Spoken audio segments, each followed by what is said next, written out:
to see you, Nice to see you, Amelie. Do you like my office? This looks like an office for you. It's funny you say that because we actually widened the doors and shortened the lift a little bit just for you. Okay, that's a short joke already. Don't. No. Actually, you look really good, man. You do. Seriously. You look fantastic. I mean, it must be a lot of work to keep those arms so big, but wouldn't it be easier to develop a good personality? You're trolling. Ollie, I'm funny, charismatic. I have no ego. Why do you keep looking at me like that? It's true. Well, listen, we all know that your fan base is truly massive. When did you realize that you had a knack for entertaining teenage boys? My audience, we've done the math, is 25 to 30 nowadays. Majority, like 70%. I do not, like... All right, well, I mean, clearly I could see that I'm rallying you up a little bit. You're actually trolling. There's rage bait, yes. I know that you like to let off a little bit of steam by, you know, throwing things, breaking things. So we actually brought a book for you if you want to try to tear that in half. Am I trying to tear this book in half? Yeah, you can try to tear that book Do in I half. win something if I do? Do I got a prize? I mean, pride, accomplishment. Okay, obviously, I'm not gonna tear this in half. Well, you have to tear it in front of the camera. I You're can't doing it because I need to get my knee up. Get torque. Why are you tearing it that way? You're tearing it. Why are you backseating me? Stop. Let me do it how I want to do it. I know what I'm doing. Go ahead. You've taped it for sure. It's not taped. I'm gonna start right here for a second. That's okay. That's okay. Interesting technique. The covers are too hard to tear. But again, why not? Why are you? You're the one who's struggling a little bit. Okay, what's your advice? I'm open to criticism. So right now you're doing it like hamburger style. What if you did it hot dog style? Yeah, but then you're not. Nobody does that. Nobody does that. I think everyone does that. That's the easiest thing. It's only tearing like just the brim. Well, you could tear this. I know, but and you have frail toothpick arms, so they wouldn't even be. They're called spaghetti noodle arms. Thank you very much. Or I guess in my case, yakisoba arms. Yeah, and you hit the gym. It is what it is. Because I'm Japanese. You can't do it your way. Yeah, but there's no sense of joy in that. I'm so proud of you. Can I be honest though? What? I just wanted to be the first one to see you hold a book. You said that all. I read more than anybody in this building. League of Legends all chat doesn't count. I also hear that you're actually a big Bob Ross fan. Is that because you're also a happy little accident? Tyler, I mean, listen, you're an inspiration to so many of us. You've proved that it's not about luck or skill or talent. Sometimes it's just about being really loud. I'm not loud is not funny. I am talented and skilled. That is, again, just incorrect. You're just trolling. In the loud department. I am not loud. I haven't been loud once in this. Been a little loud. Why are you backseating me? I have not been loud. You said some dumb shit. I got a little bit loud, but that's it. Well, Tyler, those are all the questions that I have for you. Thank you so much for joining me in our little office here. Do you like the decorations? No, and it's cramped and it's hot as hell. We can't open the curtains to make us sweat in here like a sauna. Could put like an AC little fan. This is France. They don't believe in AC. True. So you're out of questions? Yeah, I'm completely adequate. What's that? wait. My, how the tables do turn. No. What are those? Where'd you get those? How does it feel to be the only one I see pop up on Livestream Fails who is an actual failure? Okay, but is that a bad thing or is that maybe a nice thing? If you start things and never finish them or never do well in them, what is that?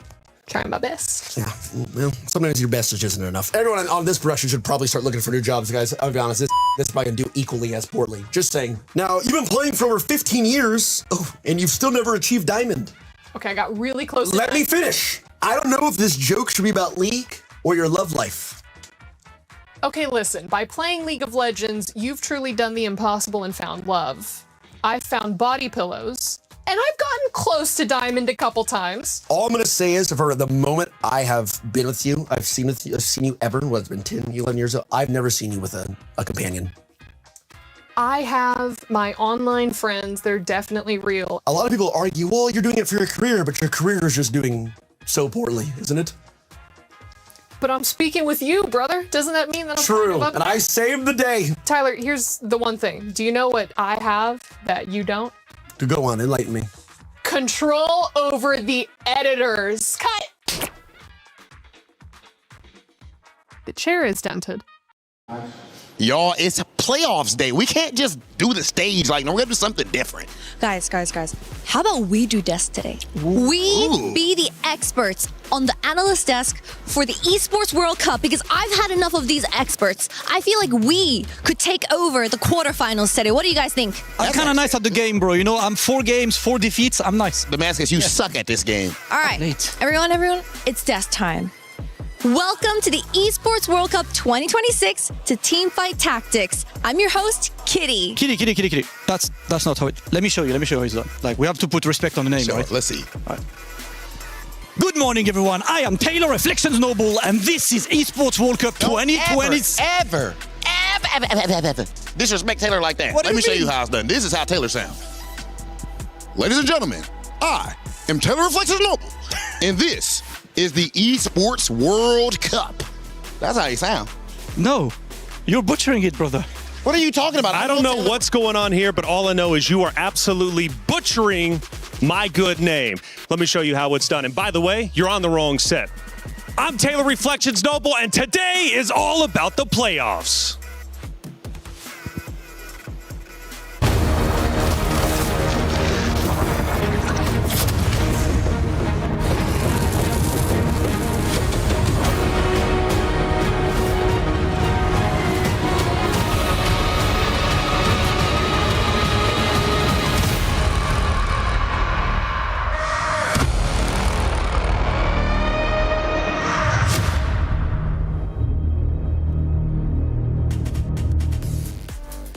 Welcome in, ladies and gentlemen, to day 4 of TFT here at the Esports World Cup in Paris, France. My goodness, what a day it's going to be. The group stages are done. Playoffs will begin, and the pool draw yesterday was just absolutely incredible. So much drama to talk about. We're going to break it down here in the proper studio, mind you, those crazy guys out there. Hey, yesterday we crushed some keys, and man, it was heartbreaking to see the reactions of some Stuart.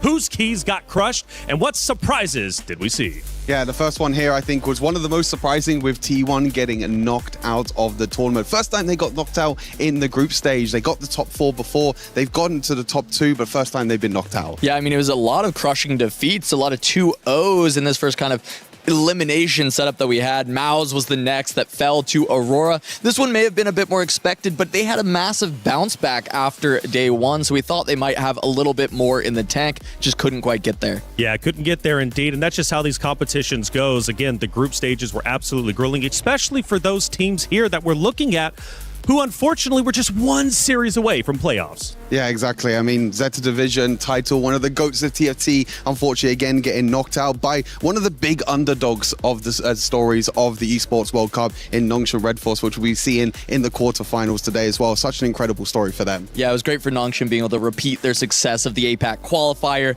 take down Zeta, prove it was not a one-time thing. And then our final matchup was the bout from EMEA. It was Godlike and MKOI. This one went the distance, an incredibly close series, but at the end of the day, MKOI had their key crushed. Yes, they did, man, but the trash talk was entertaining. I think this was the most entertaining, spicy matchup we had on the stage to date. Unfortunately, they will not meet again because, as we know, Movie Star is now done and dusted. Yesterday was incredible. We need a recap of what ended up taking place. Clement Panda, what happened? The group stage is done and dusted. It's time to recap all the action we saw unfold in day 3. In our first matchup, we had the Upstarts Team Vision, first seed out of China, taking down the Titans of TFT in T1 in a 2-0 sweep. In series number 2, we saw Maus versus Aurora Gaming. Despite strong starts in both of those first games for Maus, it was ultimately Aurora Gaming who took the 2-0 and advanced to the playoffs. And next, it was the biggest upset ever in TFT EWC, as we had 2 TAC round champions on the side of Zeta Division, not strong enough against the force of friendship from Nongshim Red Force. And in the final series, we had the battle for the West. It was Godlike versus MKOI. MKOI took game 1, but the MKOI magic fizzled out for games 2 and 3. Godlike took the series. The group stages are now over. The playoff is set, and day 4 is all about eliminations.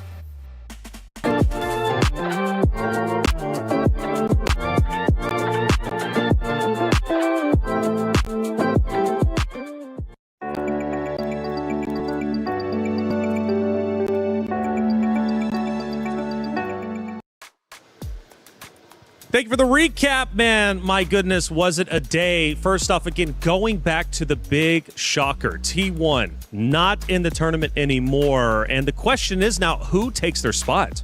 No, exactly that. I mean, T1 getting knocked out was one of the biggest upsets yesterday, along with loads of others as well. A lot of 2-0s yesterday, which I think was a big surprise. But even though they're 2-0s in TFT, no game is easy. Yeah, and I mean, I think the big one for me is going to have to be Aurora as a team I'm looking at to pop off in this event. They still have Hwanmye trying to complete this GOAT contender status that he's got. If he can pick up a win at EWC, he has nothing left to win. He was able to lift the belt at the Paris Open in this exact venue nearly a year ago, but now he's got a chance to do it again at EWC. So what, he won, I think, 1,000 competitors. He won the Open here, and one of the fun things, Casanova, I guess he said this place is magical for him specifically. So Aurora, are they winning? I guess overall they might be, man, if this place is magical. I think the biggest test may even be for them today with Weibo, our title defenders, and I think that is going to be a sick matchup when it comes around. That's going to be the spiciest one for sure. Now, when it comes to Godlike, though, the final Western team left, and I would consider them an underdog. I mean, these guys came in big. We know they have a lot of accomplishments, but getting that big win over Movistar Koi was tremendous. What is Godlike now in the playoffs? Do they truly turn Godlike like they've been before? Yeah, I think they got one of the best draws that they could have got in AGAL, a team that came through the Open qualifiers. I think Godlike would have gotten a lot of respect from Koi yesterday and a lot of respect from maybe players watching at home as well. We have to remember they have a player, Gobo, on their team who got top 4 last year on Aegis. So this is a player and a team that still have a lot of experience. Of course, with Dasik being here as well, they've got their full roster. They have full momentum coming in from yesterday. Full momentum indeed. We have a crazy schedule before us. Let's take a peek at what today is going to offer. 4 great matches, and they're all elimination matches. Okay, you lose, you get your key crushed. We start with Flash Wolves versus Noxium Red Force, Virtus Pro, Team Vision, Weibo Gaming, Aurora Gaming, and then AGAO Godlike Esports. Which matchup to you boys is the matchup of death? Or death, or I mean, Virtus Pro versus Team Vision, I think is going to be super exciting because we have to remember Virtus Pro was the team last year who were the underdogs, who were the team that we didn't expect to go far. They were the runners-up this year, but coming up against China's first seed, that's going to be an absolute deadly matchup. And you know, the thing is, though, there's so many orgs also fighting for club championship points. That's going to be a big talking point like it has been in the previous 3 days of competition, now heading into day 4. Trav, what's the club championship race looking like? Today we hit the playoffs in Teamfight Tactics, but with points to be earned across every tournament, consistency is just as important as winning it all. When it comes to the current leaderboard, it's Na'Vi who still sit at the top as we near the end of Week 3 of the Esports World Cup. But with them only competing in PUBG this week, it's likely we'll see them drop below the teams on their heels. And speaking of the teams on their heels, Team Vitality competing across all games this week, but with an early exit from Teamfight Tactics, it leaves them susceptible to AGAL, who sit right behind them and have already secured playoffs in both TFT and PUBG. Team Vision and Virtus Pro both face each other first round today, and they're tied on points in the Club Championship. This will be Vision's last chance to earn Club Championship points, so it really is all or nothing for them.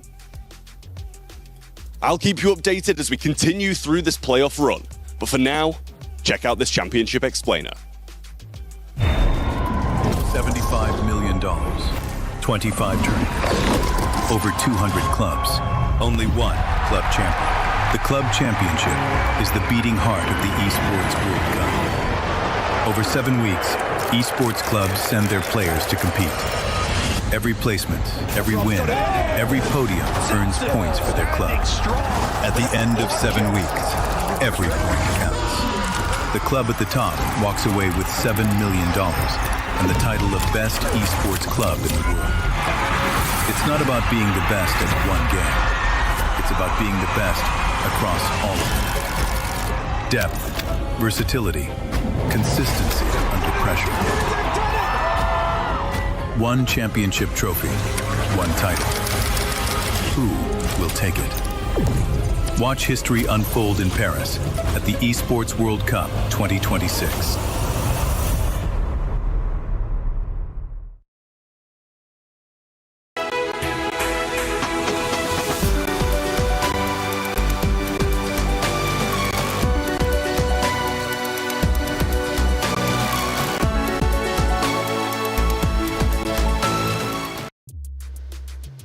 Club championship race is well underway, and I love that Trav mentioned Team Vision. That was the biggest story. They are only in 2 games. One of those games was last week. Of course, now here in TFT, they've already made top 8 in both, which makes them eligible for club championship points. They now sit in 6th place, tied, which means that's like $1.6 million that the org could potentially be getting. Absolute insanity, and who knows, they might be able to go even further. Let's not forget, you earn 1,000 club championship points if you're able to get the win. We'll be keeping you up to date with all the club championship updates as we go along. But predictions-wise, I want to know what the boys are thinking in terms of who's going to win today. Counterfeit Dobbs, what do you say? My name's Counterfeit. His name's Dobbs. We're almost ready to get the playoffs started here. So we're going to give you our predictions as to how the day will go. Predictions. I think I never missed the predictions in here. At least in EWC, I will crush it. All right, we'll see how it goes. Let's start from the end of the day then. All Gamers, All Legion versus Godlike Esports. How do you think it's going to go? I'll waste all my faith on the first game. I think Godlike we're going to end this, and then it's going to be 2-1 for the Huas team. I think we can agree on that one. We'll see how long that lasts. Then we've got, of course, our third game today, Weibo Gaming versus Aurora. I feel like the defending champions might fall here. Aurora 2-1. Gosh, that is a bold prediction. I think we're going to see our first repeat champions here at EWC. Then our second game, Virtus Pro versus the number 1 seed from CN Vision. Wow, these guys, Virtus Pro, they're doing a lot of 2-0s. I think they will do it again. 2-0 for Virtus Pro. Oh, that's ambitious. I think it's going to be 2-1 at best, maybe even Vision taking it. But let's then talk about our first match today coming in, Flash Wolves versus Nongshim Red Force. Well, Flash Wolves, these guys are beating the underdogs of APAC. 2-1 Flash Wolves. I think underdogs is overstaying a little bit. I'm here for Nongshim. I think they'll be doing incredibly so far. But you know what we think? Let's see how the rest of the day actually does play out. Thank you for the prediction. Seems relatively split down the line. It's like, where are they going? Who knows? And now I guess the tiebreaker comes down to you two guys, man. First off, Godlike. That was just a straight-up win. I think they're both feeling like Godlike is going to end up winning there. Now, for Weibo, though, quite split. So I guess start the conversation there. You think Weibo's going to win, or do you think it's going to go the other way around? I think it's one of the closest matchups of the quarterfinals for sure. I think I have Weibo just winning this one, but I think this is Weibo's kind of first time they're playing against one of China's qualifier teams. So it's their real test to see if they can go back-to-back and win the next title. Well, Weibo's one matchup, but for the crunchy story of the day, it's all about the underdogs. And the underdogs have been performing incredibly well. Godlike is one of them. And as the players start to arrive, let's deepen our conversation as to who we think the true underdog is going to be going into this first matchup. It's Flash Wolves going against Nongshim Red Force. Now, Nongshim has been out of this world. They're fully confident. And Casanova, this roster is making big waves in our TFT tournament. Yeah, I think the big thing looking at Nongshim is everyone wants to call them an underdog because you look at the individual performances of each player on the roster, and to be frank, they have not accomplished much in the TFT space. However, they are the first seed out of APAC for a reason. They took down Zeta in the qualifiers. They took them down again yesterday to crush their key. Flash Wolves is the one team from APAC that has eluded them. They did not face off against Nongshim in the qualifiers, so we have not seen this matchup just yet, but I would not ever count Nongshim out. But on the opposite side, Flash Wolves starting to walk into the venue. They will be on stage shortly. Flash Wolves have had an incredible run, and they were forged in fire. Yeah, exactly. I mean, with Flash Wolves, I think their star player, Ironbog, one of the most consistent players in APAC as well, is definitely going to be the star of this roster, a player to look out for as well. They didn't have the easiest run, of course. They've faced some really, really strong teams, but coming in as the first seed, you've got to consider them favorites. But as you said, Casanova, Nongshim Red Force, they're the first seed from APAC. Flash Wolves are the third seed. So if we're talking about seeding, Nongshim might be favorites in this tie. Yeah, you look pound for pound, player by player, and you think Flash Wolves should have it on every metric, but I think Nongshim likes those odds, and they're absolutely ready to take this thing down. The underdog never has anything to lose and everything to gain. We take a look at the Flash Wolves during their moments on stage. Smiles, confidence confidence, but sometimes some stress. Look, some of these wins have not been easy, yet they have persevered and they've made it to the playoffs. And now, can they make it even further? You mentioned some key players. Who else are we looking out for? No, yeah, I mentioned Iron Bog already. I think on the other side, Sam D has had a very strong performance over the course of this tournament. Yesterday, in their performance versus Zeta Division, got top 4 in both of the games. So I think he's going to be the star player for Nongshim Red Force. But I just love the team cohesion, the team synergy that Nongshim Red Force have. Whilst all these players on Flash Wolves have been focusing on solo play, they've been focusing on regionals and TAC Crown, Nongshim Red Force have just been focusing on this tournament, and it's their time to shine. So the big thing, Casanova, is Nongshim Red Force, again, doesn't have a lot of history, I guess we can say, right? But they are grinders, and one thing that I've been hearing from you guys that sets them apart is they actually do focus on the 4v4. So many of the competitors are focused on the solo play. For these guys, this is their main event. This is what they trained for, and we can definitely tell that training has been paying off. Oh, absolutely. I mean, you look at each team and they have these heavy hitters, these top-level players that we've seen, the tacticians, crowns, top 8s. Nongshim Red Force is a sum of their parts, and that sum, somehow after everything, ends up being larger than the heaviest hitter teams we have in this tournament.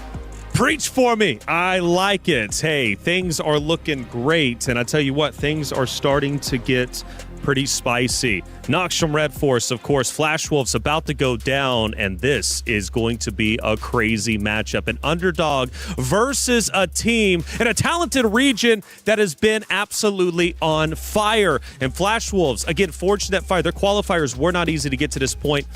Even though I like the underdog perspective, okay, I really do.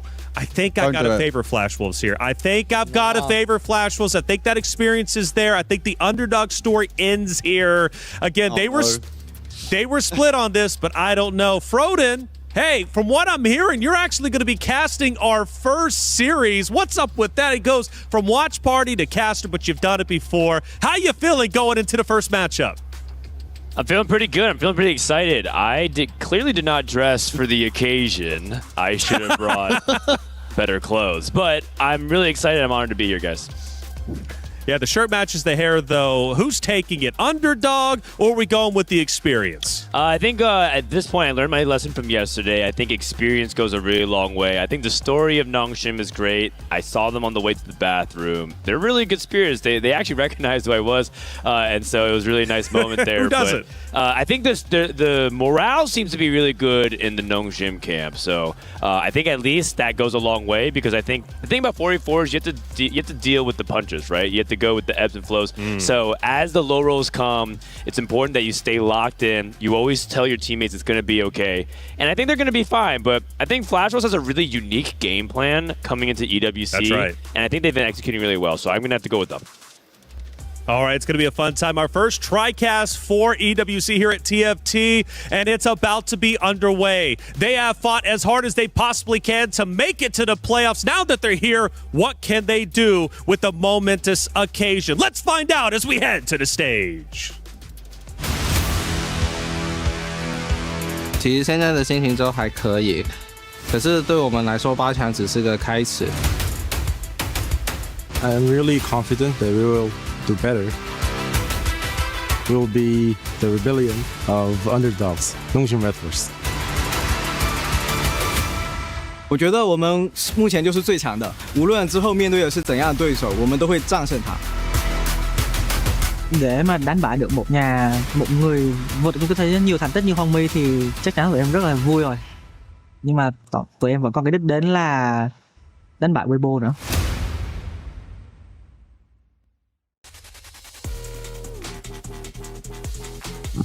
Ladies and gentlemen, I am Hollywood Rob TV. I am joined here with the phenomenal Damascus, and it is time for us to get into the playoffs phase of TFT here at EWC.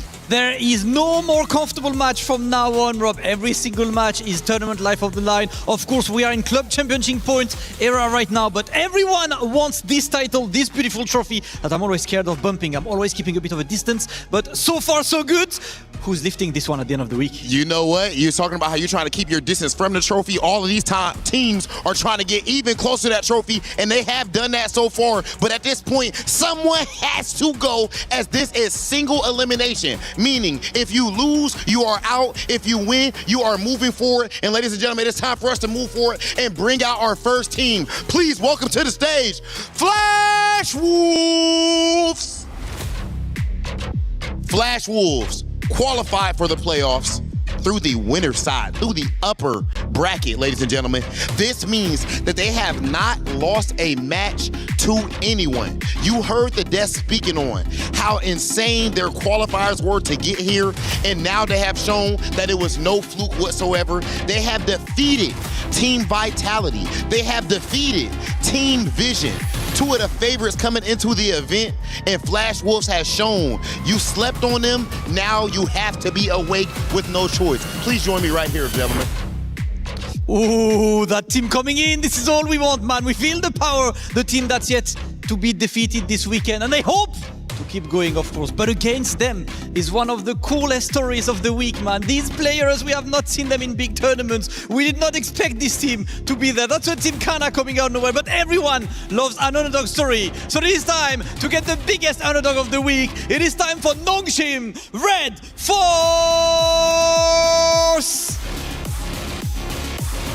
The big underdog story. They might have lost from the get-go to Aurora Gaming, but then came back on track with a 2-0 over Nemesis and then a 2-0 over Zeta. That was the APAC Close Qualifier Finals that sent them here, and they established themselves as the contenders. It's not a fluke anymore. It's not an upset. They are not the underdogs anymore. They are now on the playoffs. They are led by Tiny Giant setting the pace, and they are on stage now. This team's looking ridiculous, Rob. Yo, I like that energy. My man's walked up here with the, ready to go to war. That said, ladies and gentlemen, it is about that time.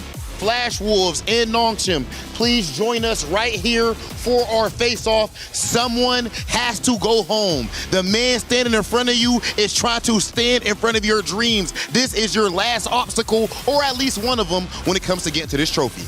It's all about that trophy. One of these teams might be the one lifting it, but for now, it is time to play for your tournament life on the line and moving forward through these playoffs. Flash Wolves versus Nongshim Red Force. First match of the day. Let's get this going. It's time. Thank you so much, Damascus and Rob. What a great way to kick off the playoffs here. The Wolves up against Red Force. We've seen divided opinions already, even here on the cast desk. Again, here with Frodan and with Dobbs for bringing all three games of this initial series. Guys, again, how are you feeling to be kicking off the day? Well, I feel pretty well. It's finally starting the playoffs. We had some elimination game already, but playoffs is what everyone is expecting. And I feel like Flash Wolves will have this one, but let's see. Red Force played very well against Zeta, but it's going to be a great match. It's a classic rivalry as well when you look at Flash Wolves versus Red Force. I mean, this is pretty much what TFT is, which is there's established consistent players. You're looking at one of them. Ironbog is considered to be one of APAC's best players. He's one of the most studied players and streamers, even in the West, right? In North America, I'm pretty sure he goes for Brazil as well as EU. They study a lot of Ironbog. They watch Achi's gameplay. Whenever Terry's making a good run, Terry's made Final Lobby at Worlds as well. These are some of the most studied players in the East. And then Nongshim's just a group of friends, right? It's the people that don't really play in official competitions in Tacticians Trials and Cups, but they are specialists, they're challenger players. They know how to work together as a team. So it's kind of like this anime power friendship versus the powerhouse names that everyone recognizes from Ladder. Yeah, it's such a wild thing to think that we could be seeing something really revolutionary happening from Nongshim Red Force to show that exactly the teamwork can be greater than the individual achievements. Dobbs, we of course have been looking a little bit about what the teams have been playing up until this point. What's kind of the general flavor of what we're seeing from the Wolves? Well, I feel like Flash Wolves have been playing a lot of tempo. They didn't play grooves just yet, what actually surprised me. A lot of players, a lot of teams are actually aiming for that composition to win out games, to have like great placements, but instead they're focusing too much on like some rerolls, a lot of jinx. So I feel like this is going to be a great match because Nongshim knows how to play tempo very well, and they got here at EWC playing a lot of rerolls back into the qualifiers patch. Yeah, there's also a really interesting dynamic happening with different composition specialties. I think we're starting to see some meaningful separation. What stands out to me about Flash Wolves, based on some of the stuff that Clement was putting together, was that they don't play Space Groove. When they play Nami, they incorporate her more into like a flex dynamic, maybe some Vanguards and AP flex. Versus you look at Nongshim, they have one guy almost on Space Groove duty. I think it was Sam D, who's played it in what, 5 to 6 games so far out of his 8 playoff games. So it's actually been kind of crazy to see the divergence of strategies there. We'll see if that comes into play today. I feel like when you have a player that's focusing too much on Groove and in the other side you don't have any, if they have a great setup for that, it's going to be a trick for Flash Wolves, because this is a comp that can win out. So let's see if the tempo of the lobby allows him to succeed. All right, let's get things officially kicked off here with our first game of playoffs. Of course, a chance to progress further, to crush some keys and secure some major prizes. Of course, you know, the crowd will be behind the Flash Wolves, very established. Nongshim Red Force, as you said, they've surprised us again and again. They've got the opportunity to do so again here in Game 1. This is going to be Prismatic prelude to start things off, and this is the most difficult 4v4 start in general. I know that a lot of teams specifically drill. They like actually get into custom games with no opponent team to practice their 2-1 augment situations, and they always feel like Prismatic is one of the trickiest because it has some of the sharpest results, right? You can have big econ starts. You can have huge payoffs like Forge and Strength where you lose streak, but then you kind of have to manage that. So this is where I think the series can actually almost be decided. Like if you mess up here, I always say that one mistake in 4v4 is worth 10 good decisions. So you have to be on top of your game. And it's early in the morning, Dobbs. I don't know what's going to happen. Yeah, I feel like the 2-1 is the most important round across any game in 4v4. Yep. Especially when it comes to Prismatic, as you said, because there are so many options, and then some of them actually open up different strategies. Usually when you have a silver augment besides like Expedition, there is nothing crazy going on, and I feel like Prismatic opened so many things that can actually blow out your game if you don't have a good plan. Yeah, but there's at the same time a lot of interesting room for some specialty compositions to come out. You're looking at some things like the Deadlier Caps and the Deadlier Blades. Can those bring out some unusual reroll comps? I know, for example, Flash Wolves likes playing Vagar. They think Printer Vagar is good, but that's only conditional if you hit Deadlier Caps and things of that sort. So let's go ahead and pay attention to what's going to happen here. All right, let's see. We should be hopefully coming up in a second on the left-hand side of your screen with the overall. But for our players, of course, they are looking for direction. We've seen certainly, we've mentioned the Fortune Strength that will immediately be snapped up by Kabbalah. Yeah. Got some more items, the Deadlier Blades from Terry. So already we're seeing a lot of direction coming in, even from the first 4 picks. Yeah, a lot of players aiming for that item augments, pretty strong, have a good tempo, and we've seen 2 Bird Treasures so far, and some Forging Strength as well as Deadlier Blades. A lot of items going on in here. Yeah, and it seems to be that not too many people taking economy. Okay, Tiny Giant took level up, which means that he already has his game plan, and the most important thing about these Prismatic starts is who's going to be fighting for that tempo early and who's giving it up. We have a Forging Strength coming up for, I believe, Achi. He's going to be on the low tempo side, and then you're going to have Deadlier Blades on the other side by Terry, so he's going to try to get that HP going for Flash Wolf. So some good divergence and spread of comps so far, I see. Oh, a big duplicator here for Silog. That is also one of the big potential swings that's coming up, but that's going to come at the cost of economy.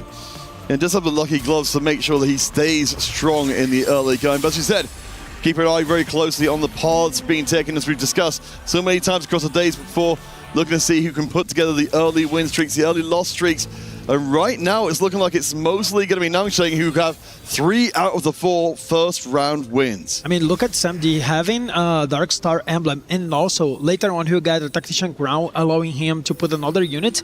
This spot is looking very good, especially if he can have some streak, and he is playing a Gwen 2-star already, so this spot is amazing for Samdi. Yeah, very good. Gwen 2 can take over the game. Doesn't have that good of a slammable. Has a Edge of Night, which is not exactly what you want to play. You could theoretically slam Edge of Night and then relay this into Riven and play Darkstar Riven, but I don't think it's particularly strong. He's going up against Tiny Giant. This is kind of unfortunate for NS. I think they both want to potentially put on the win streak, so they're facing each other right now. I think if you're Sam D, you'd rather give the win to Tiny Giant because he can do way more with economy, with level up. But this Gwen 2 is going to be really hard to stop, so if this Gwen ends up winning, kind of unfortunate here for NS for them to match up. Oh, actually, that's really good. Tiny Giant, that's a perfect win with the talent too, and that's huge.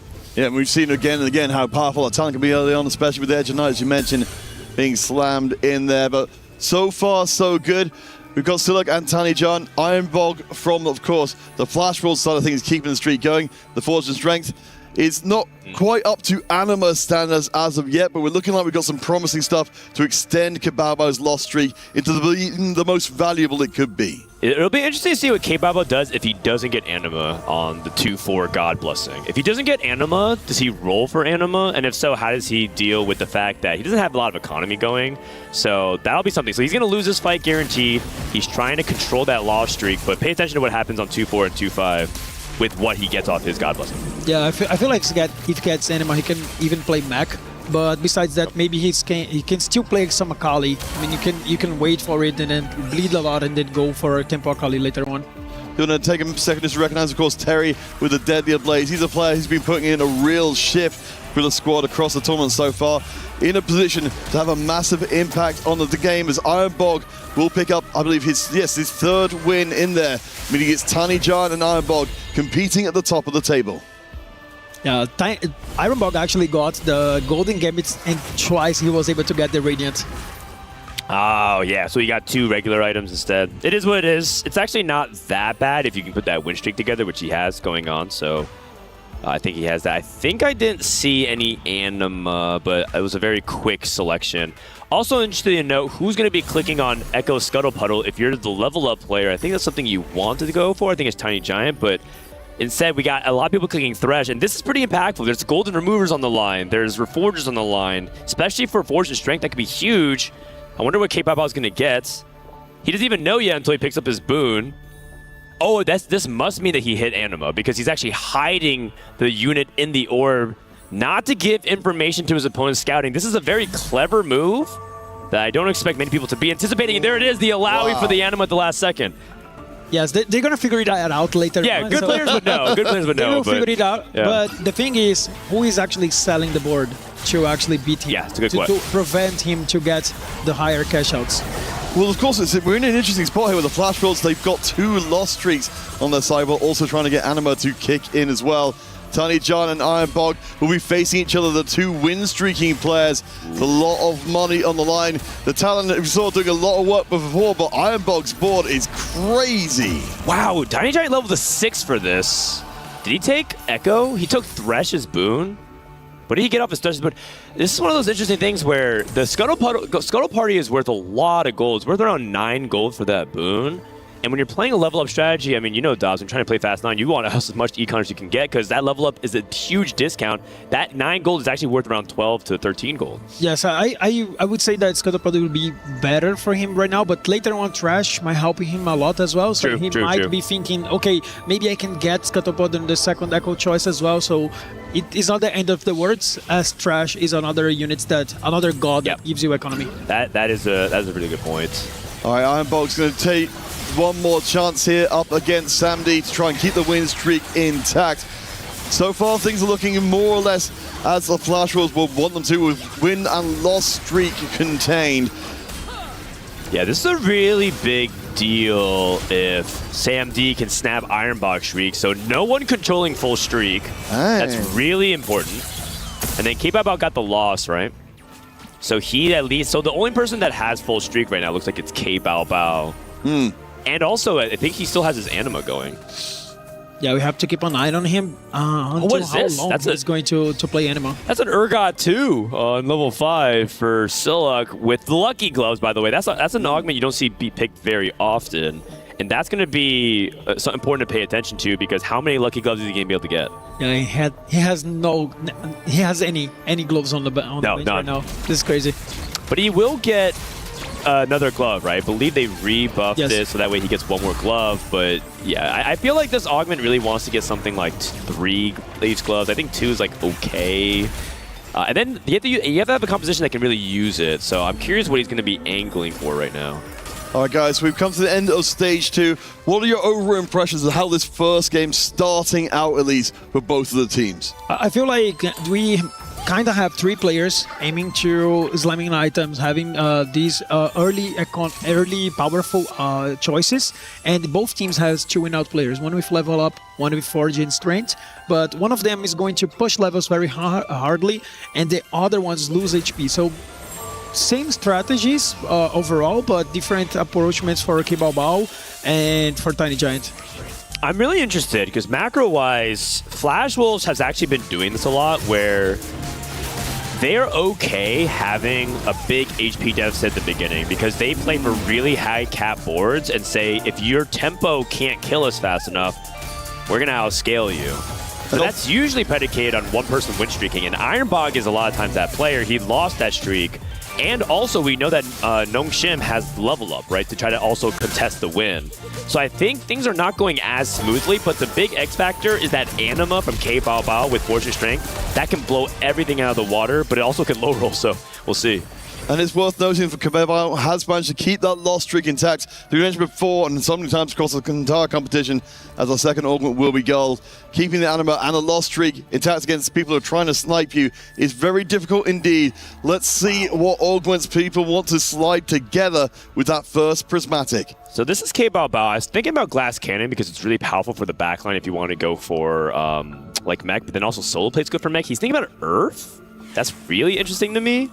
He might go to the Nova line. The Nova line, okay. And then just cash out like 100s. You could just take this, for example. Okay, interesting. Really interesting. I don't know. Another line that I know Flash Wolves really likes is also Dark Star, where they like to play around Dark Star really and so. However, they already know that Dark Star is going to be contested this lobby, and that makes them very vulnerable to being targeted. If you're a loose streak player, being targeted, especially when you're trying to go as low as you are with Fortune Strength, can make you very vulnerable, and it's all or nothing if you hit. Oh, just won it.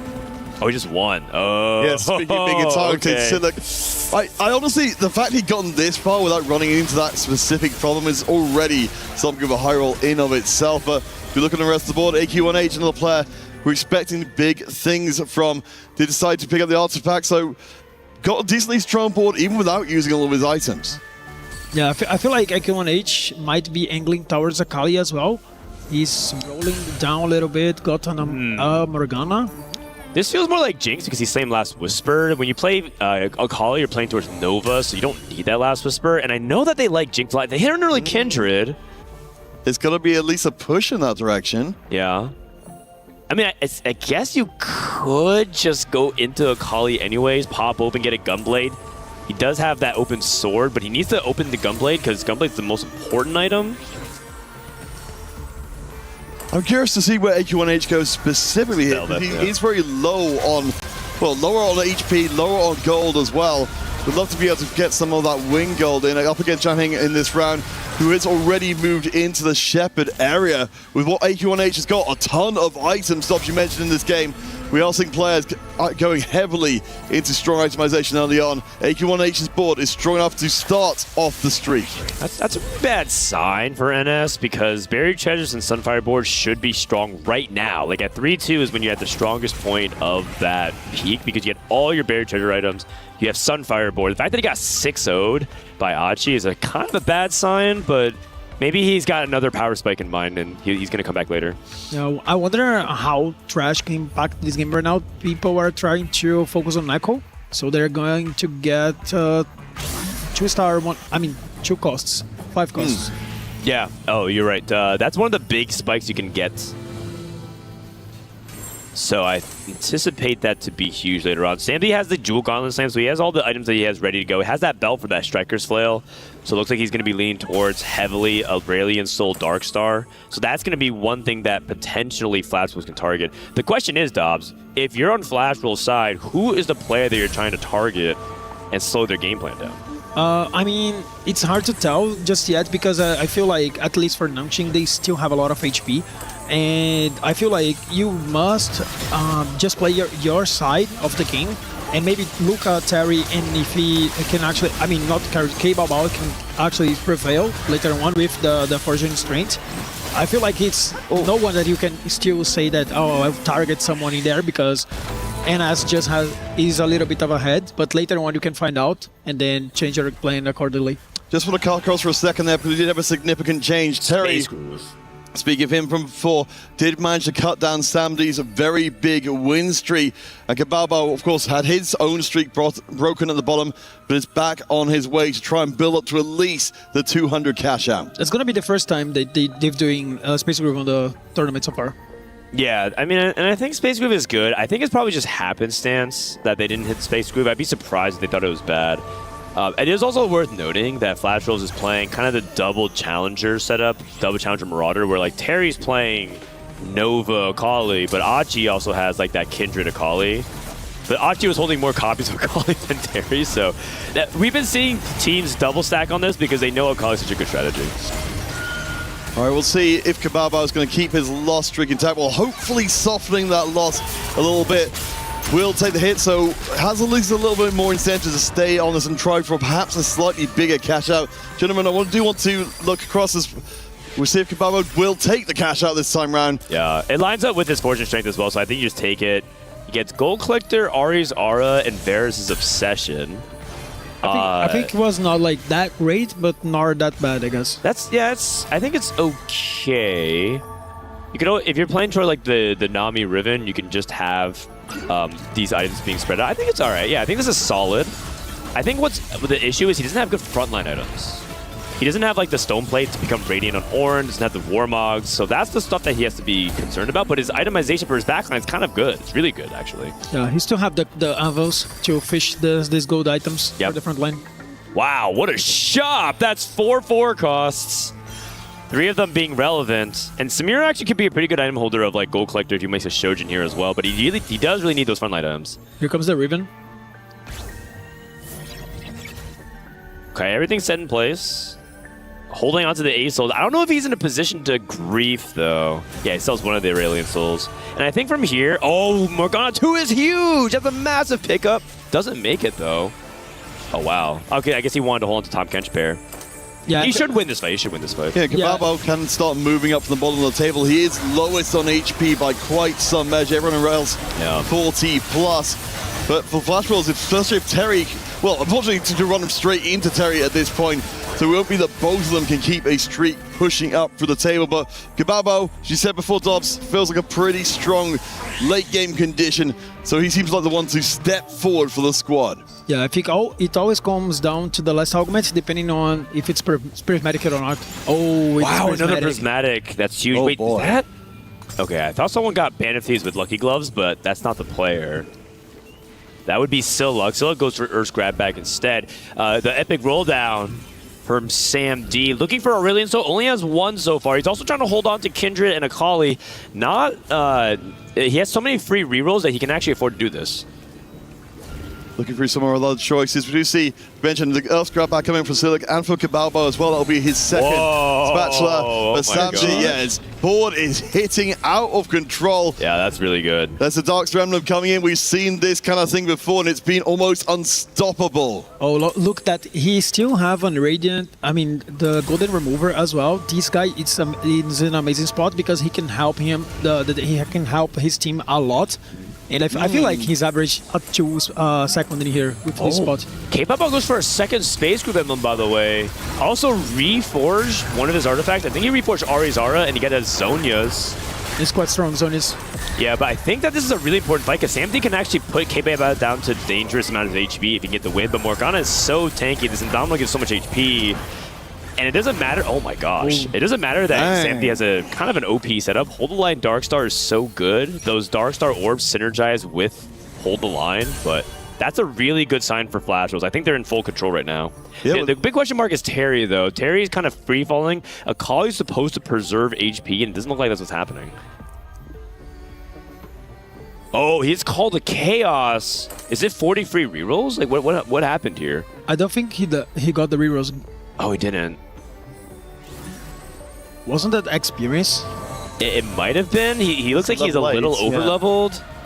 Oh, his Call to Chaos was 58 EXP. Yes, I think he was like he was low tempo and then he probably go level 8. This is going to be a problem for the Flash Rolls. Terry has been one of the biggest performers across the games we've seen so far. His board was looking good, but Chaos is unpredictable at the best of times. Up against Silak in this round, it looks like Nongshim will try and take the opportunity to hit someone when they are down. Terry to sub 20 HP. Kebabo is on the win streak, but he's also low. I think it's okay. I think it's because Kebabo should be able to win the game if he can get to his board, and it's okay to go 8th if you have a very strong belief that one of your players can win out, and I think Kebabo can. Not only that, it looks like Ironbog built a pretty reasonable board and is getting scam wins, and it seems like Achi is also pretty good because he has a Kali 3. So I think the strategy here from Flash Wolf is actually just to sack Terry because the rest of his team is actually in good spots. Yeah, I feel like Ironbog going to Monet Monsoon, he can also reach that level 9 and maybe cap a little bit higher later on. So they might be working around considering Terry's might go in 8. He's fast 9. Ironbog's rolling right now. He's looking for bar. He's going for the bar Blitz Sona. Blitz is going to be harder to hit. He kind of wants to leave Blitz for K Bao Bao.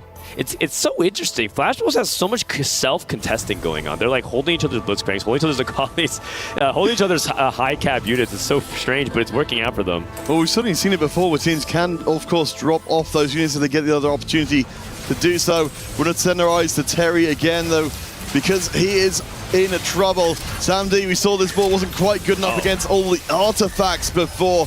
But in this case, we'll keep an eye on that Akali. She will not get clipped by the laser, which is very important. One more cast for the Renaissance will not be coming, so Terry stays up. Tiny Giant from Nongshim will drop down to a similar amount of low HP. Okay, well, Tiny Giant has Fiora 2 and Vex 2. How good is this front line? Gragas 2 tank. Okay, well, that's not... That won't cut it, but I think Tiny Giant has some win share here. I think his win share is above 0 for sure. Do you want to take a second note as well? Kebabo, we thought it was going to run for the rest of the game, just lost the previous round. So as much as we thought he was insulated from an early elimination, perhaps not. Selok has 6 copies of Nami, and Kebabo is still on Nami 1. Yeah. He will start to bleed a lot right now. Another Reforge also went down. Looks like he reforged into a Gambler's Blade. He already had that. Oh, he had that. I thought, okay, got to copy that. Up against Tiny Giant, these are two of the lower HP players in the lobby trying to fight to stay out of 8th place. And 8th, of course, limits a team's options tremendously. Tiny Giant with the Vex stacking up in the corner. You can find as many Blitzcranks as you can. It looks like the Fiora actually is going to be able to do enough damage to punch through most of what's remaining. I think this should be it for Terry. We do see the Tamkench doing an absolutely heroic job. He's alive. One more shot, and then yes, not enough damage, down to 3 HP. Yeah, I feel like the problem for Flash Wolves in here is they might go 7-8, and that can actually make the game more difficult to them, but they still can outplace a couple players in NIS. Yeah, it's definitely possible, but and I think the person that can do this is Tiny Giant. It depends on how scaled his Graves is, and now he has a lot of items. His tank situation is a little sketchy, right? Graves 2 is not exactly the ideal tank at this point. He's also playing a Pantheon, so very much hurting for frontline, but his offense is very good. Yeah, we saw what that Fiora could do, especially with the Edge of Night in there. And of course, the Blessing as well from the Echo, a lot of HP. So yeah, a little bit distributed tanking, but as I said, Dobbs, a huge moment for the squad. Kebabo, of course, could get right back in the saddle and go back to winning again. But if it's, you said, 2 members out in the bottom 2 is as close to disaster as you can get. I like what Tiny Giant did in there. He was able to not focus on trash because Echo gives him an extra item, and he having like so many legendary units is going to help him having more items to carry him. Apparently, Siluk was the player that beat K Bao Bao, by the way, on a 4 streak. That is actually very, very good sign here for NS. So we'll see. Here we go.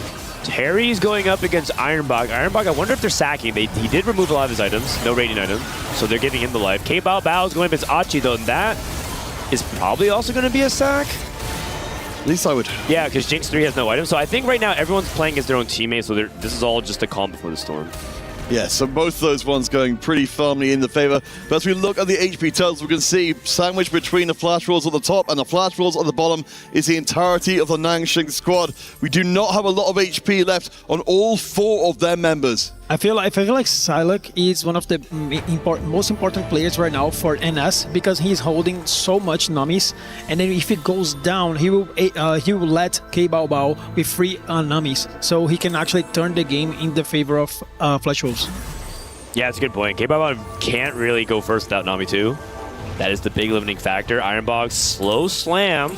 Going to get Siluk. This is an actual opportunity for Ironbog to kill off Siluk and then free those Namis. Yeah, the Nami gel. Of course, they're both itemized thanks to those gloves from before. We'll see if the double bubble will be enough to keep Siluk out of trouble. The Blood is on the back line with a Radiant Death Cap as well, so doing an absolute truck ton of damage.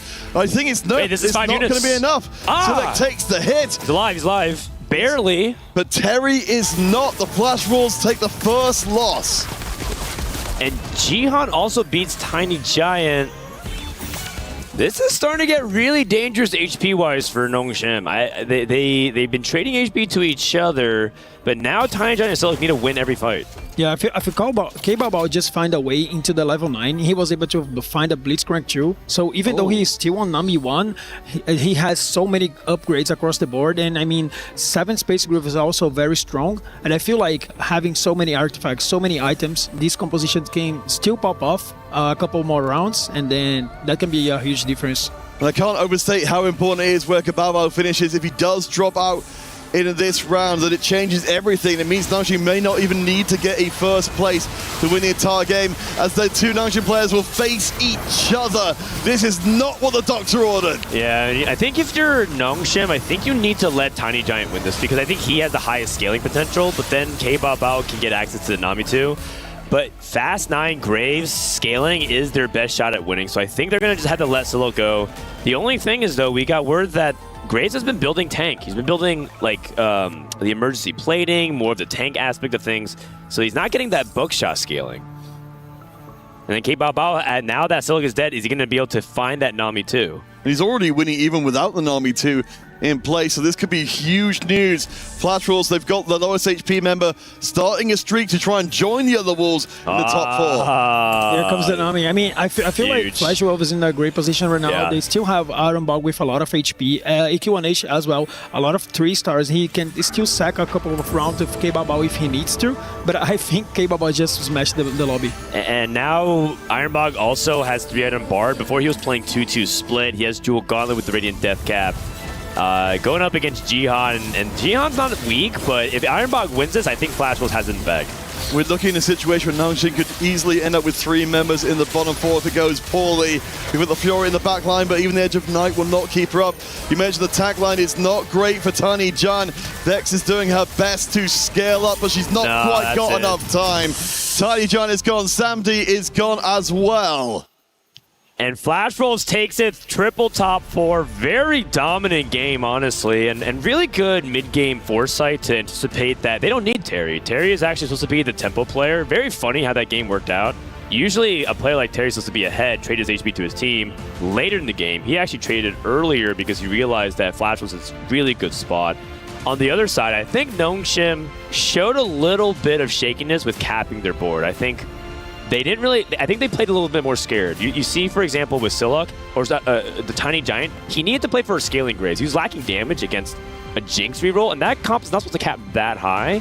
So the fact that he was losing late games to the board means that he played a little too conservatively with the resources. Need to play for a bigger greed. All right, guys, we'll be headed to break. When we return, we shall have the second game of the series and our first step forward in the playoffs for one of these teams. It could easily be the Flash Wolves with 2-0.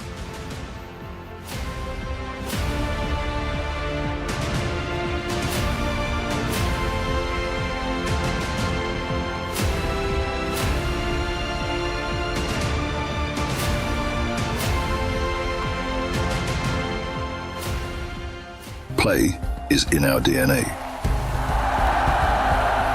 Whenever we let it out, it becomes our superpower.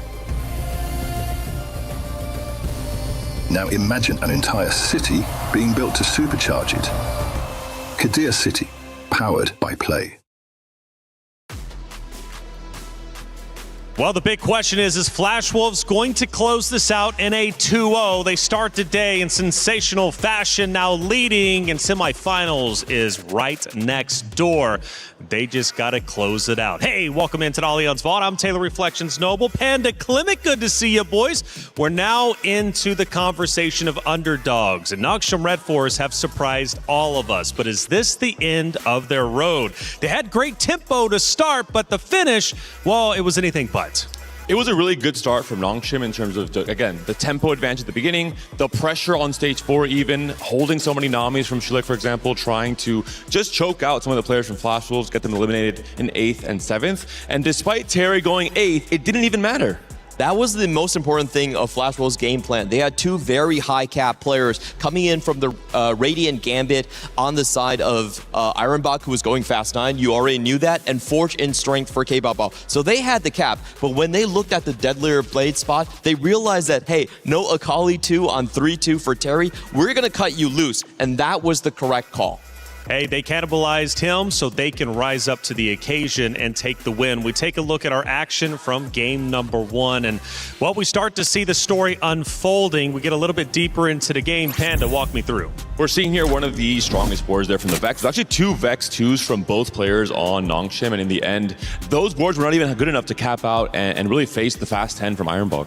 And AQ1H was the one that was actually contesting his own teammate in Terry. The really smart thing about the double stacking on the Akali is that if one of you fails, the other one still has enough tempo to push through. They picked the winner, and he did deliver. Let me go back to you, man, because strong tempo for Nongshim sounds great to me. But if you start strong, how do you finish strong? And in this case for Nongshim Red Force, I understand Flash Wolves, they cannibalized Terry, but where did it truly fall apart for Nongshim? I think Sillock, unfortunately, rotating into a teammate was the moment that kind of forced the game into Flash Wolves' hand, because Sillock had 6 copies of the Nami. He was denying K-Ball. Once Sillock, unfortunately, was team killed, then those Namis went back into the pool. I will say as well, Flash Wolves has not paid any grooves this entire tournament, and despite that, K-Ball with Nami 1 was able to get on a 4-win streak in the late game, despite not having his key upgrade and stay alive, and outplay Shillock at the very end there. If Flash Wolves ends up in 7th and 8th, I think Jihan Ning had a chance to fight for the 1st or the 2nd place even and deny the win from Flash Wolves. So overall, I think it's all about survival for Flash Wolves. Once they made it past that hump, they were in the clear. And it's all about survival for Nongshim Red Force now as they are down 1-0 in the series. We take a look at the stats from game number 1 to give you more of an overarching viewpoint as to what ended up unfolding. As we take a look, obviously you see all the players. AQ1H lifted himself up, taking the win for his roster. But what else do we see? I want to highlight Ironbog. He's been kind of a tempo player for Flash Wolves across the group stage. Individually, he is known for his fast 9, fast 10, super high capped AP boards, and that's really the place he usually goes for. He finally gets into the driver's seat in this game. A lot of times, Ironbog is going to flip the game on 2-1. He loves taking things like Advanced Loan, like Golden Gambit. So if he finds himself in a strong spot, they have their win-out player set already. Well, we've been listening in to what all you guys are saying out there in the chat. Let's pull up some of your comments, and you guys hopefully are playing nice. It got a little bit spicy yesterday with it. Ironbog Masterclass. Well, rightly so. We've been praising his name, it seems, this entire section. They've called him Iron God in the past for a very good reason. Ironbog, Iron God, either way you want it. Holy Nami! Whoa, that has to be both Namis by players are really good. There was a 6 Nami on one board and a 3 artifact Nami on the end on the side for K-Bao.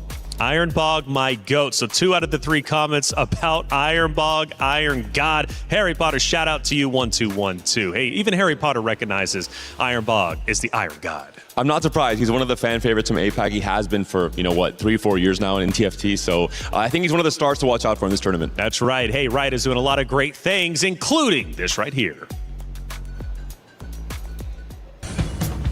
The TFT Open is coming back to Vegas. I just hope there's no conflicts. Why would there be? We're bringing the first North American Regional Championship to Vegas. So excited. Cool model. Thanks, it's extremely fragile.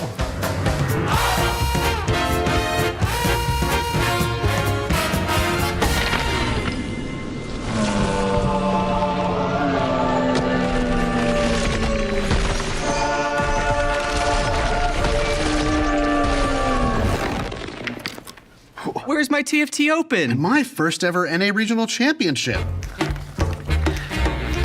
They've combined into some sort of Convergence Fest? 2 games in one place at the same time? Can we do it? We have to. Convergence Fest, TFT Vegas Open and the Riftbound North America Regional Championship, December 11th through December 13th, 2020. Hey, Riot's going to Vegas. I hope to be there. That's going to be a lot of fun. 2 events coming together, and you get everything you love in one spot. Hey, Flash Wolves are up 1-0, forcing Noxium Red Force to come back. The underdog story has been absolutely wonderful to watch, but is this the end? Well, let's find out. Noxium Red Force, what's the game plan coming in? You know, Jihaning was the big story opposite of that of, I believe, Ironbog or Kyo Bao Bao from Flash Wolves. He wasn't able to get the win. Ultimately, they fall short, but they set the tempo early on, which means they're off to a good start. They're just lacking something. What is it? It might be Tiny Giant. I think he's been one of the stars for Nongshim across the group stage. We talked about, Ferdinand talked about it, in fact, that he couldn't actually cap that Graves board up even higher. I think he's been one of the win-out players for Nongshim overall. I want to see him get into that driver's seat, be the star for this game too. Tiny Giant, are you the star for game 2? Let's find out. Noxium Red Force with the underdog story. Can they keep it up? Or will Flash Wolves, who are forged in the fire and the flames, continue through the playoffs bracket? Let's head to the stage in just a moment's time. All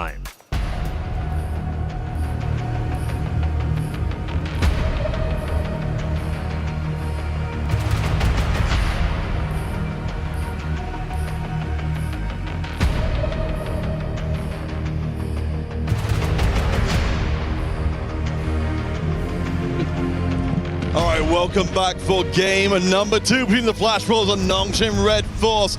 We certainly saw a pretty fierce showing from our first game. Dobbs, of course, we could be seeing a quick series here to start off playoffs. Yeah, I feel like the first game at least, Flash Wolves just smashed the game. I feel like by the end of stage 4, we already knew that the game was in favor of Flash Wolves. I feel like the augment choices by them was so good, and the line they picked, they had so many good options. I mean, they had the HP with a 1H, they had a great spot with Ironbog, and they had K Bao Bao being the win-out player. So if they needed to get the top 1 finish, they would have, if they needed K Bao Bao at the end of the game, he would be able to finish the line. So I feel like Nongshim has to be more careful during the mid game, so they might have a window to turn the game in their favors.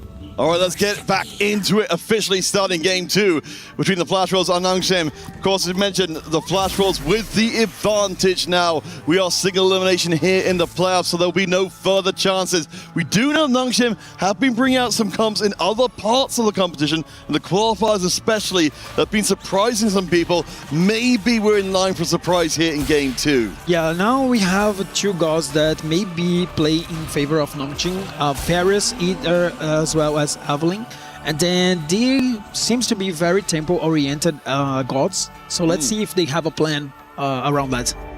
Yeah, it will be Golden Gala as well, so at least already our players can be planning out the rest of the game. Of course, game 1 started off with the Prismatics, as you said.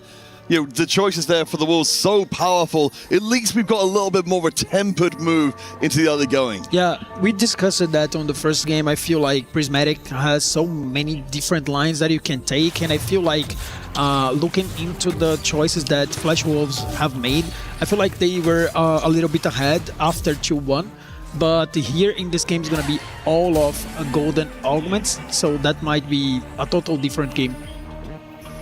All right, we'll see what those first augments will end up being. Just going to pull the curtain back a little bit on what we're talking about with the Nanshing approach to the game. We have such hope for them in this series because, of course, in the qualifiers, they were the only team who did, pull out some crazy strategies like a full team one-cost reroll approach that nobody else was doing, but was devastating at least at that stage. Yes, of course. And I feel like Nongshim has to look into this very game. I mean, the first game already is already gone. You lost it, but it can be nothing at all because the only thing you need is winning 2 games in a row. And with the gold augments coming, of course, we expect to see a lot of potentials for emblems at least. No Scout, no Pirate we saw be powerful before in previous games. Of course, hero augments but the bucket load will crawl in. So keep your eye on the left-hand side to see what our folks here have decided to go for. Of course, with it being 4v4, we kind of already get a definition of what people's roles in the game might well be. Okay, Babao going to saving Zakat, one of the greatest augments in this game. A lot of economies wise, and AK1H on the opposite side taking advanced loan. So two different approaches. K-Balbao is probably going into that lose streak line, and AK1H is going to force tempo. Jianning going for prize fighter. We've seen the players trying this kind of line from before. It's a really big statement in the game. Say, I've got to win every round from here on out, because you need to get those cash outs into extra items. So, of course, in this case, we'll be playing against Ironbog. I'm not sure. Yeah, we'll be slamming all the items to try and make sure this, I imagine, was hoping to run into your teammates, because you kind of got this kind of push and pull with the 4v4. Your teammates, of course, wanted to help you win, but your opponents have every reason to try and target you and make sure your streak breaks. Yeah, I feel like he's probably aiming towards Shepherd line and having a Nasus too, and he also has an Alawi. So pretty good opener. I mean, if he's going to be able to upgrade a backline unit, he's going to be in a great spot. One other player I want to bring to the front and center, AQ1H with the advanced loan coming through. Feels like, again, a very 4v4 centric augment that you're giving up future power to make sure that you're very strong right now. Yeah, he can always aim towards Akali, which is one of the greatest lines to play tempo. But he didn't level up, so I feel like he's trying to focus on the economy. So let's see how AK1H is going to play out this game.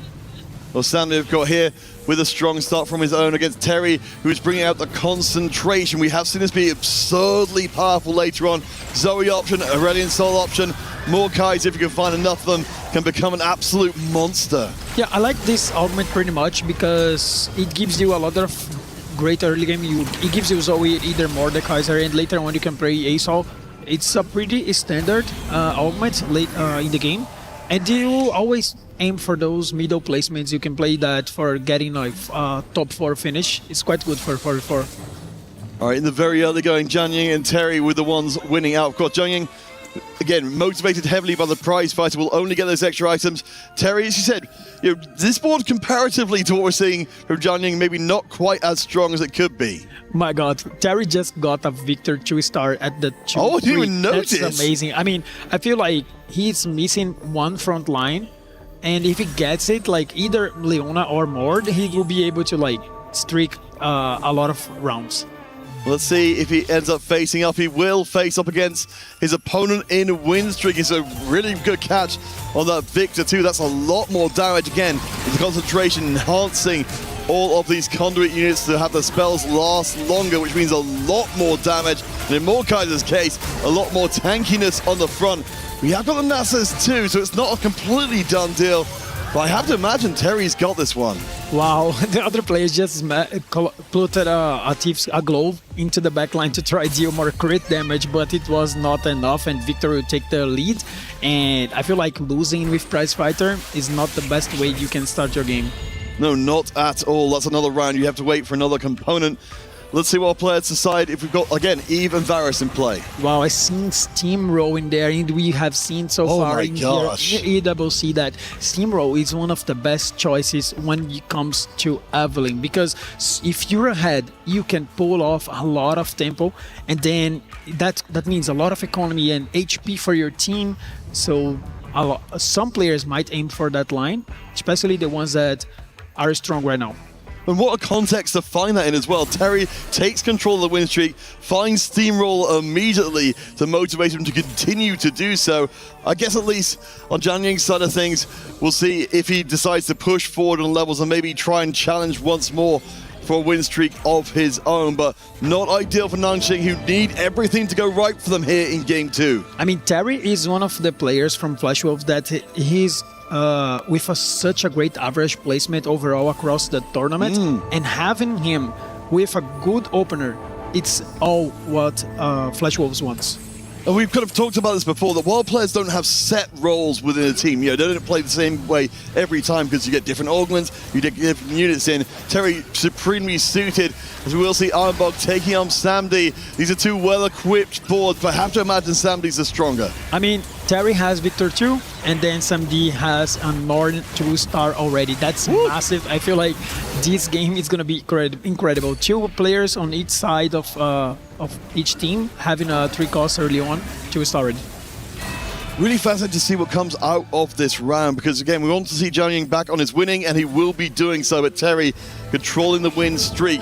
Siluk from Ningxiam at the bottom will control the loss streak, which is important, because of course that's a whole bunch of extra goals. AQ1H, we did have the big question mark about the advanced line, what he will be doing with it. It looks like you're absolutely correct. Rather than trying to spend aggressively early, he's saving aggressively early instead. Yes, he probably going towards like rolling deep after 3-2. I wonder if he's pushing levels or if he's trying to play tempo late, on the next stage of the game. We have got players like Kabawa, of course, who are trying to get the econ other ways. He's got the Arbiter gold drop in place. But let's see if Terry can keep not just the win streak, but the steamroller going as well. You noted the early upgrades coming for Terry. If he gets lucky, he'll find even more from these 2 drops. I mean, Terry is in such an amazing spot right now. And also, he's gaining every single round. He's getting more 2 costs. So it's a matter of time that he probably would be able to upgrade that more. And if he does, I mean, he can push into that level 9. And of course, with the Nongqing's win streak of Jiang Ying already being defeated by Terry, it's unlikely that anyone's going to run into Terry and stop his path, as he's just locking down so much. Oh my goodness. We've got the Tamketch shot, we've got the Mighty Mech on bench. For Terry, he just seems to be getting stronger. I wonder if he wants to put that Tamketch on the line, because he will get the steamroll, he will get the rewards from Tamketch. He also has a Pantheon that can help him getting the Bruiser online as well. So I feel like he has so many options. Yeah, an embarrassment of riches. Of course, we saw this with Sung Up before. Having this kind of control over the game, you call it out, the steamroller can be the defining factor of an entire game. In this case, it could be the defining factor of an entire series. For sure, and I feel like he doesn't have anything to slam right now, so that does not help him. But maybe if he wins this round and he can focus on like item augments, he would be very strong, because having a Victor 2 with 2 items already, that seems pretty good. Yeah, and he's going to find the Zoe too sooner or later, just because of the steamroll dropping her. So you've got a lot of good conduit units to try and lock down. Jiang Ying again, has still got his 2-win streak, has still got his prize fighter building, but SamD is building up a streak of his own. So either of them could make the challenge, but AQ1H is definitely not the player to do it. You see that Terry is laughing because he didn't level up, so he might like talk with his team, and he knew that they are facing each other, so he didn't level. He saved some AQ1H HP in here. It's probably winning the fight, but not doing a lot of damage on the teammates. So very good team playing here by Flash Wolves. Yeah, what we can see as we look on the right-hand side, to follow on to that point, the HP for Flash Wolves is looking pretty good overall. I mean, of course, we've got 2 loss-streaking players who've dropped down, but otherwise, no one taking too many hits early on. Of course, Terry taking none at all. But SamD, you mentioned as one of the players who's trying to build up his streak for Nongqing, will send out a hit to his teammate, but keeps his own win streak intact. Yeah, I want to highlight something else about AQ1H, because he getting advanced loan in a lobby that you know that the next augment is going to be gold. It's quite important, because you are not going to be so far behind in augment side, and the augment that he took, second wind, is one of the best silver augments in the game, so I feel like he's in a great spot. Yeah, a very calculated decision. Of course, every decision is going to matter tremendously. We check it with Siluk on the right-hand side. He has been lost streaking for quite some time. Of course, we see that tends to lead to the Akali boards. We have got this couple of lesser duplicators, so he's closer to the Akali 3 than he appears. Yeah, he's showing that he's going to aim for that Akali 3. That's not going to be that easy, even though he has that grab bag to give him some extra duplicators, because Akali is a unit that is very contested right now. And the specific player who is contesting it is Ironbog, we see on the screen. We knew, of course, there's no possibility that it would be a free take. Ironbog not with any of the duplicators, but I think quite happy to sit on the 2-star Akali and still be a huge nuisance. He will donate his time and money across to Terry, of course, who continues to steamroll. Again, 2 gold per round just off the steamroller on top of the street gold. I think the only opponent that can take the win from Terry might be Sam D because he has Ornn 2. But I feel like the more the game goes, it goes in favor of Terry because he will be able to push that level 7 very soon.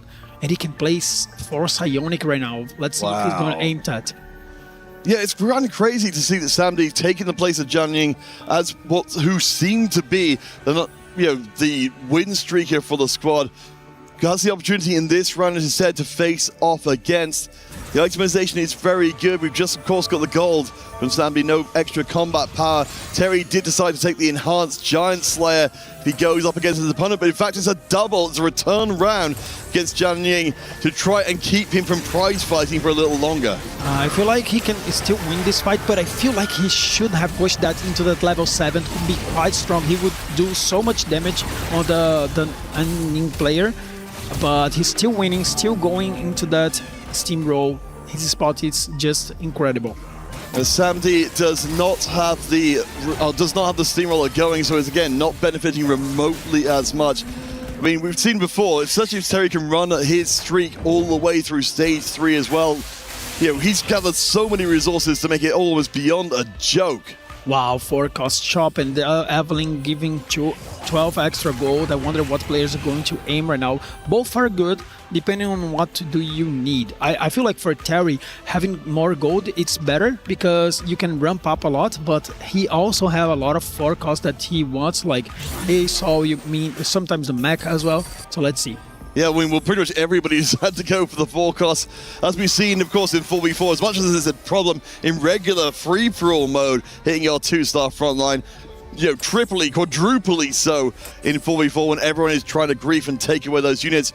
Dobbs, we've seen across so many of these games, these benches are now going to start to get full of the units that the other team want to play. Yeah, I mean, look at the K1H, he's already holding 2 Namis. He's already under 2 Corkis in a Brahmins, so I feel like he's in a great spot to play that comp. It's not a comp that will shine a lot on this game. It probably aims toward the top 4 finish or top 6 finish, but still in a good position.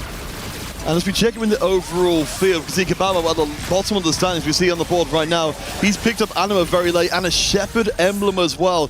Right now the Flash Wolves are controlling both loss streaks and the win streak in the lobby, which sandwiches Nanxing between them. Not the place they want to be in a game they have to win to stay alive in the competition. This is a play that we didn't see so much so far, Jennings having the Shepherd emblem. I feel like this is an emblem that you want to play a little bit from ahead instead of with low HP, because you must get a Sona late to get into that 7 Shepherd. But I feel like maybe he knows something. So let's see if he has a plan around that emblem. So yes, as you said, the great long-term potential Tiny Junk we haven't seen for a little while has been bodyguarding and slamming his way up the ranks. So a very strong board. Jian Ying, of course, we saw Nanxing, they took the risk here of taking prize fighter immediately. Has not worked out really at all. A 3-round loss streak. The opposite situation. We could be living in a world where Jian Ying was steamrolling, was getting prize fighter stacks, but instead he's languishing towards the bottom of the table with a win streak augment. Yeah, I feel like this is an augment that if you get 1 extra item is good enough. It's not that bad, but I feel, of course, it's way better to have multiple items going on, but that's not going to happen. But I feel like the problem is of the NS game is not even that. It's the fact that Terry is so far ahead, and they also have K-Bao with a great position to bounce back. Yeah, the cash out on the savings account is absolutely enormous. So, again, win streak controlled by Terry. Kababa with a loss streak controlled now has the ability to get to level 8, put his board together, and start closing the jaws of the Flash Wolves trap here. All of the Nongshim Red Force squad are between these top and bottom players of the walls. It feels like it's only a matter of time until those jaws close. Yeah, let's see if Red Force actually have a plan to deal with that. Maybe the Akali treat can bounce back later on, depending on the augment that he gets. Yeah, we're looking desperately to see if there's anything more from their side, but right now Kababo is just getting stronger and stronger. We saw those 4 cost drops from before. Kababo having no trouble blocking down his front line. The Nunu, perhaps some Morgana too, sooner or later, but got LeBlanc out 1 star as well. I think Kababo is certainly strong enough to start making some pain for the rest of the team. I mean, Flashwolf just already holding 4 Namis, so that's gonna be quite scary for Nongshim to actually deal with that because there's so many units out of the pool already. Kababa will go up against Terry, so this is a little awkward to run into a point where Kababa would ideally like to start win streaking, but he can't unless Terry's willing to donate some of his, voluminous HP across to his teammate. I think at this point, I mean, you've gotten so much gold out of the Steamroller. I don't even know if you need any more, and he will. Terry will donate his win streak, his Steamroll, his everything to making sure Kababo gets into this game. Yeah, I feel like when you're playing Steamroll, if you win 3 rounds, it's already worth it, 6 gold, so that's a lot. And imagine winning like 8 rounds that he actually got it. So it was a lot, and I feel like Terry it's so much far ahead that he can actually donate HP for the whole team, and he might be finished for top 4s too. It will be Golden Longs, of course, in a Golden Gala to end things out. Again, remember, a 3-game series, our first of player. Flash Rolls was a Nongshim Red Force.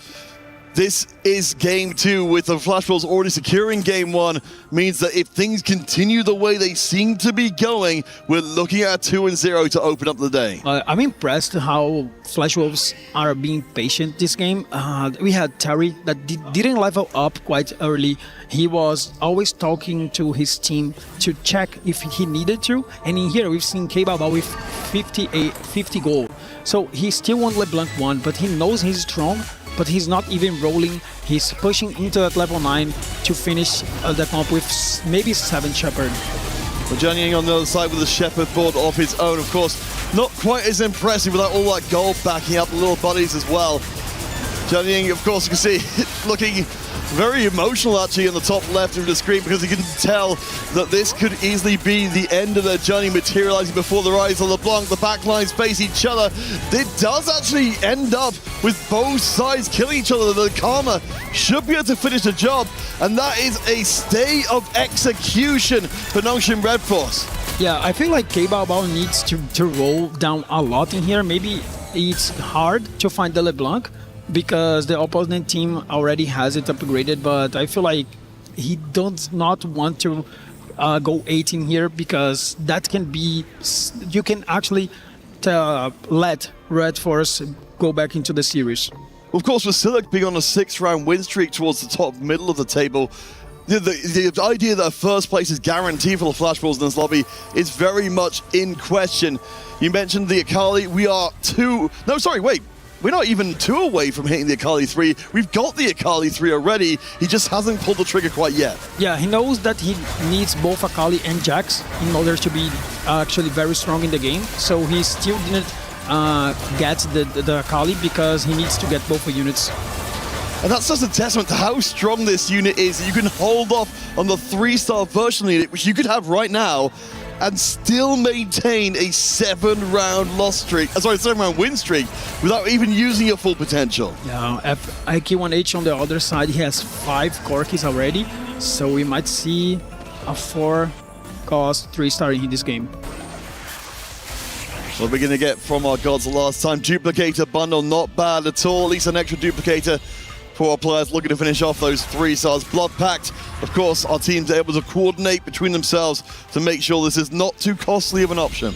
Yeah, Psylocke also is going to be able to get another Duplicator that will help him a lot with the Akali and the Jax, and I think that Nongshim needs to rely on him because this is a composition that can deal a lot of damage on Flash Wolves, so this guy is just too important for the teammates. So Dobbs, if you're in this position, Kababo is vulnerable. He's only got, I believe, 1 life left. At this point, now you've got the 3rd Duplicator, are you going for the Akali 3 to say, if I run across Kababo, I can knock him out early and change the whole game? I feel like Psylocke, if he has K-Baba on the line, I feel like he must roll and try to kill him as soon as he can, because if K-Baba goes to that level 9 and maybe he can actually cap high his board, And I feel like he's a little bit vulnerable right now, so you must kill him early. So that's why probably he's rolling. Yeah, well, he's got the Jax, he's got the Akali 3-star. He doesn't face off against Kababo this round. Instead, his teammate, Samdi, one of the players who was looking to push forward strongly before, is now on a 6-round loss streak with Space Group instead. Yeah, but he actually took out the items from Jax just to save some HP from his teammates. Speaking of teammates, Kababo will be preserved by his teammate in this round. The Corki board, quite happy just to absorb the loss. AQ1H doesn't have a ton of HP, but he's certainly got more than Kababo does. Yeah, he found the Sona. He probably thought that the LeBlanc was too contested, and then he pushed it into that level 9 with little gold and rolled it a little bit and got the Sona. Now he has 7 Shepherd. I feel like that might be a great thing for him. Cool upgrades, very important, but still missing the main carry.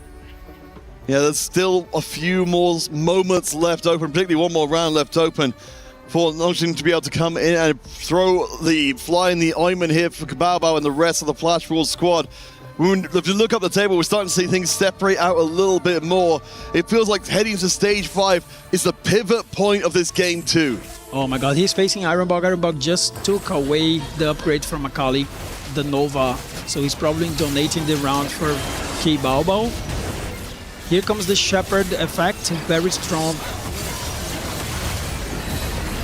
No, you're absolutely right. For Flash Rules, I think getting a little bit lucky here with their matchmaking, being able to control the ascension of Kababo, or at least making sure he doesn't drop down. I'm keeping an eye out for AQ1H to see if he takes another loss, as Sandy also gets hit. We're starting to 3. Well, of course, Kababo on a single life. We've now got several players, or maybe just a couple. Yeah, I feel like Kababo dodging Psylocke was one of the best things that could happen to Flash Wolves, because MD is not quite strong yet. He needs to get a Blitzcrank 2 in order to help him with the groove. He's still on a decent spot, but he doesn't have quality augments. He just have one Apotheotic Forge, so that's not too much. So Blitzcrank 2 is very important. All right, we'll keep an eye out here for how Kababo and Terry do in this run. Of course, Terry, with the steamroller from before, absolutely magnificently strong. But Kababo has been dodging through the raindrops for a while. Terry, of course, he's gotten so much money already. We certainly expect to see him be able to, with 84 gold in the bank, to build an absolutely ridiculous board long term. Yeah, we see the benches on the side of Flash Wolves. I think that he's playing slowly to see if he can find a teammate to do less damage. We can see the remover in there. He still have a couple of them. And I feel like this next round is going to be very important. All right, we'll keep our eye out on the right-hand side. Again, we're seeing a lot of the losses on the Flash Rules side, but a few of our players sort of top as well. But as he will be facing up again against a third teammate in a row to make sure that Kababo will not drop. Dobbs, what's the downside again of playing this kind of way for the Wolves, keeping donating HP? No, I feel like it's quite important, because Terry is not getting a bot 4 in this game, and I feel that it's very important for him to donate the HP that he got early on. So this is a strategy that's very common in 4v4, and it's quite efficient. It does, of course, mean we end up in situations like this. On the right-hand side, you see the HP total underneath the levels. We've got barely anything in it from second place all the way down to 6th. So the end of the game, tremendously volatile. Kababo still not eliminated, fighting his teammates over and over again. That's got to stop at some point, and I imagine it may well be this round. Yeah, I think it's going to be very difficult for Red Force, because Nongshim, they have Tiny Giant on the bottom of the stands as well. And his composition is like a regular comp, playing Asol and Karma, not a comp that caps so high. Joining the failed prize fighter player will be his opponent in this round, which will be one of, I imagine, the softer boards he can face. You mentioned the Shepherd Wave, which provides so much CC, especially when you've got the Nunu in the mix as well. I can't imagine Jiangning is going to be the player to bring down Kababo's streak and put him out of the game, and it doesn't look like it will be the case. Just a step above. Similar balls, but Kababo's is better. Oh my god, look at the Corki! He had done it. I mean, some D going Nate in here, that could be the end of the line for Nongshim. Yeah, that closes so many doors. We were so close to Kababo. If the matchmaking had gone differently, going out in 8th himself. And we see just above in the red, of course, the Nongshim Red Force. They are not looking too healthy. Siluk, we were praising before, is doing very well, but everybody else seems to be dropping off. I feel like Flash Wolves just seems too dominant on this matchup. K-Balbao is still alive. He has the 7th Shepherd. They have the HP to trade with their teammates. So the game is so one-sided right now. K-Balbao will be facing off against, I believe, the Ghost in this round, so it should be absolutely fine. The big story right now is whether Tiny John on the right-hand side can stay alive, or if he can't, they'll push Nongshim into an almost unrecoverable position. The front lines are collapsing for Tiny John. He needed some bigger giants on his roster. The backline is really good. The Aurelian Soul will cut through a lot, but the Corki doesn't drop. Karma with another shot. The Aurelian Soul is so far off of casting. Tiny John takes a hit, but he's still alive. Oh my god, there is no way that A-Soul didn't hit the Corki before the Riven, so that bought us some little extra time, and then AK1H was able to take down that fight. Oh my gosh, it still feels like for Nongshim Red Force, this is a massive uphill battle. They barely got any HP left on the team, as you can see from the two members we're looking at here. It's going to be a dance along the edge of the blade to get out of this one. Everything's pointing towards the Wolves, locking down the first game, or first series of playoffs, 2-0. I mean, Peter, I think this is the end of the Cinderella story of EWC, but the Nongshim still fighting for their tournaments. Well, you call it from before the Flash Wolves looking to 2-0, from here all the way to forever. Keep an eye on both of the front lines here across the two Nongshim boards. They're both playing from the bottom of the board as the Morgana walks in, and we see already this is an Aurelian Soul's power unleashed. Tiny John gets absolutely annihilated. Jianyan gets run over as well, and that's going to be the two members, the three members out of the bottom four. The Flash Wolves remain undefeated, and our first playoff series is done and dusted. I mean, what a play from Flash Wolves. They did an amazing job. 2-0, and I think they just made a statement. Nongshim were the dark horses of the competition. But they were seed 1 from APAC. So Flash Wolves just saying, we are the favorites on our region right now. We're showing that we can do great stuff in these playoffs. Well, you've got to, of course, to see the mark of respect from the players to each other. The fact that Nongshim got this far as players who really got the whole roads ahead of them competitively, they've shown what they can do as a unit, and I really hope we get to see so much more of them as well. Yes, for sure. I feel like when you prepare a lot, it's very tough to lose, but I feel like they should be proud of what they've done, because I feel like they faced such an amazing team with so many condecorated players, and the game plan from Flash Wolves was just very well played today. They had the best augments, they had the comebacks and the winouts. They played very well tempo as well around the circumstances they created, and I think Flash Wolves, they were the favorites in this series, and they confirmed that. They did play, of course, last year, making top 8. They've now surpassed that achievement. Ironbog and K-Balbao were there as part of that team. Let's, of course, head across to get that key crushed. All right, ladies and gentlemen, and officially, the key has been passed as Nongshim Red Force are officially eliminated from the tournament, and Flash Wolves moves forward in the playoff picture. We have the interview ready with Kitty. Congratulations to Flash Wolves for the 2-0, eliminating Nongshim out of the quarterfinals. So now you guys have successfully made it into the semifinals, and I've heard that a lot of teams think Flash Wolves are a strong opponent. So what do you have to say for this rating? 首先恭喜 Flash Wolves 能成功打进4强。我也打听过了，其实很多队伍都觉得 Flash Wolves 是一个非常有实力的队伍，所以对于这个看法有什么意见呢？我觉得我们这次准备的非常充分，也是发挥的非常好，所以我觉得我们也是一支夺冠热门的队伍。I feel like for this tournament we have prepared very well coming into the tournament, and we feel very confident. And of course, we are going to contest for that title. 那么这次也是再一次来到了 EWC 的舞台，所以想对自己有什么目标和就是答案或者就是要求吗？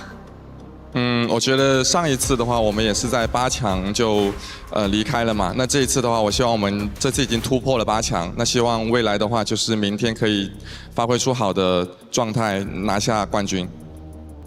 So for my personal goals coming into EWC once again, unfortunately last time when we were at EWC, we could only finish in the top 8 positions. So this time, hopefully, we can go into the grand finals. Thank you so much once again. And of course, now we have to crush Nongshim's key and say goodbye to their chances at the Esports World Cup. 请把他们的钥匙毁灭掉吧。Ladies and gentlemen, there's never a right time to say goodbye, but if there was a right time, it would be right now. Flash Wolves, of course, with the big time W. Congratulations again on moving forward in the event. Flash Wolves showing they are a force to be reckoned with, and it's about that time to crush that key. We seen yesterday Doha absolutely destroy. We had to repair the key crusher. This is it. Nongshim Red Force, the underdog story, Cinderella story. Oh. Yeah. Congratulations again, ladies and gentlemen. Flash Wolves moves forward in the bracket, a force to be reckoned with. Will he reach his goals, his dreams of making it to the grand finals? We will find out. That's it, ladies and gentlemen. Congrats again to Flash Wolves, and let's keep going with the tournament. We were there for every click, every clutch, every respawn. We were there for the years of grind, and we're here. Now, the proud founding partner of EWC, powering the biggest event in gaming, shoulder to shoulder with the world's best, making history. Greatness deserves a stage. Lenovo Legion, reach your impossible.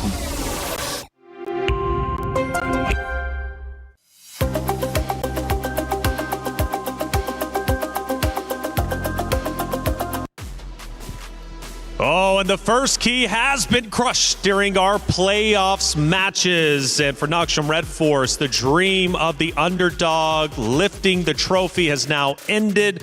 We still got some underdog stories, but for this one, it comes to a close. Flash Wolves have been unstoppable, incredible. They've made it through all their competitors, and they now sit in semifinals. But for Nongshim Red Force, we must celebrate the fact that they came in as relatively unknown players and leave now with a lot of status and prestige.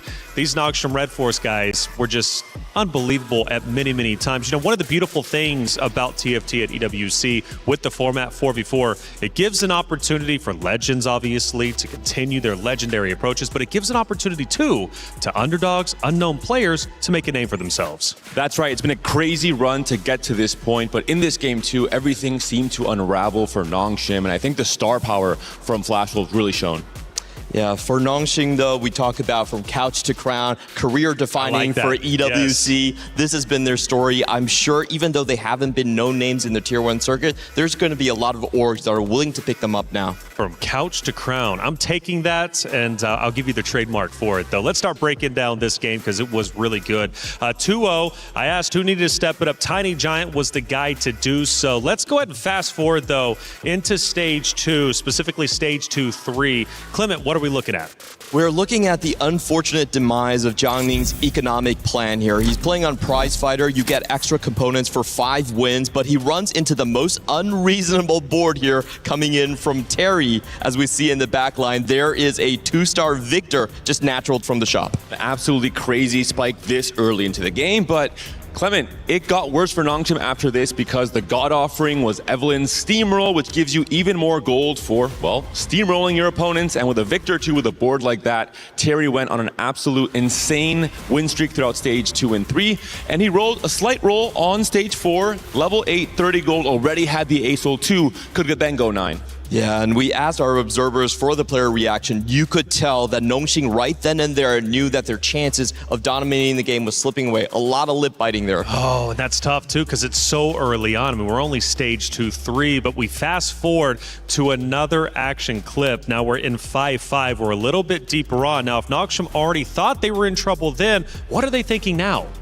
And this was basically the end of the game, essentially, and we saw just the last few players on Nongshim trying to stay alive, but they just could not handle the high cap boards from Flash Wolves. It was a double elimination on the side of Nongxing. Both of their players were actually playing for Shepard, and what Flash Wolves did so well is they sent their Lost Streak player, K-Bao, directly on that Shepard emblem to lock both of them out. K-Bao, maybe with savings account, was going to roll on 8s, just play for tempo. He took a huge gamble. Instead, he went all the way to stage 5, went for level 9 board, survived for all those rounds as well. And that was, I think, one of the pivotal moments for Flash Wolves. For Sam D on Nongshim, he picked up reinforcement on 4-2. Usually that means you're playing for immediate strength. You're playing to stay alive.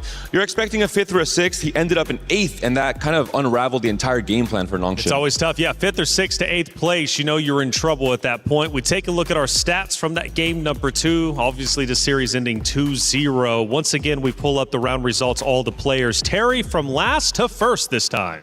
20 wins and only 5 fight losses. That was a ton of the steamroll stacks going into that one. 17 steamroll stacks going in. So he was sliding on huge econ. And honestly, even if K-Bao went 8th this game, Flash Wolves still could have won. They were that much ahead.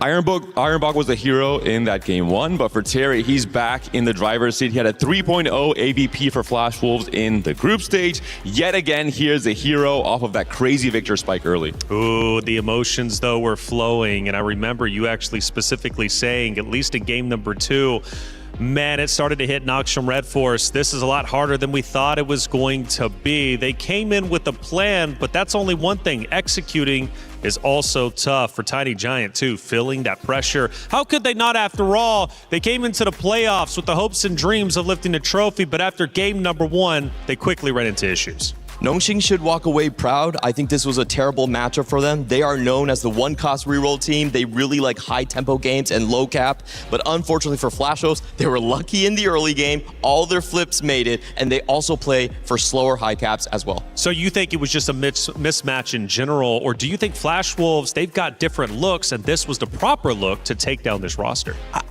I think the experience from Flash Wolves really, I think, shown here as well. And you're mentioning it, Clement, the patch that we had in TFT in the qualifiers was so good for Nongshim. It was really their style that they really popularized with the one-cost reroll. It has not been the case, and yet they still adapted well enough to make an underdog run into the playoffs. I'm excited to see what this roster can do in the future. For sure, absolutely, and I hope they do perform well in the future, or at least come back, right? Stay together. So many teams stay together and they only improve. This is going to be one of those rosters for sure. Plenty of people breaking down the action, and aka Wonder is one of them. Let's bring them in and have a little conversation of what we think TFT is happening or how we're liking it. Wonder, what? First off, fire shirt, my guy. How you feeling? I'm feeling great. How are you guys doing? It's amazing. We are here in the core stream. Yes, enjoying the event so far. Absolutely. And what do you think about it? We're back in Paris. We're here for EWC. And this stage has been electric. We've had some of the best gameplay we've seen in a long time when it comes to TFT. Of course. It's always amazing to see so many stars here. Even though we are seeing a lot of 2-0s yesterday and today, I feel like the lineup is stacked and all of them are very good players. I'm looking forward to see Flancy as one of the best players maybe here in Paris. So yeah, stacked lineup for me. Buenos dias, Aka. I've been joining you on the Spanish code stream across these last few days. I know you were a big fan of the MKOI boys that got unfortunately eliminated yesterday up against Godlike. Now that we're in the playoffs, is there any team in particular you're really rooting for outside of just the star players? I mean, after yesterday, I need to go with the EMEA teams, of course, so I'm rooting for Godlike.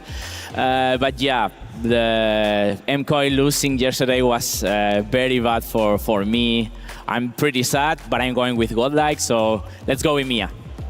All right, fair enough. Well, hey, is there anything else that you want to say to the fans out there now that we got you on this great stage? Of course, you guys are amazing. Thank you for being always part of the core streams. Also, you guys are doing a very good job on the main commentary. So let's see what bring us to today. TFT, more everything. Thank you for everything. Absolutely. Thank you so much for coming in. I'm going to have to link up with him later because I want that shirt. That shirt is awesome. Flancy, by the way, mentioned him. He's going to be on that stage in just a moment's time, and we're going to be talking about Team Vision and how well they have been playing so far because their story is tremendous. But for Noxium Red Force, a tremendous effort. They came and they did exactly what they wanted to do. Yes, they don't get the trophy, but they still make an impact, making their story that much more interesting going into next year's competition. Degon had a chance to catch up with one of them from our post-match interview. What's up, everyone? Joining me after their quarterfinals loss is Shiluk of Nongshim Red Force. It felt like a really tough go in 0-2. What was that series like for you? It's kind of disappointing, but I believe that we were just unlucky and we will keep trying better as a team. What are some of the learnings that you take away from this 4v4 experience here at EWC? It was a great experience overall, and I believe that we learned a lot about what's important at 4v4 and what we should practice more on. You came in as a surprise seed from APAC. You lose to an APAC team. Who do you think is the strongest team left in the tournament? There are a few teams that say that they are the best, but I believe that Weibo is the defending champions are currently strongest.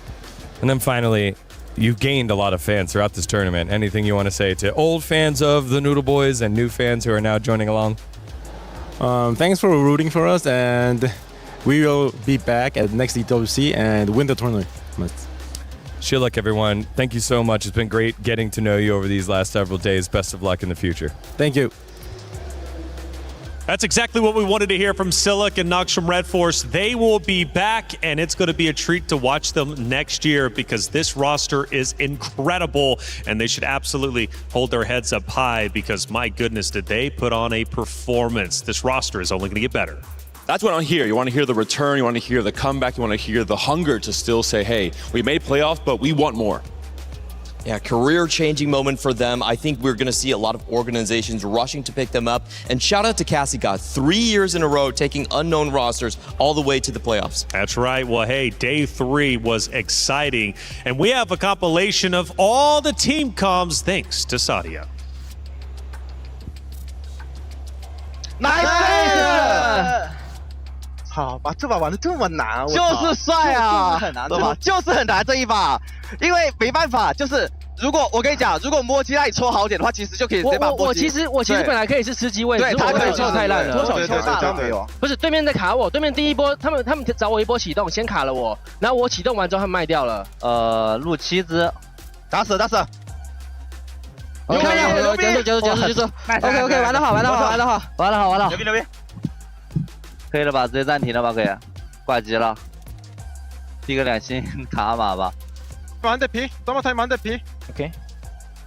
람코 계속. 제발. 나이스야. 70원 했다. 상대 8등 나왔다. 자쟁이 이제 아무도 안 하고 게임해야 될 것 같은데. 오케이. 나이스. 좋아요. 나이스. Me mata de milagro. Yo no me muero ya seguro, pero no sé si mato al Raiko. Vale, creo que le estoy dando al Tegua. Vale. Ya está, ¿no? Ya está, triple bottom. No. Sí, triple bottom. ¡Let's go! ¡Hostia! But it's ignore birthday, roll for mech, and then go 9. Yeah, you can. Okay, then Gobo, you can go 9 too then, right? No, I'm go now. Groove? Okay. I have like Samira too. Nice! Let's go! Good job. Did we win? Yeah.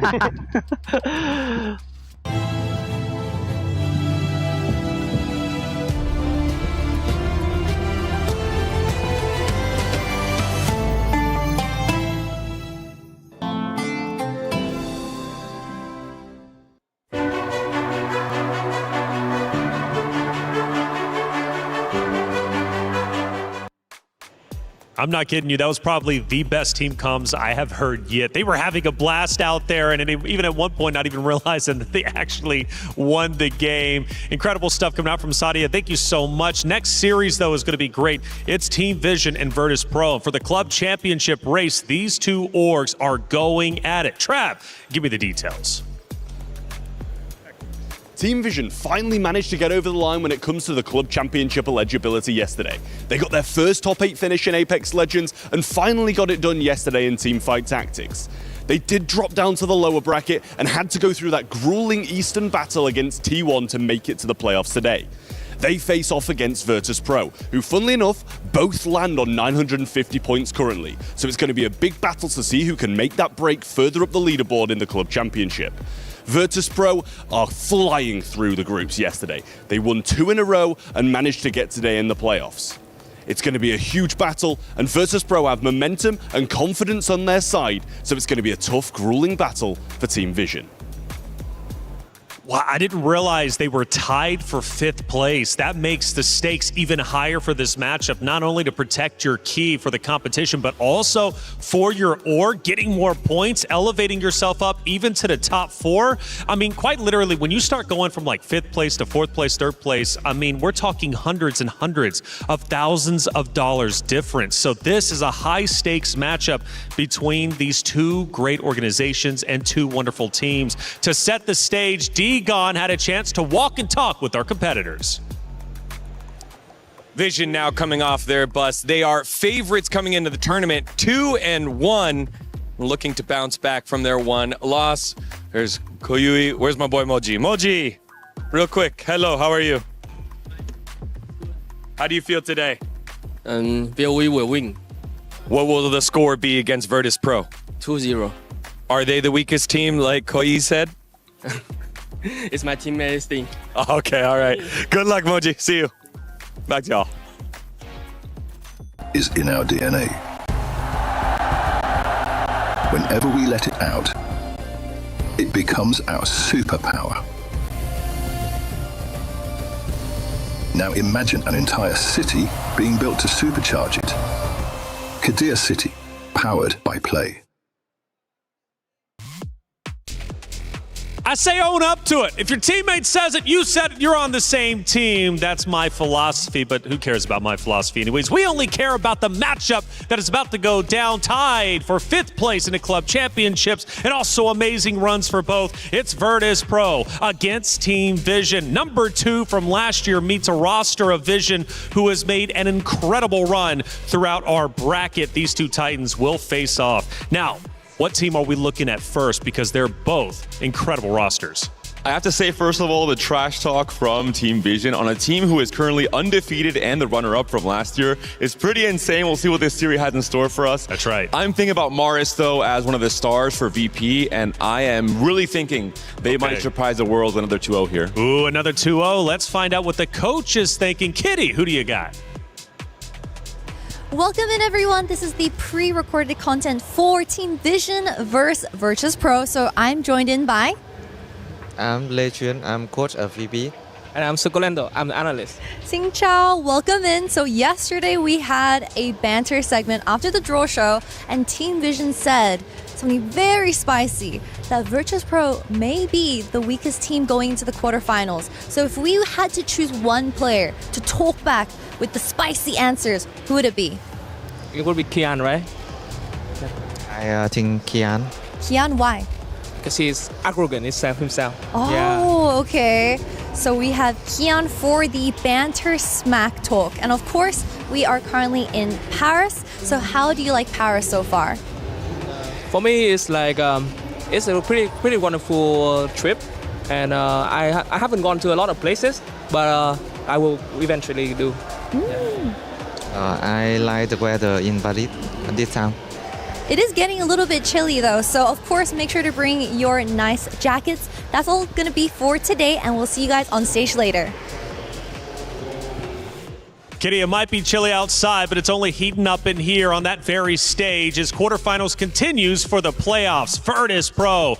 We heard for a couple of the players, including the coach there. Now, this is a big moment for them because they remember last year falling short to Weibo Gaming. This year, they want it to be different. Now, their run has been phenomenal. 2-0 against Nemesis, 12-point advantage, and NCC won first in both of those games. They beat Aurora Gaming 2-0. This is a roster that has been undefeated not only in their series, but also their maps. The 2-0 against Aurora is the big one for me. I think Aurora's a very, very strong team. To 2-0 them that easily early on in the tournament is absolutely insane. And VP, despite losing that final last year, I think they had some of the best team play in the entire tournament. They transferred that perfectly into this year's edition. We talked about just the club championship points being so important. Last year, they were able to make over $1 million for their organization, and they were instantly re-signed right off the bat. This is a team that has been built the longest time for a long time. They knew they were coming here because they were the second place, and each of them individually has stepped up in the TPC. But who is the individual that is the best? NCC1 has been out of this world.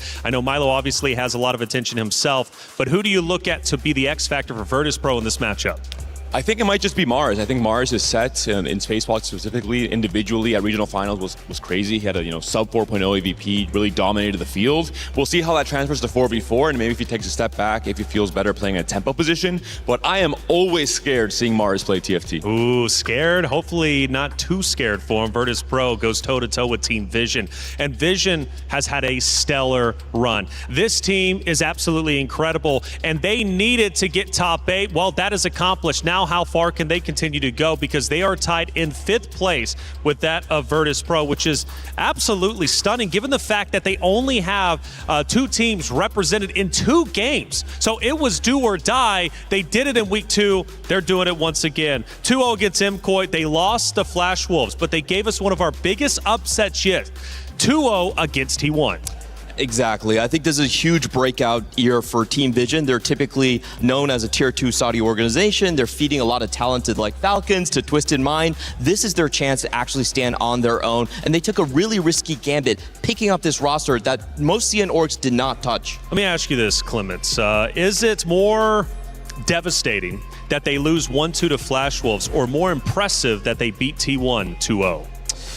Ooh, I think both series were actually very close. I feel like T1 series, they actually kind of got lucky. T1 was kind of off their game, and I feel like they should have closed out the Flash Wolves series. And hey, we saw Flash Wolves advancing as well here. We saw how strong they are as a team. A 2-1 is a close result as well. I think if MojiG in particular steps up in this next series, they can be a contender as well. And they love their trash talk, so this is going to be a fun roster to watch for sure. Now, for the first time, I struggle when I look at this roster to truly realize who is the star on this team. Now, Flancy gets a lot of attention, but Zinba has been wonderful. Moji has been incredible. Koyi as well is great. But Flancy, I guess, would be the star. I mean, he's been making incredible moves throughout our tournament. For Team Vision, is Flancy the X factor? Flancy is the best player on this roster, and because he's so consistent, I can't say he's the X factor. I have to give it to the quarterback, which has been Moji. Moji, he had a lot of 8th places, and we heard in the comms right there was a game where he was supposed to go first, but actually went down into 6th place. If he can actually step up, then this team has a much higher ceiling. Much higher ceiling. Well, hey, how high is that ceiling? So far, they have been out of this world. Vision taking on Virtus Pro. One key is going to be crushed, and the stakes are high for the organizations themselves when it comes to the club championship. It's our second match of the playoffs. Let's send it to the stage to get it started. The stakes are high indeed. We had a lightning fast first match, but this second match is juicy for many reasons. I know there is game, there is kill, but there's a bit of smack talk, Rob. A bit of smack talk. They talking crazy out here, ladies and gentlemen. If you missed the playoff group draw yesterday, I'm talking about absolute insanity. They straight ass. Actually, I don't even want to say exactly what it is yet. We'll reveal that when we get to the interviews. But just know there's a whole lot of pride on the line in this matchup. Absolutely. Pride is there. Of course, these two teams are looking ridiculous. It's all about continuing. One team looking to confirm, the other one looking way too good throughout the entire first stage. Right now, it's about confirming what you said, but also confirming how you played before. Ladies and gentlemen, it is about that time. We've got the old guard versus new blood storyline. You cannot make it up. Please welcome to the stage, Virtus Pro. If I told you that this team was undefeated, you would think that I'm talking about overall matches, overall series. But no, ladies and gentlemen, not just that. They have not lost a single game here at the Esports World Cup. All 2-0 victories, 2-0 dominations. Maris and Milo have shown that they are the embodiment of the trademark consistency that VP has come to be known for. And right now they are planning to continue that trend. This is all we want, especially when you have an undefeated run out there. But despite being undefeated, there is a team coming up to that stage that looks mighty confident that they can take them down. It is time to welcome China's first seed, Team Vision!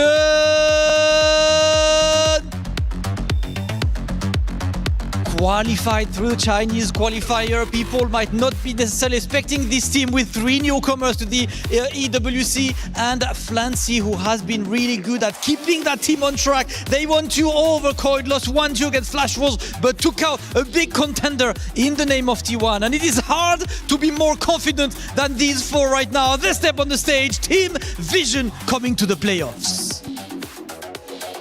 Okay, ladies and gentlemen. Now I do have Milo right here next to me for an interview. Simply put, yesterday there was a whole lot of trash talk from the other side. They said that Team Virtus Pro is the weakest team in the playoffs. Are you going to make them pay? Ngày hôm qua đã có một cái câu nói gáy từ bên Team Vision là nói là đội của mình là đội yếu nhất trong cái vòng loại này. Thì hôm nay mình có cho họ biết tay hay không?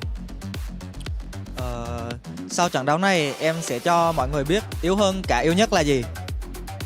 After this one, we will show who is the weakest of the weakest.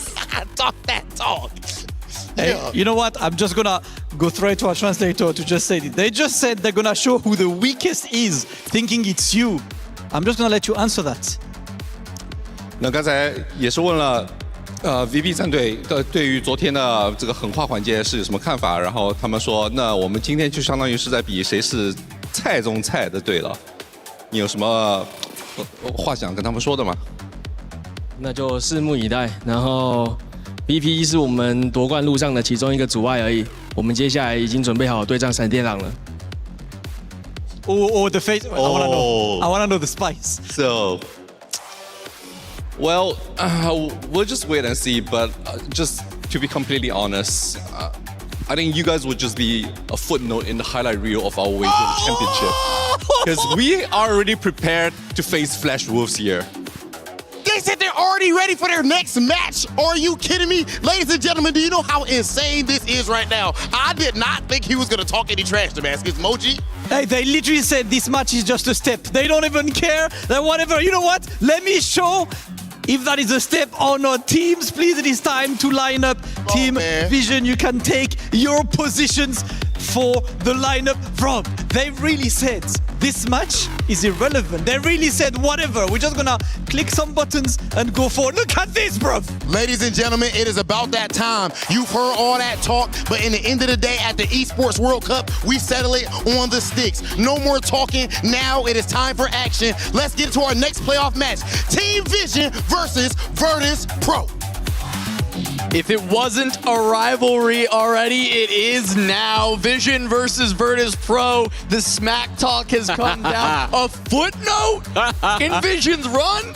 That's what they say VP will be. We'll see if VP has words for them. Houpe-san and Casanova on the cast. Houpe, how you feeling about this matchup, baby? It's perfect, man. They hyped up the scene for all of us. Moji, the one in the second place right there. And he's the one trash talking the place, but he's also like the wild card, like Clement said on the desk, the player that needs to pop off. Flancy, we already know he's doing great throughout the tournament. He's the hero player, if you will, the one who's going to go first. Will Moji appear? And he has confidence, and that's exactly what you want to see in a player coming into the series. And if they are going to complete what they've trash talked about, they're going to have to beat Virtus Pro, who is undefeated so far in games. They'll have to deliver their first and second game loss in this series to make it happen and crush their key. Stop the returning finalists out of VP. A surprise for us last year, but this year we expect the dominance we've seen out of VP. Totally, and they're making it happen, as you mentioned, 2-0 in every series. And I mean, the rest of the players are still saying, no, you're the underdogs, you're the underdogs. They are not. They are totally prepared for this. They have confidence. They have the 4v4 power of friendship, and of course, individual plays that have been so great for them. Kian being the one with the banter, being the one being present throughout the game.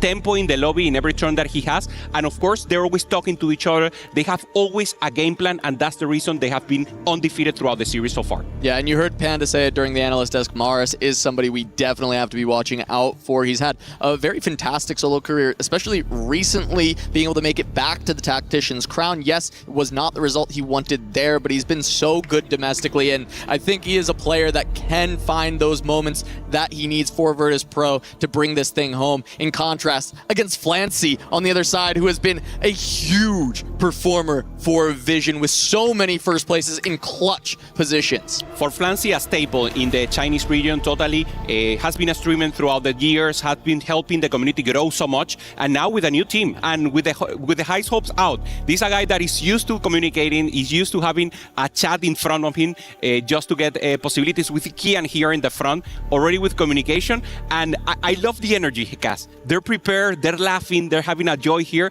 and this is exactly where you want to start. Flancy also, laughing, being prepared for the first game. I love the friendly bants, but it is personal at this point between these teams, right? They are ready to go. They don't want to take that lying down. They don't want to be like, oh, you said we're a footnote and then lose? No, VP says this is not how we fall. And I think for Vision, yes, they ended up dropping to the lower bracket. Yes, they had to fight their way back in to make it to this top 8, to the knockouts. But this is the first seed from CN. Reminder of that. These are two powerhouse rosters. This could have been a final in its own right, but one of them will fall short here today. Yeah, the game is about to start, and we have it. We have Thresh, the randomness, the god of aleatory chances right now. Everyone should have it as a default. And Echo, more of a maybe mid to early game champion, or god, if you will. And of course, with the anomaly bringing up when we get the laser booms into the game. Yeah, and we are going to have the emblem ensemble for our encounter.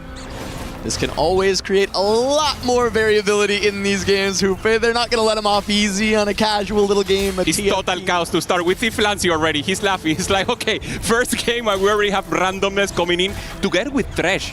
So, I mean, double randomness, volatility full for this first game, and they need to laugh it out because it's not in your control. Now they have to do a game plan. That's why they're all talking, okay, do we have the same emblem? Do you go for the vertical? Do you go for maybe more of a tempo play? And the difficult part here, Cass, is that you need to contest, but you also need to win against your player or to actually perform. And it's very difficult to navigate this spot in 4v4. It was already a battle of the clubs, but now it's a battle of culinary tastes. Which chefs are better, the ones from Vietnam or the ones from China? Because we're going to be seeing some cooks between the Thresh and the Emblem. And there's not a better place to see that finest cuisine than now in France. Of course, we went to a restaurant, Jerry, has some, we went to France and had some burgers. That's exactly what we shouldn't do. But they were great burgers, and I have to say it. And of course, right now, we'll see the best cuisine out of Vision. We see Koju here, just with a ramp up, normally getting the possibilities, and we see the emblem. Senbai already having the Dark Star together with Mari, so two players going into a line that is so important, and Flancy together with Milo will be the one contesting each other for the other premium one that is the Space Group. Yeah, the space groove we have to look out for. We see the Nova. It's also on Flancy, so there's a world that he can stay out of the space groove line. But realistically, I expect since he's the only space groove, he may end up needing to contest in there. We also saw multiple Dark Stars, as you were mentioning, and that's been big with the Dark Star Aurelion Soul as an option. But there is a world where it gets contested. And, you know, we didn't feel that there was enough variance, randomness in this one. We thought the chefs were maybe having too easy of a time with the ingredients provided. So how about we add a prismatic for 2-1 to keep this interesting? We're already going for the main course. We thought we were starting with the entrance probably. But yeah, and Senpai already thinking about the later stage of the game. He gets Forged in Strengths. This announcement that throughout 4v4 has been one of the pop-up ones. If you get ideal artifacts, you're already winning the game. But of course, there's randomness. And of course, having a Reforger means that he can even more try to get a better placement out of this. For Kian, going also for additional artifacts here, thinking about Silvermare as a possibility, and Mittens maybe if he wants to go and pop up a little more. Yeah, Mittens is interesting. Some of these more aggressive AD ones are kind of unique. He has the +1 Marauder, +1 Sniper. There is a world for some of a world to go into some of these lines that are lesser utilized at the moment. We've seen some Xayah. We've seen like maybe a few Master Yis, not too many, but it opens up some options. We jump on board with Moji. He's going to pick up the win. He does end up having an Arbiter and a Brawler, so not the most exciting when it comes to scaling up, but that's where the Fortune Strength can come into play. Yeah, I mean, exactly as you mentioned, not the best in the late game, so he needs to get value now. So that's the two ways to play augments or emblems, if you will. You either are strong in the early game and pressure the lobby, preserve HP to then transfer to your players, or think about late game, the space group, think about later how you can accomplish maybe a cap-out board, and maybe try to go for economy like we saw just recently. Yeah, Milo going to be looking for that lost streak. We did see the full open fort happening there. Curious if there is any anima that VP is trying to grief, or if Milo is just looking to make as much gold as possible. Koyui on the other side with the Blighting Jewel as that first pickup for the artifacts. Does have it on the Teemo early on, looking like a pretty powerful board with a lot of slams, just no upgraded frontline, and he stayed on level 3. So not fully committing to try and go for the win streak, and he might lose it immediately to Maris with this Victor with 3 emblems, but no, gonna have enough strength. Triple item Gragas gonna be just good enough as Zenpai is able to stop Milo's lost streak already. He was on the near open fort. Looks like Zenpai took it a step further, full open forted, and ends up losing that round. Yeah, immediately. For Vision, Flancy, the hero here, the only one with a win streak, and for VP, the one defending it is Kian. We see NCC1 just trying to pop off for the start, has the anima emblem and is not using it, so now there's less resources here for him, so in a more difficult spot to navigate, and also now the Primordial will be the option. He's thinking about selling the Misfortune, the sides, that's not the option, already having the Jinx, so he's just going for a more tempo player here, Cass, maybe will not cap fully the lobby, and decides to reforge here a little and have an additional chance. In order to make 20, he had to sell the 3 cost instead of the 2 cost in case he loses this round. But with the Primordian, he can continue to print some additional money. He's not playing any of it yet because he does not want to deal too much damage to Milo, who is kind of going on this loss streak. He's seeing if he can allow the ability for Milo to pick up a couple unit kills. Now with a chance here, also emblems that don't connect here. So great for him that he's actually pressuring the lobby. Flancy trying to hold the win streak, already having a LeBlanc 2-star, Lissandra 2-star there in the back together with Poppy. 3 space group already assembled, and this is exactly what Vision needs. Flancy being the top player, preserving HP, and then he can take a choice here. Okay, got Mystery Loot of course, and Scuttle Party. Also pretty good option, but I mean Thresh is just too much EV. Yeah, I mean, it ends up just being often that players are going to go towards the Thresh. Scuttle Party can give you a lot of that gold right away. It can give you, you know, getting those little crabs. It's nice to have that little return to the past, the blast from the past. But as is tradition with the Thresh, we're going to all go sit there and see what's in the box. See what's in the box. Mystery Loot for everyone. Normally you get a little gold, plus some stats, plus maybe an item or something. A lot of gold here for Flancy. In a great spot, he needed maybe an item, so gold is not the best, but in the early stage of the game, gold is always good. Flancy takes it, he's laughing, so everyone's just talking about the bounty that they're receiving and already embracing the variance, if you will. Yeah, they're looking at the Mystery Box Challenge in this culinary bout once again as Flancy now cooking up some fresh AP flex to go up against Kion on the full win streak. Doesn't end up hitting him, finds Zenbai instead, so we'll still have 2 streakers going into the final round of Stage 2, most likely, as long as Kian is able to pick up his win as well. Meanwhile, Zenbai, as we can see, only playing 2 units near open fort alongside Maris at the bottom of the table. Yeah, for him, thinking about the later stage of the game, he had the 14th strength. Normally, when you get the 3rd artifact, that's the moment when he will start to pop off. Kian here, holding strong, and also with the win, and 2 players in different teams, Kian for BP and Flancy for Vision, holding, and that should be the face-off right now. Anyone who tries to maintain or is able to maintain the 10 or the 100 HP is the one in contesting the better placement for Stage 3. This is going to be close. It feels like there is a frontline edge towards Kian, but that is just because Flancy's placement. He does still have this Poppy. He ends up selling it for just an Aatrox, which will give the Nova, but that was a 2-star Poppy, which might have been giving a lot of value as far as that front line is concerned. Meanwhile, Azaya is found for Kian on 5. It gets Mittens, Ginsu, Marauder. That is a pretty beefy Zaya, and the Sniper +1 is going to help more, but they do not pair, so it looks like they may be able to both win streak through Stage 2. Yeah, great trend for both of them. We see Flancy there on the left against Kojui, just holding strong. Koji's pretty decent here with the Blinding Jewel together with the Teemo. They're in the top left hand, and it should be an easy win here for Flancy. Both for him and Kian, both will maintain the 100 win streak, and of course pressure the lobby from now on. Yeah, meanwhile, it looks like Maris and Zenbai have been able to hold on to their loss streaks at the bottom, but Zenbai with a massive HP differential. No, Maris ends up actually taking that win, so he doesn't complete the full 5 streak. Zenbai does. However, it is at the cost of a significant amount of HP for Zenbai on Stage 2, all the way down to 69. Yeah, you lose the battle in HP, but you have the sandwich, and that's exactly what Vision needs. Have control of the bottom placement with economy and the control in the top with Flancy. So this exactly, early game here for me, Cass, in favor of Vision, but very close. We have a close one. Very funny to now look at Maris's board, and it was like, oh yeah, he was on a 3-loss streak, maybe go for the, or 4-loss streak, maybe go for the 5-loss. No, he's a Victor 2 on the board, so I think he's going to be okay going into Stage 3, trying to flip this loss streak into a win streak. He's found some big hits. He's at 50 gold, level 5, going into this 3-1. I actually think there's a lot of opportunity to full streak Stage 3 for Maris with a stable front line and this powerful backline. Expect the unexpected, gave him a lot of gold, so Maris now with possibility to navigate. This is very good spot. You can now up level, you can pressure, you can roll, and this is exactly the great thing about this great augment. Yep, meanwhile, Flancy is going to push towards level 6, does it just before it flips to see if he can catch Kian off guard, but Kian does the same.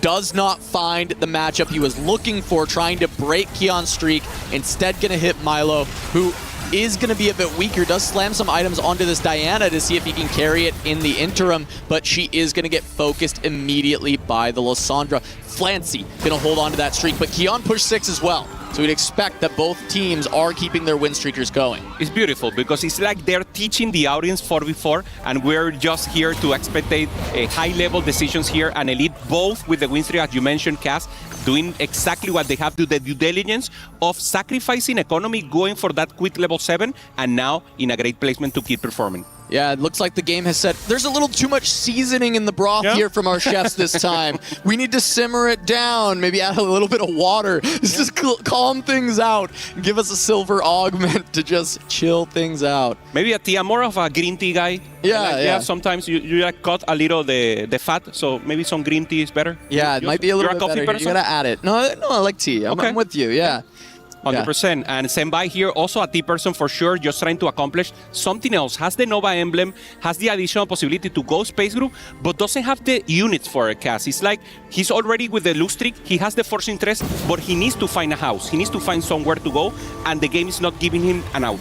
Yeah, it's a lot more difficult to find your home when everything is made to look like a Picasso painting because you have all these extra emblems, right? Yep. So there's so many different options, areas to maneuver.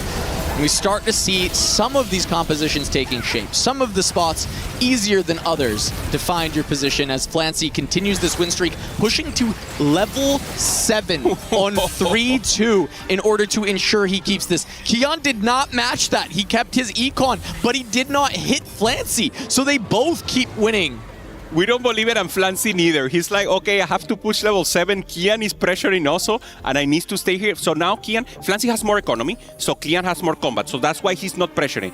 So now the advantage goes a little into Virtus Pro just because of that, and it's very important. NCNC, the NCC1, the only one or the other one for Virtus Pro going for the win streak also. Yeah, and that's a big hit. He upgrades his carry. That has 3 items. The Jinx 2 is found. He has this Ornn 2 for the front line, which is insanely strong.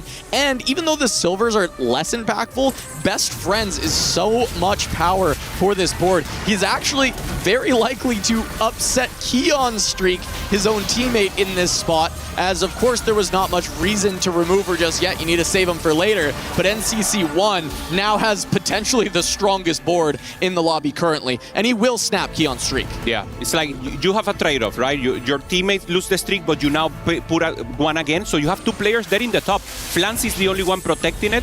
And now, once again, Mystery Loop, after 4 round, 2-star, 5 cost, is a little of a gamble. But of course, Thresh, the possibility, 2 people at least here, Milo, going for that gamble. So we were seeing 2-star, 5 cost soon enough.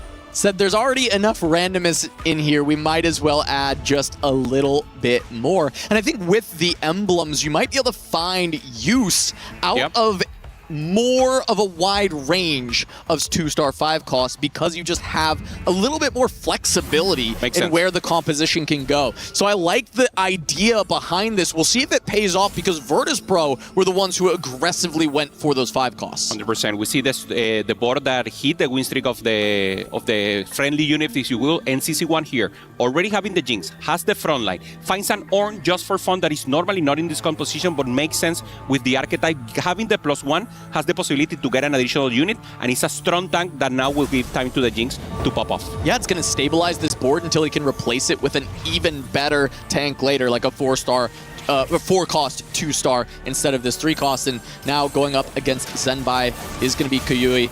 And it is just still that Blighting Jewel Teemo holding on as best as it can in this +1 Shepherd line.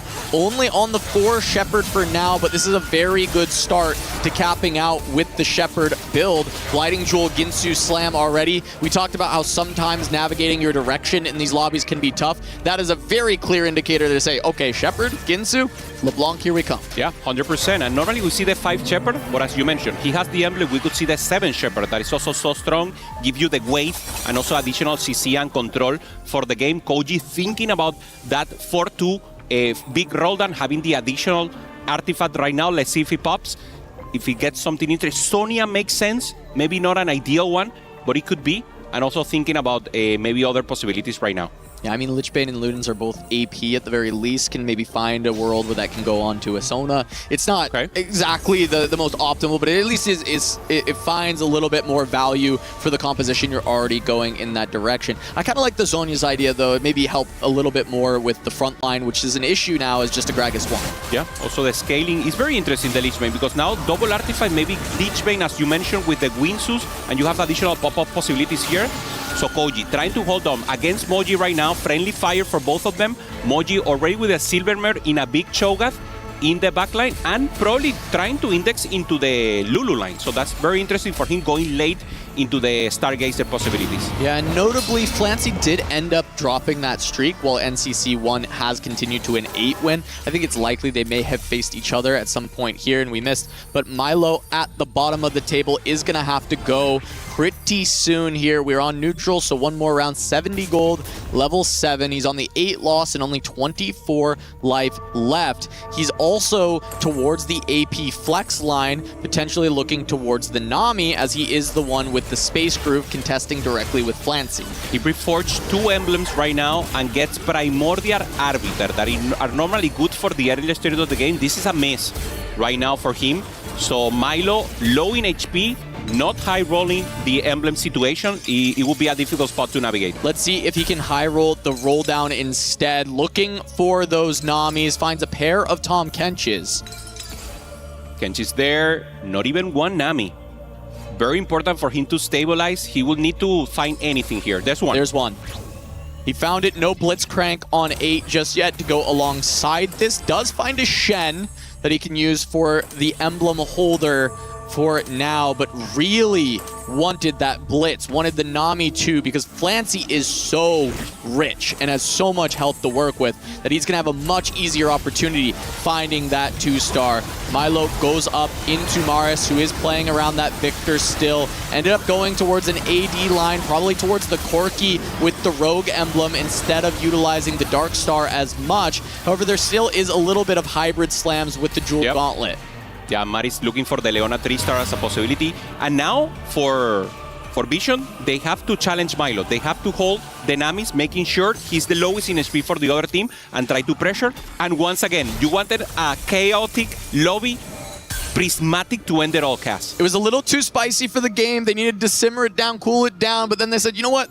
This is too cool for my palate. We need a little bit more spice. Dump a whole bottle of hot sauce in this one, make a mess of it, and see what the players can do. I mean, just like in the dessert right now, if you will, Flancy. More of a serious place right now. He was laughing in the start of the game, and now the big roll down. He needs to hit the additional unit right now, has the front line, lacking the back line. Yeah, he also was able to find only a singular copy of the Nami on this roll down. He had the Space Groove +1. We'll see if he can actually convert from there as we look at Zenpai now, who did have the Nova +1, ended up in the Akali line, and now has a double artifact Graves, but it is just a Graves one and a Kindred one also on the double artifact. But that Kindred is terrifying when that thing gets upgraded. Yeah, 100%. As you mentioned, that are the 2 carries that he's trying to pop up. He's in the yellow level 8, so we'll try to roll there at through 0. Steal the Darkstar emblem there for MCNC without utilization, and Zenpai takes a big win right now against NCC1.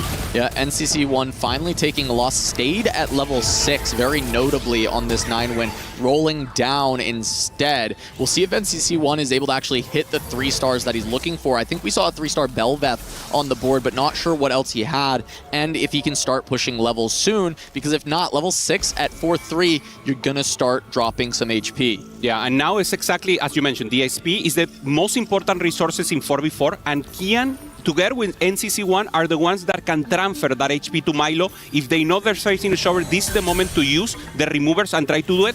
For Vision, it's not possible. They have low HP. Yeah, and look at Maris's board. We hadn't had a look there in a little while, and he's been able to stabilize so heavily around the Darkstar Aurelion Soul. It also has a Voyager emblem. We've seen Voyager Aurelion is also an incredible backline unit. Beautiful. Why not both? Plus, there is a Morgana 2, the best tank in the game currently, upgraded to stabilize the board for Aurelion, 6 Darkstar online. This is everything you could want for Maris, and being the low health member of VP, having such a strong board, put so much pressure onto Vision. Yeah, 100%. Even Milo doing bad, you can sacrifice one player if the other 3 are doing so great. Random boom once again for Trash. And this is the spicy one, Cass. This is the one that could flip the screen for all the players. Almost everyone falling for the Trash, and the bounties will start coming.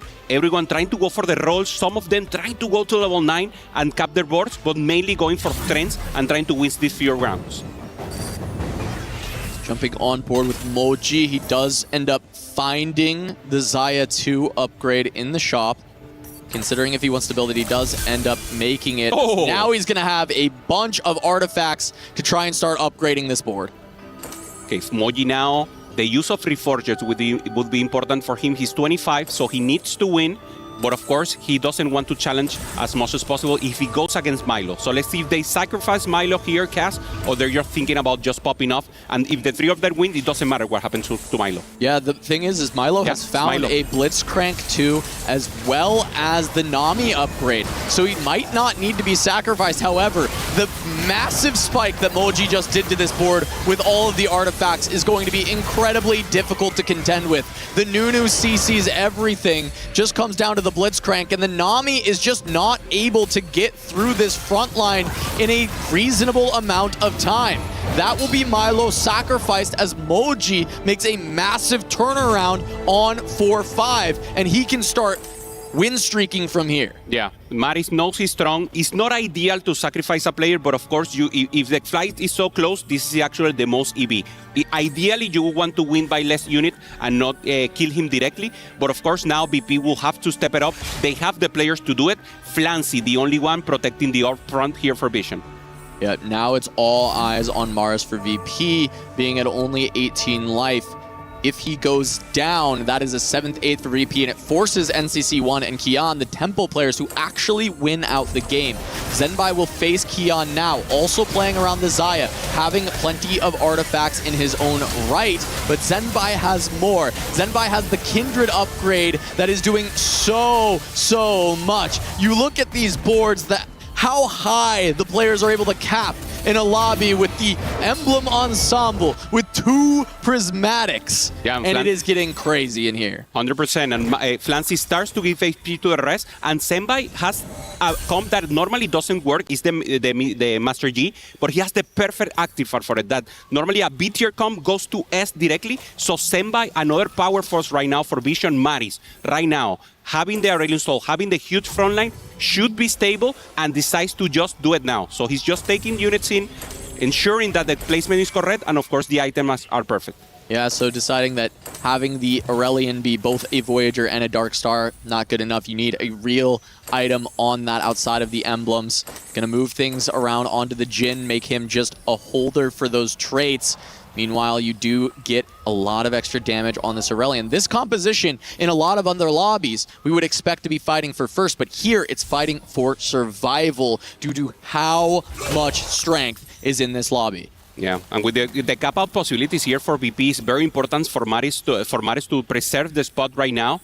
So Vision is using every resources. We see the goal. Almost everyone holding into and having the possibility. Moji thinking about going level 9, 55 gold still for him. So it's a ghost for Maris. Should be an easy fight, not an additional frontline here for the ghost. Yeah, very safe for Maris. He won't go down just yet. So it's Zenbai and Moji that are the ones that we have to see whether or not they're going to keep these win streaks. Both of them hit hard on their last roll downs, and you can see a quick one. NCC1 gets obliterated by Zenbai's board. It's just too strong.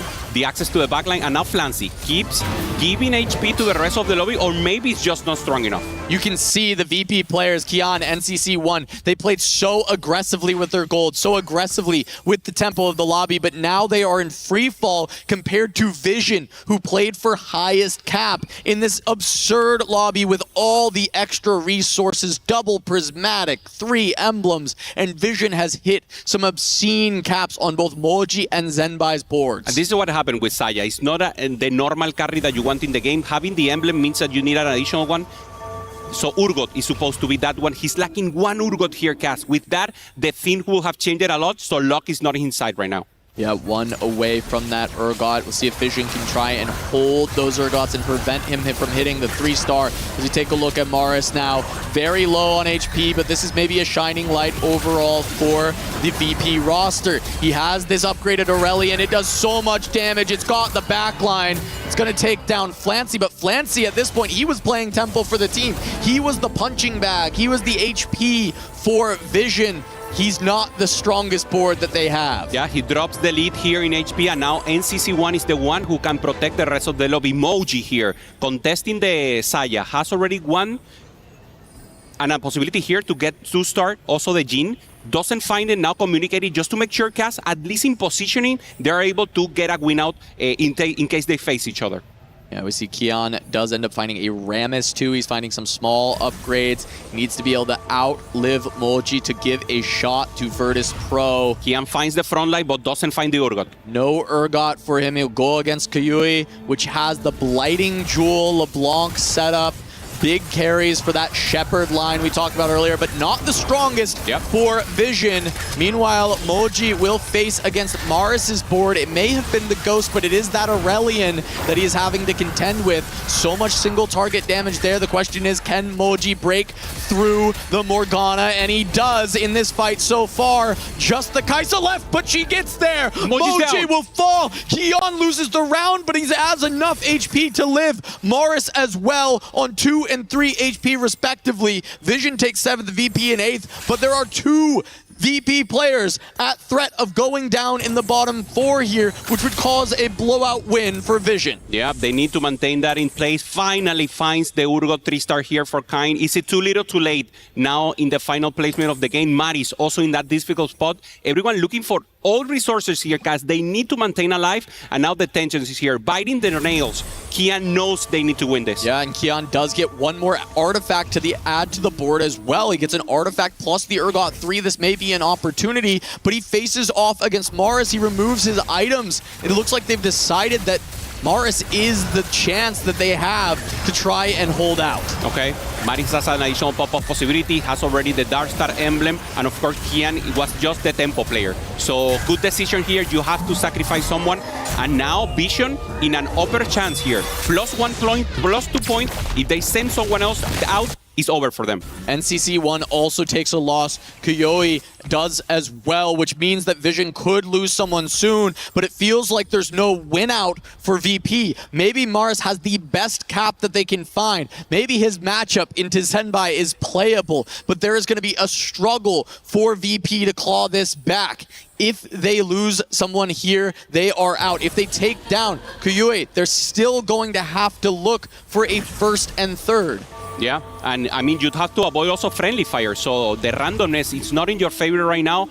Maris going up against Koji, so so no friendly fire, they need to win this, and Koji's just too strong right now with the LeBlanc. Double artifacts with a great synergy right now. Yeah, and massive LeBlanc there trying to get through the Morgana front line. The damage is also there for Maris. Look, he found the Jin too. That was the big hit. He takes down Kuyoi, but so falls NCC1. Who lost harder? Is the game over? It looks like it may be, but they both fell at the same time. Yeah, they got it. They got it. BP falls out. So the win goes directly into Vision. There it is. Koji, no, it's tied. There it is. BP, BP fourth. BP fourth. Koji that's there. it. So that's 3 players in the bottom. Moji wins against Milo. Koji wins against Kian. And finally, or NCC1 already diminished here. So it's a win right now for Vision. They play perfectly. Flancy being the top hero here, Cast preserving HP, transferring to the rest. And in the end, it was just a mathematical decision. Yes, there it is. From there, with these matchups. Vision, outstanding play in this one, looking for those high caps. Whereas VP played the tempo game well. They just could not push enough damage, and Flancy holding on to all that extra HP for Vision, making a massive difference to get both Zenbai and Kuyoi to those strong boards. Possibilities here just to give additional, here's Senbai with his board. I mean, having already the placement here, the Hurricane, the chances here with the Titanic Hydra, and having a great chance. And finally, Flancy, the player who was the hero for the team, played it great, full tempo, finding the Namis, trying to go for a Nami 3-star for the show, now up against Maris. Just for show for Flancy. He's going to fire the Nami away. It's like Maris can't quite get there with the Aurelion. He will go down. Vision taking that first game against VP. They said that VP would be a footnote in their journey to winning the entire EWC. And they're starting off with a bang in one of the craziest lobbies we've had all of EWC 2026. Normally, when the game is over, they just surrender and it's okay. This time, they maintain just to give us a show. So Flancy trying to go for the Nami 3-star. Also, Moji and the rest trying to go for the Aurelion Soul 3. They were trying to give us that, and that's the reason why they were laughing. So taking water right now, hydration, prepare, and of course, the confident. And BP loses their first game, not of the series, of the whole tournament. Yeah, massive win for Vision on this one.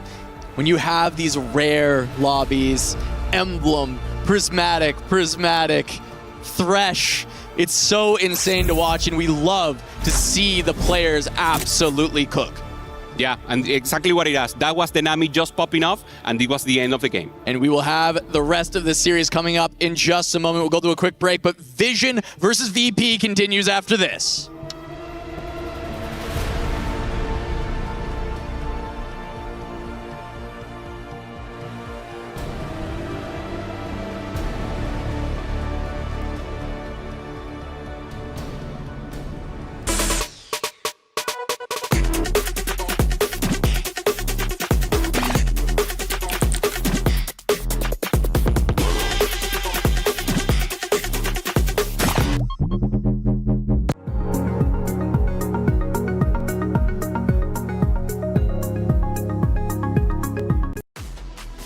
The interview before heading onto the stage said exactly this from Team Vision. Virtus Pro will be a footnote in TFT EWC history. Well, we are now one round away from that becoming a reality. They're backing up the trash talk, and Team Vision now lead 1-0 in the series over second place finishers of last year.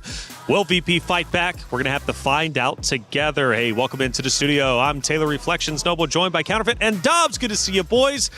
It started off pretty well for Team Vision, but it ended lackluster. It started off well for Virtus Pro. Walk me through this game number one, because obviously for Virtus Pro, first loss that they've taken in the entire tournament, they've got to be feeling it. Yes, I feel like especially for Virtus Pro, they didn't have quite success on the RNG side. Earlier than 2-1, we had multiple emblems coming from both teams. And I feel like, especially for Vision, they had the better spots. And for Virtus Pro, they had 3 Anima emblems, which ends up being not that good. So I feel like, in my notes, I had like 2 players from Team Vision would be so far ahead, and both players were Flancy and Zenbai. And these guys are just amazing in converting great spots. And so, Dobbs, you came into this and you said, hey, this is going to be a high variance game. I want to hear your thoughts on that in just a little bit. But Casters, we were watching you, and during a big moment, we heard you had a pop-off moment. Big carries for that Shepherd line we talked about earlier, but not the strongest for Vision. Meanwhile, Moji will face against Maris's board. It may have been the Ghost, but it is that Aurelion that he is having to contend with. So much single target damage there. The question is, can Moji break through the Morgana? And he does in this fight so far. Just the Kaisa left, but she gets there. Moji will fall. Keon loses the round, but he has enough HP to live. Maris as well on 2 and 3 HP respectively. Vision takes 7th, VP in 8th, but there are 2 VP players at threat of going down in the bottom 4 here, which would cause a blowout win for Vision. Hupe and Casanova always bring in that action, bring in that energy. We've still got more to go in this series, and it was a good match. Again, for Virtus Pro, the first loss that they take. I'm curious to hear your takes on if that's going to have a tremendous effect. But Counterfeit, let's go to one of the final actions of that game, right? We're getting towards the tail end, and at this moment, it seems like all is lost for the side of Virtus Pro. Well, I mean, we've of course got to bear in mind as we look at the last part of the game, we've got Maris, who is doing his best to save a game. I don't think we will see many more games exactly like this in the entire competition. So Vision are coming out of this one feeling confident. They did navigate this game very well, but I think Virtus Pro have still got plenty more to give us in game 2. Let's find out if they do. We take a look at some of our stats from that game number 1 to tell the whole picture of what ended up unfolding between these 2 great teams. And you did say you had 2 players highlighted, right, from the very start, and well, they finish 1 and 2. Yeah, Flancy and Zenbai, if you give them good spots, they are converting to wins. But the only player that have great augments on great emblems on the side of Virtus Pro was Maris. He tried to carry this game, but he was not just unable to recover the losses that they have across the board. But I feel like this game is very tough to Virtus Pro to take as a pattern, because the high variance just took them away the chances to fight for this game, in fact, I would say. But the next game you have to start fresh, because it's important to recover from a loss like this. Well, as you said, we've got all the emblems, we have the prismatics coming in as well. I imagine we're going to be seeing a lot of trying to reset. Of course, there's the joy and happiness to carry across from that game with the focus and concentration from Virtus Pro. We must not forget, last year, nobody expected Virtus Pro to come through and clean out the competition. They are on the brink of being eliminated, but they're not gone yet. Not yet. They still got hope, but man, that hope is starting to run out. They've got to turn things around very quickly. You keep mentioning high variance. Of course, for Team Vision, this works out for the best. For Virtus Pro, how could they have changed their luck in game number 1? And going into game 2, how do they get their head back into the game? Well, I feel like just have better luck, I would say. How do you do that? Break it down for me, Dubs. Yeah, but I feel like they have to stick with their plans. I feel like when you play a game of such a higher variance like this, you cannot afford being tilted. You have to make the right decisions. That is all about in Team 4v4, and I'm pretty sure they have the tools to come back. Well, Virtus Pro right now is down in the series. You could say the pressure is on, but the pressure is on because they were once in the hot seats.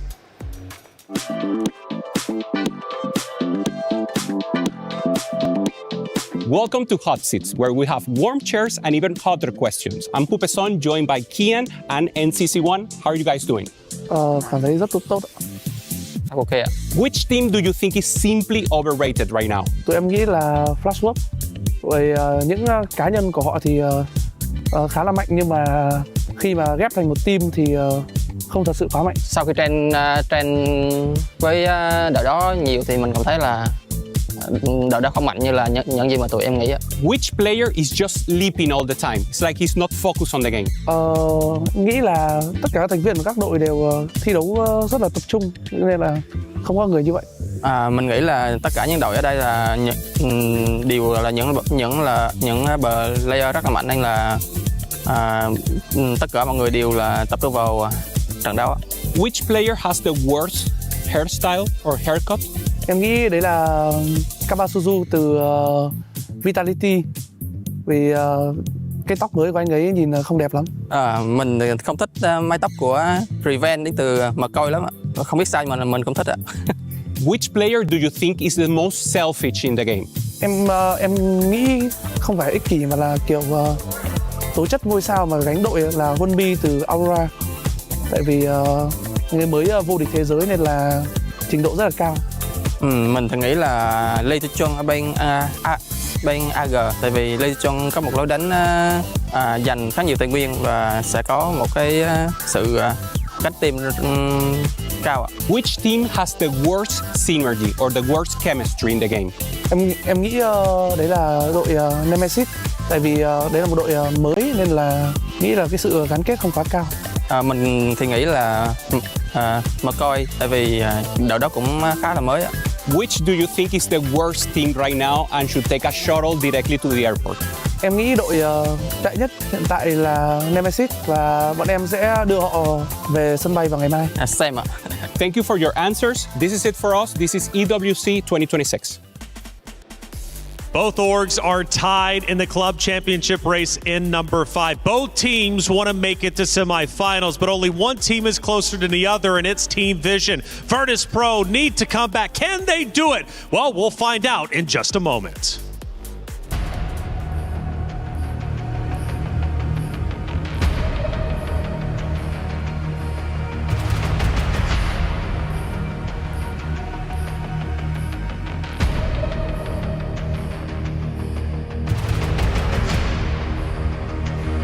Can Virtus Pro bounce back, or will Vision leave them as a footnote in the journey to the end of EWC 2026, where they try to become the winners? Here, Hupeson, do you think Virtus Pro has what it takes to bring this back after that last game? They showed it last year, the runner-up for EWC 2025, coming again, holding strong, 2-0 to get here, and now the loss. And this is exactly what you're saying, Cass. Can they hold on? After a loss, can the mental maintain? We see the expression. They were laughing on first game. They were having a chill. Now the tension starts to build for them.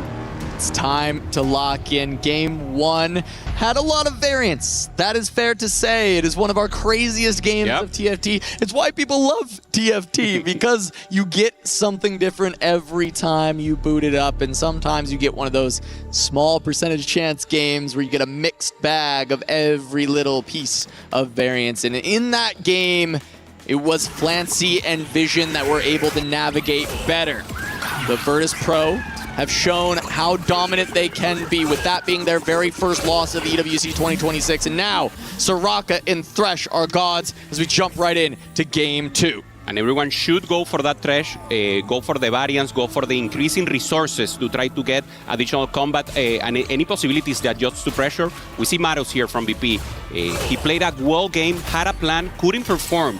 So she's actually one of the players that needed to happen here. Pando was saying it throughout the desk. A player that has had a great performances throughout the Riot official circuit, now coming into EWC, trying to perform also for his team.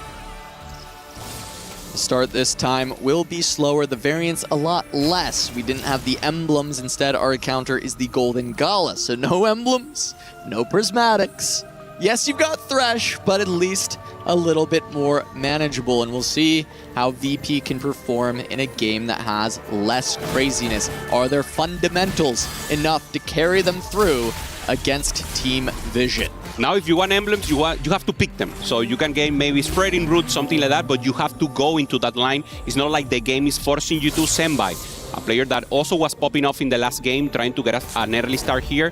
Gets the Primordial, so ideal spot for him to pressure the lobby, try to play for the Jinx or the Akali that has been the menace throughout the games that we have in previous days. Yeah, being able to get that extra economy from the Primordians can be massive, especially for that Akali composition. Really easy transition, great item holders available, very comfortable position, and we see Akali in every single team, sometimes even multiple copies from the same team. A change of characters in both games. First game, as you mentioned, full randomness, and now more of a pick out, a line selection, if you will. There's two types of games. Normally, you line selection games or resource management. Resource management will be more important right now. Select early your line, and then just try to help as much as possible. Possibilities here, Bodyguard if Senbai wants to be the win-out player, and of course Gold if you want to lose and maybe maintain a lose streak right now and just help later. Yeah, we've seen a good amount of advanced loan over the course of the tournament. Players using it to have the extra resources, so in the end game they can hold extra units, they can push for those big win-out, big caps, but of course advanced loan is going to reduce your augment power, but you know it's Golden Gala, so you're trading a gold for a silver, in this case guaranteed. Okay, Senbai also goes for Bodyguard, so we have two Bodyguard players in Vision, Senbai and Moji. So both of them are going to think about the later stage of the game cast. The rest need to preserve HP, similar to what Flancy did in game 1. See, as Kiyoi does end up picking up the advanced loan for Vision, so going to be getting additional econ and not leveling up the board too much. Is just going to be playing for that potential loss streak, as Zenbai will end up taking the win. Slamming here for Flancy, so exactly what we mentioned. He's going to pop off. He's going to use all the resources right now, and if Flancy doesn't get a tempo advantage, it will be difficult. NCC1, the player in the tempo side also here for VP, has the win, so has the Ezreal to start lacking a little frontline, and of course looking for upgrades right now. There's an advanced loan as well for Milo, so there is going to be a couple players on that early economy. Meanwhile, Kion does end up getting the spreading roots, and we're going to see Marauder as part of that start. Yeah, for him, Marauders for plus Ionic is a great spot. He can really go index. Normally, we only see 2 Ionic, now having 4 as a possibility. Maris directly with an open, and also with economy augments, he's thinking about the later stage of the game and also protecting against Vision. Yep, calculated loss is going to allow him to just feel good about the open fort. He gets all that extra economy, potential for win out, and while doing so, can continue to grief any loss streaks out of Vision. NCC1 is going to be on that win streak pretty easily. Ezreal 2, frontline item slammed, as well as the Ginsu potentially looking to go in the Shepherd line and for that LeBlanc. Yeah, also holding Primordials there just to have additional possibilities, maybe trying to go for Jinx if that's an angle for him.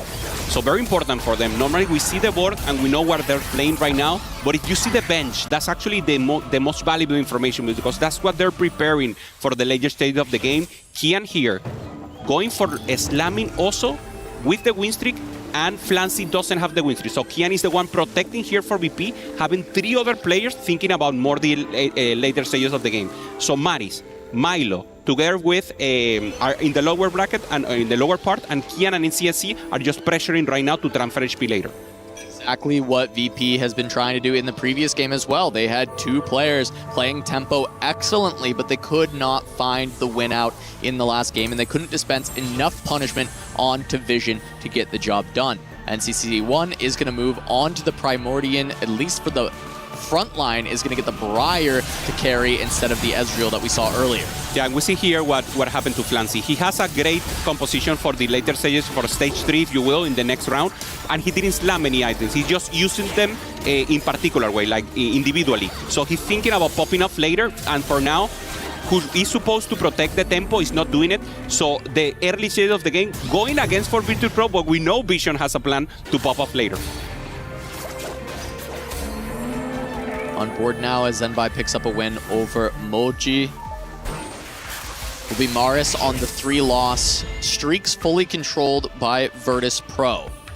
Now we get the Thresh and the Soraka, our first God pick, and for the most part, everyone going towards the Thresh as we expect, but Maris considering that Soraka. Yeah, Maris with the lose streak with calculated loss, prefers Soraka for now. Everyone just wants a randomness. I mean, additional resources. Already having a plan means that you can go for this Soraka just to maintain your plan and just continue the lose streak.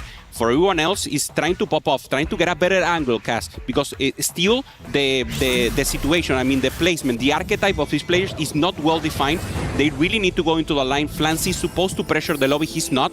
And of course, you want to have that in place as soon as possible. Golden Remover for Moji, very good in 4v4. Be able to permanently have removers available, hold on to HP. Ideally for this kind of build, when you are able to find the Golden Remover, you love to be in the win streak area, because then you've got all this health and the remover allows you to start spending it for your allies. But you know, not quite there for Moji. He's only had 1 loss. His board is relatively strong, but maybe not enough to contend with NCC1 or Kian, and we'll see that immediately here. He puts a death cap onto the Teemo in an attempt to try and get through a bunch of these units, and that Mordekaiser is holding fast on the front line, but Briar has a ton of damage. It's actually a relatively close fight due to the Shepherd giving that additional front line, and the Briar is trying to fight her way through. She will find her way to the Teemo. Moji just on level 4, not going to be able to hold up to NCC1's level 5 board. Kian also looking to hold on to the streak. It is going to be Zenbai that we see now, able to go at least to 2, but all the level 5s are actually on the side of Virtus Pro. Milo, Kian, and NCC1. Vision are playing very measured towards that late game style. We saw this a lot from Flash Wolves. They played very heavily towards win out, playing more individually, less around this distinct team play of play that high tempo, keep HP, and spend it for your lower players. And it's worked for Flash Wolves thus far. They've been able to find a lot more first place, a lot more win out spots. And in the previous game, it was similar. Good early game control from VP, but Vision found the caps. Yeah, Vision pressures a little more the stage 3 that is more difficult, so now VP will need to protect not only this early stage of the game that they're already winning, they need to roll a little, maybe try to find that angle in stage 3 and then pressure even more, because you don't want them to pop off like they did in last game.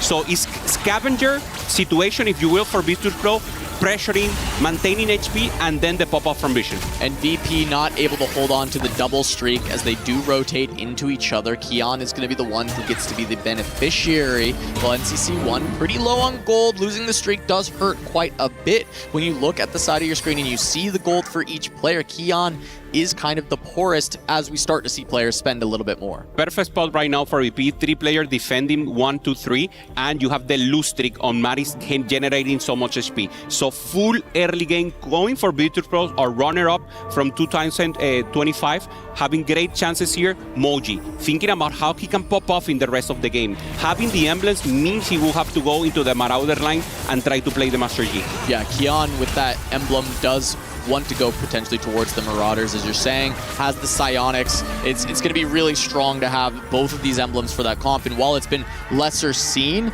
we've had a few games of Yi where the conditions are so good that the Yi does pop off. It actually has a great game, and because we just see it from those strong conditions, it ends up looking like a stronger comp than it kind of is in the current patch. Yeah, it goes into the stats in a particular way. Of course, we want to see Titanic Hydra, we want to see artifacts going in for Kian, probably what he's looking for here in the next augment that we'll see on 3-2. Kian trying to hold it here, and of course maintain the win streak that is holding up so strong. His board doesn't look great, he's just having good placement of the augment, and of course matchmaking is helping him. And we'll see if he can continue. He ends up getting an Urgot in for the 4th Marauder. Goes up against Koyoi. Should it be another win? I mean, this is incredibly tanky Rek'Sai. The damage should all be there from the Urgot, at least for the early part of stage 3. This is where Vision can start to turn things around, though. Velvet's down. Kiyoi both go up to level 6. They haven't rolled yet. We see them at both 60 and 50 gold respectively with that level up. 3-2 when they see the augment selection, that's where maybe we see some of these level 6 rolldowns in order to stabilize the board and start winning on stage 3. For VP, looks like everything is in control, but this is the eye of the hurricane. Later, Vision will start to pop off, and now is when we will start seeing stage 3, the pressure from them. On this situation, we see Maris on the right just getting additional gold, goes for the Anima also to get additional possibilities, and Koji is the one trying to transfer right now and pop off and try to then preserve tempo for them. And of course, you're seeing the silver augment due to the advanced loan. It felt like on Golden Gala, though, it's low risk. You know that you're trading a gold for a silver. It's not the worst trade in the world to get that jump start on your economy. Kiyoi is going to end up getting the Belveth upgrade for this board. You expect on 3-2, some of these players on the small loss streaks will want to shift things around, but Kiyoi is quite rich and playing around the Anima for some small cash outs in the interim. Yeah, he needs to try to get additional resources here. Probably it's not going for 400, anything crazy, just 100, and anything additional. Great for Jinx, great here for the Aurora, and trying to pressure. Find the Velvet to start, finally, is so important here for him. Senbai, still in the lower placement. Goes for economy, and Vision cast here goes deep down again. They're not trying to pressure stage 3. Senbai thinking about the later stage of the game and winning the game, not now. Yeah, getting that extra gold. Moji picks up some additional combat power since he was more on that win streak angle, having that golden remover to be able to make sure he can hold the HP for the team. So it will be Moji trying to protect the rest of Vision while they look for these very high caps. Meanwhile, Kian, we see, does have the Dark Star emblem now, so the Psionics reforged away. And it is going to be looking instead to try and play around this Dark Star, with the item slams being a little bit more friendly towards the Akali 2 with that Gunblade. Yeah, this is not the angle that he wanted to. There's a lot of rolls you can get. So the thing, I mean, Darkstar is a better emblem, but you mentioned it. You don't have the resources to use it perfectly, and TFT is a resource management game right now. Going up against Senbai, who eliminated items, decides to put a little, but Senbai we know is in a lose streak right now. So will be Kian, who did lose his win streak. He finally took a loss, but not looking to continue that loss streak. It seems as though his board is still powerful enough in stage 3.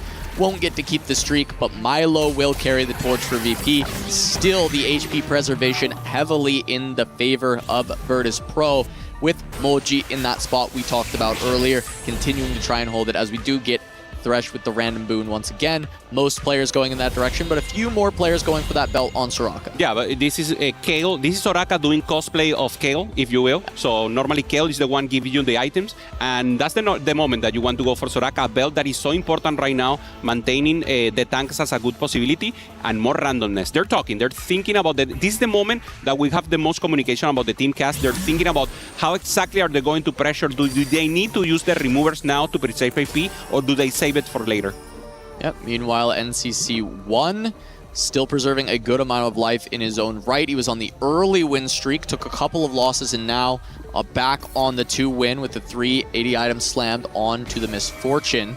Kiyoi versus Maris, both of them on the Anima, just trying to take the small cash outs, as you mentioned earlier, Hupe, but Maris quite rich. You see level 7, 36 XP already pumped.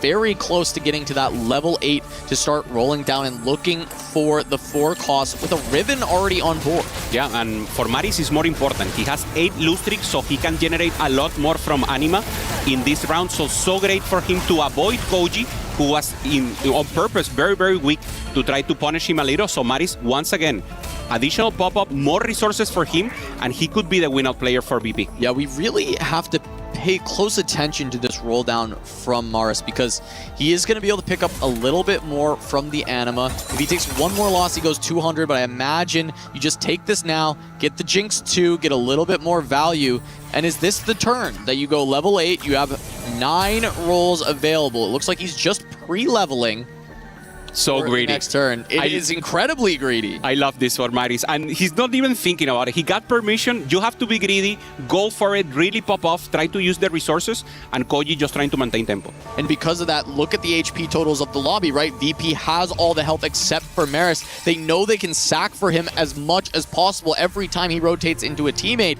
And so it's take one more round. Get as strong as possible because Vision is going to outcap us this game. Yep. You must be the one to carry the torch, Maris. Yeah, if they're going to a catapult, send at least 1 or 2 in the bottom and then fight it out in the rest of the game. Make sure that they have to go 1-2 to win against you, and that's exactly what Virtus Pro is doing right now. Great placement, Koji once again taking the loss, and Moji against Senbai. Friendly fire here, and taking the win for Senbai. Maris does take that last loss down to 16 HP. How big of a roll down can we see? Trying to go directly, or obviously trying to find the units as soon as possible. Has a bar just to try to inflex. Finds Riven, going for the Nami. Not even one Nami still. Front line almost in place. Rolling deep on neutrals, does not want to risk the clock causing any issues for him. He can still sell a little bit more up to about 40 gold, still make decent econ, and then go from there. All the free rerolls used. Maybe a little over-rolling, but Maris wants to be better safe than sorry. You want to make sure you can complete your turn on 4-1 and don't lose, creating a tragedy for the team. Finally finds one Nami to go to there with Riven. So Riven will probably be an AP caster. Nami pair. So important for him. Morgana pair. He needs a tank. Can be Morgana, can be Tamkens. Either of them works. Gets a Shen to add to it as well. Gwen upgrade. Ornn and a big pickup with that Morgana. He does have to find room for her. Ends up taking out the Nunu for the Morgana too. This is close enough. He has the pair, he has the possibilities here, the tank assemble, and just trying to find the Nami right now, going up against Moji, who finds Aurelion Sol, still with a decent frontline tank because they haven't rolled yet. So additional chance here for Maris being able to pop off, and now Moji needs to advance. Notably, Maris wasn't the only one who rolled aggressively. Zenbai and Kuyoi all the way down to 0 gold. They're trying to send Maris 8th. They were looking for his units, presumably in this spot. Everyone from Vision roll to look for Nami, except for Moji, who is holding on to a lot of HP and that gold. If you use so many resources and you don't send Mari 8th, this could be a lost game ideally for them. Senbai taking the loss, and NCC1 communicating for them. They need to pressure here, Cass. Yeah, it wasn't just Kuyoi and Zenbai. Flancy as well spent everything to try and cage Maris. He hit pretty hard. He had the pair of Namis. If he can find the Nami too, I think Maris can escape, but we have to see the rest of these boards. Zenbai playing around the 2-star Akali, and that is all as we get the augment selection. They didn't got much here for Vision. Maris holding deep once again, changing that, and finds the Nami. Finds the Nami. That is massive. Vision rolls down aggressively, tries to send Maris 8th, but he's found his composition. He has an itemized carry in the Nami. He has the best tank in the game. He has the Morgana. Has the additional resources for Amnia to also go into the Riven. This is ideally what Virtus Pro wants, and they want to tie the series here, Cass. Our runner-up from last year, in great placement and good tempo to win the game. Yeah, meanwhile, Milo and NCC1 both on massive win streaks. They can donate some health towards Maris without it feeling too bad. Removers had been used. I think NCC1 probably can afford to put the items back in. He's probably going to take more of a loss than they'd like, but I guess they just want to gauge the strength of Maris first, just make before sending him out of the game prematurely on accident. Let's just make sure if some accident has happened in the past for sure, and having that chance, they already have the win, the game almost won. We cannot call it for sure because it's 4v4, anything can happen, and there's still a chance for Vision to pop off here. Yeah, Vision just have to find the rest of their spots. I'm not seeing a ton of hits for them immediately. It looks like a little bit of low rolls on that full send when they tried to stop Maris because they were not successful in doing so. And even now, Maris does hit a Tom Kench 2 to add to it. Looking at Zenbai's board, he spent a lot of money, but I'm not seeing what he even got from it. Yeah. The Shen playing around the Akali. Kuyoi is playing around the Corki. Corki 1 for Kujoy, doesn't have the Ramus 2, is being held by Virtus Pro. So Virtus Pro, even being on top, they're playing defense. So every red personality here is just being pop off, and this is perfect defense from Virtus Pro. Yeah, and meanwhile, Flancy was the one directly contesting the Nami. He only finds a single copy, where Morris finds everything. Looks like an opportunity for some domination from Virtus Pro, as Morris is not really in much danger of going down. Yes, the health bar says so, but the board strength says otherwise. Meanwhile, all the members of Vision in freefall taking a lot of losses. Virtus Pro has played the tempo game excellently and has positioned a potential win out in Maris. Yeah, they are forcing Vision to play suboptimally, to roll when they shouldn't, to try to get units that they shouldn't, and not being able to have the loser player from Virtus Pro take the 8th, and now being so strong, looking very dire right now for Vision. Virtus Pro said, yeah, you can beat us in the cook-off, but can you beat us at good old-fashioned fundamental 4v4 TFT? And right now, it's a masterclass from Virtus Pro in this second game. They're doing it. They're doing exactly what they're supposed to, being the runner-up, and of course, making us dream once again to have a great final against Weibo. Koji here trying to find that Corki, doesn't even have the pair, at least trying to find the Ramus, rolling to True Zero, and no luck for him. Donkey rolling across the board from Vision, and they're not finding anything. As much as it has been that masterclass from Virtus Pro, a little bit of low rolling going on here from the side of Vision in this game, and that is making it so Virtus Pro can try and send them swiftly into that 7-8 and even look for a full blowout. Flancy knows it. We see the expression there. He knows he doesn't have the carry. He knows they were being outcapped and out-tempoed right now by Virtus Pro, showing at standing right now. Corki 1, Nami 1 on the right, and Vision in a difficult position.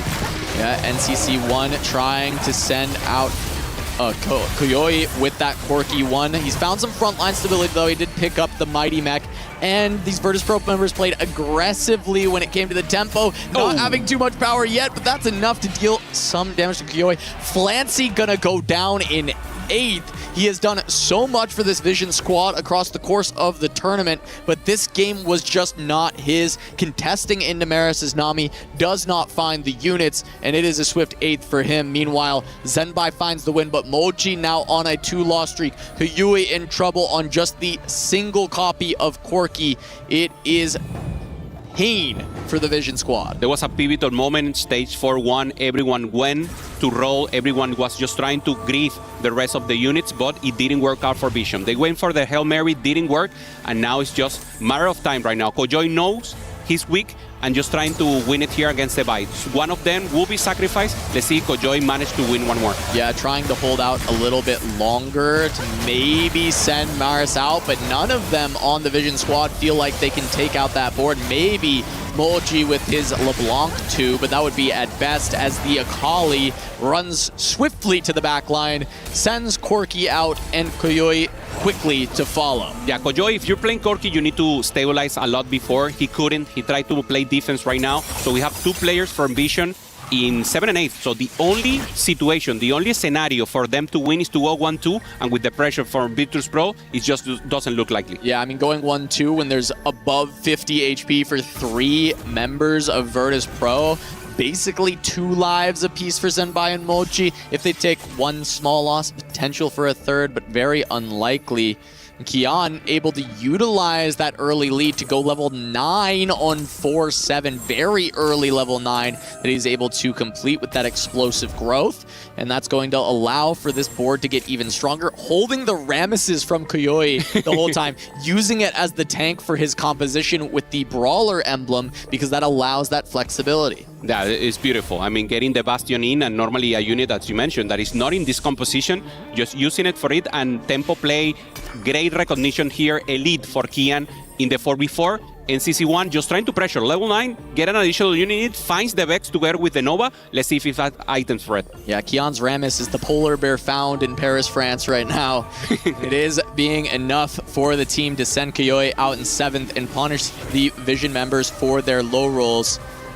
Maris going to be going up against that Kian board, hopefully for VP. They don't mess up the sacrifices, but they do feel like Maris should be the strongest player in the lobby, and I think that is a correct assessment.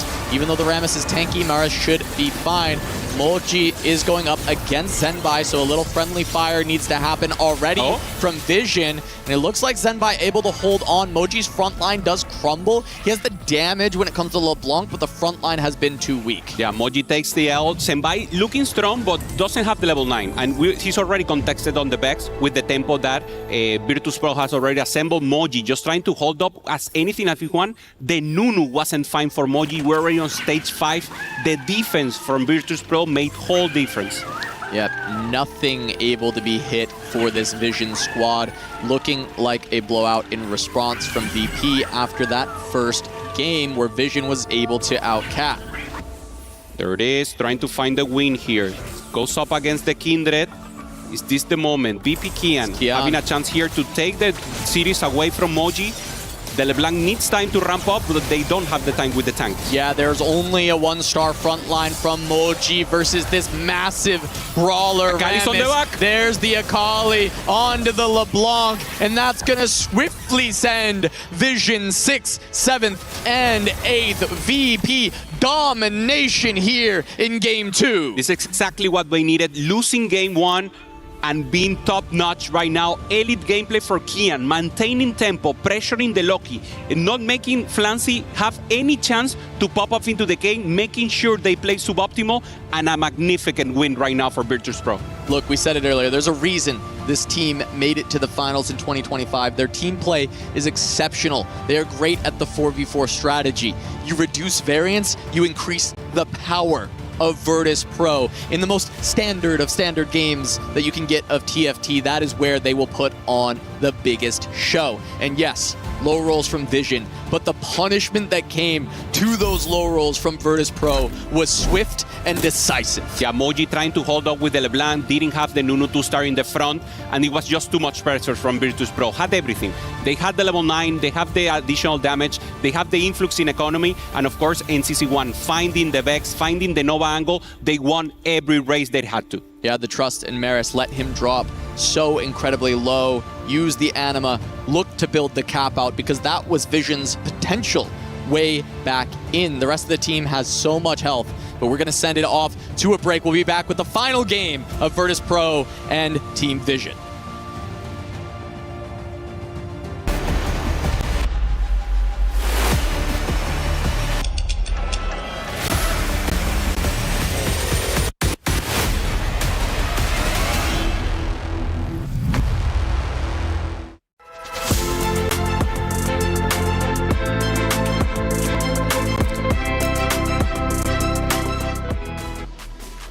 Well, not a 2-0 this time. It's going to game 3. Virtus.pro answer back in a big way. Now, the question is, can they close the series out? Well, I'm going to ask at least one of our analysts in just a little bit. Hey, check it out. Welcome back into the Allianz Vault. I'm Taylor Reflections Noble, Dobbs Counterfeit. Now, this game, much different from game number 1.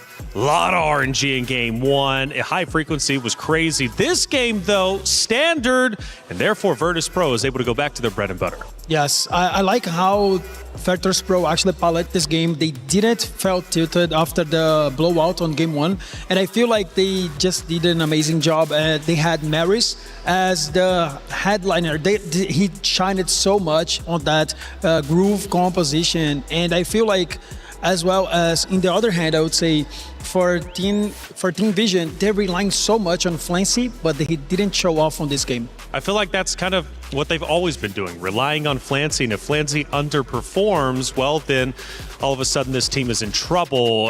Putting all your eggs in one basket has worked up until this point, though, so I can't really fault it necessarily. Let's go to one of our in-game moments. I believe it's stage 4-1. We had here, and this is where Virtus.pro is now starting to get situated, looking a lot more comfortable. Counterfeit, what are we looking at? All right, well, hopefully we'll have that come up for us. That's right. In just a second. It's so exciting, we can't even show it on the TV. But yeah, of course, we saw it in the previous game. Maris was doing an incredible job of holding on for a really, really long time. This was, I think, one of the moments where it could have conceivably gone quite poorly for Virtus.pro if they had dropped down. But of course, Moji on the other side, another player who's known for taking the 8th for the squad. But when Maris pulls out the big guns, that's when it counts. Yes. I feel like Maris did such an amazing job. He holds his economy on stage 3, and he rolled very deeply on 3-7 in 4-1, and after that he was unbeatable. Unbeatable indeed. Let's go to the end of the game, though, for our final action. This is where Virtus Pro starts to really feel like, okay, we can do this. We're about to close it out. We take a look at it, of course, and VP, man, just on fire throughout this entire game. Yes, I mean, especially for Team Vision, they're relying so much on Flancy, as I was saying, and he had up to 30% win rate. And this game, he didn't fail. He didn't have a great opportunity to win out. So I feel like for the last game, he need to show off, but I feel it's going towards Virtus Pro. All right, we take a look at our stats from that game number 2. We take a look at all the players here and who ended up performing incredibly well. Now, at the top, we are going to have NCC1, who was instrumental in that victory against Nemesis on day number 1, pulling off 2 back-to-back first places. He's going to put another one in his books. And again, we want to just sort of reiterate from what we saw from game 1, incredible variance. Second game could not have been more standard TFT. Virtus Pro showed us exactly why they were the team to make it all the way to the finals before. A dominating performance. If we see more than that, I imagine it's going to go a similar way. Yeah, and you could see that on their faces. We've seen after the first game, they were down. And I mean, Team Vision was like laughing and happy with the result. But the things, everything just turned around after the game 2. Yeah, Vision, man, they got to come back. They were the ones who struck first, up leading 1-0, but they did get a lot of RNG that went their way. Now, when the game was standardized, Virtus Pro went back to what they know. Second place from last year. They obviously want to return back into the grand finals, but they've got to get through one more round. And for Vision, well, they started out hot, okay? They said VP.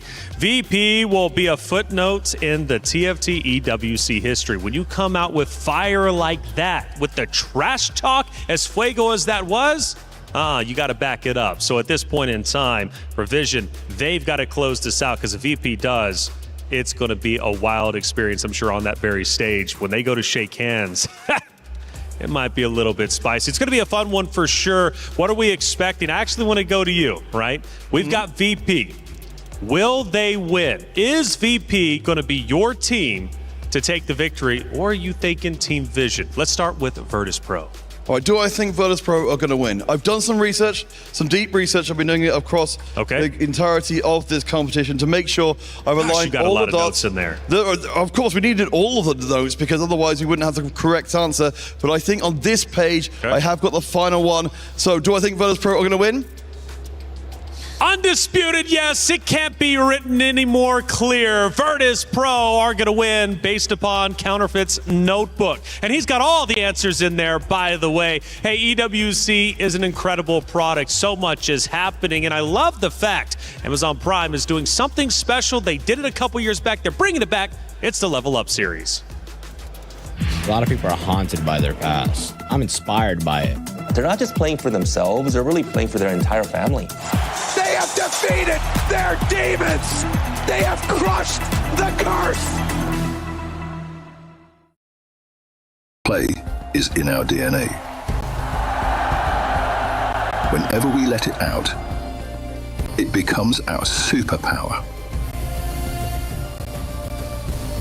Now imagine an entire city being built to supercharge it. Kadir City, powered by play. That documentary is epic. You need to check it out. It's going to be on your screen shortly. Hey, check it out. Big series, game number 3.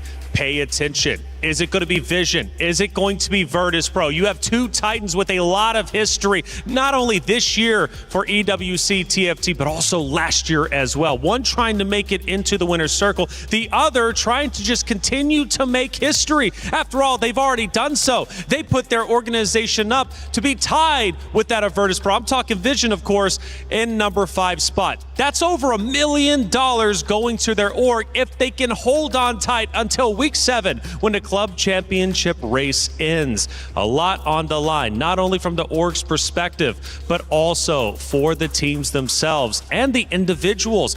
They want to be winners, but only one can truly be that winner. They're tied up 1-1 in the series, and, well, it's not going to be easy. Nothing ever is. Will RNG play a factor, or do we go back to a standard gameplay?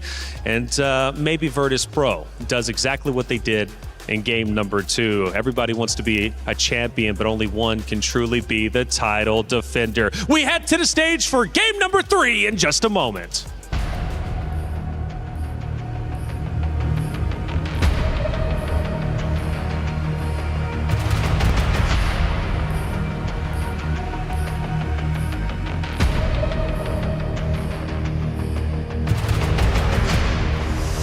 Rob, 1-1, and listen, one team has been putting a lot of forwards, but I'm starting to see stress on these faces. I mean, it's not even just one team at this point. They are both talking absolutely spicy and with good reason.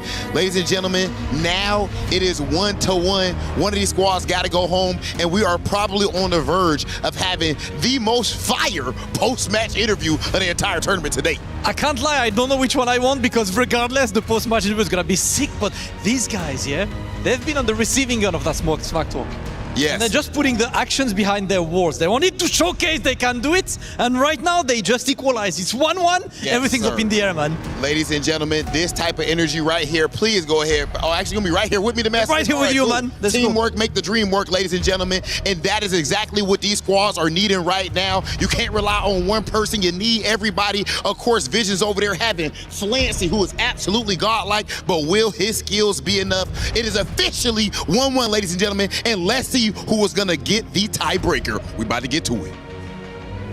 You heard it from Rob. Game 3 of this quarterfinal at EWC between Virtus Pro and Team Vision. A big win from Vision out the gates, followed by dominance. A masterclass out of Virtus Pro, but who can take this down and get one step closer towards winning EWC? And who will have their key crushed alongside their dreams? They have to embrace volatility. We saw game 1 being so predominant. So many things were happening at the same time. So many resources, Thresh, Prismatic. Then in the normal game, the standard one, BP was the one to pop off. They both need to be in the top of the edge. And we see it now. Preparing, mentally being ready for that. Vision, the #1 seed from the Chinese region, and of course Virtus Pro are runner-up. Players that were underdogs in the last year now popping off again. Power of friendship fully developed for them.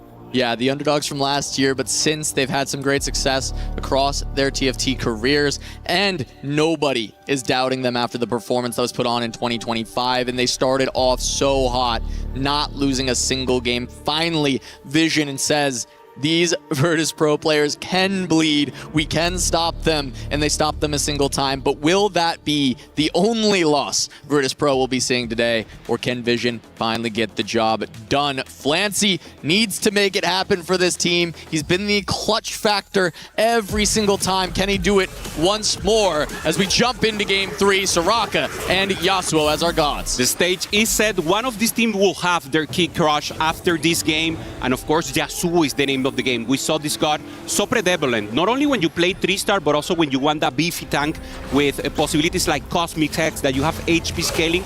And of course, Flancy is starting in a good mood. And when Flancy starts with joy, starts with a smile, normally that's when Vision wins. Yeah, he wants to see those component anvils. It's going to let him tailor the composition he decides to play. A lot more control over the game when you see this encounter, especially in a game like 4v4, when you can start to decide, okay, you two are AP, you two are 80, you're going for a Kali. It allows you to easily control the directions of your teammates. Yeah, and the quicker that you can do that, the more easier the games develop. We saw it exactly on game 2, Virtus Pro immediately going for the possibilities. We see board there as start getting the constellation, so we really want, if anyone goes to that line and plays the Saya, they want tempo. They want to really pressure the lobby and get that influx of gold to later pop up into the game. Bel'Veth picked up off an orb for Flancy, so early Primordian start going to be available to try and play for that economy. Flancy in a great way, the streamer from the Chinese region, one of the pop-ups, one of the OGs of TFT. We all learned from the Chinese tech, and Flancy was the first one to bring it throughout the world. So of course, a pillar for the TFT community coming into EWC and trying to once again get into quarterfinals tomorrow. One last PvE round before we jump into those augment selections, but continuing to set the stage. I mean, VP made it all the way to the finals in the previous year. They are one game from being eliminated, back against the wall, but they had already bounced back in the previous game. They have the momentum as we go into our first augment selection. You know, Grab, if he wants to maybe go for that. Birthday Reunion, also Warpath, very heavy. I mean, difficult to perform, but in 4v4 you can do it. Players have to help you a lot. No, he decides to go for Birthday Reunion. It's a great augment. He can pressure tempo, and he can go immediately to a 5 cost soon into the game. You know, we've talked a lot about this augment throughout the tournament thus far. Birthday Reunion has given players a lot of win-out positions throughout the course of EWC. And what better player from Team Vision to give that win-out position to than for Flancy? But notably, he had 4 Cho'Gaths and a couple of Sandras. There's consideration to start with the reroll and then level up. It's going to be a tough decision. Maybe he can just tempo out with the 2 stars. Yeah, for Moji, thinking about this moment, he going immediately for gold, and then, I mean, sacrificing his net augment. That will be the name of the game for him, and trying to look for a possibility. For NCC1, goes for the emblem and gets Vanguard. So good spot also for him, flexibility. Probably trying to go for the LeBlanc and maintain tempo for them. Yeah, going to be nice to have that Vanguard +1. Flancy is going to take that early loss. He is holding on to these 1 costs and has not leveled, so curious what direction Flancy will end up deciding, right? Birthday Reunion does want you to level up over the course of the game, but he is kind of being led towards this 1 cost reroll that can hit that cap, but he needs to hit very early for it to happen. Nova Emblem for Koyoi is going to be able to set up for that perfect Akali board. Already having the Striker Flails, that is the best item here for Akali, together, of course, with the Healing Gunblade. Having an additional component going perfectly. Koji has a perfect setup right now to pressure the lobby on the later stages of the game. So Vision, already with a plan here, Cast. Koji will be the one to pressure, the one to protect the Akali Nova Amble, and with the emblem, he has cap-out possibility together with the Vex. We're seeing a lot of good spots for Vision. Even Zenbai does have the Leona printer. We'll see if he's actually able to print up to a 3-star Leona throughout the game. He's able to get extra Leonas every 4 seconds he stays in combat. It gives him a good chance to find one. But for now, Koyoi, with the Briar 2, with some great items carrying for that Akali, is going to give some opportunity to look for the win streak, as Flancy is going to want to look to loss streak, gain a lot of economy to level up for that Birthday Reunion. See another fight here. We see a Miss Fortune early into the game coming up here for NCC1, and of course Zenbai just trying to hold up. Flancy in the losing spot, just trying to preserve HP together with Maris and Zenbai, and of course the players to watch there on the top, Milos, NCC1 and Koji. On the last round, it was full domination from Virtus Pro, both in HP and lose streak. Now it looks more balanced. Once again though, VP pressuring Vision. They want to play for pressure. You look at the augment selections for them, Treasure Hunt, Solo Plate. They're trying to play for that early tempo, that early pressure, with only Maris with the clear mind as their loss streaker once more. Exact same strategy as our previous game. Let Maris play to be the win-out player. Let him scale into this game while everyone else on VP plays to preserve as much health as possible. And if they want to go for that technique again, they need to take out Koji. They need to be the one in the top, so Koji needs to hold the line. He needs to preserve HP. He needs to maintain the win-out possibilities here. For now, Zenbai here slamming already the AP angle, and we already have a little of this scenario of the compositions they will deliver later. And we take a look. Milo does run into NCC1, so they will have to break one of their streaks. NCC1 is the player who gets to hold on to it for Virtus Pro. Koji maintains the win streak. Good news here for Vision. And of course, priority should be going directly onto the Solar Hex. As a great chance, yeah, 100% of people Maris, going into that line. Oh, Maris.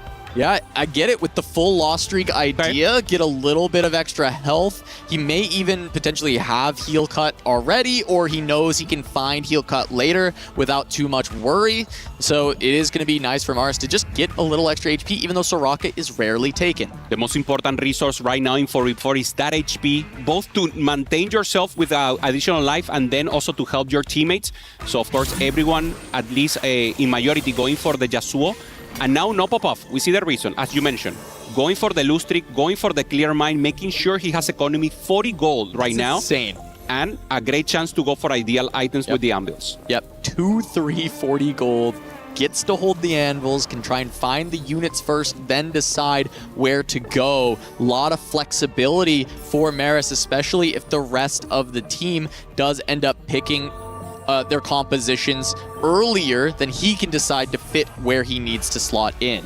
And CC1 here trying to hold and should have a good one here against Kian, who's the one contesting the Akali, has the Gunblade, so we will see him pop off Treasure Hunt, so an ideal spot for him to be the one to roll and obviously try to find the Akali 3-star as soon as possible. Yeah, big. We've seen Treasure Hunt be so good for Weibo. Sao Pimi playing around the Treasure Hunt incredibly well in their series yesterday, was able to find that augment multiple times, and it had been a core part of their strategy whenever they see it.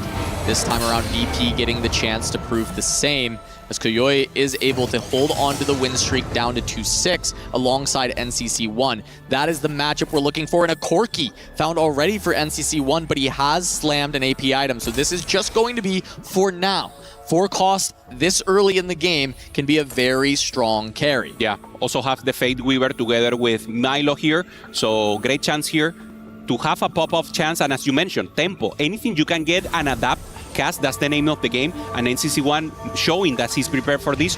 Koji, so important for him to maintain the win streak and be able for Vision to fight it out going up against Moji. They dodge each other again, so 2 win streakers through stage 2. Moji likely not going to take out his teammate. However, the positioning a bit awkward because the Lissandra immediately hits the carry. It is a disaster for Vision, breaking Koyoi's win streak themselves, as Moji, however, is looking to try and power up his own board, leveling to 5, where Koyoi was staying on 4 and econing. Yeah, a difficult spot here to handle, Moji only having a 3 win streak. The only way to maybe think of this as a trade-off is for Moji to keep winning from now on. 3 win streak, maybe if he goes to 5, 6, something like that, it could make sense. But of course, it's not an ideal spot. We see Milo here already ramping up with the Deathblade and thinking about rogue possibilities, and obviously the Corki open up as a good chance. Yep, Milo with that frontline upgrade is going to be so nice. As you mentioned, the Corki is the AD itemization. Looking for that flexibility. You have the Anvil, so you can send your team in the directions they need to go. So they're not contesting the same units, not contesting the same lines in a very easy fashion. Milo already having heal cut, so won't need to slam the Sunfire. Saves that belt and tier for other different itemization combinations. Milo here trying to think about how he can handle, maybe waiting 1. He really wants to hold and stabilize. This Kaisa should help him to get an additional chance, trying to get the time breaker in, the 3rd one, just to get additional economy and something else to pressure into the game. Yeah, Kian on that treasure hunt started losing quite a bit, but when he gets to start rolling down, stacking up the treasure hunt, finding those Akalis, he has the ability to slingshot. Strong position for the Virtus Pro team with 2 players at the bottom and 2 at the top. Loss streaks and win streaks intact, making a lot of economy as we see a Ginsu slam. This is going to be the LeBlanc we anticipated, holding on to the Shepherds on the bench and just using the Corki as an item holder on stage 3. Yeah, great placement here for NCC1, trying to find out the tank, has the tank and now the access to the backline together with the Corki. NCC1 maintaining the win streak. If the LeBlanc doesn't go, yeah, he pop-ups, goes to the left, but the tanks are holding out deep. He's equalizing the front. Very close fight, but there's the cast from Corki, and that's going to be enough. Moji had to take over the streak from Koyoi, from Vision, but NCC stops it in its tracks. Yeah. So we've got yet another golden augment to pick from. The chances here. Going for combat as an additional chance, Cybernetic uplink going up for Koji. He needs anything that could give him stats, any combat power chance. Huge roll down here, finds the Rek'Sai 3-star. Booster pack. Picks up the Rek'Sai 3-star. Crazy pickup there from the booster to just give value to Kian's board immediately. exactly what Virtus Pro needed. They already have the win-out player or the preservation. Kian was in the middle. He was trying to pop off. He was trying to fight the Akali possibilities, having the treasure hunt. I really believe he should roll a little more, trying to find the Akali too, and then pressure. I think he knows he's strong enough, and he doesn't want to destroy his economy. Good decision also. Yeah, the risk is there, but he also can recognize that Kayui is down to 10 gold as the direct counter on the Akalis just on a pair. So he feels comfortable that Kayui's not going to be able to hit yet, so he decides to hold the line. Not sure if it's 100% correct, because if he finds the 2-star, it could be even better, but at least feeling that he can slow it down just a little bit. Yeah, goes for Kojoi now, who also has the Akali. Maybe more in a Temple's place. Kojoi is holding the Jax, so wanting to go also into that line. Will take a hit into Kian, and of course pressure a little more. Kian also trying to go for the treasure hunt, so now probably the roll down would happen again. He got dumpstered in this fight, but that really is just one Akali got on the other. Fight ends kind of almost immediately. Not really that indicative of the board strength between the two, since that was how the fight went down. Mars once again finds Anima. He's going to be able to level up this board a bit more, just like in the previous game. He's positioned himself to be the win-out player for Virtus Pro. No roll for Kian, so we're seeing Maris right now having the Anima, trying to get anything he can, already having the sniper emblem, going into the space group line, trying to find the Samira to be as stable as possible, if you will. Doesn't have the Gwen 2-star, that is normally the placeholder, if you will, so going to play around the Aurora for now. Yeah, VP once again creating a vision sandwich, and they're looking to eat them for lunch in yet another masterclass of 4v4 TFT. Maris going to be looking to take even more losses here. He's still not leveled up the board too much, just putting a few items in to pick up some takedowns and take a little bit less damage. Runs into Kian. This time the Akali stays alive, and it's going to be a big chunk into Mars. Going to have to keep our eyes on that, but Soraka is still available and could provide even more help for Mars to buy additional space. Yeah, Maris finding the Meeple emblem that is not ideal in the archetype of the compositions he was looking for. So maybe a player more in the lower side of the rope, if you will. Now let's see what Yasuo gives us here. Cryogenic. So we have healing, if you will, and freezing possibilities here for the tank. And once again, whoever has the biggest tank is taking out an abactance right now. The big thing to look out for with the cryogenic, it's the same tanks as usual, but it accentuates their power. Morgana gonna be able to find an additional cast, heal up again. It makes her so difficult to take down. Nunu gonna probably get an additional snowball out, causing more CC. So if the damage is there, those two tanks, while they're the best, they become even better than the rest of the counterparts because of this stall time. For NCC1, not having anything 2-star here with the Ilaoi, has the chance to do it. Change the items, as you mentioned, Cass. Everything will go directly into that Ilaoi and probably also the Hex. Waiting for the last round, obviously, to see if it is good for him to place it or he wants to really maintain the win streak. There it is. Everything going for Ilaoi. Yeah, they're able to hold on to the 8-win and 8-loss, even though they lose their mini streaks between Kian and Milo. But Kian wanted to stop lose streaking and pick up some wins with that 3-star Rek'Sai, picking up more of the Akali. So everything going as planned for VP, and it's up to Vision to break the lines to try and stop VP from continuing this reign of terror, as NCC1 is going to continue the win streak at level 7 on 3-5. HP preservation accomplished for Virtus Pro. Now the problem will be Maris and Kian. We know Maris has the clear mind, doesn't have the ideal emblem, so will he pop off? The same happened for Kian. Is Kian able to avoid a lower placement and then pop off here, Cass, and have any possibilities? Leona 3-star is fine by Senbai, has also the possibility of Ascension. Frontline already in place, needs to find the Ginso, and this is a perfect spot for LeBlanc. Love the Ascension pickup with the Cryogenic Hex. These fights are going to go longer than usual. That's going to get a lot more value than it would in any standard game. We're going to see if Maris can turn this lose streak around. When will that re-roll show up? Will he do it on neutrals once again before 4-1? Because he's at 33 HP. Eyes on Flancy. He has the Karma already as the item holder for his AP line, and he is going to run into Milo. Flancy, potential win-out player for Vision with that birthday reunion, so we'll have to keep tabs on him as well. Yeah, as you mentioned, birthday reunion, trying to go for fast 9, trying to find a Sona, a Vex, trying to find a Bard, anything that goes ideal with the items that he has. And of course, Flancy, embracing the variance. This is exactly what we want to see from the hero or Vision. And of course, Moji here holding up, also playing AP Flex, probably will stay on level 8. In stock of the lobby, NCC1 finally beat. Does not continue that win streak. Kayui is going to regain the win streak he lost earlier. As we do see Morris sending it on 8 on neutrals once more, trying to roll ahead of the curve, find his units. Morgana pair. There's a Vex available in the shop, gonna roll past it. Not enough room on the bench. Needs to find the front line to go for this board. Still no Nami just yet. With the items, it feels like that's the direction he's trying to go. Yeah, trying to find what the important is the front line here. That's the pair that he has, but you mentioned it, holding space group, trying to go for the Nami, sells directly the Samira. He really needs to go, finds a Jhin and doesn't go into that direction. Morgana 2 picked up, massive for Morris, sells a bunch of units to try and continue this roll down. Can he find a carry? Passes up many copies of Aurelion Sol, but he finds a Blitzcrank and the Nunu upgrade. Frontline could be stable, but where is his carry? There is a Nami. Finds the Nami with ideal frontline right now, so probably going for scaling, if you will, in the Nami Archangel, something like that will be ideal for him. Of course, having so much chances with the Blitzcrank also popping off.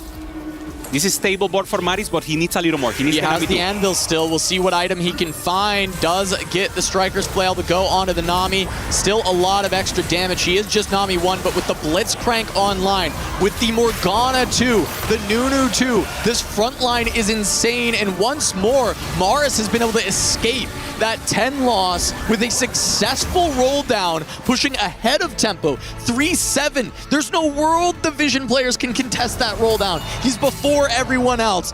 Again, the masterclass from Virtus Pro. Yeah, and Flancy having the first seat here, watching it live, knows that he's being contested, knows that the team needed to take out Maris as soon as possible, doesn't find it, and now try to play the flex AP. Doesn't find a Nami, and now is forced to play AP flex. Yeah, we're gonna see him sell most of the board, start this full roll down. He at least has a frontline upgrade with the Rammus. What can he find for the carry?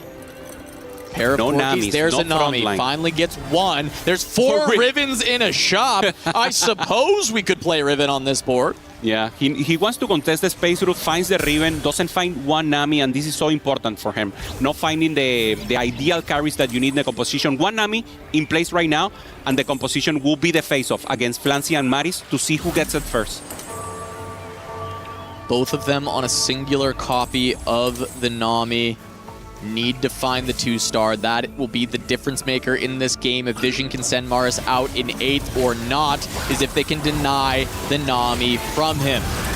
Flancy matched up against Senbai, who has found a Vex with solid items to go with it, but can he find a Vex 2 to cap this board? Because Vex plus that Ascension we talked about, this composition has a very high cap, but can Senbai get there as he's on no gold currently? Yeah, level 8, very difficult to navigate from now on. Flancy wanted to go level 9, but the pressure from Virtus Flow enabled him not to go, and now he has less value from the birthday present. So the tempo, the aggressiveness, the resilience right now for Virtus Pro is making the difference. This is going similar to Game 2. Yeah, and Kian has found that upgrade for the Akali, so at least he has the 2-star that stabilized him, let him find a 5 win streak. I think a shining light for Vision in this game versus the last is Koyoi being able to hold on to the wins, hold on to 81 health. He's going to be able to donate that to some of the players who do have these high cap potentials. We see with the Vex from Senbai, from Flancy if he can find his Nami. There are spots, there are bright lights for Vision in this game. A way out, including even Moji on the mechs. He has the Aurelion Soul, good itemization,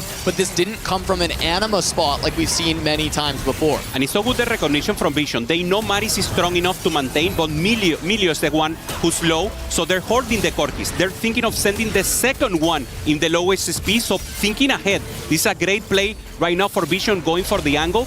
And NCC1, the player who was holding the HP, now taking a hit. Vision starting to ramp up. Yeah, Vision is finding their footing in this game. NCC1 did find the LeBlanc, has found a decent composition, but that was a full hit from Moji. He found the Aurelion 2, he found the Mighty Mech, and we saw on the roll down from Mars, he rolls past 5 Aurelions. He's not able to hold because he has to stabilize his own game. He can't afford to deny Moji, and that has opened the door for Vision. Vision needs to hold it here. They need to pressure. They need to send Maris as low as possible or directly Milio here. Koji trying to roll, trying to find anything additional. Frontline was not assembled. 2 away from the Jax. No gold to do it. And Koji now on level 8 hasn't found the rest, and should start to fall down now, Cass. He has time, though, and he has a duplicator, so he's only one away from each other. He does have to find 3 total copies. Milo finds the There are some Corki. being held, and the Corki found for Milo, so he might not continue this free fall. He has his front line and his back line stabilized, but is it good enough? Some of these boards have looked very strong. Yeah, Corki is strong on stage 4. On stage 5, he should be able to ramp down into the Lori. Koji finds him directly. Koji doesn't find the upgrade, so this is a good placement round for Milo. Trying to find it. Access to the backline is the name of the game. If the Akali is able to wrap up, he could win it all. Stuck on the Rammus for now. We'll see how long that happens. And the Corki focuses down the Akali. Big win for Milo to snap this 6th loss and keep the HP alive for Virtus Pro. Great damage also. NCC1 taking a hit. Both Maris and Milio holding, being the top. Kian is the one now holding up. We have 3 players from Virtus Pro. The 2 in the bottom are winning, but Kian is taking a loss. He needs to be stable. Maris finally finds the Nami to be stable, had already the additional frontline, has the prayer of Brick and Cast, and looking a lot better. He just, like, getting comfy on his seat, and now he can take a breather. Puff out your chest, Morris. Yeah. You got everything you need. One more piece of the puzzle. The Blitzcrank 2 in this comp can look for a win in the lobby. He clutched it up in the last game from this bottom position, from the loss streak, putting on a clinic. We've hyped up this player for a reason, and he shows why his team puts so much trust in him to play this role so frequently. Virtus Pro made the finals last year, and they're looking to repeat that success against Vision, but they have a hill to climb with the HP totals struggling as the rest of the lobby crumbles around Maris' incredibly strong position. Having your player in 8th place popping up is exactly what you need, so Kian needs to do the same together with Milo. Are they holding up? Milo loses, so Milo now the player in contestant, the player in difficult possibilities. Kian finally pops up and take the win, and NCC1, the tempo player from Virtus Pro, the player that was Tramfin HP, is now also in the loser place. Zenbai looking for some major upgrades, only on a LeBlanc 1. Many copies being held by the side of Virtus Pro. Milo holding LeBlanc 2. NCC already has his LeBlanc 2. So Zenbai getting caged on this single copy of LeBlanc, and Virtus Pro needs to send him 8th with the HP totals for them. They need that buffer into the rest of the team of Vision. We see it in expression. He's not comfortable at all. He needs to position. He cannot position well. He has the cryogenic hex there in the front, so positioning is not an example. They know exactly that the LeBlanc will stay here, so they can Virtus Pro can totally flex on him. They can position directly to him. It's a dire position right now for Zenbai. Zenbai can't find anything. You see him still in good spirits, trying to figure out what to do next. Not even having the pair is so difficult. The spot is looking doomed, so they need to send Milio 8th if he wants to pop off. Yeah, Zenbai did replace the Vex one with this LeBlanc as well, just recognizing that he needs the Shepherds in order to help this front line a little bit more. Even every little piece helps, and this fight is massive for the standings in this game. Milo on 20 HP, Zenbai on 27. Upgraded carry available for Milo. Can it make the difference, or is Ascension, Archangel's Ginsu enough to make Zenbai's board too strong? Leon And it is looks holding. like the Rammus is falling first. The front line staying alive forever. The Ascension fully procced. The Corki hits LeBlanc first. fully ramped. And it's enough for Zenbai to take a big hit onto Milo. Massive stakes on the line as NCC1 takes the 7th loss in a row. He has 50 gold level 8, a lot to spend to try and stabilize. But can Vision deny him the hits he needs? Everything can be defined in this next round. Koji trying to find anything else. Finds the Akali finally. Has a good front line. And we see Milo on the left. Corki assembled. Decides to take out the item just to make sure he can gain the decision in the final moment of the game. Yes, will he be sacrificing for NCC1 if they run into each other? Do they feel that NCC1 has better prospects? And in fact, They do face. They do. And in NCC1 greeds out 50 gold in this moment, knowing that Milo could be his fight, knowing that Milo can sacrifice for him to make it one more round, to allow him to potentially push level 9 and play for a win out alongside Morris. This is the power of friendship that we were talking about. Ensuring, taking the 8th. Hey man, I got you. My AVP will drop, but I do it for the team. Sacrificer lost here, coming in from Milo, and now the chance to pop off once again. Use the goal, go to level 9 and pop off. Maris lost. This is massive for VP, massive for Vision to make it happen. Maris needed to hold on to these 2 lives. The HP is now very much struggling for Virtus Pro. Vision has a window here where they can send someone in 7th alongside the 8th place and potentially end the game. Blitzcrank to the last piece for Maris. It's in the shop, but he can't get it on this round. He has to wait one more round to get there. NCC1 goes to level 9 and doesn't find the Nunu, doesn't find the Sona. Is LeBlanc good enough? He still has the item into an Ilaoi 2-star. Rotates into Maris. That might be a 7th place coming in. Ah, so tough. Friendly fire. It's a ghost. It's a ghost. Okay. Maris has the fight against Kian and the Kindred on the other side. Maybe NCC1 can get through the ghost, but it'll still be tough because Maris's board is so powerful. Once more, though, it is friendly fire. Damage to Kian. How well was the availability for Vision to hold out as NCC1 is going to lose? No. He's going to go down in 7th. Virtus Pro may be destroyed. They may be decimated in this moment. 7th and 8th, Kian and Maris have to play for 1 and 2, but Vision can control the narrative. They can try and sacrifice players. They can force Maris and Kian to fight once more, and that might spell disaster. This is the total Hail Mary for them. They took an advantage, they took the risk, and now it's a total disaster coming in for Virtus Pro. They need to avoid Maris going, and the face of possibility. Kian is also 15 HP. Everyone is so low right now, Cass, and the last round will define everything. Maris trying to position. Nothing else that he can do, only the Blitzcrank will be the chance to move and maybe try to pop off and send the tank to the back. The stakes couldn't be higher. One step away from a blowout loss. VP made the finals last year. Will they be stopped now by Vision? Zenbai going up against Maris. Looks like he may be able to hold on to that fight against the LeBlanc one, but Kian may not be so lucky. Moji with the mechs, the Aurelian Soul that he found, the scaling available. Archangels, the cryogenic lobby, letting these scaling items show strong. Moji destroying Kian's board. Can he hold on? He does not. Kian is down. Decimation. Vision says you are but a footnote in our run here at EWC 2026. You may have been a finalist last year, but you are nothing in our eyes. The 3 of them celebrating, Moji just standing still. He was the one popping off. He was the one making it happen, and we see the expression. Joy, recognition, Flancy doing it for the CN region, the whole team performing for them. And we see now the grief, the resolve Kian, doing everything for the team, trying to preserve HP, trying to transfer at the end, but the matchup was not in their favor. The respect coming in now for Vision. A roster that defied expectations, defied odds in 2025. They returned with a chip on their shoulder to see if they could do it again, but take it one step further. We have 4 teams in quarterfinals directly, and this is the final fight. Maris just taking it off, and it was just not good enough. We'll send it down now to the stage. Hang out with Damascus and Vision after their win.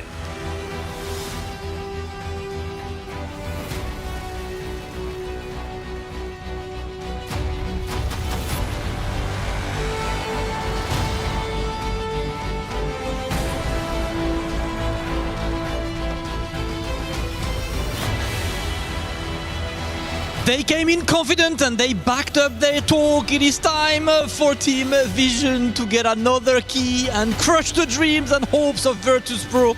Excellent play from the Chinese team, backing up every single thing they've said, and now moving forwards on the playoffs after an ecstatic performance.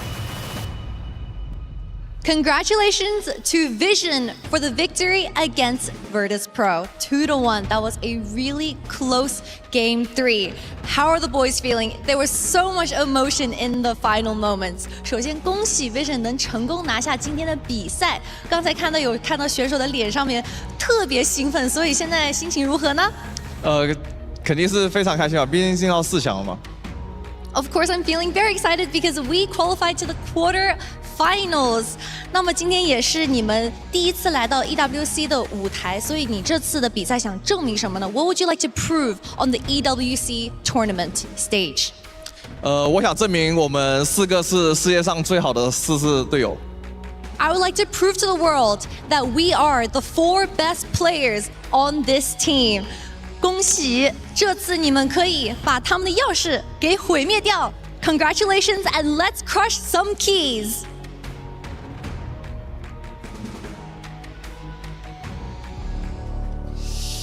They said they would win. They said their eyes were already set on the Flash Wolves, which will be the next match for Team Vision. But before that, of course, it is tradition to take that key and make sure you establish that dominance that you've said since the draw yesterday. They were confident. They got that key, and we cannot say that they did not expect to be in this situation. It is Zhenbai now coming up for his crusher moment. Time to pop the dreams. They call them cheeks and they delivered. It is time to come in with a point.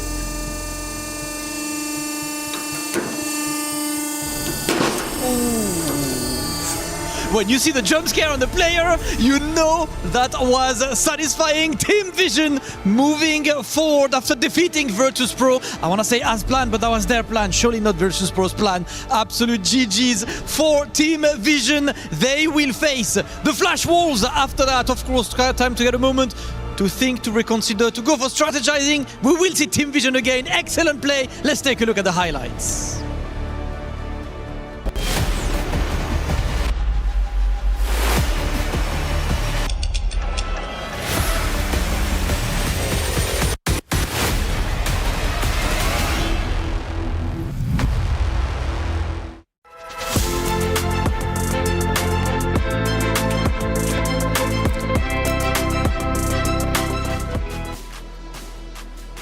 Before taking the stage, Vision had this to say: VP will be a footnote in TFT EWC history.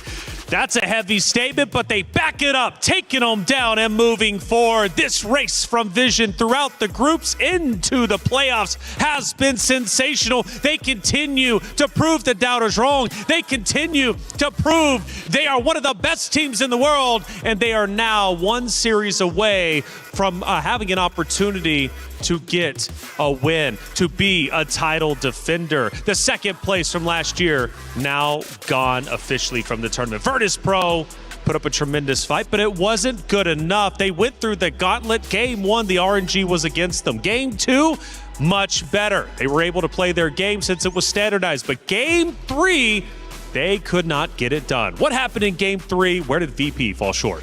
Well, I think they came up with the same strategy, having 3 players going tempo and Maris going into that win. But I mean, I think the Team Vision knew that up front and they were able to perform very well.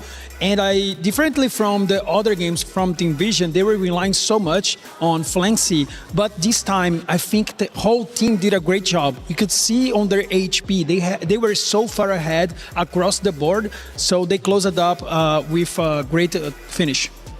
Yeah, and as much faith as they had in Virtus Pro in that game, there really weren't any excuses coming out of that one. As you said, Game 1, incredible level of variance. Game 2, very much static. But in that one, honestly, there was nothing but, a very well-played game from Team Vision, which earns them their place in semis. You take a lot of notes. That notebook is magical, man. I was going through that, and it's like hieroglyphics. I could barely read it anyways. My handwriting is just as bad. But either way, I asked you a question, VP. The notebook said yes. What happened? The notebook is never wrong. I just read it wrong. Apparently, my vision was clouded. Vision was clouded, and Vision now is seeing straight. We now go to the first action of that game number 3. 5-1. What are we looking at? Well, I feel like Team Vision had a good plan on playing across the strong combat arguments, but at the end of the day, the tempo from VP was a little bit behind, and then Team Vision was able to take the win. Team Vision did, in fact, take the win. Now, counterfeit from you. They started running into issues, VP, that is, when they lost NCC1 as well as Milo. Now I was like, things are looking scary. They had to play perfect from that point forward. It was, of course, we were discussing it backstage as well. I think it's a general thing to look forward to for future matches. When teams fall behind, when they get into situations where only a first and second place will do, it's extremely hard for that to happen, particularly if a team is behind in HP. But the casters were on top of it when it came to the action.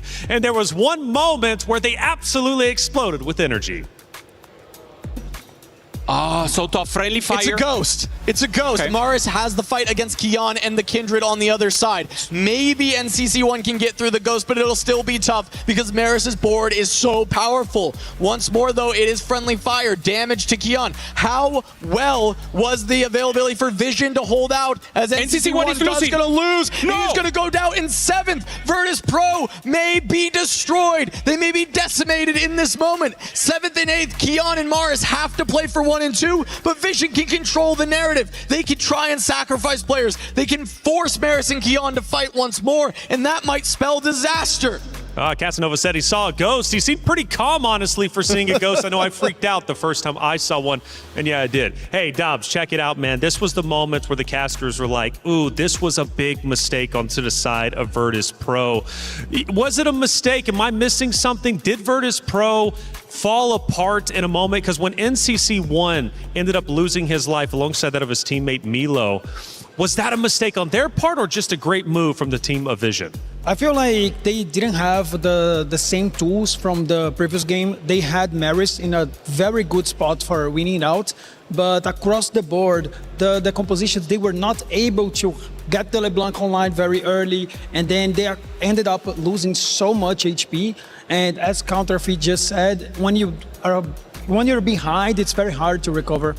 Yeah, and I think, to really lay any kind of blame here is going to take a huge amount of analysis, both from Virtus Pro, but especially for Team Vision. They need to figure out what went right for them in detail, because every detail is going to matter heading deeper into playoffs. That's right. It only gets harder from here, but a job well done. This was an org that needed this team to reach top 8. They did that yesterday against all odds, defeating the likes of T1. Now they go even further, and now they are now officially top 4, which is huge for not only this org, but also this team as well, who continues to shock all of us. It was heartbreak, it was elation from the players on the very stage, and some of these moments are painful, and that's just how it goes. I remember looking over at VP whenever the match was lost and the reality hitting their face. It truly is heartbreaking. That was probably one of the loudest snaps I've heard from a key getting crushed, which just comes to show you how hard Virtus Pro was willing to fight until the very end. Yes, for sure. And I feel like from the point of view of Flancy's game, I think he was amazing on one thing.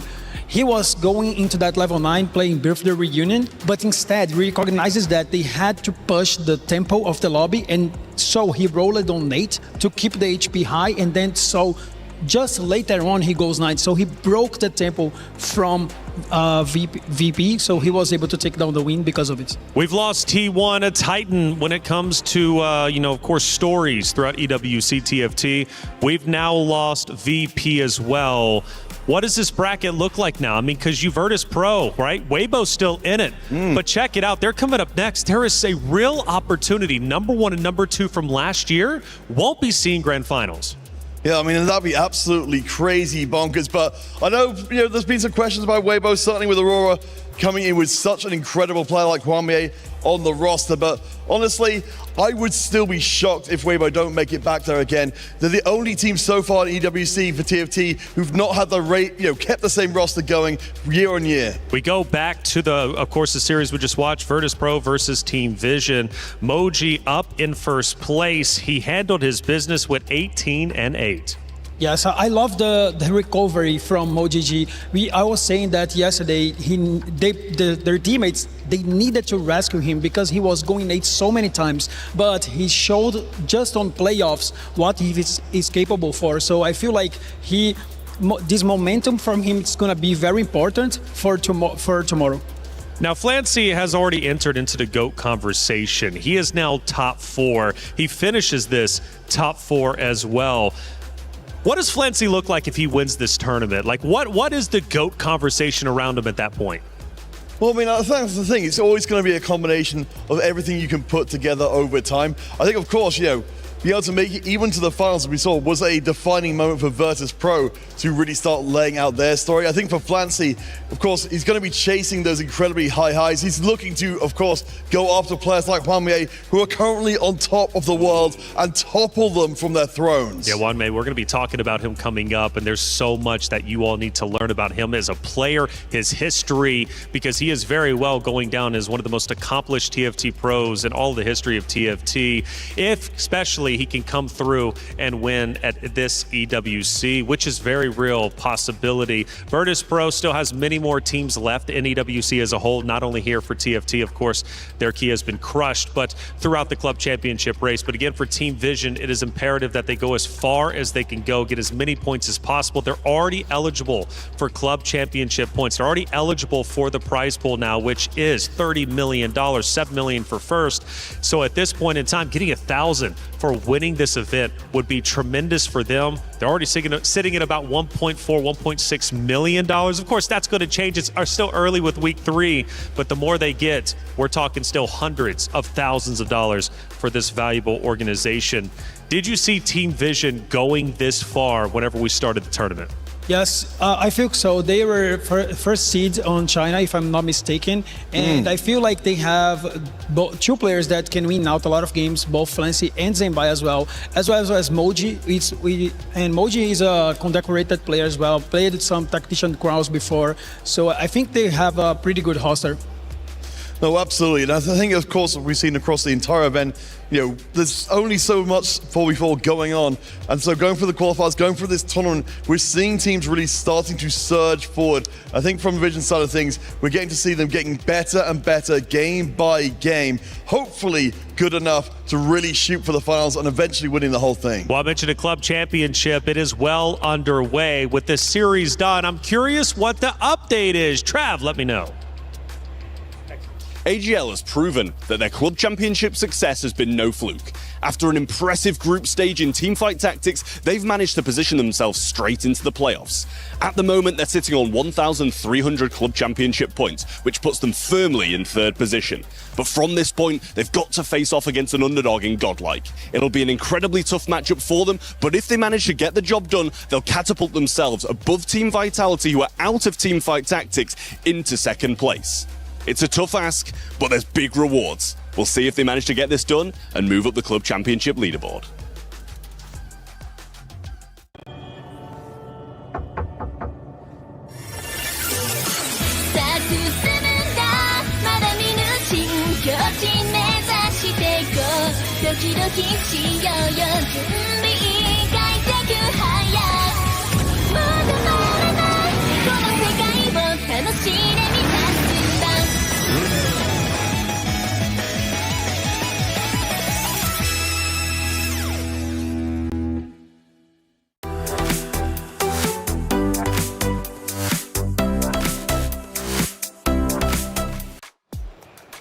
Thank you, Trav, for the update. As always, talking about AGAL. We'll see them later. Weibo, though, will be taking the stage very shortly to battle against Aurora Gaming. And Weibo is on that 2nd page for the club championship race.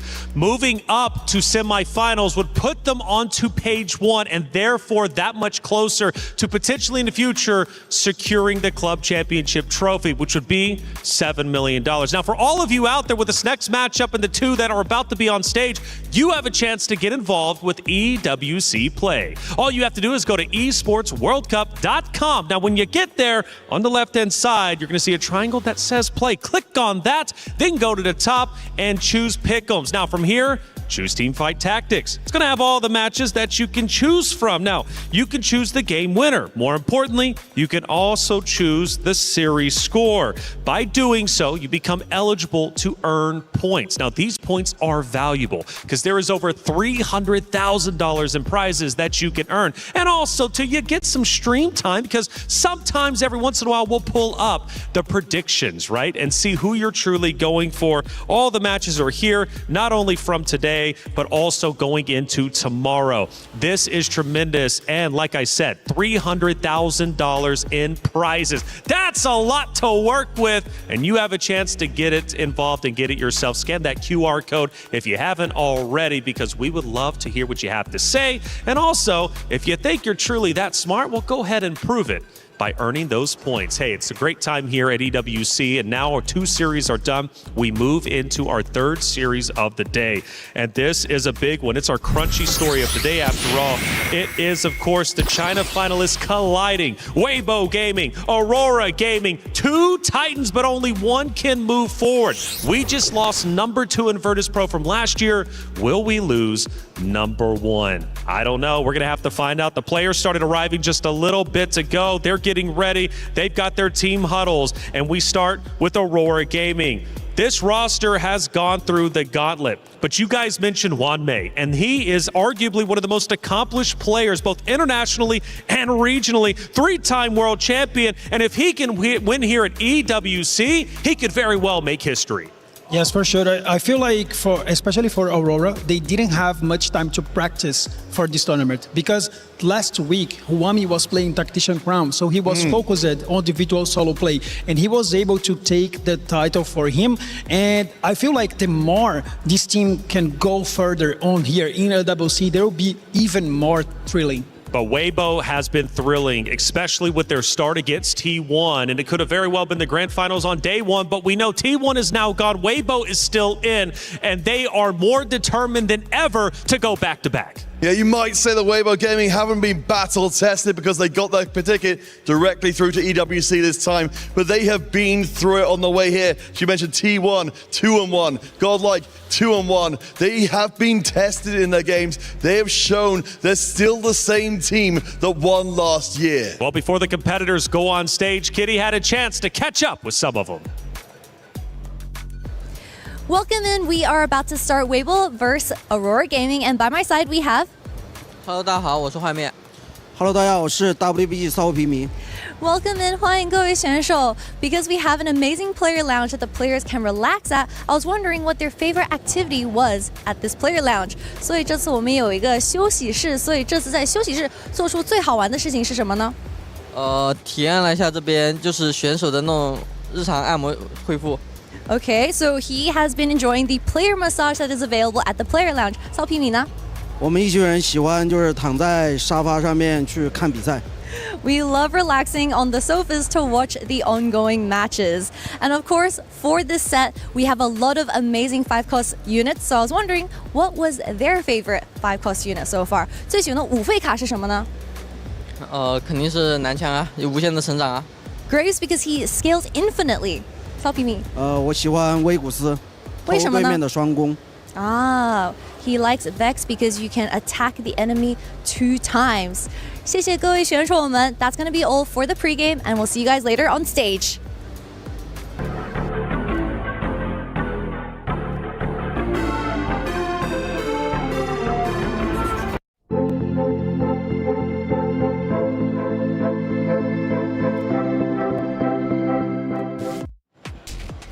Weibo Gaming are already the title defenders, but they're looking to go back-to-back. Last year, we didn't expect them to win, yet they did. This year, they are highly favorited to take the victory. They stay together, the team chemistry is in, and Sao Pimi is on fire. MVP from last year, he returns to the stage. Yes, as you said, final MVP, that's a big statement, right? And on the first day, he was able to take down Godlike, and the game was looking very favored to Godlike, but after losing 3 rounds in a row, and then Sao Pimi makes a great changes on his board, and he was able to take down the win, and that series was very important for them, and they're heading to the playoffs being undefeated. And Guando, a cornerstone player for Weibo, 7 major tournament titles. His legacy has been cemented, but will it be even more so if he's able to win once again? What is Guan to the Weibo roster?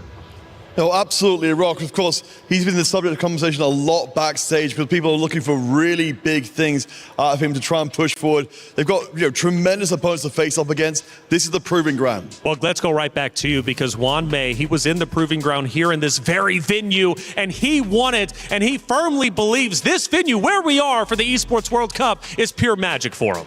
No, absolutely. And as you said, to be coming off of the Tactician's Crown win, for almost 5 years after first doing it, to go straight into the Paris Open to try and compete here for another huge accolade. But it's worth noting, he's got the 2 Tacticians crown. Lilo, his teammate, won his own crown just 1 season after Huanwei did himself. They're the only crown winners still left in the competition. China's a stacked region. They've been dominating our tournament. To call him one of the most successful players in that region is a true accomplishment. Huanwei playing for so much, obviously not only his reputation, but also for, of course, to be a title defender. There's a lot riding on the line here, and Aurora Gaming has been stellar from this point forward, and you've got some absolute rocks on the teams. Now, of course, onto the side, though, not only is it Huanwei, who else are we looking for on Aurora Gaming to truly carry the torch? I feel like Aurora has the best lineup in this tournament. I feel by far they're fully of stars, and I feel like team play needs to prevail in order to be able to take the win.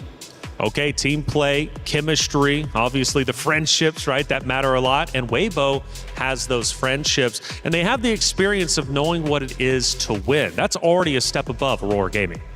Well, yeah, I think actually the most important thing for me is they know what it means to lose. Having taken the 0-2 against Virtus Pro, that's exactly what a team needs on the run to potentially winning the entire thing. You need to be slapped in the face and told our strategies aren't as rock solid as we thought they were. We need to revise, and by revising, they get better. So 2 great teams getting better from this point forward. But how earth-shattering would it be if Weibo gets a defeat here? If they lose, they're out of the tournament. Would it make the earth turn upside down? Well, I feel like for most players in the tournament, we've seen a lot of players saying Weibo is the team to be beaten. They're still the best team in the world for reporting here at the EWC, and I feel like they've proven themselves, but they can do that once again. I think they can, and they must. Are we going to the book? Counterfeit. Is the book going to be accurate this time? Do we want to put it to the test, or do we want to wait until it's 1-0 for somebody else? I think, let's say, are we going to see an upset? Will we see Weibo knocked out and down? Not in a minute. They are reigning champions for a reason. They're going to do it 2 times on the trot. They're going to make history this tournament. So the book says, but I think more importantly, you're saying it yourself. I'm committing the book and me. We are one in this decision. Okay, and what about you? Real quick, who you going with? I'm going with Aurora 2-1. Okay, fair enough. 2 Titans take the stage once again. So much on the line. We head to the stage for our series number 3. 有信心，因为我感觉我们在比赛中的表现和上一届一样，势如破竹。就是小组赛我们学到就是首先得信任队友吧，然后队友就是状态就是没有那么好的时候，我们得帮他找到问题，然后及时改善，然后把所有人的状态调整到最佳就行了。我觉得应该是其他队友需要提防我们，因为我们训练的状态就是赢多输少的那种。这次冠军我们已经拿下了，你们去争第2吧。 Saviors of the West? I mean, it's hard to not consider yourself that when you're the last one alive, right? And I'll be honest, I felt this pressure before. So you kind of take that with pride, to be honest. And I want to also say to HoroX, the coach of AG, we're going to show you why you ran off to China instead of making a team in EU.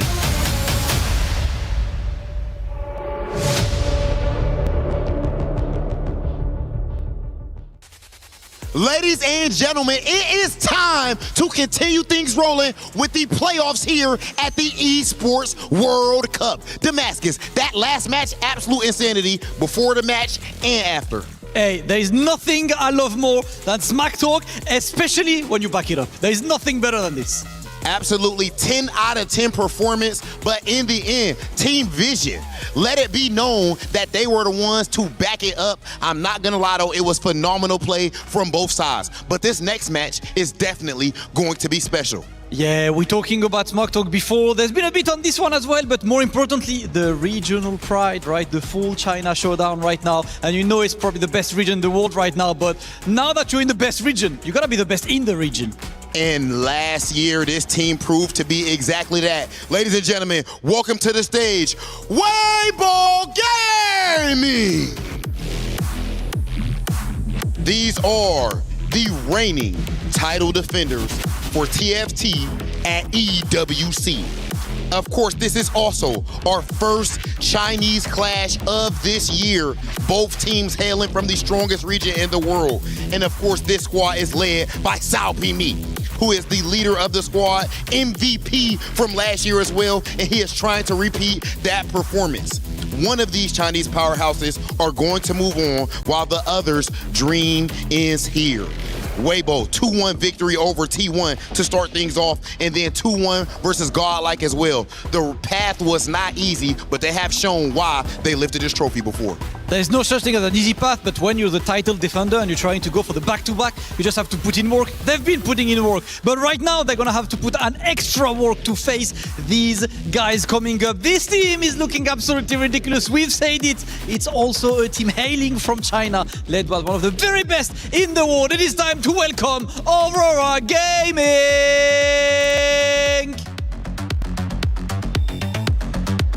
Now this is the banger team. We know they're led by Juan Mie, one of the absolute best in the world, a man who has more decorations than I can count.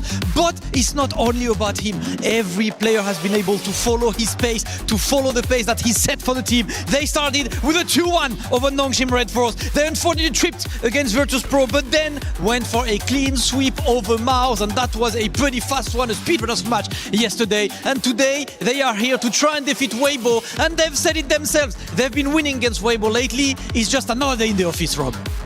Okay, and as you can see, I am joined here with last year's MVP, Sao Pimi, for an interview. I'm gonna go ahead and get straight to it. Juan Mie let it be known that he didn't care about fighting you guys because they've actually been destroying you lately. They've been beating you lately. Is this true? 邵皮米昨天在抽签结束之后的采访环节里面呢，画面当时也发话了，他说最近在虐你们，然后这是否是真的呢？这个当然是我们在放水了。我今天只想对 AUR 说，打完今天你们就可以去感受一下巴黎当地的特色了。Well, they've been beating us the scrims because we've been letting them do so. And all I want to say to Aurora Gaming is, after today's match, you guys can go on a bit of a tour of Paris because you guys will have the time to do so.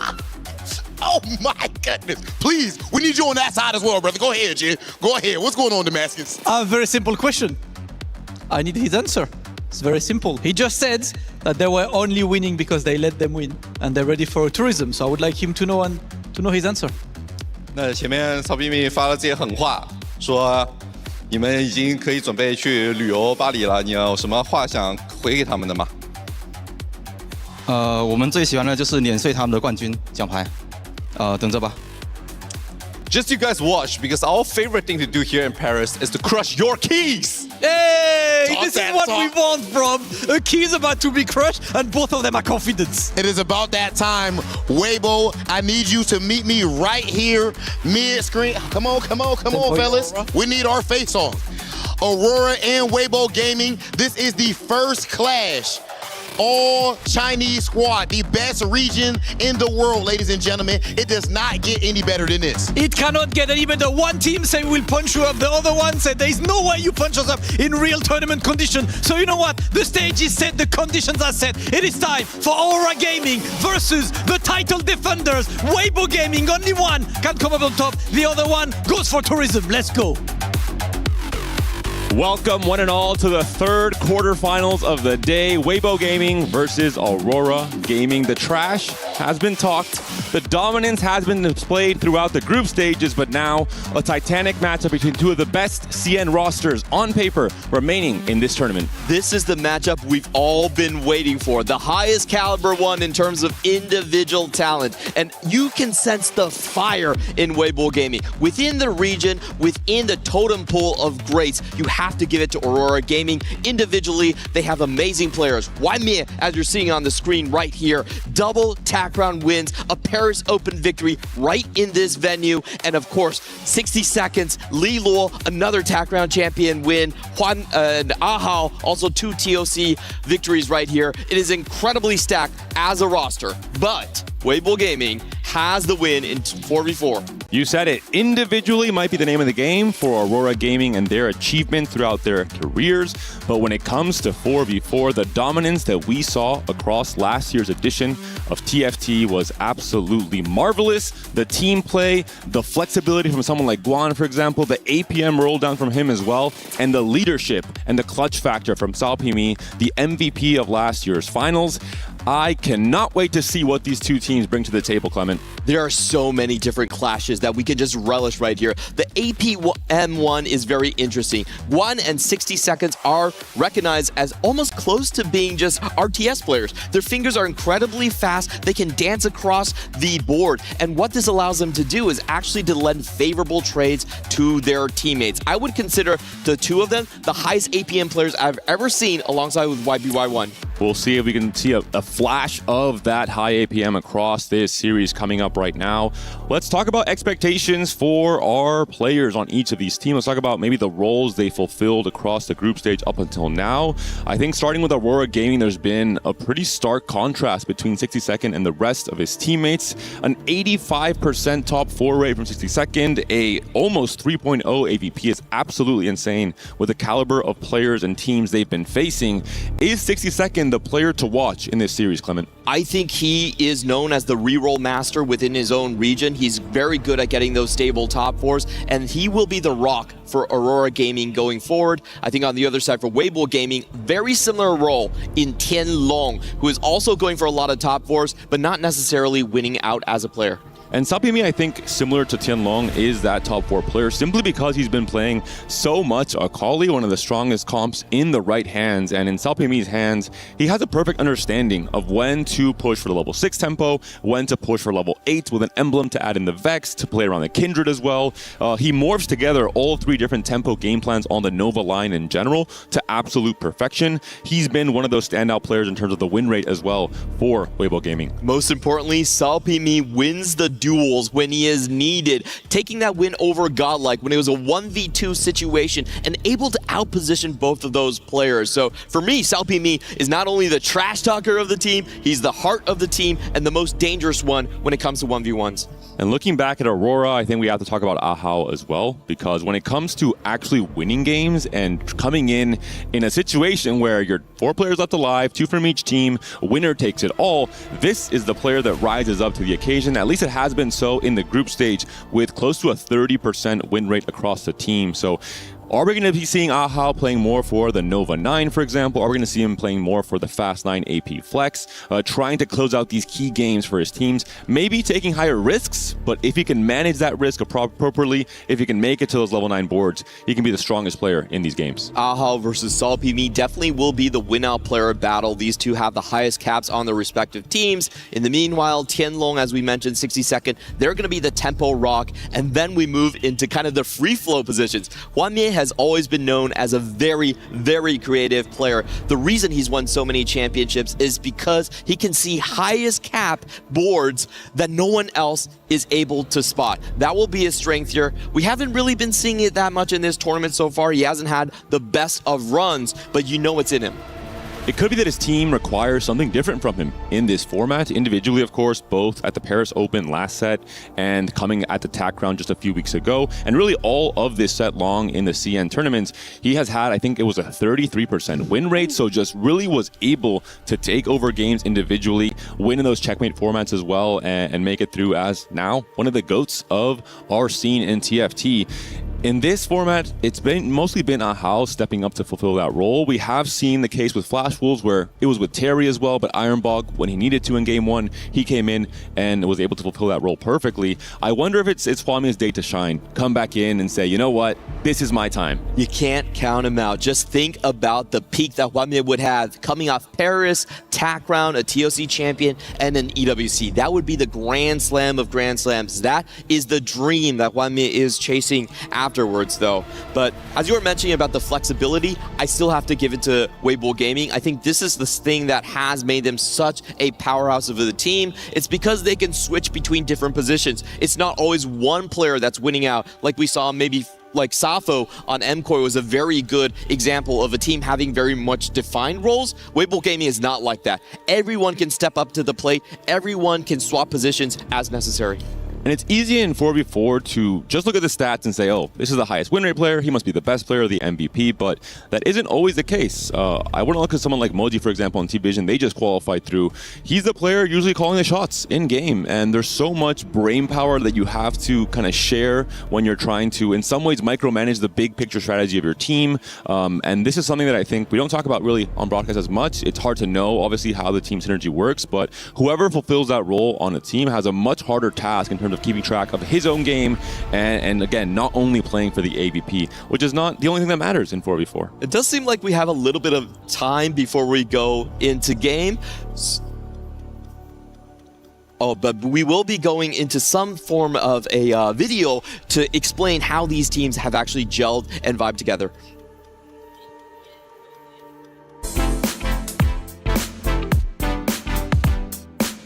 Hello everyone, welcome back to EWC with some TFT. I'm joined by Aurora Gaming here for the tournament. We're gonna ask them some tough questions here in Hot Seats. So let's start off with the first one. Which player do you think has the worst hairstyle? AG 他们的教练的头发。 Which team is simply overrated? 改不过他们对吧 And why? 是我们当时第一轮预选赛的时候，我们就第一轮打他们吧，结果他们 最后一把运气比较好，然后就一路直接1号种子进了。Which team is the most demanding, like toughest team? T1. Which team should already book a shuttle to the airport because they're going to lose? 我们第一轮对手。Which player has the worst fashion sense? 我为 WBG 的这个定队服。All right. Thank you very much, guys, for Hot Seats. Best of luck at the tournament. Thank you, Aurora. 谢谢. Built to move. Not trapped at a desk in one singular posture for 12 hours a day. It's time your chair evolved. This is Secret Lab Titan Evo. Ergonomically engineered for you, gamers, hybrid workers, artists, backing your every move. Pretty crazy declarations we heard there from Aurora Gaming before this matchup even was locked in the knockout draw. They already said, you know, some players from Weibo maybe don't have the strongest fashion sets. We'll see if that bites them on the butt coming into this series. We'll see if Weibo takes their revenge. A lot of trash talk across this whole tournament, Clement. It's been kind of fun to see from some of these players who are usually a bit more reserved. And I think we've got all of the heavy hitting points out the way. We can kind of dive into the more lighthearted parts. I feel like Guan's haircut is the most divisive in terms of the CN scene. You know, it's really hard to pull off that divided bang look because it shows the majority of your face. A lot of players are not confident enough to pull that off. I'm a fan. Guan has a fan in me, but we'll see if his gameplay also has a fan in me coming into this series. I'm just excited. The names on paper, obviously Weibo, the title defenders, you don't have to really say much more in terms of why we expect so much from them across this quarterfinals and across this whole tournament really coming into this edition of TFT at EWC. But looking at Aurora, just purely from a name perspective, you read out the roster and you say, my goodness, how have these four players come together on one team? In some cases, in other sports, we've even seen that be a downside in terms of a clash of egos, a clash of ideas, very confident players forming together. But Aurora, if they ever had those problems, it seems they've definitely solved them long ago because the cohesion has been there. Even someone as cocky as Hwanmye, for example, who is currently in the contention for the GOAT title in TFT, he's been happy to fulfill all the different roles his team needs from him in the group stage. And we can talk about the core group of Alpha, of Aurora Gaming. They actually started with Alpha picking up Hwanmye and 60 Seconds, and it was Alpha Gaming that actually pushed Hwanmye to stream after his first TAC round champion, so really setting up a career after that. And then in 2024, Twisted Minds also had Ahao on the same roster with those two. Lee Luo joined in 2025. This is a roster long time in the making of basically picking through the best pieces on the market to finally get to Aurora Gaming.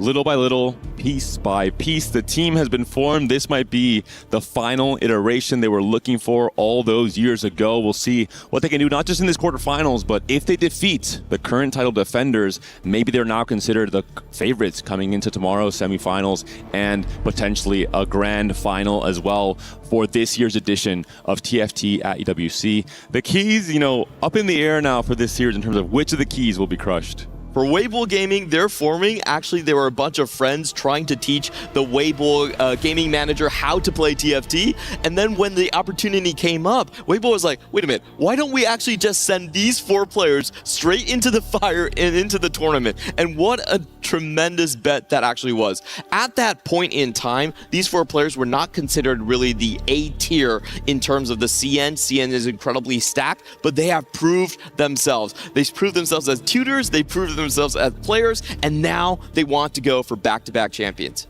The most impactful TFT coaching session of all time is all I'm hearing here from Weibo Gaming. And hey, I took it as a coaching session as well last edition, because what you get to see in 4v4 compared to individual TFT, the extra layer of depth and complexity and strategic, prowess that some of these teams display in terms of when to sack for each other, when to, like we saw from Dasik yesterday, you have a win out spot, but instead you play for very high tempo, you play for your HP.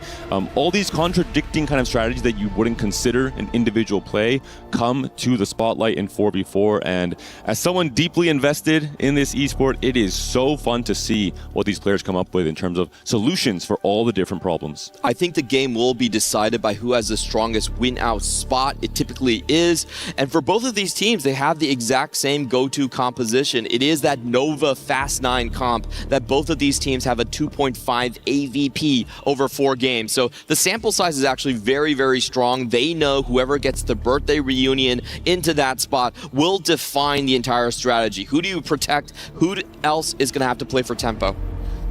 If we're going to look at a player to maybe call out to see how they perform and if they can pick things up, I think for me, on Aurora Gaming in particular, I have to mention Li Luo, a TAC Crown champion, of course, back in the day. A player who I think struggled a little bit in the group stage. Maybe that was his role on the team. We've seen players like Moji as well, where their role is to stabilize stage 4, hold units from the opposing team. As long as you finish 7th, you've done your job, basically. But from Li Luo, stats are not everything in 4v4, but he sported a 30% top 4 rate, close to a 6.0 AVP.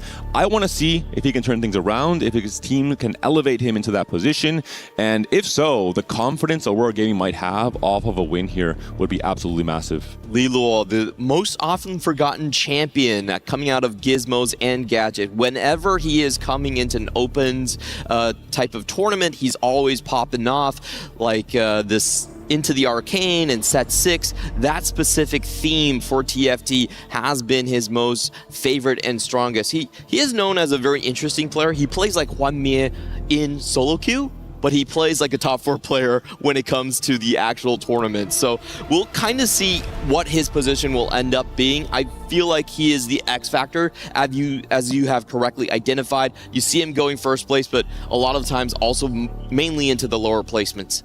And I will say, I think Hwanmie and Li Luo have had kind of similar redemption arcs in their career. Hwanmie, of course, a TAC Crown champion all the way back in set 5, and now this set. It's a huge gap, but Hwanmie has risen back up with both the Paris Open and the TAC Crown to now, be in GOAT contention. Li Luo kind of similar when it comes to the set 6 TAC Crown championship, and then the rise up in the Macau Open, the chance to once again say, hey, I'm here. I'm not just in the history of TFT, I'm in the present as well. And we'll see even more present in this edition of TFT. We'll see what he can do. Yeah, it took 6 sets for Hwanmie to finally climb back into the spotlight after he was winning the Eastern Asian Championships back in set 9. It was a very, very long trough. We have heard Hwanmie talk about this as well. He's thanking all the supports of his fans and Alpha Gaming for keeping by his side all this time, for him to finally climb back into the peak. And he is on the cusp of really cementing the GOAT discussion. We talk about title, we talk about Dissop and Hwanmie, the 3 players in the world that have double TAC Crown champions. Now you look across the board at EWC, there is only one team that has been crowned before, and that is Aurora sitting in front of us. And also the single set performance that could come through from Hwamie if they're able to not just win this quarterfinals but make it to the grand finals would be insane. I think it would be, quite parallel to Malala's run back in set 10. Obviously Malala had different championships, not the EWC, but still a crazy one set performance. Hwamie could potentially match that if he's able to get a 4v4 win as well. I have already penciled him in as the best two-set performance from set 16 to 17. If he wins this one, I think he just closes the book on that discussion forever. EWC trophy into his back pocket. That would be a massive, massive win for the CN region. It would take so long for another GOAT to actually climb above the totem pole. But Weibo Gaming stands in the way of all of that. This is a team that you have to respect no matter what trash talk we have seen. But looking now at the tournament bracket, let's go over kind of the path these teams have taken to make it this far. We're looking at the quarterfinals here as well. Flash Wolves winning 2-0 earlier today against Nongshim Red Force, and Team Vision with that third game win against Virtus Pro. Last year's runner-ups have fallen. Do the next runner-ups also fall here on this matchup between Weibo and Aurora Gaming? If I'm Weibo Gaming, I'm looking at this bracket and the way to the championship has been cleared. Only Weibo Gaming of the semifinals from 2025 is still standing. There is no one that is still challenging them left from the previous one. And if I'm looking at Aurora Gaming, I feel like this is a team that actually did not spend a lot of time together prepping because Hwamie was at that TAC round. There was only a few days, a couple, maybe less than 2 weeks before Hwamie was still playing all the way for his own personal glory. So I actually expect Weibo Gaming coming into this one to have more cohesion, to have spent much more time in the format. There aren't teams from the top 4 left, but there is a player actually. We had Goboster finish 3rd place with Aegis last year. He's still very much alive. That'll be the 4th series of today, the 4th quarterfinals. But he's playing on Godlike now. Different roster, different org, different vibes, I'm imagining as well. And that will be for a different time. We have still first, of course, the Weibo Gaming series up against Aurora Gaming. Pinky promise, we're going to start very, very soon. The players are loading up, joining up into the lobby, the pregame lobby screen. And what a match we have ahead of us, Clement. Yeah, taking a look at the Weibo side, this is the icon, this is the mascot that they always bring. It's the Weibo snake plushie. It's rumored to give you incredibly good luck, and we actually saw it when Guan won his first TOC, that the plushie was right next to him. So trying to add additional aura, if you will. I think I need one of those for my ranked ladder climb for next set. Any help I can get, I will take. For sure. And, this Weibo Gaming team, something I'm so impressed about is that 2 players actually coming in from the mobile circuit, still able to make it here. I'm hearing that we're getting into the game very, very shortly. As the players, you can tell their nerves here. They're contemplating their game plans. They're communicating with each other. We are headed into the series of the quarterfinals that everyone wanted to watch. You now have to remove everything outside of this singular game of TFT. Forget about the trash talk, forget about the pressure, forget about all the nerves as well, because it's all about locking in, communicating to perfection with your team, getting the best understanding of your 2-1 augment spots in particular, seeing the projection of not only your game plan, but your team's game plan, and how it'll contrast and fare against the opponent's own strategy.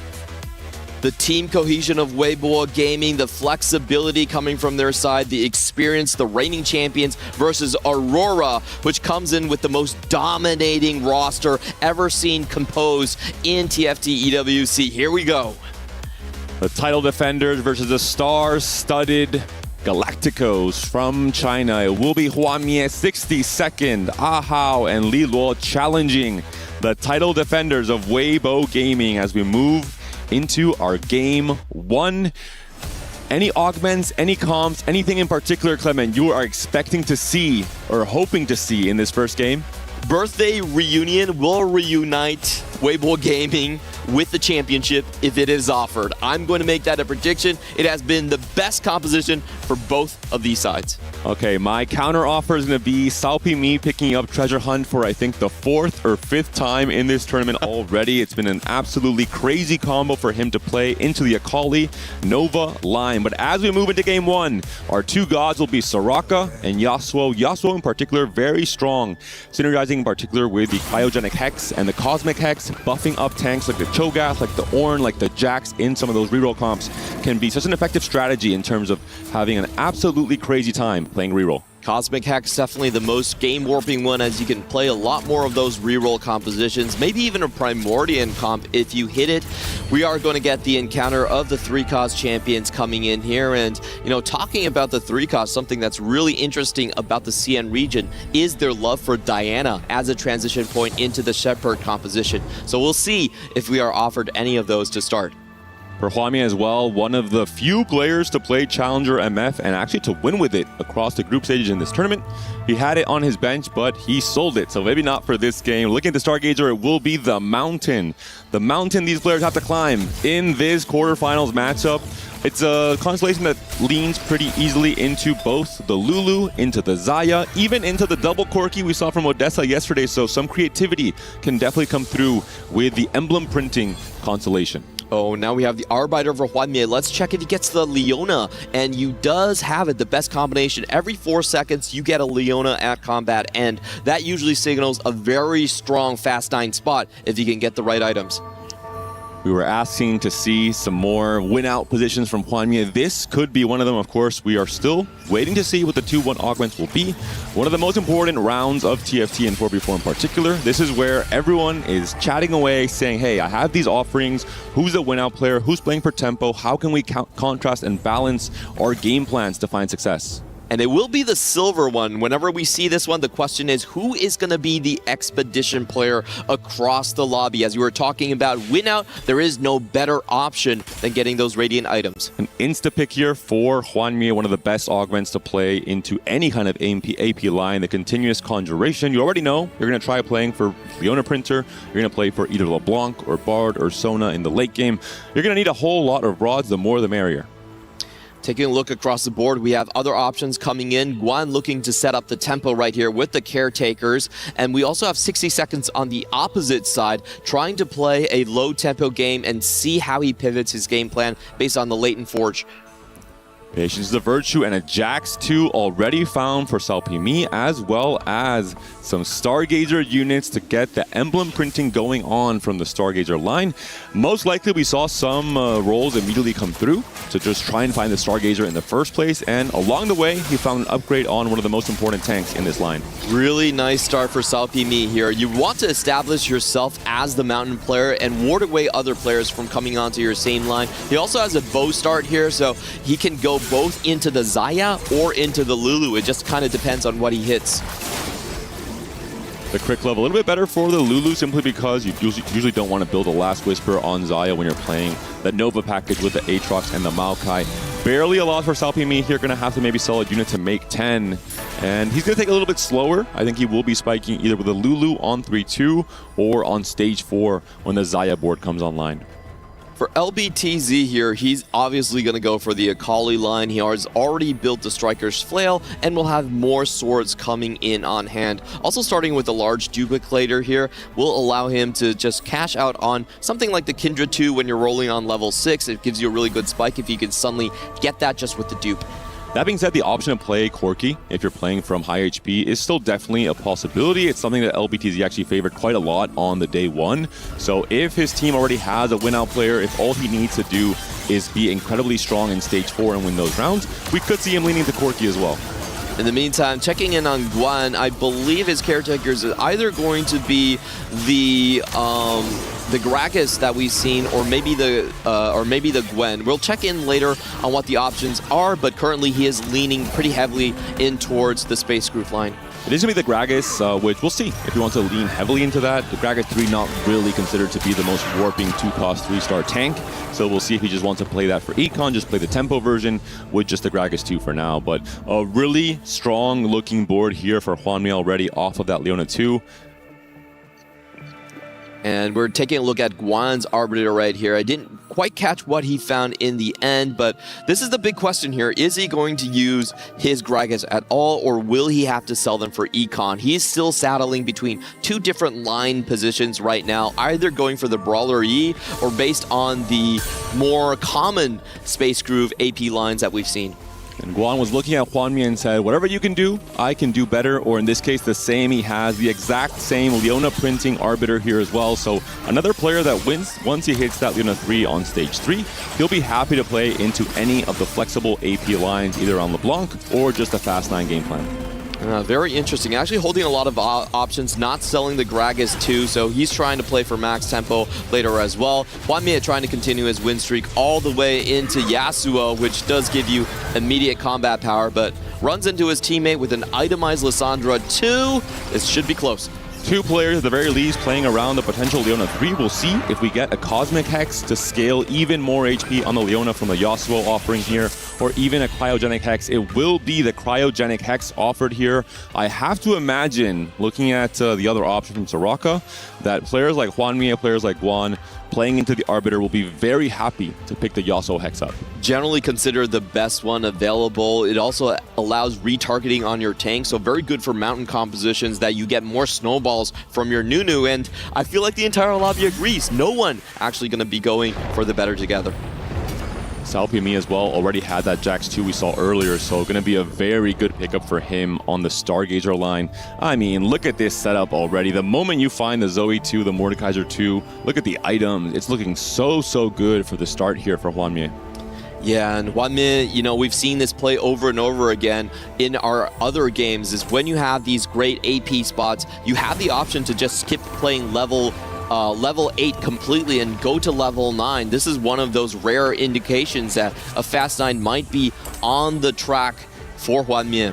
The moment Hwanmi sees he's facing up against a Weibo Gaming player, it's time to slam the items. The Rage Blade goes down, already pretty much locked into playing around the Blanc. Maybe going to be thinking about more of a level 8 stability, at least a small rolldown until LeBlanc 2, and then we can think about being the win-out player or going 9. Great win here for Hwanmi, continuing his streak. Meanwhile, on the lower side of the HP bar, 60 seconds and Tianlong both trying to get a full loss streak going. We'll be shifting over to them later on. 60 seconds, of course, has a latent forge, so he is much more able to play almost completely open and pivot his composition later.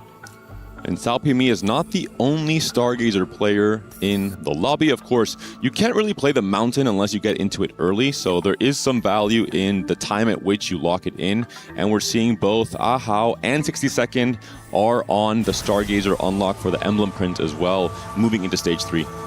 All right, Tianlong does some last-second swaps. I knew he wasn't trying to win with that one, and he indeed tries to avoid accidentally winning. We will be switching back to the winner side of the lobby, Guan versus Hwanmi. A player from Weibo Gaming and a player from Aurora Gaming fighting at the end of this stage 2 for the 5 win streak, the extra gold generation, the HP preservation, incredibly important coming into stage 3. A little bit unfortunate for Guan, he did not find another psionic unit. He's playing the main tank Gragas, but he could have been up an extra item, and it just looks like the 2 Leonas will be too much to handle for Guan. Also, the augment from Hwanmi allows him to slam both a tank and the Rage Blade item as well on the Zoe, so a little bit of a stronger board, bigger advantage, and 8 Leonas already for Hwanmi. This is kind of the magic of TFC when you're trying to play for a win streak. If you get the win streak and then you hit that next big spike while still retaining the win streak, this could snowball into a 10 win like we saw from Terry earlier today. 1 Leona off, and he is really well set up here. On the flip side, we're taking a look at Ahao. He's our other mountain player. He found a Lulu very early on into his game, and even though he does have a loss streak going, a 4 full loss streak, I expect him to bounce back very hard in stage 3. You typically do want to stabilize by rolling on level 6 for your Milos and hopefully getting, Milos. I thought I was talking about the VP player. Milio, yeah. Almost had it. Let's look at someone on 60 Second as well, because we're looking at the HP totals. Hwanmi is doing his job, preserving the HP for Aurora Gaming, but there's 2 players already at 75 HP, essentially open, forwarding. 60 Second in particular, he's on Latent Forge, so we'll see him hitting that anvil unlock for the artifact on 3-5. There's the Leona 3, there's a level to 6. Hwanmi needs to defend this streak with his life. and he could be the pillar of hope for Aurora Gaming in this Game 1. So far, Game 1, we have to give the stage to over to Aurora Gaming. You have 2 full loss streakers and a full win streaker. This just means that your economy is roaring. You have all of that additional streak income, unlike the side of Weibo Gaming that has much more smaller and broken streaks. Not too much impact though coming in from the 2-1 silver augments. If we see a prismatic coming through at 3-2, the current state of the game, of the tempo, of the strength could swing completely in a different direction depending on what augments our players hit. Very good last second position coming in for Hwanmin. Actually moves his Zoe to the other side of the board, meaning that the Talon does not find the main carry in time. He's going to continue his win streak. In the meantime, Ahal, we will see how his roll down actually goes. You typically see a bit of a roll on 3-2. And it will be just the silver augments coming through, so not a lot of extra variance. Something like boxing lessons pretty big for any of the Shepherd lines. So we have, of course, some econ augments that can do a little bit in terms of helping players have enough gold to really stabilize their boards, both on 3-2 and on the stage 4 roll downs for the forecasts. Ahal actually getting pretty lucky here with feeling lucky, gets the additional bit of gold, and now he is going to roll. These rolls are very important. If he finds Emilio too, he's going to be able to item carry him, or if he gets a Lulu too, both would be pretty massive. We'll see how Weibo Gaming will respond to the Lulu commitment from Aha. We saw Vitality versus MKoi, how Safa was targeted by all the different players holding onto Lulu's, not allowing him to hit the 3-star version of his carry. We'll see if the same thing will happen here in this Game 1. LBTZ coming up to the board. He is going to be contested on the side of 60 seconds. 60 seconds looking on our screen further away. He did actually go into the Pandora's item, so we'll be able to switch around his Latent Forge. Looking like he's going for the Nova line as well as LBTZ here. Really smart play here from Salpimi with a climb the ladder. You're playing into an incredibly big vertical as well, as vertical as you can get in terms of having, maybe 8-star Gazer if the game goes on for long enough. So you can have your final stacking, scaling unit like a Xayah, for example, or a Lulu, getting so many extra stats over the course of a fight.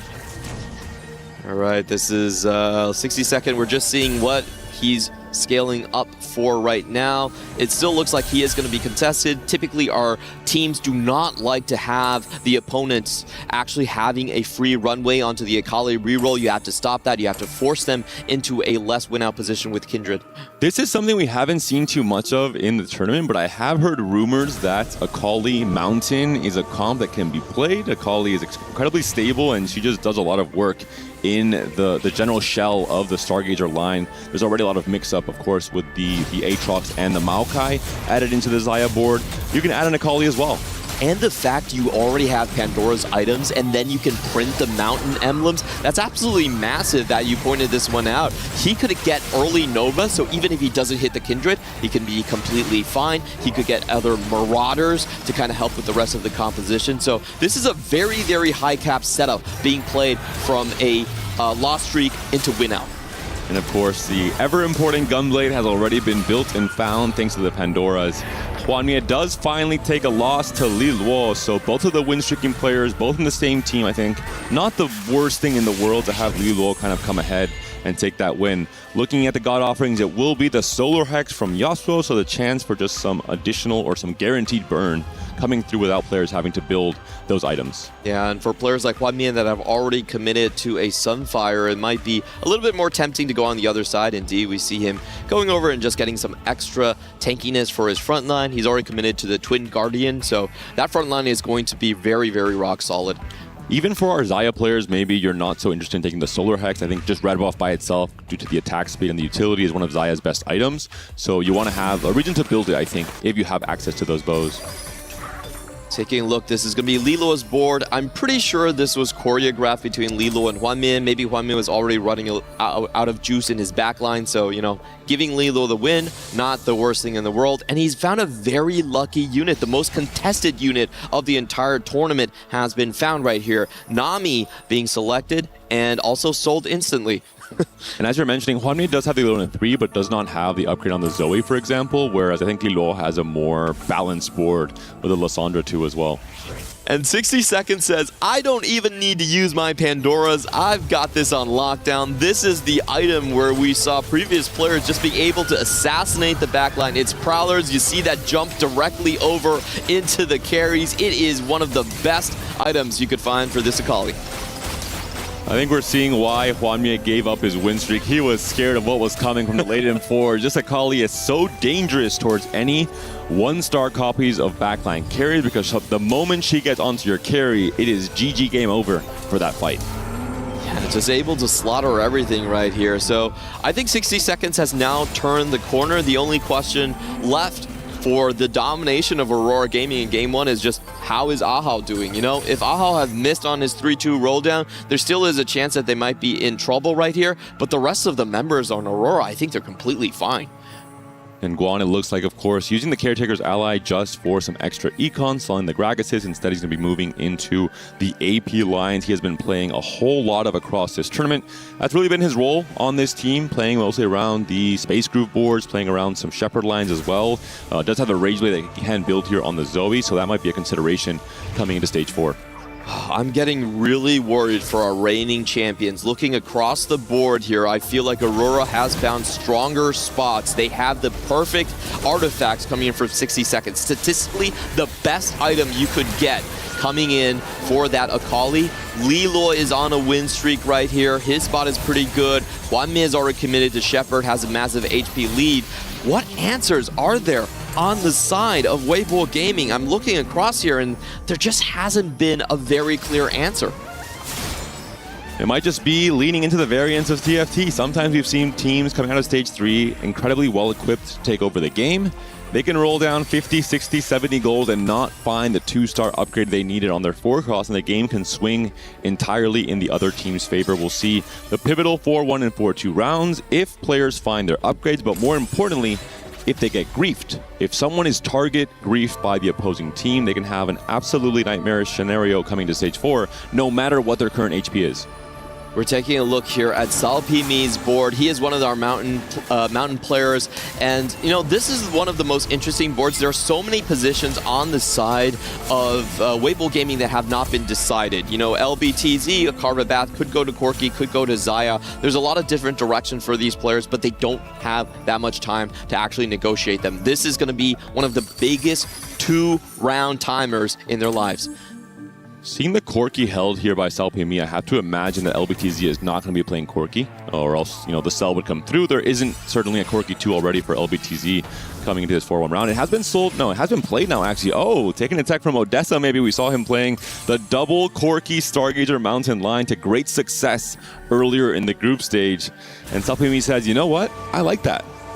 Yeah, it looks like Salpimi will be committing himself over towards the Zaya if he does find it, and the Corki will just be a unfortunate item holder for now. I do expect him to sell it later on just for his teammate. That probably means LBTZ is still going to go onto the Corki line. Lilo, in the meantime, trying to continue his win streak. He was more lucky compared to Guan, actually had the Psionic in quite early on, so additional items. Great combination with that Meepsy. Looking at the current gold situation for all players, not a single player has rolled down on the creep stage or on 4-1. So a more, just a slower tempo overall. No one really feeling the pressure of, hey, I'm going to get target griefed. Instead, everyone will be trying to get their game plans going in the 4-2 round. LBTZ has to be one of the ones we are looking at. 28 HP left. He's in the 2-hit category right now. Can he actually find what he needs necessarily? But before that, we will be looking at some of the other boards here. It's going to be Lilo and Hwanmi negotiating their spots. We probably do have Shepherd for Hwanmi, and look at Hwanmi. He's very well aware of potentially Corki being the win out for them. Used it as a item holder just then. Will he pick up the other copy?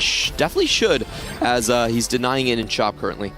With the Cryogenic Hex, the mech ASOL line could also be interesting. We're seeing Lilo at the very least holding on to the mechs, but hasn't found any ASOLs.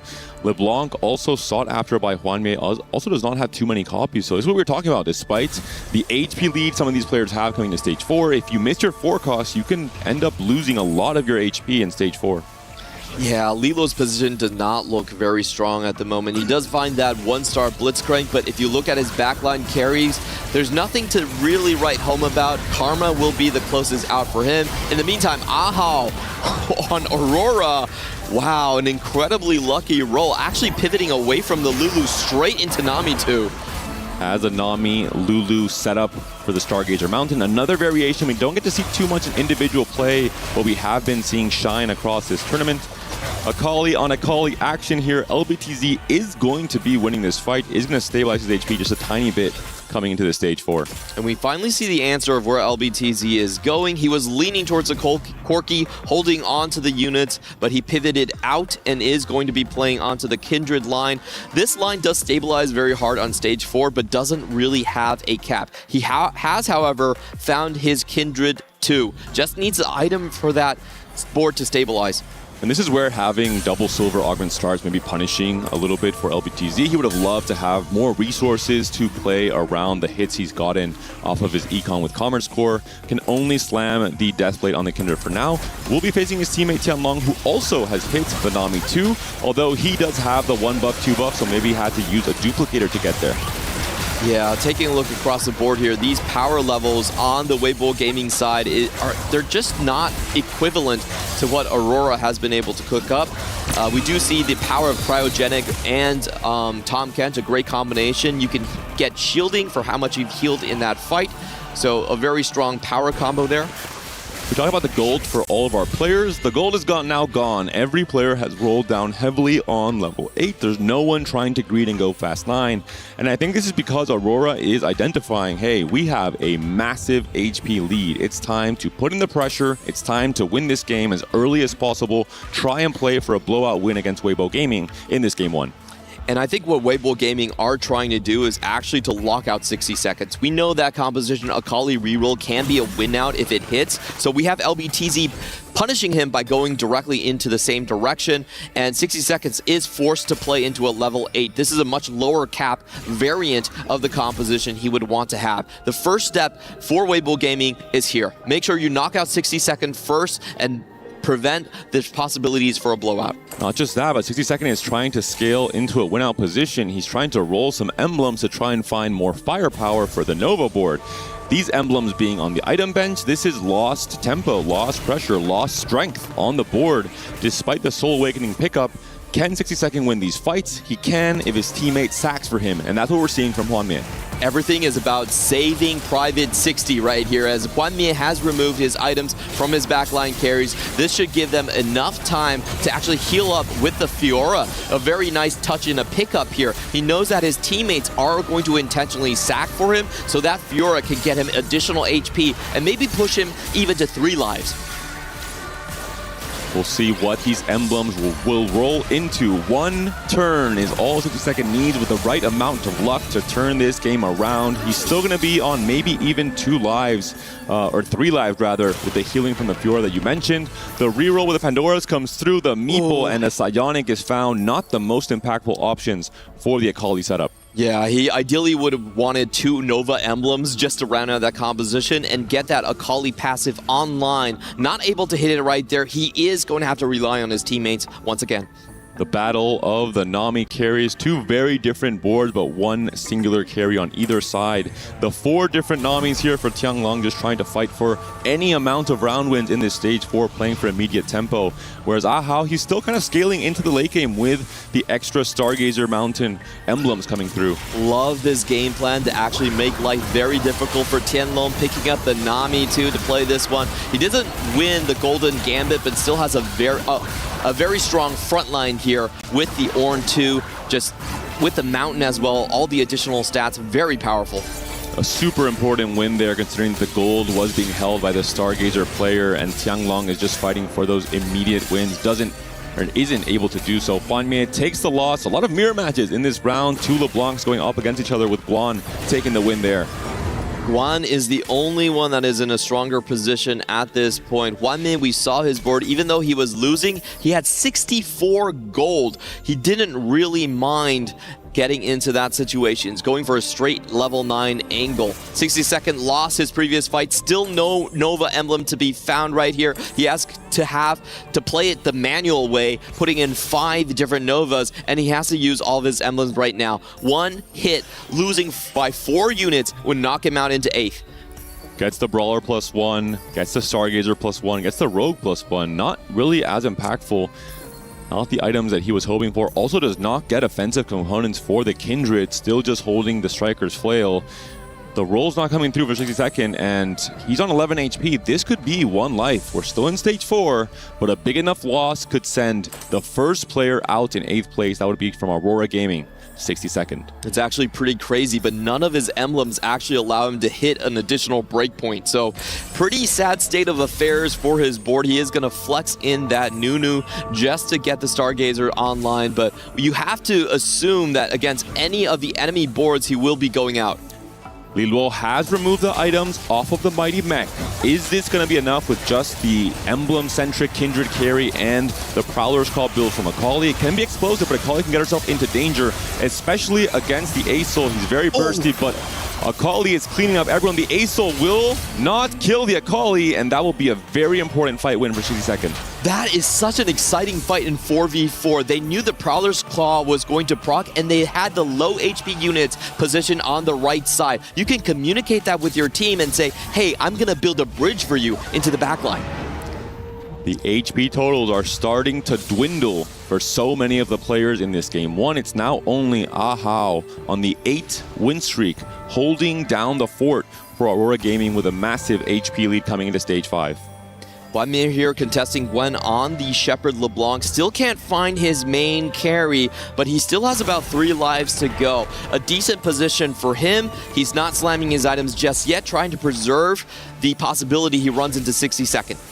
All eyes yet again on 60-second. The items have not been removed here from Ahao, and considering the current win streak, considering the strength we've been seeing, it's going to require a miraculous attack from the Akali onto the backline to potentially win this fight for 60-second. We're seeing it now onto the Lulu. The Nami is targeting the Akali. The Akali is still very much alive, but the final bubbles come through. 60-second on 11 HP will be taken down in 8th place.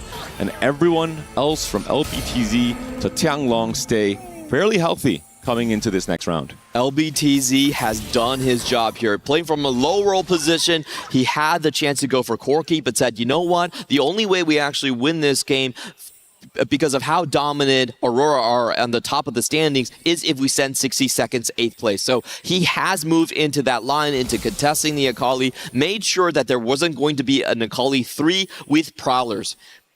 LBTZ holding on to a whole lot of mech copies on his bench.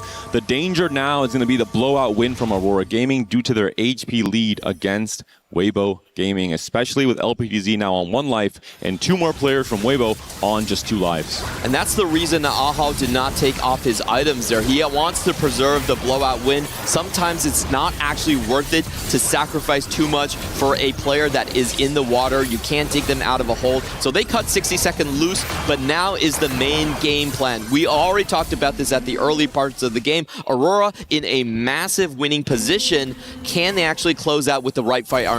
All of a sudden, a whole lot of wins coming through from Weibo Gaming. LBTZ and Guan both get their wins against the Aurora Gaming players. We're still missing upgrades for someone like Hwanmie, who's still on the LeBlanc one despite being level 9.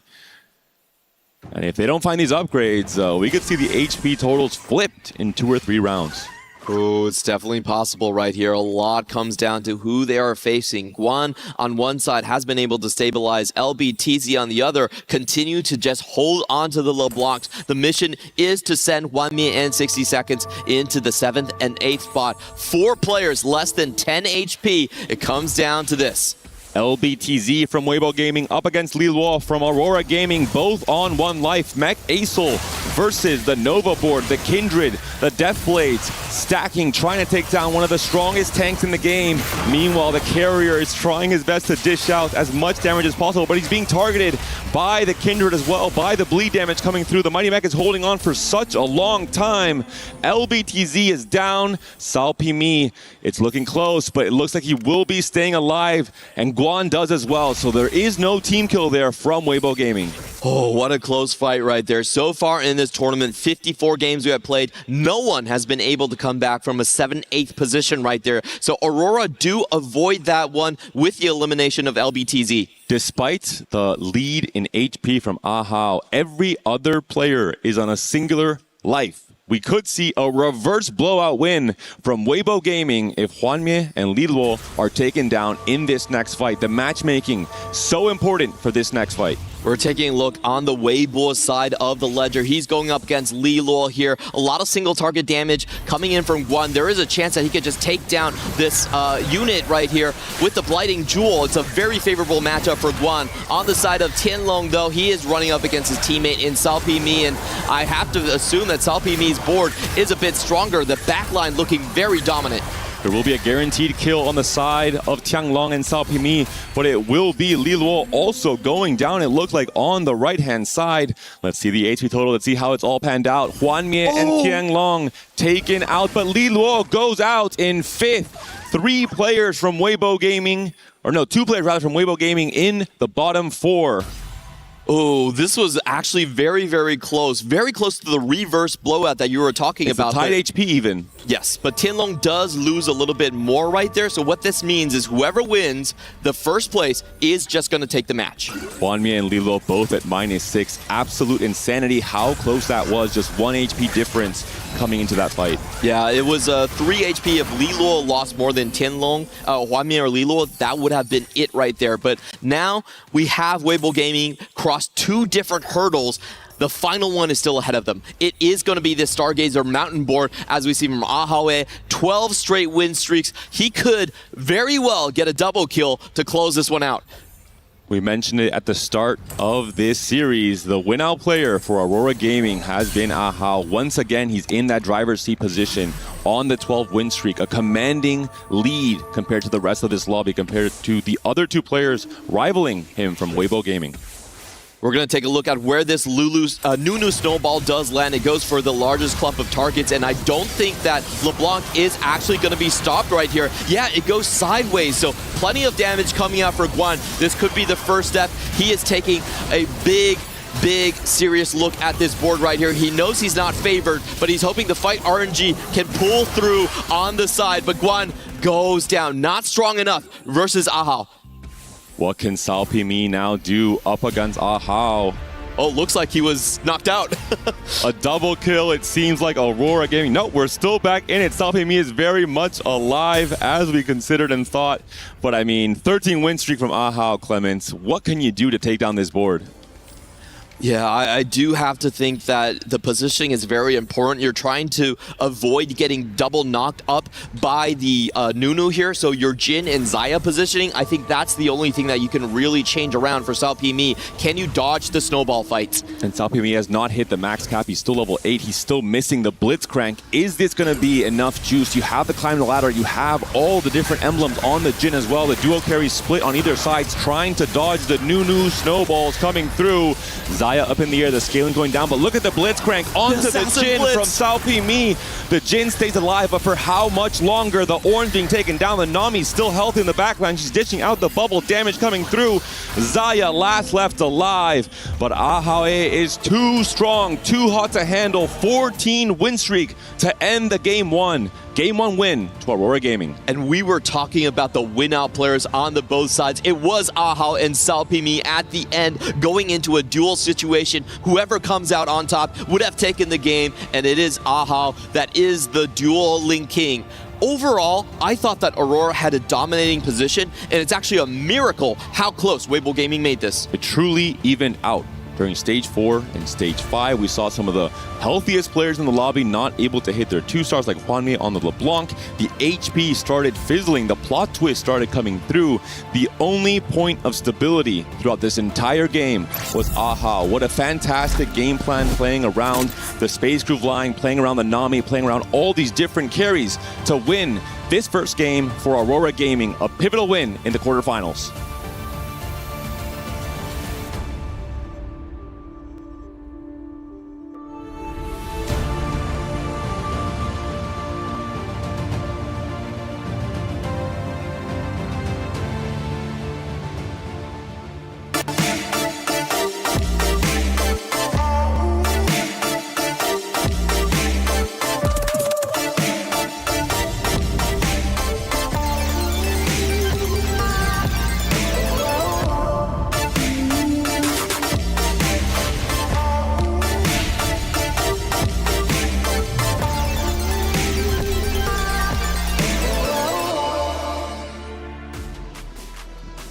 We lost Virtus Pro a little bit ago. That was second place from last year, and now knocking on the door defeat is Weibo Gaming, who are now down 0-1 in the series.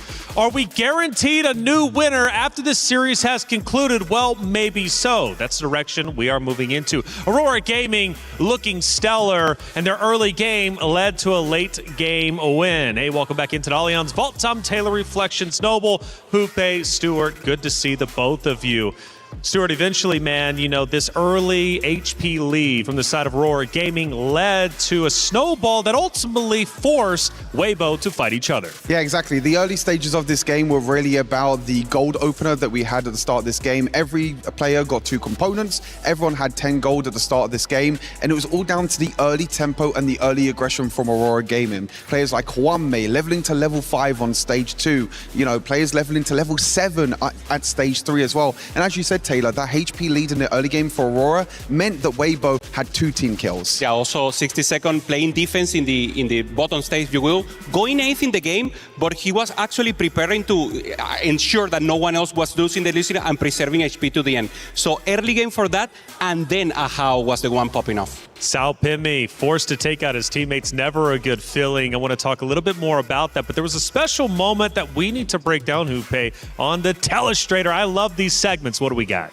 We have exactly the transition between Juanmei doing win streak into Ahau, doing the delayed win streak, if you will. So the segment that we have is actually the end of stage 4 when Ahau was pressuring into the lobby. We should start seeing the clip just recently now. Ahau was trying to maintain a win streak, was trying to pressure, was trying to look for economy, and then look for the possibility to cap out the game. He was using a mountain stargazer, if you will, here. That is normally not a composition that we used to see, and we see it exactly here. He already had the emblems, so we're seeing stargazer here, and the ones that we normally don't see or don't watch in the screen is this. 5 stargazers together with 5 space groups. So this is the exact moment when Ahau significantly pop off again. He griefed the Nami, that is normally not the composition that you expect to see here, popping off here, and in the end, winning the HP battle for Juanmei and for Aurora Gaming. This is exactly what we needed. Double win streak into a tempo play with a board that we've never seen before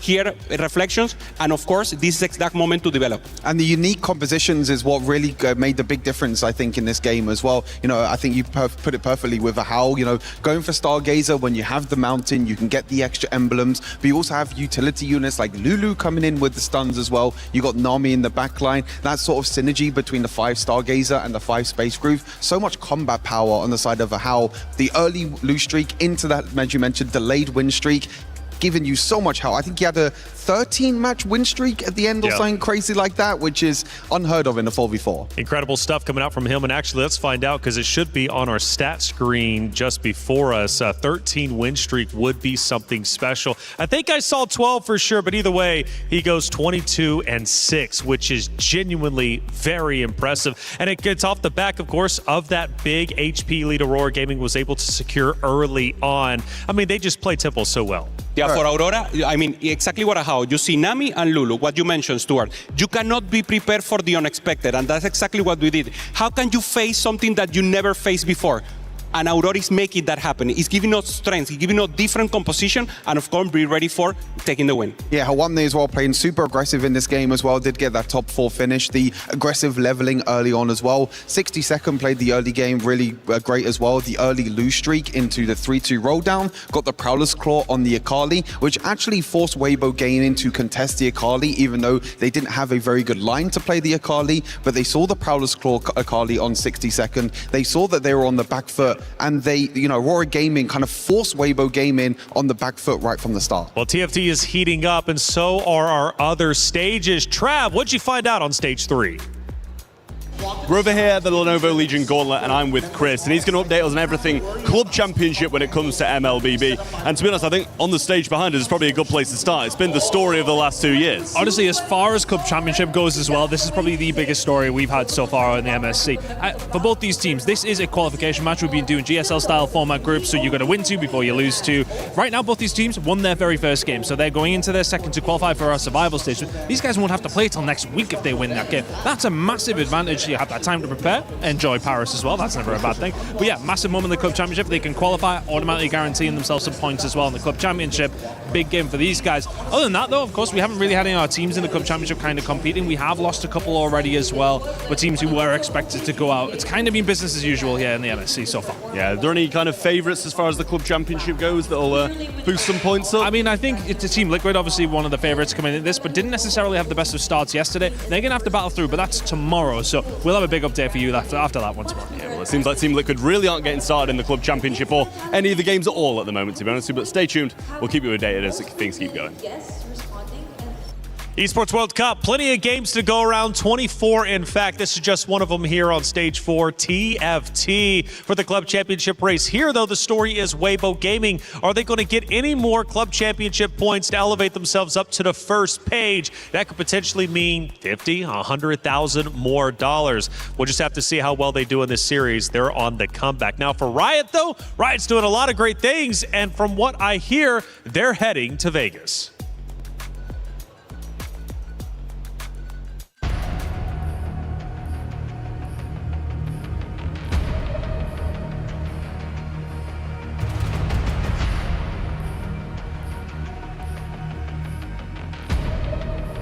We are locked and loaded for game number 2. Weibo Gaming now with their backs against the wall. The title defenders potentially one game away from elimination in this year's edition of TFT at EWC. We saw last year's runner-ups from Virtus Pro already going out in that last quarterfinals.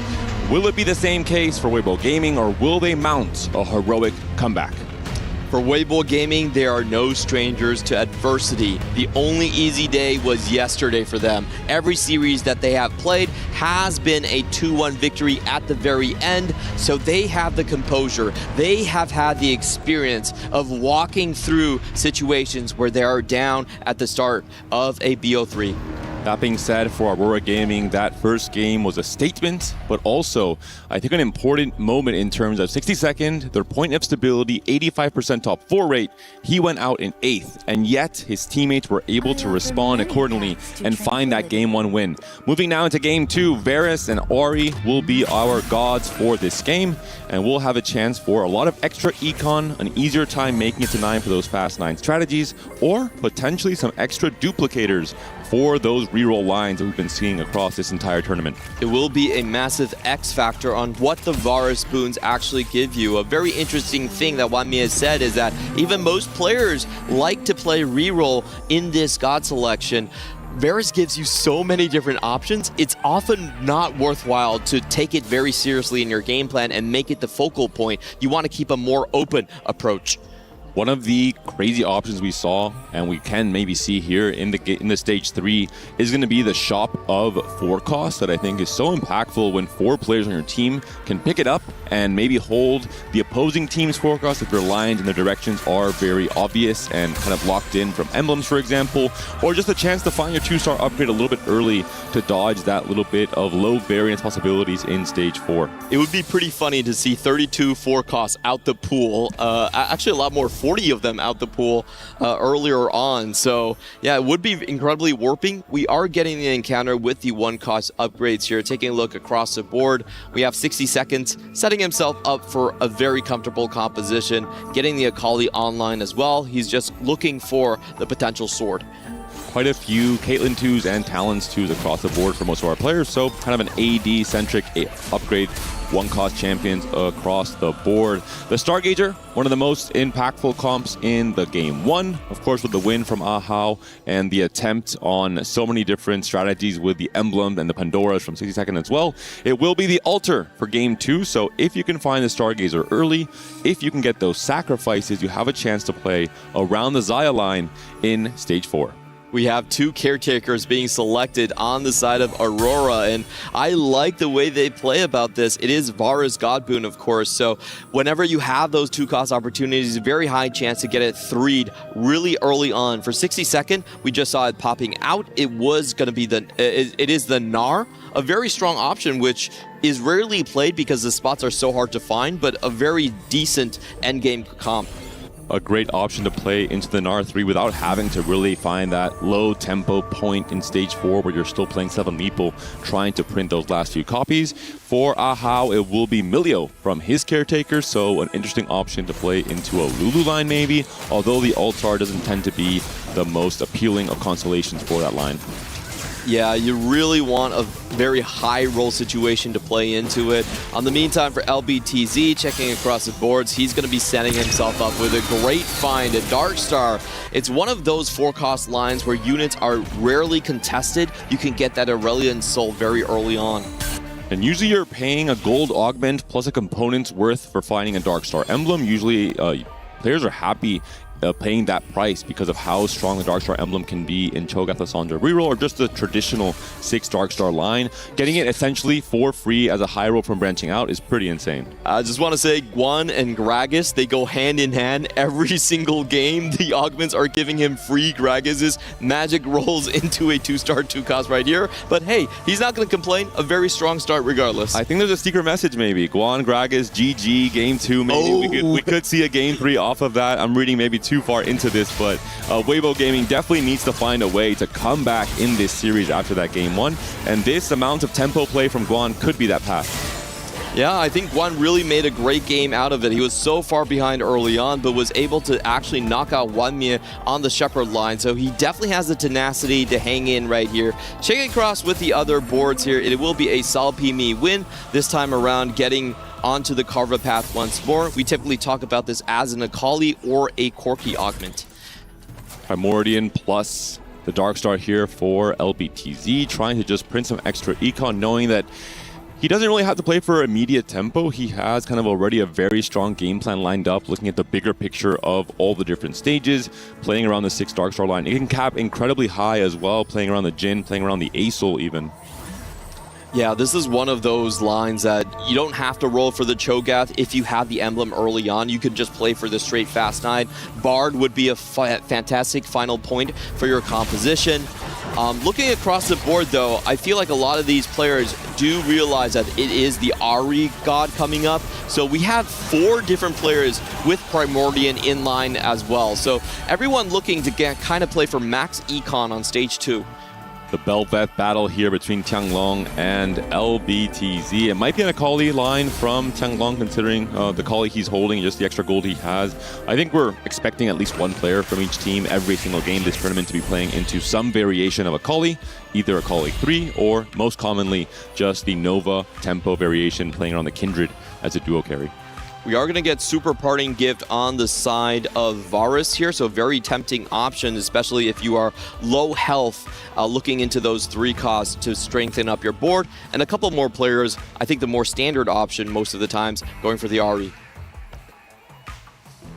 As always, attention has to be paid towards those win-streaking players trying to set up that pressure early on for their team. It was Wanmie last game, and guess what? It's Wanmie again on a 3-win streak alongside Guan we saw earlier with that Gragas 2 coming in very hot.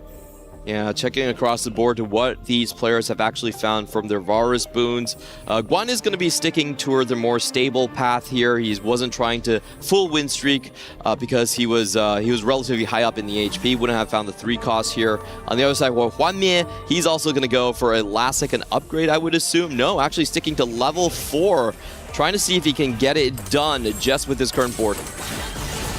And this, of course, is one of those kind of fake win streaks where you've been facing weaker players despite not leveling. You're on a potentially a 4-win streak, as we're seeing here with that 2-item setup on the Bel'Veth for now, alongside the Jinx, the Challenger online.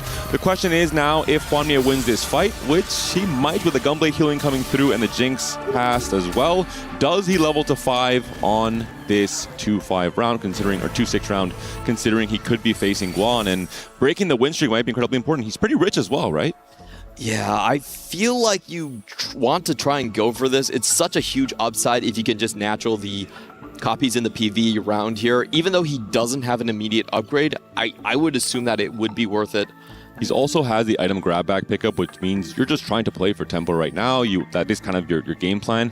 Fantastic to get away with winning 4 rounds without having leveled already, but I do expect to see a last-minute level up from Hwanmie. It does come through. Does it make the difference? Do you regret the decision if he faces Guan? He will be facing Ahao instead. No item slam, essentially just some components, and the frontliners are in the back. The backliners are in the front. This should be an easy win for Hwanmie. Another 5 win. That's the communication of the CN teams that we're looking about. They have the potential for a high roll, but can they send a message to the rest of their teammates and actually position it just in time? You know, a lot of CN teams have said they felt their biggest advantage is how compact the Chinese language actually is, so they can send these commands very quickly. Li Luo on a bit of an open fort coming into those last few fights. He is going to be on that 5-loss streak. Hwanmie, the only real beacon of hope in terms of the HP totals coming out of that stage 2. Kind of flipped from what we saw in the last game coming into stage 3. We'll see especially how Weibo Gaming counteracts in this game 2 in terms of, hey, they were too low HP coming into stage 4 and 5 last game. They really struggled in terms of bringing it back. They did in the end. It was a 1v1 at the end for Salpimi. But do they kind of change their plan in this game 2? Yeah, I think there's a very different lobby complexion being formed up here. Aurora, much weaker start compared to their game 1. Low on HP. They have a lot of lost streakers that need to find their path in stage 3 here, and it will come down to the 3-2 augments. You know, a couple of key players that I'm looking at is, you know, Ahao, has he found his altar just yet? If you're not stacking up your altar in stage 2, you're not going to really find that comeback with Emilio and Lulu. Also, the Caretakers players, both 62nd and Ahao, are still starting to get those next few copies as they level up. With Varus helping out with the duplicator, maybe a champion duplicator augment as well coming through, we could see some big 3-star spikes. We're seeing here the matchup between Li Luo and 62nd, both going to be taking a bit of a hit here. Yeah, taking a look at 60 Seconds Caretaker, he actually did not go for the Gnar, so just purely playing off of Econ right here is not going to make use of the potential meatball line. Probably just didn't find the correct items for that carry, so he is still leaning into full Econ and holding a lot of the AP items, AP outs instead in the Zoe and the Gwen. As good a loss as you can ask for when you're facing off against a teammate on stage 3. Gold augments coming through for all of our players. Any key augments you're looking out for, Clement? In these type of difficult situations, I think spreading roots is probably your best bailout if you're on the side of Aurora. There's a lot of players that are just kind of homeless at the moment. They're drifting through their standard AP lines. But if you look at Gwen's board, he's going to crush you if you go towards the Space Groove line here. We're looking at both win streak players. They need immediate power. They're trying so hard to fight for the 10 win streak to set up their team for success coming into the late game. Both players going for the item augment. Big grab back for Hwanmie. Replication for Guan. Both trying to finish off their 3 items on their carries. And we'll see if they face off against each other finally in this round number 7. Lots of good detail here from Guan. He actually takes off his malware, wants to see if he runs into an opponent or not. He goes up against Tinlong that actually has a very strong board, so he instantly slams it, trying to preserve his win streak even against his teammate. We'll see if the Bel'Veth targets the Gwen here early. For now, the Gwen is staying alive thanks to the Rogue proc, and maybe a close fight here between the teammates. The Gwen does not get the last cast off, so the streak will be broken for Guan, unfortunately. Not able to print more gold. Meanwhile, Hwanmie, once again, the HP leader throughout the stage 3. The 7 win streak now for one of the GOATs of TFT. Also seems to be the case in this 4v4 format, especially in this series. I have to say that's a really lucky round for Hwanmie. I don't think he would have actually beaten either of the Weibo Gaming players, but he is able to make it out just with matchmaking. Gonna cash out on that 3 streak win gold right here. And we're just checking across the lobby. A lot of these players are angling towards the Akali. Again, you cannot let an opponent player play free-for-all, just solo Akali. We're seeing the pressure level from Tianglong, expecting to face Hwanmie. He had a lot of gold to work with thanks to the cognitive tax. Does level up, level 7 versus level 6. You should be favored, but this Pantheon will be doing a lot of heavy lifting, holding down the front line here for Hwanmie, while the Jinx tries to heal him up. If we get a round win here from Hwanmie on level 6, would be a crazy plot twist in favor of Aurora Gaming. A huge positioning win actually coming out for Hwanmye. He placed his Pantheon on the most right side hex right there, and that means it denied all the challenger the additional attack speed. We saw LBTZ right there, Tianlong going to level 7, stacking up all of his challengers, could not make it work. Especially with the tempo slams, a BT, not traditional slam on your tank, the Gunblade on the Jinx, healing the Pantheon as well. So everything that had to be done to get that win on level 6 was pulled through for Hwanmye. A very important win. If he gets a 10-win streak, all of a sudden Aurora looks very good in this game too. Yeah, and it's very interesting to see where Hwanmye goes with this. We have seen games before where he is stuck contesting on the Akali spot, and then all of a sudden he goes directly for Misfortune. He jumps across all of the dog piles of Akali players and carves his own path. Could we even see maybe with the Urgot 2 upgrade Hwanmye just found, the chance at a 10-win streak, a 4-2 econ augment? Why not try and play towards a win out on a Nova Fast 9 line? Hwanmye in 4v4 has been doing a lot of the dirty work for Aurora Gaming, but in an individual play across this set, we know he's been one of the most proficient players at finding wins on the Nova line.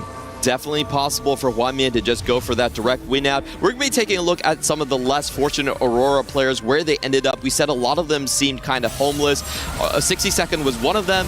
He sold most of his NARs because he had way too many AP items. Now trying to find himself on a small cash out into perhaps a Shepherd line.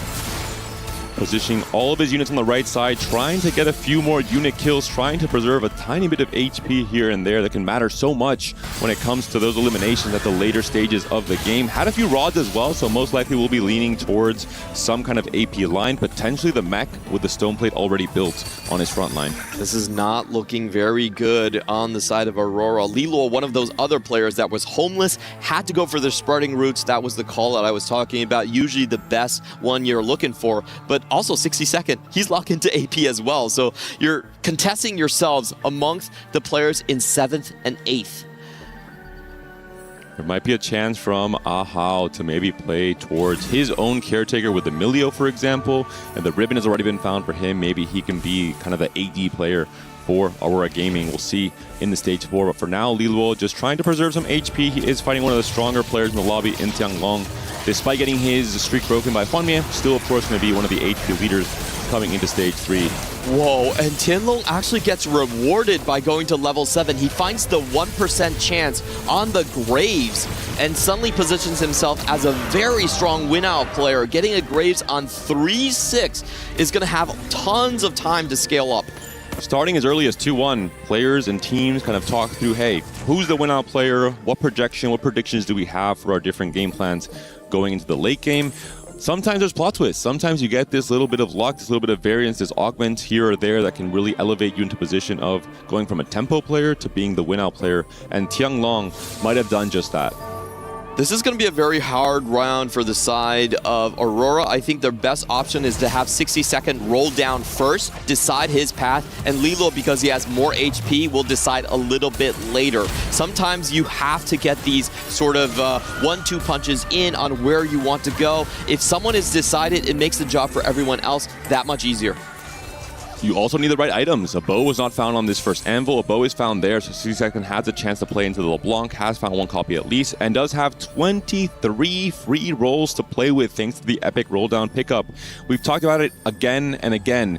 This role that 60second is playing in this game 2 is all about stabilizing, hitting all of your upgrades on 4-1, and attempting to win every single fight in this stage against the opposing players on the side of Weibo Gaming. Yeah, he's found the 2 LeBlancs he needs. He's still trying to deny the Dark Star away from the side of Weibo, holding on to 2 Auroras. Meanwhile, Tianlong, we're just taking a look at the Graves, confirming that I did not see an illusion right there. He is the 1%. You're still with us, Clement. Maybe tomorrow you might be seeing Ghost, but for now, that is definitely a Graves on the board. Very important fight here for 60second. He needed to find a win. He could not lose more HP. Of course, Tianlong has not rolled down yet, so an expected win for 60second, but still has a lot more work to do. Still 20 gold to work with, has to find the LeBlanc upgrade before everyone else starts rolling.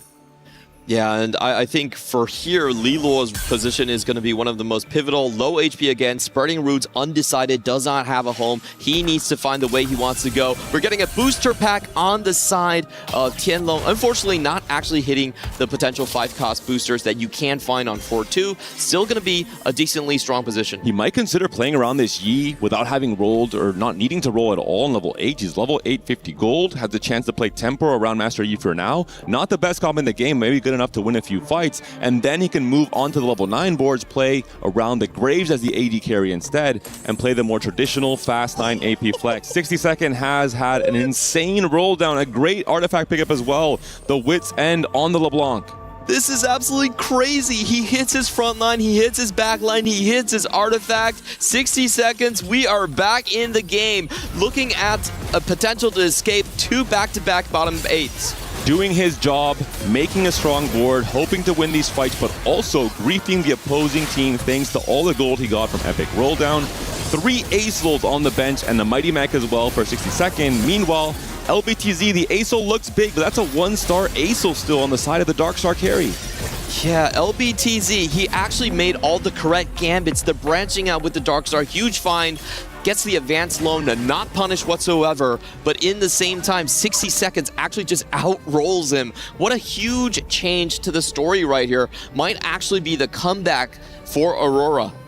Bonmier finally gets his streak broken. He has decided to play for Temple. He has rolled down to 0 gold on level 8. But despite his loss finally coming through, all 3 other players on the bottom of the standings for Aurora Gaming have taken a win in the last round. Is this going to be the comeback from the bottom? It definitely could be here, but Ahao still needs to find that Corki 2. Currently only stuck on a single copy. Great job on the side of Weibo Gaming by denying everything. He's going to have to take another loss right here, and this is just a very suboptimal setup. Milio 3, but no items. Corki with 3 items, but no upgrades. At least for this fight, suboptimal might not be too bad of a thing. You are trying to preserve some HP for 60 seconds as well, who is currently still the lowest HP player on the totals there, and it is going to be a decent-ish loss, but as you mentioned, I do think Ahao has to try and find an upgrade. Maybe the gods will help him. Varus Save Me might be the answer right here. You could potentially get a Lover's Super Parting Gift, also very strong as well, as he's missing exactly 2 copies, and we do have it. Ahao going to find the Corki. Were we looking? Yes, it was Ahao. He found the Corki with the Super Parting. And this is where being low HP can be a bit of a blessing coming into stage 4 with the Super Parting Gift coming out from Varus. That could be immediate stability, immediate strength for Aurora Gaming. Weibo Gaming were trying to strangle them out, maybe looking for a blowout win, ignoring Kwanmei altogether, but all of a sudden, 60-second has found his upgrade. So has Ahao.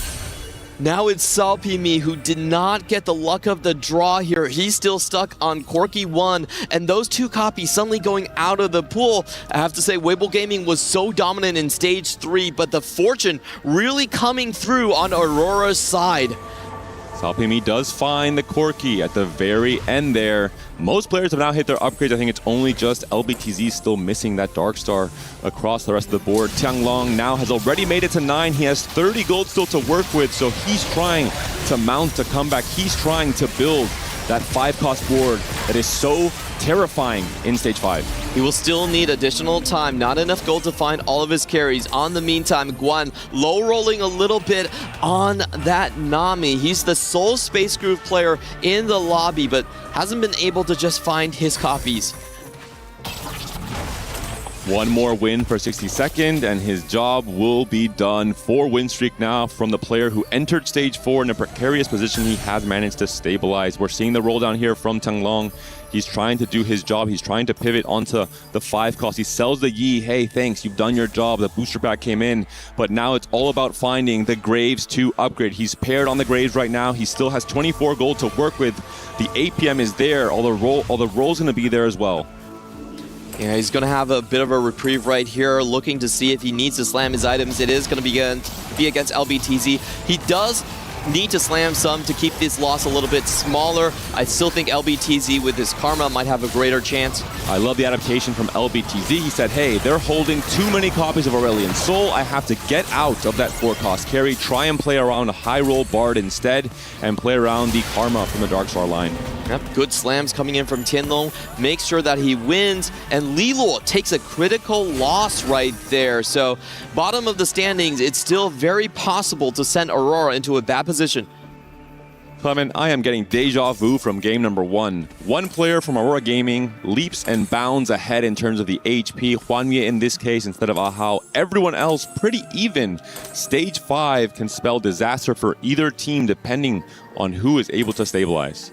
We started from the bottom, now the whole team on top. That's the story of Aurora. Getting unlucky in Stage 2 and Stage 3, but the roll downs really favored them. Vars helps out 60 seconds, helps out the rest of the team. Ahao especially getting to that Corki too. And Liluo does look like he has a very strong board, much stronger than Guan. No econ augments for Guan, no ability to go 9, is sitting on a singular copy of Nami, not even paired. The Ari boon will also not be as effective. It is looking a little bit tragic for Guan on a 3-loss streak now on 30 HP. Needs to find some blessed shops if he wants to stay alive and not bot 4 in this game too. 60 seconds, holding on to his command where he can get the stun, looking to see which one he wants to put it on. I really like the solo Meepsy for the instant stun if he goes down. He's going up against Hwanmie here. He does need to preserve his HP, should be slamming the commands. Actually, we're not sure if he gets it in time. Liluo, though, trying to stay out of 8th place against Tianlong with a very strong board. And Liluo's holding on to so many Namis. If he goes down, this opens the floodgates. It potentially allows Guan to get stronger. He will be taken out in 8th place. Tianlong, the hero for Weibo Gaming, but Sao Pimi now down to his last life as well. Hwanmie there, he's on his way to level 9. He's trying to become that win-out player on the Nova line, trading some HP to his teammate along the way. Tianlong has crossed the threshold, but the rest of his team is not there yet. 5 HP left on Sao Pimi, and both LBTZ and Guan looking in free fall positions here. Things are so dire. They just need one member to join the top 4. If you have one other player in the top 4, that means it's all about the first place, and Tianlong can get you there. But can Guan actually do it? The Nami's not there. Even with 6 extra copies in the pool, he cannot find the critical upgrade. He had already rolled most of his gold. He didn't have any gold saved up for when those floodgates did open, so it's going to be down to the Riven potentially moving into the backline to try and win the fight for Guan. He should still be on 2 lives, but Sao Pimi on his last life. He's facing up against a scary Vex. Some items have been removed here, and it is a ghost board. Is that going to be enough for Corki, a fairly low cap comp, to take the win here? The Fizz has been itemized over the Riven 1. Corki's dishing out damage. He's still half health. Sao Pimi has to stay alive in this fight. The Karma just snipes out the Nami very Guan's early down. on. Oh, man. Guan has been taken down. Oh, no, sorry. At exactly 0 HP. He took a massive loss. We thought he would stay alive on maybe 1 or 2 HP. That hasn't been the case. Sao Pimi down to 5 HP, 60 second. Also now on 12 HP. So 1 life for both of those players. Everyone else in this lobby should be very much alive. But I mean, look yet again at Hwanmie. He's still sitting on 72 gold, 71 HP. A commanding driver's seat position, taking over this game too. Tianlong trying to keep his teammates alive right here. All items off of the Vex, all items removed down away from the Fiora, but he's going to have to slam them back on. Unfortunate remover economy being dented right there. Sao Pimi now facing a very strong Hwanmie, but Hwanmie, of course, is not at his optimal state just yet. Sao Pimi has to win this round, should win this round. If he doesn't, it is a very bad sign, not just for the elimination, but for the potential power Hwanmie will reach once he does roll down. The Akali is taken down, the Kindred's still alive. The Corki is not being targeted. It is going to be a very close win, but an expected win for Sao Pimi. Hwanmie still has a whole other level to get to. Too close for comfort, and we are staring at the possibility of a blowout. LBTZ loses that round, now down to just 7 HP. His Darkstar board doesn't have the strong front line it needs. Weibo Gaming, the current title defenders in TFT at EWC, potentially 1 round away from a 2-0 elimination in the quarterfinals against Aurora Gaming. LBTZ on the Darkstar line has finally found the upgrades all across the board. Every single unit is 2-starred. Will it be enough? Sao Pimi trying to play for HP, trying to play for placements, playing a low cap comp on the Corki. What can he do? They're facing off against each other. 1 player goes down, but at the very least, we guarantee 1 player stays alive. They avoid the worst case scenario, so it will not be a blowout in this run. I believe LBTZ does have the higher cap in terms of the composition, so they would likely want to see him through. But the tank Rammus might be a little bit too much. Aurelion Sol finally gets the job done, and they get the correct matchup to move forward. Hwanmie had so much HP to trade away to his teammates. Ahao, perfect calculation, stays alive on 1 HP. There's still a chance that LBTZ is sent out in this 5th place position. Depending who he faces, it could still be a blowout win, favoring Aurora Gaming. Yep, Ahao does get the lucky find. Final upgrade secured here, but he doesn't have anything to pull in with the Lantern. Kind of a very awkward spot for him. I think Ahao, looking across the board, probably is the weakest player. So unless someone can sack for him, it should be continued on into the top 4. Also as well, Ahao loading in with 1 HP, so if both players take a loss, most likely Ahao will be taking the 5th place position. Ahao facing off against his teammate. Items have been removed from the LeBlanc. Ahao might be staying alive. It's all about LBTZ trying to defend the hopes and dreams of our title defender up against 62nd Weibo Gaming, potentially on their last life. Can the Asol push through the tank? Morgana still left alive. The LeBlanc is still there. LBTZ is taken down. Ahao does stay alive. A triple elimination from Weibo Gaming. Aurora Gaming setting the stage, sending a message to the rest of the teams in this tournament. They advance with a 2-0 win against the title defenders. We will have no duplicate champions. What a huge round for 62nd right there. He takes out his items, sacks the round for his teammate, while then putting back the items onto LeBlanc when facing up against LBTZ. He did it all right there. The best AVP player on the team and the most critical one in the final round. Handshakes coming through from both teams. Respect has to be given for the absolute fantastic play we've seen from both of these teams, from Weibo Gaming across the entire tournament, but also respect to Hwanmie, the star of this game too. He is absolutely not done. A Paris Open Championship, Set 17 TAC Round Championship, now trying to also elevate Aurora Gaming into the grand finals for TFT at EWC 2026. The communication was on point for them. Hwanmie should not have been able to full streak in that stage 2, but we had Ahao getting there and making sure that loss streak was there. We'll hear now from Aurora Gaming and Rob on the main stage.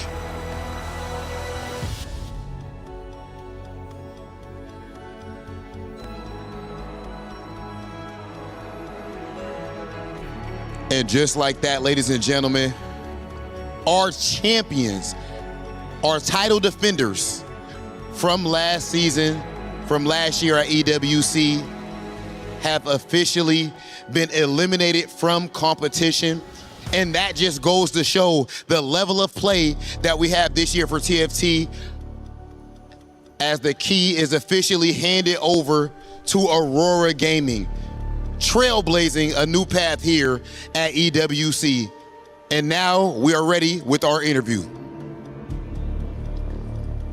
Congratulations once again to Hwanmie for qualifying to the semi-finals. This is going to be a history-breaking moment as WBG, the title defenders, are now eliminated from the Esports World Cup. And you are 2 series away from qualifying and also achieving the Grand Slam. So what does that make you feel? 首先恭喜Hwanmie选手能拿下今天的比赛2-0。那么现在已经成功打进了4强，你还差2场 BO 就可以拿下今年的 EWC 冠军。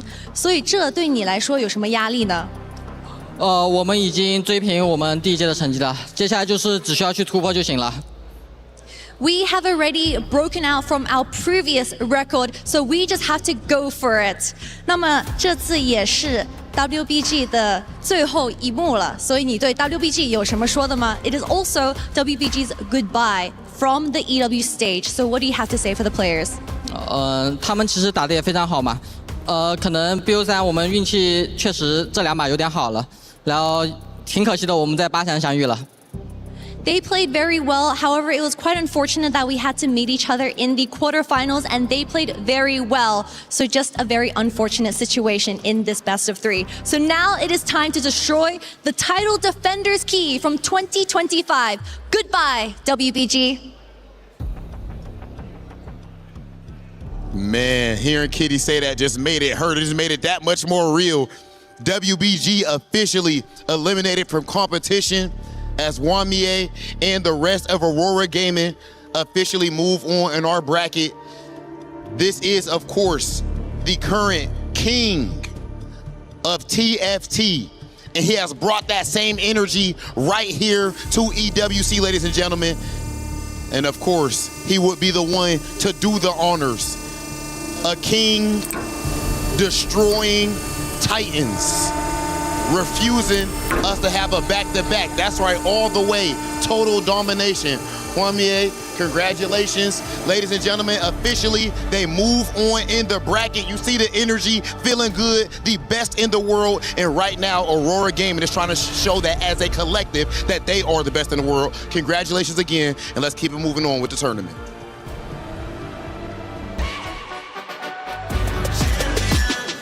This ain't no regular thing. Came for the ring, you know what I mean. You see my name in the lights, better get right, I'm champion.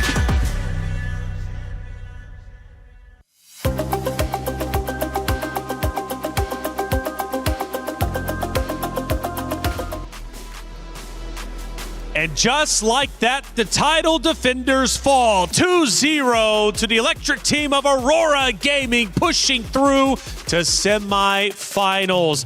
A great series from them, and it's incredible to think. Just moments ago at the start of the day, we had number 1 and number 2 teams from last year in grand finals still in our playoffs bracket. Now, as the day has progressed, as we head into our final series, both of those teams no longer exist. Both of those teams will no longer have an opportunity to defend their title nor gain a title, which means the door is wide open for anyone to take it. We are guaranteed a new winner this year for TFT in 2026. Welcome back into the Allianz Vaults. I'm Taylor Reflections Noble, joined by Hoope and Stewart. Wow, this is a big moment. Weibo Gaming came in as the heavy favorites, but we did notice some chinks in the armor throughout their series, starting on day 1 into day 2, and now they fall to Aurora Gaming. Saopimi was a wild card. He was the MVP from last year and couldn't perform here. And we're talking about Weibo always as the 4v4 player, the power of friendship. They did play it that way. They tried to funnel resources, but in the end, Hwanmie, together with 60 seconds, it was individual performance what made the difference. And normally in 4v4, you want to team it out. But in this case, it was just individual. They're just too good. Yeah, so 2 veterans of Aurora Gaming, both Hwanmie and 60 Second, have been playing together since 2024, and it's them 2 that synergize together. Hwanmie with the win streak, 60 Second with the early game lose streak, transitioning his board so quickly, so well into that late game composition as well. It's so great to see Hwanmie and 60 Second step up in the 4v4 environment. It was the team kills that hurt Weibo in the end. The pacing, obviously too strong in the early game for Aurora Gaming. We take a look at the stats from that second and final game in this series, where Weibo Gaming ended up falling. My goodness, Tianlong, he's up at the top, but unfortunately his team is not. It was Hwanmie who ends up in second, but collectively Aurora Gaming dominating the series in such a great fashion. Yeah, we see there Saopimi together with LBTC. These are the players that were supposed to pop off and have an additional possibility. They already have the winner player. It was Tianlong, and he made it happen. He went fast 9, finds the Vex, finds the angle to play the AP flex or the AD flex, if you will, but it just wasn't enough. You need the team to keep performing, and it was a better performance from Hwanmie and 60. And both these games in this series was just Hwanmie taking that early tempo, taking the early lead as well. In this game, 11-game win streak in the early rounds. And even though it says Tianlong is first place there, that's because he got to level 9 earlier. He got the extra gold, he got the extra units online. But Hwanmie was just a few rounds away to go to level 9. He had 75 gold at some point. Which was in stage 4, stage 5. Exactly. You never see that type of gold. And you know that Hwanmie is the type of player that loves to play tempo, loves to play on the front foot. He did so in this series, and he was the one that took Aurora Gaming to victory. You know, whether it was gold in game number 2 or health in game number 1, it was clear to see Aurora Gaming were just steps above that of Weibo. We take a look at the final play of the game, and well, this is where Aurora Gaming sees a reality, sees an opportunity. Now, we also were watching the players at this point in time, Hupe, and the smiles across their face, they started gleaming because they realized what they were about to accomplish. Yeah, and also cooking something here. Milo, normally the player that you don't see here popping off, together with the Corki, just trying to pressure as much as possible, and you don't have the resources to fight it out. So Aurora just in a dominant position against Aldeblanc and a different comp that just didn't have the juice here.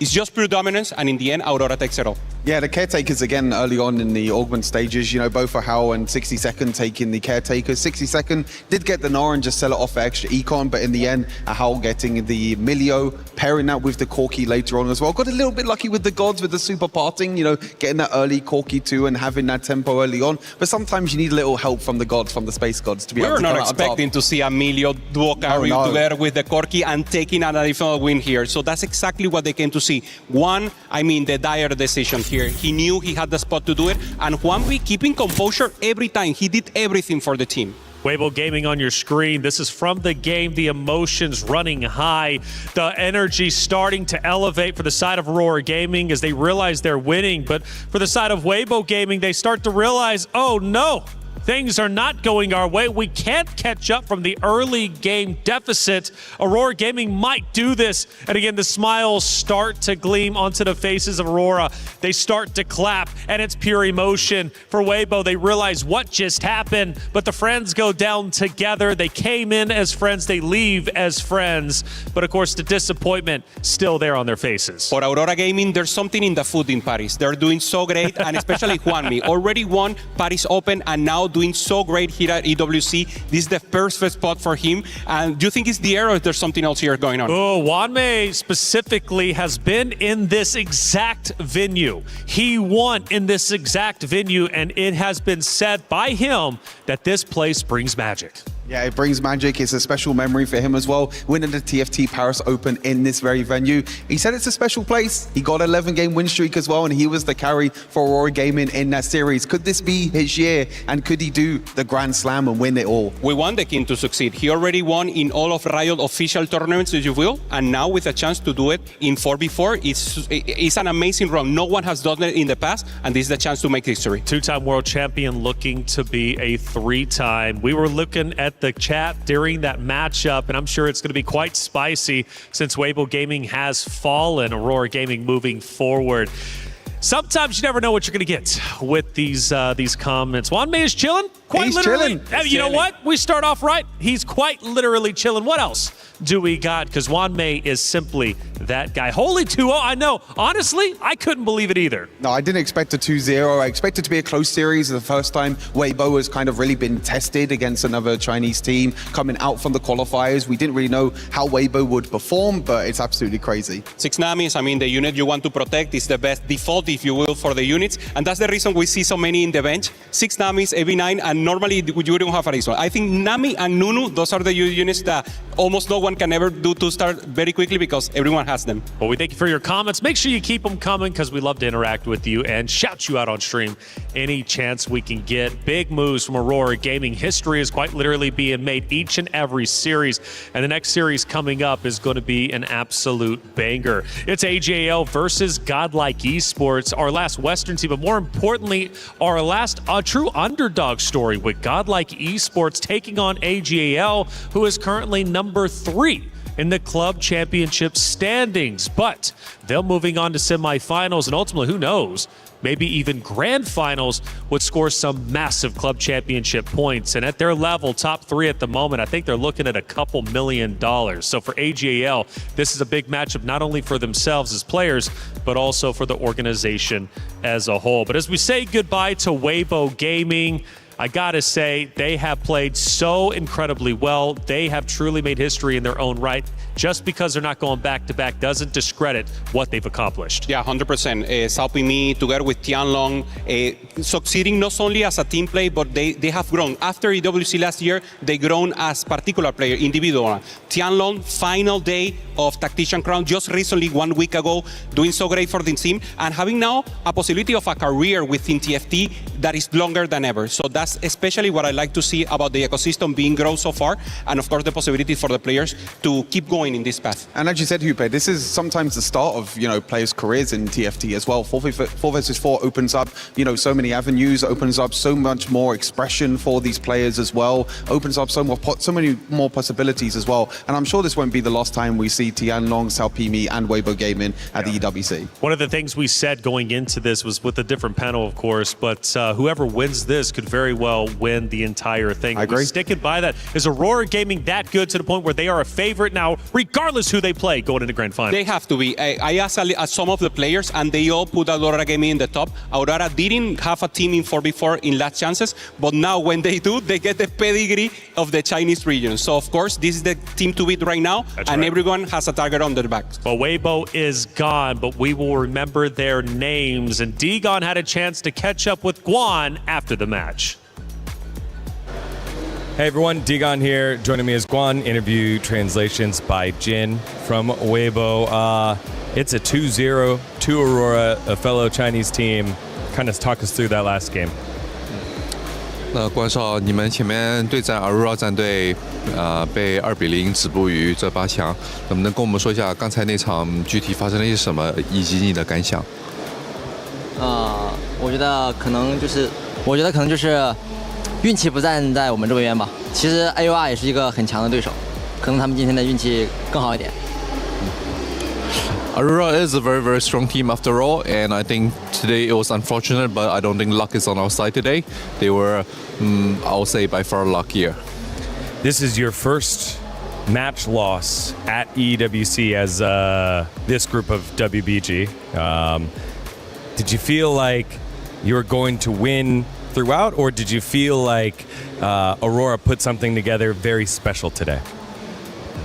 那你们 WBG 战队的这个云岭之弈的分布，相当于从组建到现在，这是你们第一场在电竞世界杯上面的一场失败。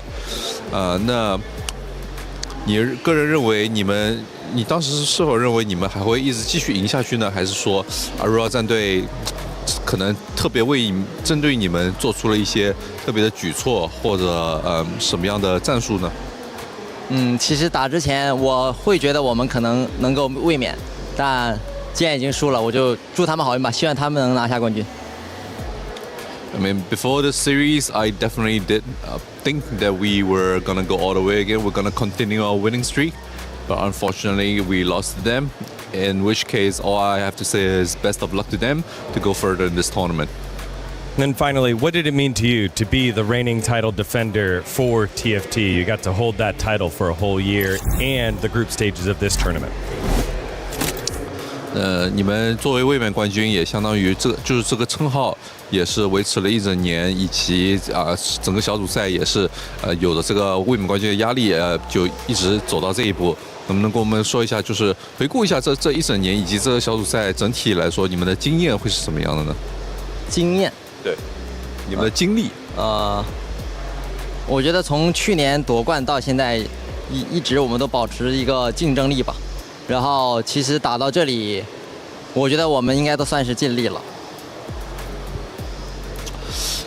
Even after winning the championship last year, we didn't let loose or anything. We kept our competitive form throughout the whole year, and I'll say that over here, even though we lost, we felt like we definitely put in our all, and we at least played to the level that we are capable of.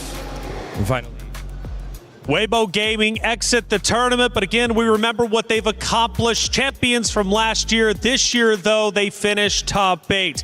But we have one more spot in semifinals. The question is, who's it going to be? Is it AGAL or Godlike Esports? They arrive to the venue and they start setting up their stations to prepare for an epic battle. And Digon had a chance to catch up with some of them as they were walking into the venue. What's up, TFTers? We're back at the Esports World Cup TFT tournament. It is our final quarterfinal AGAL versus Godlike. And Godlight brought the smack talk, but AGAL has been doing so well throughout the tournament. The players shared the bus. The tension must be high as we have some of the players coming through right now. You saw AGAL. They were super focused and super locked in. As Godlike, who are the final Western team still here in the tournament, exit the bus. I'll grab someone and we'll ask how they're feeling. Yeah, there's my man.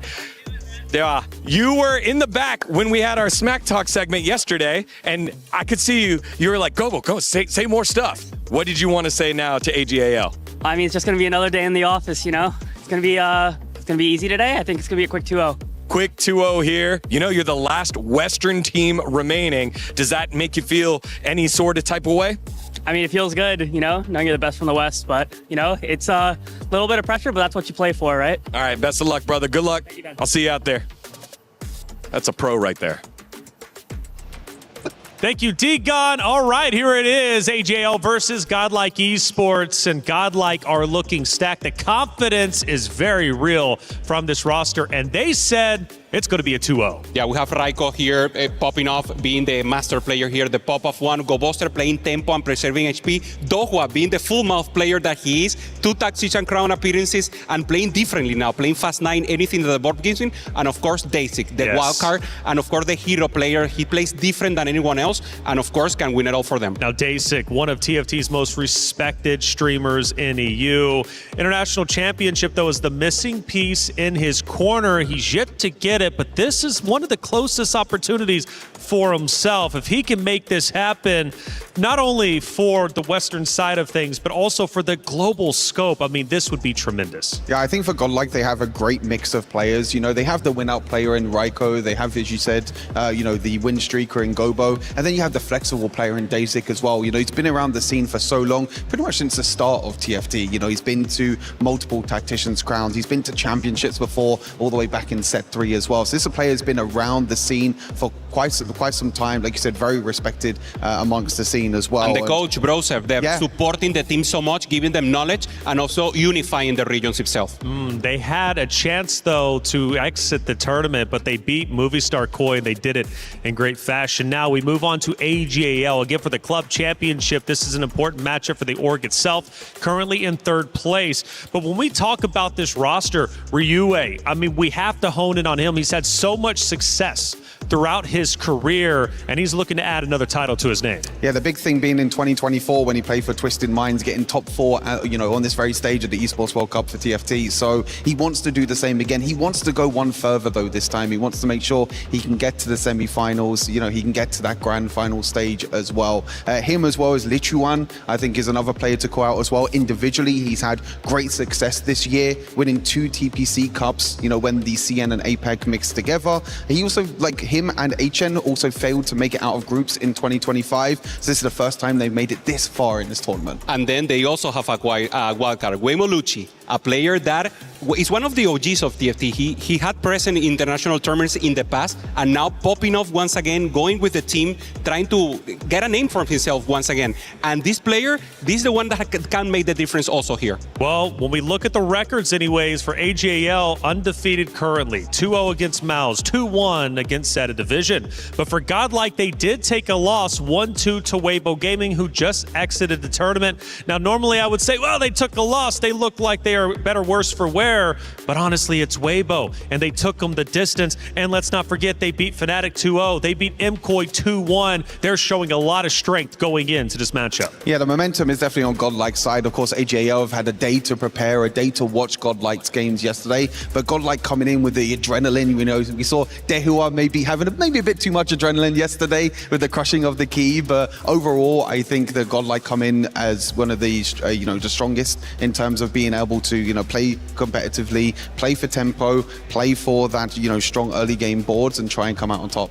Yeah, that's exactly what we want to see, and the meta has developed, so that additional day that you mentioned can make the difference. We see compositions that before were not happening. We see the additional emblems, we see the spot for them to defend. So what can they bring us to the table that's different? Dasik is the one to perform and do that for the composition and Godlike, and of course Ryue, the one to watch for AGAL. And if we had to compare him alongside that at Dasik, both of them still missing this trophy. So they both won it equally as well.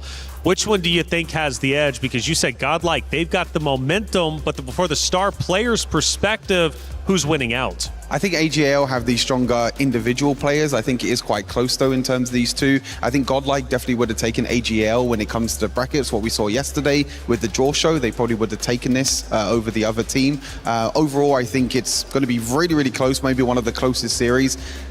2-1 maybe to Godlike. You know, I have to be on the western side this time around. If you play with your mind, I think AGL has the edge. Chinese region representatives, they're playing so good. You got to play for the heart. If you're going for the heart, what are you that's going Godlike. Godlike with the heart, 2-1 also. We agree. Okay, Godlike, but if you're with your head, you're going AGAL. But if you're with the predictions, where are you going with? Let's take a look at where you guys are leading. AGAL, so they're thinking with their head, not their heart. They're not taking a risk, Taylor. They're not taking a risk. We'll take the risk. We're Godlike here. And we backed them up, I believe, during that MCoin matchup, too, which was one of the most exhilarating matchups we've had yet in terms of emotions flaring on the stage. The trash talk, it was very real. But AGL, let's face it, they are the stronger team going into this matchup. For Godlike, our last underdog, the previous one was Noxum Red Force.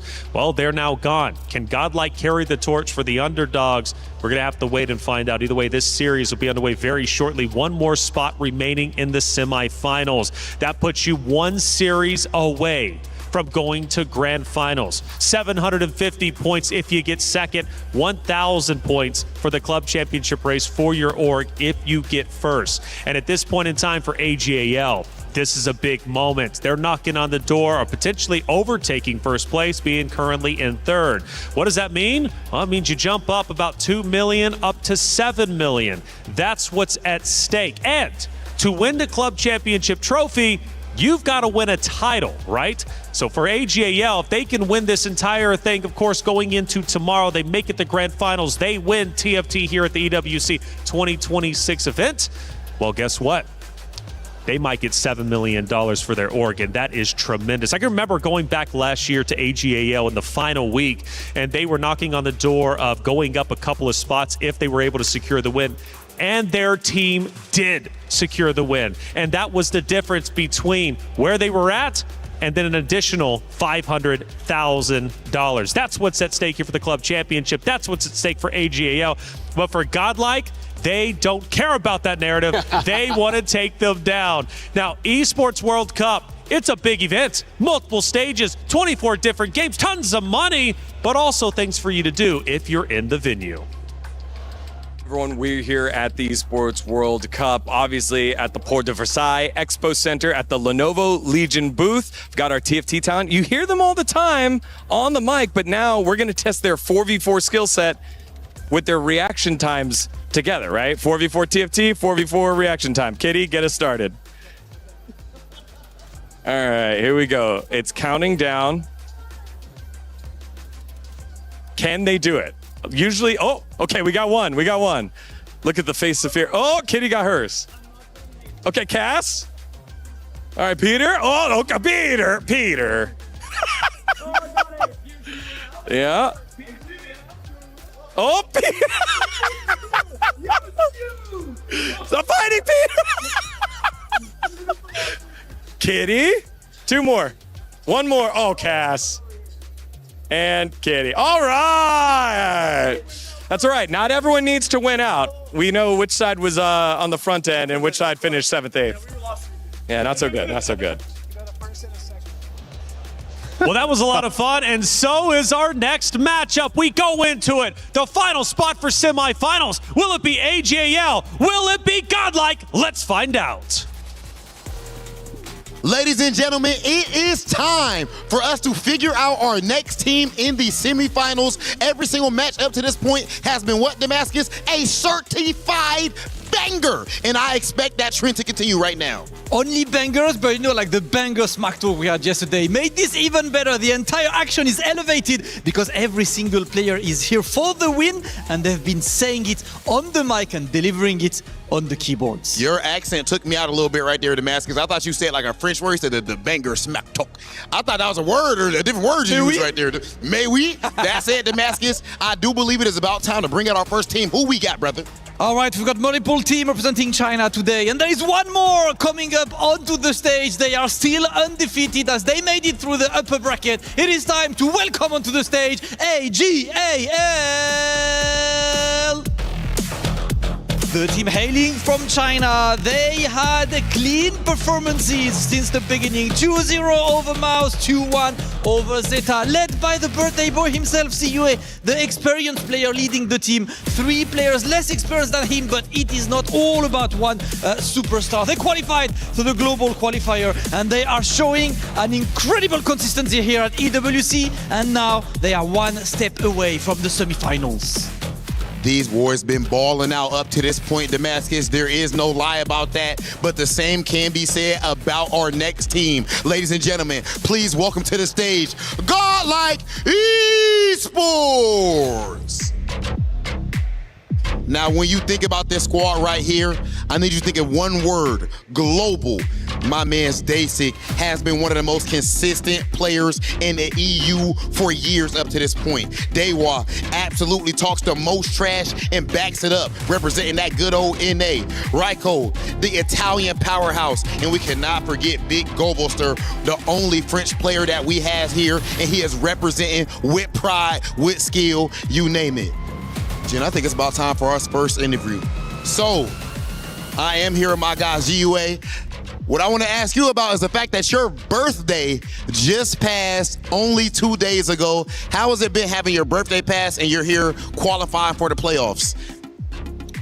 那日月也知道你的生日就是前天嘛，然后相当于刚刚过完生日，现在25岁就站在这个舞台上面，然后成功的晋级到了8强，能跟我们说一下现在你的感受是怎么样的吗？我觉得是非常的激动吧，然后我希望我们能一路连胜拿下冠军啊。I'm definitely very excited to be here, and I hope that we can go all the way to become the grand champions. And they are well on their way to that right now, Damascus, but there is another team in their way. There is another team that the last EU, the Western representatives, and of course, for once our French player, let's do it in French. On est à la maison, on va la faire en français. Bien sûr, GoBuster, vous êtes les derniers représentants de l'Ouest. T'es le seul Français ici. Qu'est-ce que ça fait de pouvoir carrer une région entière contre la meilleure région du monde, contre les Chinois? Ça fait toujours plaisir. Après, on n'est pas venu à l'événement pour jouer contre les équipes western. On est là pour battre les Chinois en majorité, car on sait que c'est la meilleure région du monde. See, that's one thing. I asked him how did it feel, to be carrying the Western region on their shoulders. And all he said is, we don't come here to face other Western teams. We came here to take China down and to beat the best teams in the world. This is what we want, Rob. Damascus, you didn't have to translate for me. I understood what he said. Do you think I don't speak French? This guy, in case you guys don't know, this is Robert Télévision. Come on, man. Global Big Hollywood. That's it, ladies and gentlemen. It is time for our face-off. AG and, of course, Godlike meet us right here in the center. Look at the player that is trying to take your dreams from you right now. And there is only one way to stop them. It is right here on the sticks, Damascus. Yes, sir. It is the last Western team against one of the Chinese powerhouses. The final quarterfinal of the day. Last spot on semifinal is up for grabs. It is time to kick off the final match of the day. Welcome one and all to the final quarterfinals of this day number 4 of TFT at EWC. AGAL versus Godlike, the last remaining hope of the West in a tournament like this. It seems to be the case in esports time and time again. Do you think, Dobbs, that Godlike can do it?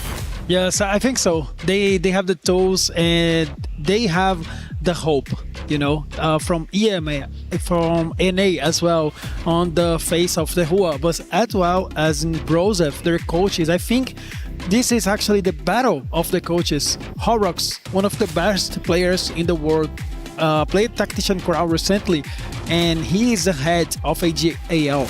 I wonder if they actually have something planned especially for this match. Let's see, Horax, of course, really paying attention to all the details, similar to Broseph as well, in terms of what it is that he's trying to do to counter some of the teams coming into these series.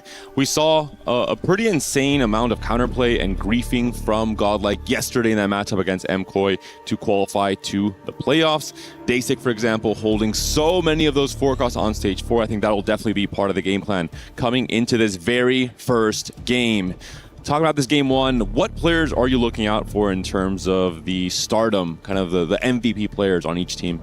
I feel like Dasik. Dasik is the name of the Godlike, and I feel that he was able to reach just in time here in Paris, and that was amazing for them because I feel like he can actually perform in such a unique way.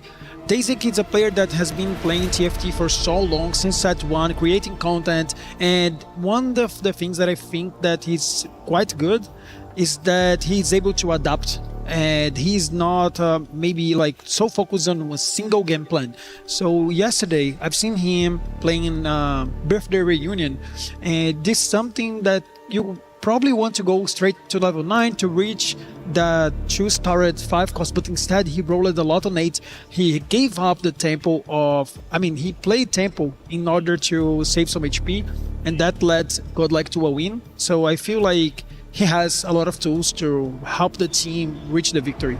I think Dasik is the IGL for this team as well. He's a player that's really calculating and thinking about the bigger picture of every single team and every single player on those teams and what they are trying to achieve. As you mentioned it, Birthday Reunion, an augment that usually you play for the win out, but he said, hey, Raiko, you have Birthday Reunion, you have Invader Z, you have a ton of gold, but you're going to get first place. Why would I also lose HP and give less pressure away to the opposing team when I can instead roll down right now on stage 4? I can buy their forecast, I can doom their positions, and we're going to win anyway. So that big picture strategy is what this first game will be all about.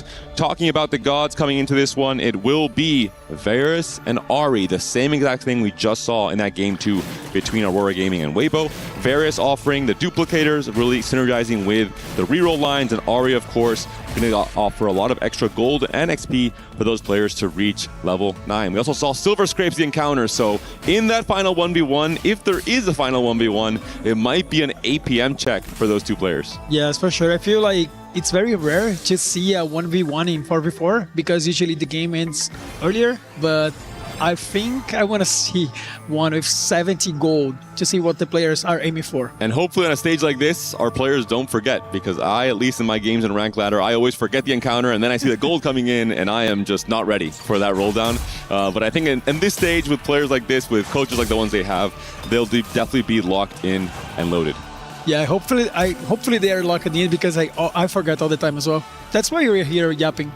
That's right. And looking at the 2-1 augment coming up very soon, we've seen a lot of very impactful augments. Birthday Reunion being the one you mentioned. I think Treasure Hunt for the reroll lines as well. Gold augments in particular, I think, are the ones that really give a lot of very clear direction. Maybe some hero augments can be finally picked. They've been avoided and ignored most of this tournament, unfortunately. Yes, they're not quite strong right now, and I feel like it's very easy to deny some of them, and maybe the ones that are easy to play, like Aatrox and Poppy, they're not quite strong in the meta. Wow, what is strong is 3 different copies of Zoe before your augment is even selected. A Zoe 2 has been found for GoBuster. He's going to be the AP win streak player applying tempo to the lobby. Does he want to pick up Expedition, considering he has a Zoe 2? I think he does want to play for tempo right away, but he is going to pick up the Expedition regardless. If he's able to win streak while having Expedition, it's only really a silver augment in terms of value that you're losing. It is possible. This could be one of the craziest games we've seen yet from Gobo. You're talking about a hero augment. He has a Zoe 2, but he's skipping the level 1 hero augment. I'm so sad. I'm sad. It's a fun one to watch, but I think maybe not the most competitive right now. We saw the augments flashing there on the left-hand side, silver augments. Some of the more impactful ones are things like Expedition, but also the Laden Forge. It was picked up by Dasik. That's going to be a very strong option in terms of an artifact coming in. Randomness, you can't really decide a direction early. You have to stay adaptable, which is something that Dasik really excels at. Yes, for sure. And I feel like the continuous conjuration is quite good for Achen. I really love this augment. I feel like all of them are great. The one that gives you swords, bows, and also AP. Such a great augment to choose in the early game. Especially in this kind of AP-centric meta, I think in every single silver augment start, we will be seeing at least one player picking up Continuous Conjuration. We saw it from Hanmie in the game 1 between Weibo and Aurora as well. The chance to have especially 2 items built, a tank item and an AP backline item in stage 2, can really help you playing for the win streak, as we're seeing here from Dasik as well. Yeah, and not just that, I feel like item augments in general are quite strong in a 4v4 matchup because you can do a lot of damage during the mid game. Is when these augments shine the most. And Dasik does have a chance to print Leona's off of his Arbiter. We have seen, I don't have to mention it even, I think, how powerful and impactful this is in terms of executing an AP game plan in this patch. In this set, really, it has been so strong. Playing around LeBlanc, or maybe even just finding a Leona 3, a lot of extra gold, and a way to skip level 8 and make it straight to 9 for the Sona 2, the Bard 2, the really strong AP capped out boards. Yeah, I feel like Dasik has tools to use that very well. It's a player that you want to be in a condition to have multiple choices, multiple ways to pilot the game. We haven't talked about the constellation yet for the Stargazer line. It will be the Serpent, so definitely a viable option for a few different variations of Stargazer, especially for the Xayah moving on later in the game. If players have the right setup in terms of their bows, for example, they can lean into this comp. You don't need to invest in it early like you have to with the Altar, the Mountain, so you can kind of pivot into it later on if you find bows. Yeah, speaking about setup, I want to highlight Ziyue. He got Caretaker Ally, and it was Spike. Some units that we are not seeing that much. We haven't seen a reroll line on a line in Pike yet, in here, at least on Stream 8. And I don't think he's aiming for going to that, but let's see. The Pike is benched for now, unfortunately, but potentially when he moves level 5, if he finds the Pike 2, I think is playable in stage 2. He just does a lot of just straight up damage, and there's so many less units on the board that it's very easy for Pike to not get blocked and to immediately access any backliner and take them down even with no items. So we'll see if that'll be the case if Ziyue tries to become the win streak player. For now, it is Wei and Raiko instead who are playing for the win streak. Yes, I feel like this early game streak is quite important in every game of TFT, but especially in 4v4, because sometimes you either can have a win streak player and lose streak player on the same team. And one of the things that are quite important as well is align your choices with the gods. So let's see, the next round is going to be key for the next stage. That's right. Ahri, a pretty generic option. Usually you just get gold or XP, which I think everyone needs and wants in TFT. So not too much to think about, but for Varus, for example, despite him being considered a reroll god, he does have a lot of other options that are just in units in general. With Super Parting Gift, we saw how impactful that was in the game 2 between Aurora and Weibo, for example. Here, Tiny Duplicators, really good for Cholisandra, not so much value for anything else. Yeah, I feel like, especially in this game, nobody had set up for playing for one cost. So I feel like everybody just got Ahri straight away. The interesting thing, of course, is if you pick up 2 different Ahri God offerings, you can go for the Ahri boon at the end of stage 4. So you really want to be making it to 9 at the very least to get the most combat power possible from those extra levels that you've had. Maybe even making it to 10, get you that extra bit of gold. Remember, the Silver Scrapes is the encounter, so almost guaranteed if there is a final 1v1, players will be on level 10. They definitely want to have Ahri as their boon at the end of stage 4. Wow, look at Gobblester. He has such a great board. You have like Expedition that can cap very high his board, but one of the things that when you play Expedition, usually you're down on HP, so it kinda is a very risky augment. But instead, Gobble has such a great board. Even if he's not winning, he still will save a lot of HP. And if he wants, at the very end of the expedition, he can even sacrifice the Zoe to get the final proc off if he wants the 5 gold. One nice thing about this, he's not win streaking, he's not leveling obviously, he's not using up his gold to tempo, but his board is so naturally strong, even if he takes losses, they won't be kind of open for losses. He's not going to enter stage 4 in my opinion at like 20 HP or below, which is going to be very helpful for the stability, for not having to do everything on that one turn. Yes, exactly. And I feel like if he is like one economy augment away to be the winner of this lobby, because if he gets it, nobody will stop him. Yeah, something like a Magic Roll, for example, with Pile of Champions, with, you know, a 2-star 3-cost coming in, you can sacrifice that. There's some really high roll synergies that can accelerate the rate at which you can proc the Expedition, and that can obviously, as we've seen, completely take over a game, punish the opposing team so much. Yeah, and on the other side we have Achan, maybe 5-win streak for the side of AGO. Very important to aim for that streak, because they have to work on Goboster being the winner of this lobby. Nobody has a chance to win like him, at least for now, because Expedition is across the board the best augment in this game. That's right, even for now and maybe even later in the game. It's possible that AGAL identifies, hey, Gobo is going to have the strongest setup. He's probably going to have the highest win share, even if we get some strong boards online. How can we counter this? They can maybe apply pressure, stay much, much stronger in stage 4 in particular, and try and go for a blowout win, for example, depending on how the HP totals go for Godlike. Right now we're seeing Dehua with the 5 loss at 72 HP. The rest of the players on Godlike pretty healthy. I think there's even parity in the board strength coming into stage 3. Yeah, so we've seen Lich Xuan on the other side playing some Nova.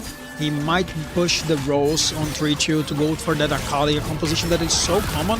And usually, sometimes we're seeing that comp with more than one player per team. So this is a composition that is quite strong right now. And that might be one of the things that AJL can focus in order to punish the early game from Godlike.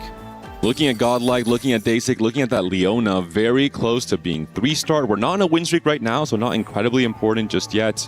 But Wei Chol will be already acquiring that Leona 3. Has a Rage Blade, has a Stone Plate, the 2 items that you really want to have on a board like this. The Leona with the Stone Plate, 3-star now. She's going to hold on for so long. And even the Teemo, he's not quite a LeBlanc, but he can still dish out so much damage in these longer stage 3 fights. Yes, Teemo is such a great unity to have it as a placeholder for the later LeBlanc. And this is a comp that players are aiming for to finish in the seconds and thirds places, which is quite important in a 4v4 match.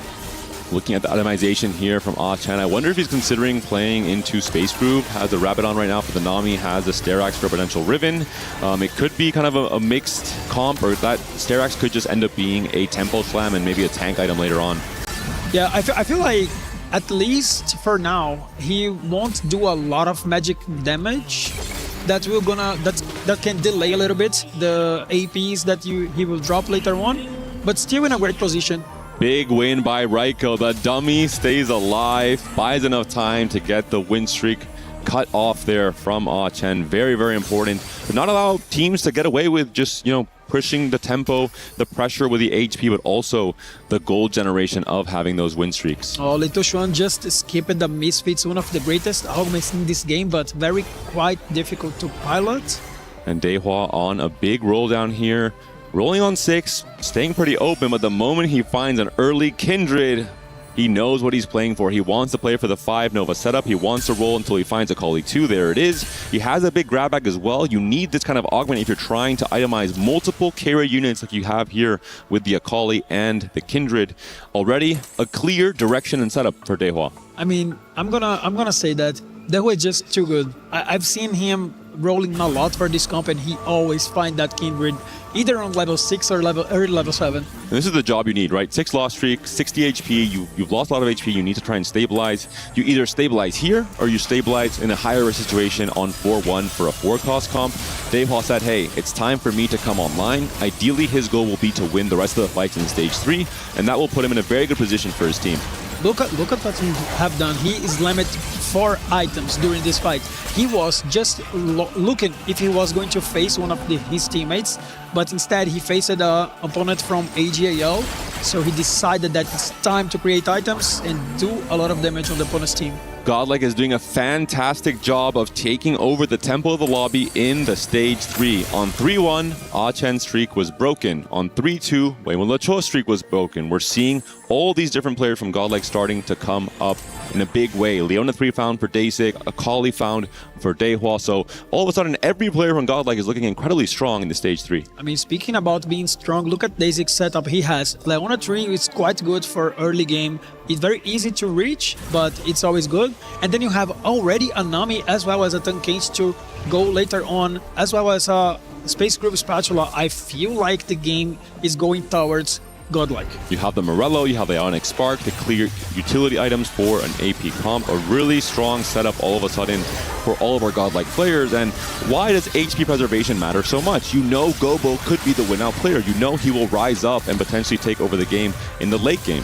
Yeah, on the top of that, I feel like that's what we were talking about Basic. Look at his items lambs, nothing crazy, but he knows the tempo, it's very important. So his lamb suboptimal items that are going to be good right now in order to save some HP. Molocho does get a win here against his teammate. Not too impactful in the end, but starting to get a win again with that Leona 3. Let's check out the God offerings. It will be Varus with the star cost upgrade and Ari, just giving a bit more of that takedown possibility with some gold generation on a key carry unit, similar to Steamroll. If you think you're strong, if you think you have one unit that's going to be taking down a lot of other boards, you can try and bless that unit. Yeah, especially for the Hua and Daisy, they already have their final game boards. I mean, the final game carries. So I feel like the augment, the blessing from Ari are great for both of them. One player we have to look out for right now is Achen. He did pick up a very spicy augment on the 3-2 round. Invader Zed will be found yet again. We saw it yesterday from Raiko on Godlike. It was incredibly hard to play against. We saw from MKOI they were suffering so much once those Zed copies came through, and that was only a Z1. If A10 manages to make it to level 9, if he finds enough gold on stage 5 to find a Z2, it's an incredibly strong carry in the late game. Yeah, the thing is, Godlike had the best setups coming from the early game. Gobo, Daisy, both can win out this game. So here is AGL trying to find a way to take that win out back.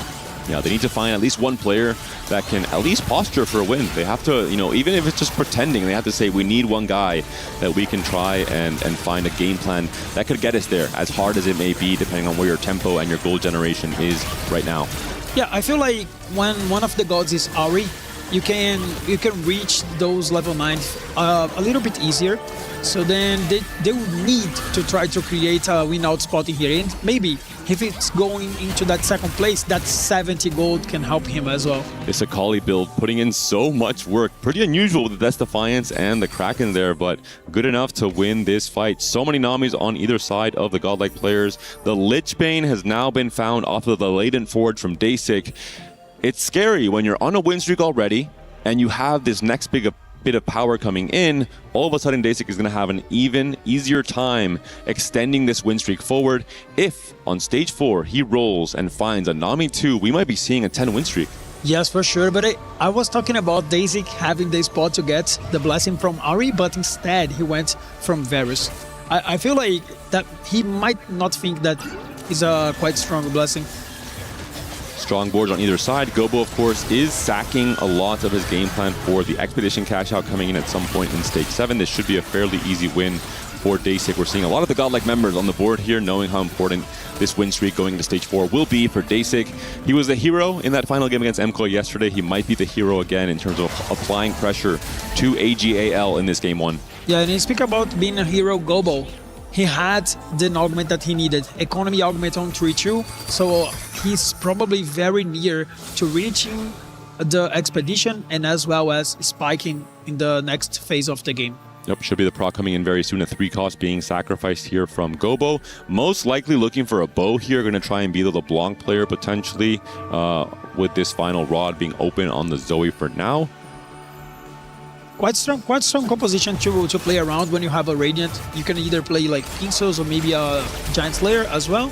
And I think the spot for Daysik is quite good for winning out the game as well. So he do not need to take so many risks in pushing to that level 9, so he's going to roll Nate a lot. Unfortunately, no bow is found here for Gobo. We'll see if that changes his roll down. It changes the kind of 4-cost AP carry you want to play for. It's called AP Flex for a reason. Depending on your item build, you can play around so many of the AP carries now. At this point, the later stages of this set, the balance is so good. You can play around Aesol, around Karma, around the Nami, and of course around the LeBlanc. Yeah, it comes down to the next augment. He can still look for item augments. Maybe he can still play around Soul. There's a lot of things that he can do. And the question will be, how does AGAL identify their own conditions that they need from this last augment to try and win this game. This Akali board looks kind of strong for now from Li Tran. I'm not sure it's going to be the final board. He is holding already some early copies of LeBlanc and of the Riven. No one has rolled on 4-1. Everyone is trying to greed for a tiny bit more gold. So this will be, I think, just in general, a higher cap lobby. 4-2, the floodgates will open. Everyone will start rolling for their own forecast to deny other players as well. Here comes the augment. I hope it's prismatic. Oh, it's not. Gold augment instead. Power level not being that crazy, but here comes Ilaoi and Sona. Very important for him to stabilize. There's the Electro Charge for Gobo. He does have the Expedition proc as well, has a chance to make one of his items Radiant. He is buying the Karmas. He's holding the LeBlancs as well, but I think he's going to want to play around maybe more of the just caster AP, unless he has a bow here from this Anvil to find the Rage Blade for the LeBlanc, but still paired on everything, hasn't found those upgrades. Here comes the Karma. Quite important unit to find, no bow, unfortunately. Yeah, maybe you play around the Karma. I think that might be the consideration here for Gobo, considering he has missed the bow as well and just have only the LeBlanc pair. For Ziyue, unfortunately, also has rolled down heavily, picked up Ascension, is only a Nami pair for now. And yep, we're seeing it here. It will be the Karma with the Giant Slayer, the Radiant Giant Slayer for now. The Ionic Spark is built, and you have Sona helping out with the final item for the Karma. Unfortunately, it's another Morello. Yeah, another Morello, but still an item that gives you some decent amount of damage. And I think having a Giant Slayer Radiant is quite stronger now. Facing off against another AP player, it is Weimolo12 with the LeBlanc carry with the Rage Blade this time around. It's a close fight, but it looks like Gobo has, well, maybe not. The LeBlanc is still alive. He's dishing out damage. A very key win. Gobo, he might be in trouble. Despite the Expedition cash out, despite the Radiant item, he's lost a pivotal fight. Yeah, I feel like we were hyping Gobo all across the board, and we talked about that the whole game, but still I think he missed the win. So I think the Rage Blade was the item that he was aiming to get, and LeBlanc is such a more consistent carry than Karma, and I feel like he still can go to the LeBlanc carry, but he'll need to stabilize very soon. It might be the end of stage 4 once you find some more item components. Looking at the Nami here for Daysig, it is still 1 star as well, so he is going to be missing some of the upgrades, but Daysig is sitting at 75 HP, the healthiest player in the lobby right now, up against Li Tran, playing around the Kindred and the Akali, with a Gunblade now found on the Akali, the most important item, allowing your frontline to last for so long in the Nova setup. Yes, and in the Daysig side, he doesn't seem to have a lot of damage to deal with that healing. Not found just yet this 3rd item for the Nami, so take a loss. A lot of the players from Godlike have, it seems like, low rolled on their roll down. We'll see what we're getting here from the gods. The final offering from Varus and from Ahri. Gain a copy of a 4-cost champion you own might be pretty important, because we have seen so many 1-star 4-cost carries for most of our players in this stage 4. I mean, for sure. And if you also get a unit that your opponent has and you have on the bench, it's quite good as well. We'll see now the rest of the boards in stage 4. We'll see what players have hit, what players have stabilized, what players are maybe trying to go 9, start capping on their boards, looking for the win-out position. The HP totals have evened out quite a bit. I think there is kind of an even spread with players kind of mixed and match across all of the HP totals. There isn't a huge difference here. But looking at the board from A10, so interesting. It is going to be a Mech Aesol carry board with Zed splashed in as a duo AD carry. It's not quite working out for now. It's a 4-loss streak. Look at the Daysig's bench. He has 3 mechs. And there's the Nami as well. Aesol. Okay, he got the Nami too. He had to sell an Aesol. So that's going to be quite important for AGOL to come back, but still no Aesol pair. And A10, if he can't find the Mighty Mech upgrade, if he can't find the Aesol upgrade, he can't play for a high cap with the Zed. The Zed only 1-starred. Obviously, it's very hard to find Zed 2 on level 8. He's on 21 HP. I mean, his team has to sack for him, and he has to still find the gold to even buy the Aesols if he does find them. He's so far away from his spikes. Look, in the other side of the board, another two Aurelion Souls on the bench on the side of Raikou Mastery. I feel like Godlike just identified the player that they need to play defense against. It's Achen. He's missing the Aesol. He's missing the Mecha. So if he does not find these units, he will not reach the Z2. Achen the weakest player potentially doesn't hit, but also the player who it would be quite scary if he does hit because he has a chance to cap out with the Zed. So Godlike correctly identified this is the player to target. Everyone on your roll downs, you must hold ASOs, you must hold the mechs. We saw the same thing against MKOI with Dalesom in that game yesterday, and the Zayas being held. This is one of the premium strategies in 4v4. It's so hard to get your game going if you're constantly being denied. Yeah, Gobo finally got the ball, but now he doesn't have the AP to match the Rage Blade. But still, next round he will gonna be able to transfer his items for LeBlanc, and he'll be quite scary after that. Dasic up against Gobo. Dasic still only 2 items on LeBlanc, potentially has removed some items here. Gobo, of course, the much weaker player in terms of the health totals right now from Godlike. He needs to find some stability. He needs to make sure he can fight for the top 4, maybe even the win with that Radiant item. Yeah, so I feel like, especially for Godlike, Gobo is the player that can reach a very high cap still. So it's important to find the AP here. Chen potentially needs to find gold, right? He needs maybe only just that 1 item, but will be going for just 3 item components. Doesn't have the gold to find the ASOL 2, doesn't find the gold to find the Mighty Mech 2. I wonder, I guess he just couldn't even really maybe roll for a better spread, a better treasure dragon there. Yeah, I feel like he didn't have enough gold to try to find a better Dragon treasure. Level 9 for Raiko. He does find the Fiora 2. Could this be the AD duo carry he needed to try and stabilize a 5 loss streak for Raiko? He has been the clutch factor, the X factor player for Godlike through the qualifiers and through this tournament as well. Is it his time to shine? Is it his time to stabilize as we enter stage 5? Well, quite risky play, I think, for Raiko, especially because Achen is actually going down. So I feel like going 9 here, it's such a high risk play, because if it misses, he can give Achen maybe 1 more life. So it's important to know that he's going to be quite strong if he got the units, but still can miss it. Unfortunately, not able to find the upgrades on the Shen, not able to find the Shen at all. Looking at Achen now on his last life, 8 HP to work with. Z1, ASOL 1, Mighty Mech 1. He is facing his teammate. Weimolo Choi, I believe, has not removed any items. I think they believe Achen is just too weak. He is not worth saving.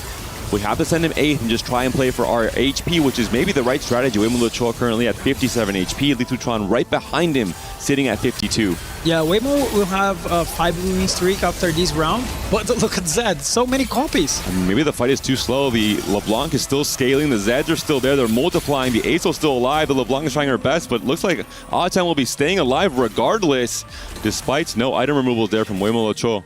Yeah, Reiko Mastery just won a round, so he's not in contention to die in the next round. Zirye still on the line as well, so he needs to come back right now because Achen might be the next one who's gonna be dead. Li Tuchuan now going 9, sitting fairly healthy, has the Kindred 2 online with some great items. The Swordsmith was a really good pickup for Li Tuchuan in terms of trying to enable a second, maybe even a third carry coming to the late game. Yeah, his items is so good right now. He has the items, the perfect items on Macaulay as well as Kindred, and this fight might be one of the keys to the victory. 3 players on 1 life, 2 from AGAL, 1 from Godlike. Daehua here trying to stay alive up against the Zed, up against the ASOL. A very creative comp. We'll see what the Kindred can do. We'll see what the Akali can do in particular. The Akali might be moving onto the ASOL, but no, the Zeds are now surrounding the Akali. The Kindred targeting does not go through. The Zeds are onto the Kindred. It might be an elimination. Achen has done so much work, but Daehua stays alive on 1 HP. So does Ziyue on 2. I mean, this round is quite important, but Achen not being able to get another upgrade.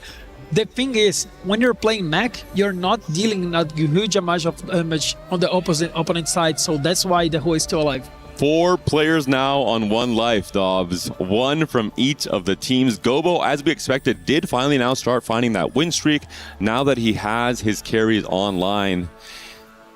Oh my god, this game is going to be so close. It all comes down to the matchups. I can read your It's Gobo versus A10, the LeBlanc trying to take down the Zeds. The Leona is perfectly positioned to take the Zed aggro right away, and the LeBlanc might target the Zeds early as well, while the Asol free fires from the backline. Dehua is up against Li Tuchuan. The Kindred mirror match on the right-hand side. Both of those AD carries scaling in the back, but Dehua only 2 items on his Kindred. Li Tuchuan will be winning on the right-hand side, and A10 will be taken down as well to 1 HP. 14 HP loss for both Ziwei and Dehua, but because Dehua started this fight on 1 HP, he will be going out in 8th, and Ziwei will be going out in 7th. A10 will be joining his teammate as well in that 6th place position. A bloody 5-3 round. Oh my god, Dehua winning 18 here might be the thing that can actually put AJOL back into the game. The game is so close, but still, Goboster quite strong. He found the item that he needed on that LeBlanc, so they can still win the game. No chance for a blowout win because there's just too much HP on the side of the players from AGAL. Li Tuchuan has done a great job of finding the Shen 2, of potentially becoming that win-out player for the Chinese team alongside Wei Mulocho. For Dasik and Raiko, they are very close to being eliminated. We'll see it. Raiko has been able to stay alive. He's been using that Fiora as a star of his board alongside now the Vex that has been found as well. Yeah, I think that he can still cap the board pretty high, and depending on which item he can complete on as a third item for Vex, and if it survives enough, he can even find the Vex through. He's trying to scale into the game. Day6 stays alive. No team kill here. Some great augments for Raiko as well. Side effects into healing orbs. A lot of combat power coming through for this board. If you're able to find the upgrades, some risk in not picking up an Econ augment, but if you get to the board regardless, you might be one of the strongest players in this lobby. Talking about strongest players, Li Tuchuan, he might be making it to level 10. Ari's boon would be so massive there as well. And remember, dogs, we have silver scrapes. We have that final 1v1 gold coming through. Yes, for sure. And I feel like Li Tuchuan he found a way to get back into the game. I feel like it's quite difficult for him to actually win out. So I feel that's the way that AJOL have to take this game is with the HP lead. This could be one of the most important fights. Raiko versus Li Tuchuan. Raiko trying to stay alive, but also trying to scale into the late game, trying to find the Vex 2 despite not having much gold to work with. If the Fiora gets targeted early, she could be in big trouble, but the side effects and the healing orbs might help her stay alive despite the Kindred targeting. No, the Akali is putting in too much work. Li Tuchuan is way too strong. Dasik also being taken down, it looks like, by Gobo. Gobo seems to be the strongest player now from Godlike Esports. Will it be enough? Raiko and Gobo in the top 2 here, up against Li Tuchuan and Wei Mulocho. No, Raiko gets taken down as well in that 4th place position. Yeah, it all comes down to Gobo. He had the best augment in the game. Expedition, we've been talking about that the whole game. It all comes down if he is gonna be able to take the win and get the game 1 for JL. Li Tuchuan knows this as well, though. He is sitting at 58 HP. He knows he has to play for the highest cap possible. Do we see him on his way to level 10? Do we see Wei Mulocho, for example, sacrificing himself if he thinks he's not going to be strong enough, proccing the silver scrapes and allowing Li Tuchuan to play for the highest cap board possible? Both players, Gobo and Li Tuchuan, have to remember it is quite likely that they get into that silver scrape situation. Who can make the best use of that 70 gold injection? I can't believe we're hitting that point, which silver scrapes can actually decide who is going to take the win. Maybe we see a player try and go for a crazy 3-star 5 cost. Maybe we see a 3-star 4 cost. So you can level, you can roll. We'll see what players decide for and if that situation even comes up. Wei Mulocho is trying to stay alive here, trying to stay strong. Both LeBlanc carry players are alive here. They will be facing off against each other.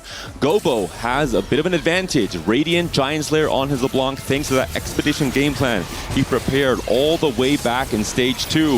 The scaling carries on both sides. The Nunu stuns are so important here as well. One stun did come through on Gobo's LeBlanc. The second comes through. The Karma's not doing that much work. The front lines are starting to crumble. They're wrapping into each other. The carries are still alive. The last cast does come through from the Karma. That might be the most impactful thing. Both LeBlanc still left alive. Gobo does end up taking the win. It comes down to the last few auto attacks. The positioning was perfect. Weimu just did an amazing job. Nunu ulted the LeBlanc twice. It almost won the fight, but the scaling from the LeBlanc was just too high. Look at the board from Lichutron. He's already level 10. He doesn't even need the gold injection from the silver scrapes. And I think we might even be considering the denial on the Sonas, for example, which would be that next big spike for Gobo as well. There goes Sakai GOL. He took away the items from LeBlanc, so we know that's going to be Li Tushuan against Gobo's third. Whoever takes the win, take down game 1. And both players have to be on the ready. The moment Weimula Cho will be going down, the green light will be there for all the gold to come through. It's the first time in my casting career I don't forget actually about the encounter, so we're prepared to try and go through all the different options Gobo and Li Tushuan will have as this gold comes through. The final 1v1 between Godlike and AGAL in the game 1 of the last quarterfinals of the day. The gold injection is coming through. The APM is coming through as well. The 5 costs are being purchased. The final upgrades on each of these boards. Oh my god, Gobo just found everything. He got the Sona, he got the Vex. Can he make a better board out of that with these units? AP versus AD. Oh, he saw the LeBlanc. He's actually playing Vex carry. He finds the Blitz at the very end as well. The final board has been assembled here. The positioning as well. Li Tushuan up against Gobo. Still a lot of life for Li Tushuan, but Gobo is on his last life here. The Radiant Giant Slayer on the Vex. Will it be enough? The Shen could potentially move in alongside the Kali, but the Kali has moved all the way to the other side, wasted a lot of time with her own DPS. The Shen is being taken down here. The Death-Defiance allowing for a lot of stall from the Shen, but the front line is starting to crumble. The Akali is still alive. Gobo will be taken down. Li Tushuan's board is way too strong. Game 1 goes to AGAL, a commanding message sent to Godlike at the start of this series. Yes, for sure. AGAL, a masterclass, I would say, from Li Tushuan. And I feel like Gobo did an amazing job upgrading his board, but at the end of the fight, Focus Fire was everything. The positioning from Li Tushuan that end up winning the fight for him. We called it from the very beginning. Gobo was poised to be the win-out player for Godlike. From 2-1, the moment he picked up Expedition, having a Zoe 2 already, he was the player that had to be sent as the hero in this game 1. But Li Tushuan was able to adapt, was able to find a way to make it to 10 without even needing the Silver Scrapes gold. And we saw one of the highest cap boards assembled we've seen all tournament long. A strong 1-0 start for AGAL. How does Godlike bounce back? That's the big question for me. Yes, I feel like they had a window to win that game. They relied so much on the Expedition as well as on DAZY's early game setup. But at the end, Li Tushuan did an amazing job capping high the board. But let's not forget that 1 HP from the Hua made total difference on the late game. That's right. The Auchen as well. The game plan was very cool. We saw HoroX joining his team as well, adding a little bit of calm, collected thoughts going into that game 2. We are going to require a huge comeback from Godlike in game 2, or is AGAL going to blow out with a clean sweep in the final quarterfinal of today?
The final hope for the West, the final hopes for the underdogs is now down 0-1. Now officially the underdog in this series against AGAL, who take the win, forcing a big comeback. Will we get a game 3?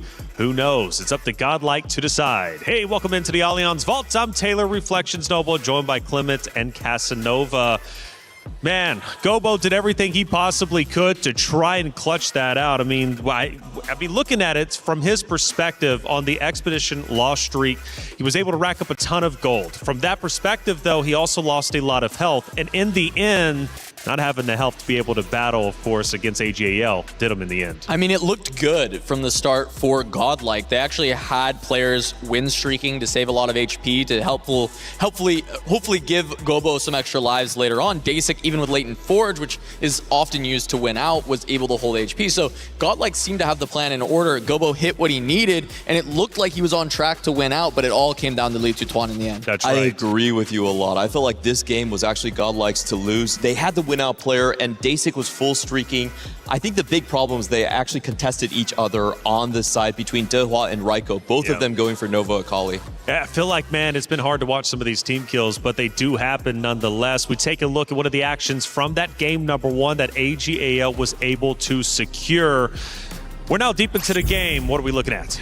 This is the 1v1 duel between Li Tutuan and Goboster here. The final silver scrapes roll down, and there's a couple important things here. Denying the Sona 2 on the side, and of course denying the Blitzcrank from the opposing side. I want to focus on the positioning, however. The key thing here to me is the way he understood that he had a very weak tank line, so he wanted to draw the opponent tank line towards his own territory and have better focus fire. So only Maokai in the front, everyone in the back, and because of the Shen differences, he's able to actually buff the other 2 AD carries on the right side as Akali moves over. Yeah, it's perfect. He's able to set this up beautifully, gets all the damage onto the Blitzcrank and into the front onto the Leona, and then from there you're able to get the push onto the backline and make it just happen. But seamlessly. even at this point, Gobo's on 7 health. I mean, does he even have the health remaining to beat Li Tutuan? There is an old proverb within TFT.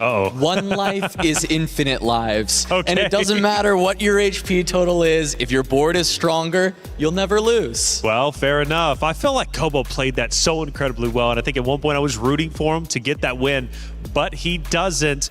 And you got to admit, for Godlike Esports, they were really banking on the fact Gobo was going to be able to pull it off. You can see the stress, and actually there was a couple of people in the green room even saying, going into this series, Godlike Esports almost looked a little bit too relaxed against AGAL as they were walking onto the stage. Well, they're certainly very familiar with their opponents. They have played each other a lot. Horo, of course, plays for EMEA, now the coach for a CN team. That's kind of the connection between them. So I expect to see a lot of different strategies coming out when you're fighting against someone that knows all your cards. Yeah, the friendliness is there between these two, and we talked about this team a lot and having plans for each and every team with their coach Brosif. So I think Godlike coming in is comfortable knowing exactly what they need to do to deal with AGAL. It just doesn't come together this time. Gobo was the star this time around, but Dasik is the one I'm looking at to make a turnaround and get his team behind him. Dasik in map number 1 may have not been the best necessarily, but he played incredibly well. What does Dasik bring into the table for game 2? I think Dasik has been completely selfless. We look at his scores. He is known as the best player on the team, but he's always going in a scrapper position, usually in the bottom 4 for his past 6 games right now. I think it's time for him to put on the carry pants. Well, let's put the carry pants. I actually like the carry pants. The carry pants. I'm locking that one in. Trademark another one. You've been dropping bangers all day long. Stage 2 has been incredibly exciting. And for the club championship race, well, we're in week 3 and things are starting to get close. Trav, give me the update. We're over here at the Kadia City Grid. I'm joined with Lauren, who's ready to give us an update on everything Club Championship when it comes to PUBG. Honestly, good timing as well, because we're now officially halfway through the first day of our 3-day-long finals. And a lot's going to be happening here when it comes to the Club Championship side of things, okay? 3 matches in. That means we got a win out of T1, a win out of Navi, and a second place finish out of AGAL. Obviously, all teams in CC that we'll be paying attention to. But we also have Liquid, Twisted Minds, Vitality, Falcons, all in this lobby that are going to be playing over the next 3 days. So it's going to be busy. Yeah, absolutely stacked. And I think you've got to keep all eyes on Navi at the moment at the top of the leaderboard, but not really in as many games as some of the other clubs in the Club Championship. So definitely got to keep an eye on those things. Stay tuned. We'll keep you updated. Is in our DNA. Whenever we let it out, it becomes our superpower. Now imagine an entire city being built to supercharge it. Kadir City, powered by Play. Thank you, Trav. Glitter Explosion for the update. It seems like stage 2 is popping off and the orgs are battling it out. Of course, we still have plenty of orgs here on stage number 4, AGAL and a lot more included. But who's going to make it to the end? We're going to have to wait and find out. But when it comes to EWC, a lot more is still taking place. Check out EWC Play. He can come in here and play my game. He knows nothing but go! Tyler 1, you're done. This is my ladder. You can't climb it. That's an L airline. Somebody better hold me. Okay, yeah. Do something then. Raw energy. Puff, blow the house down.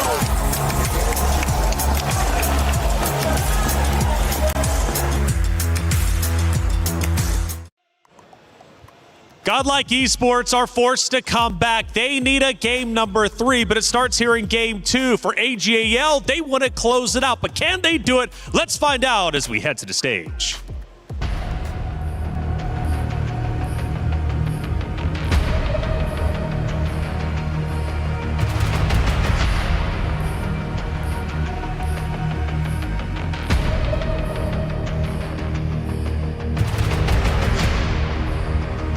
Potentially the final game of this quarterfinals is upon us. Will Godlike Esports find a way to come back against a titanic roster from AGAL? Li Tuchuan surprised and impressed us in the game 1 with the incredibly high cap Nova board he finished on. Gobo tried his absolute best, but even then, it wasn't enough. Coming to game 2, what changes do you want to see, if any, from Godlike? I feel like when you're playing against a team that is that strong as AGAL, you cannot make any mistakes.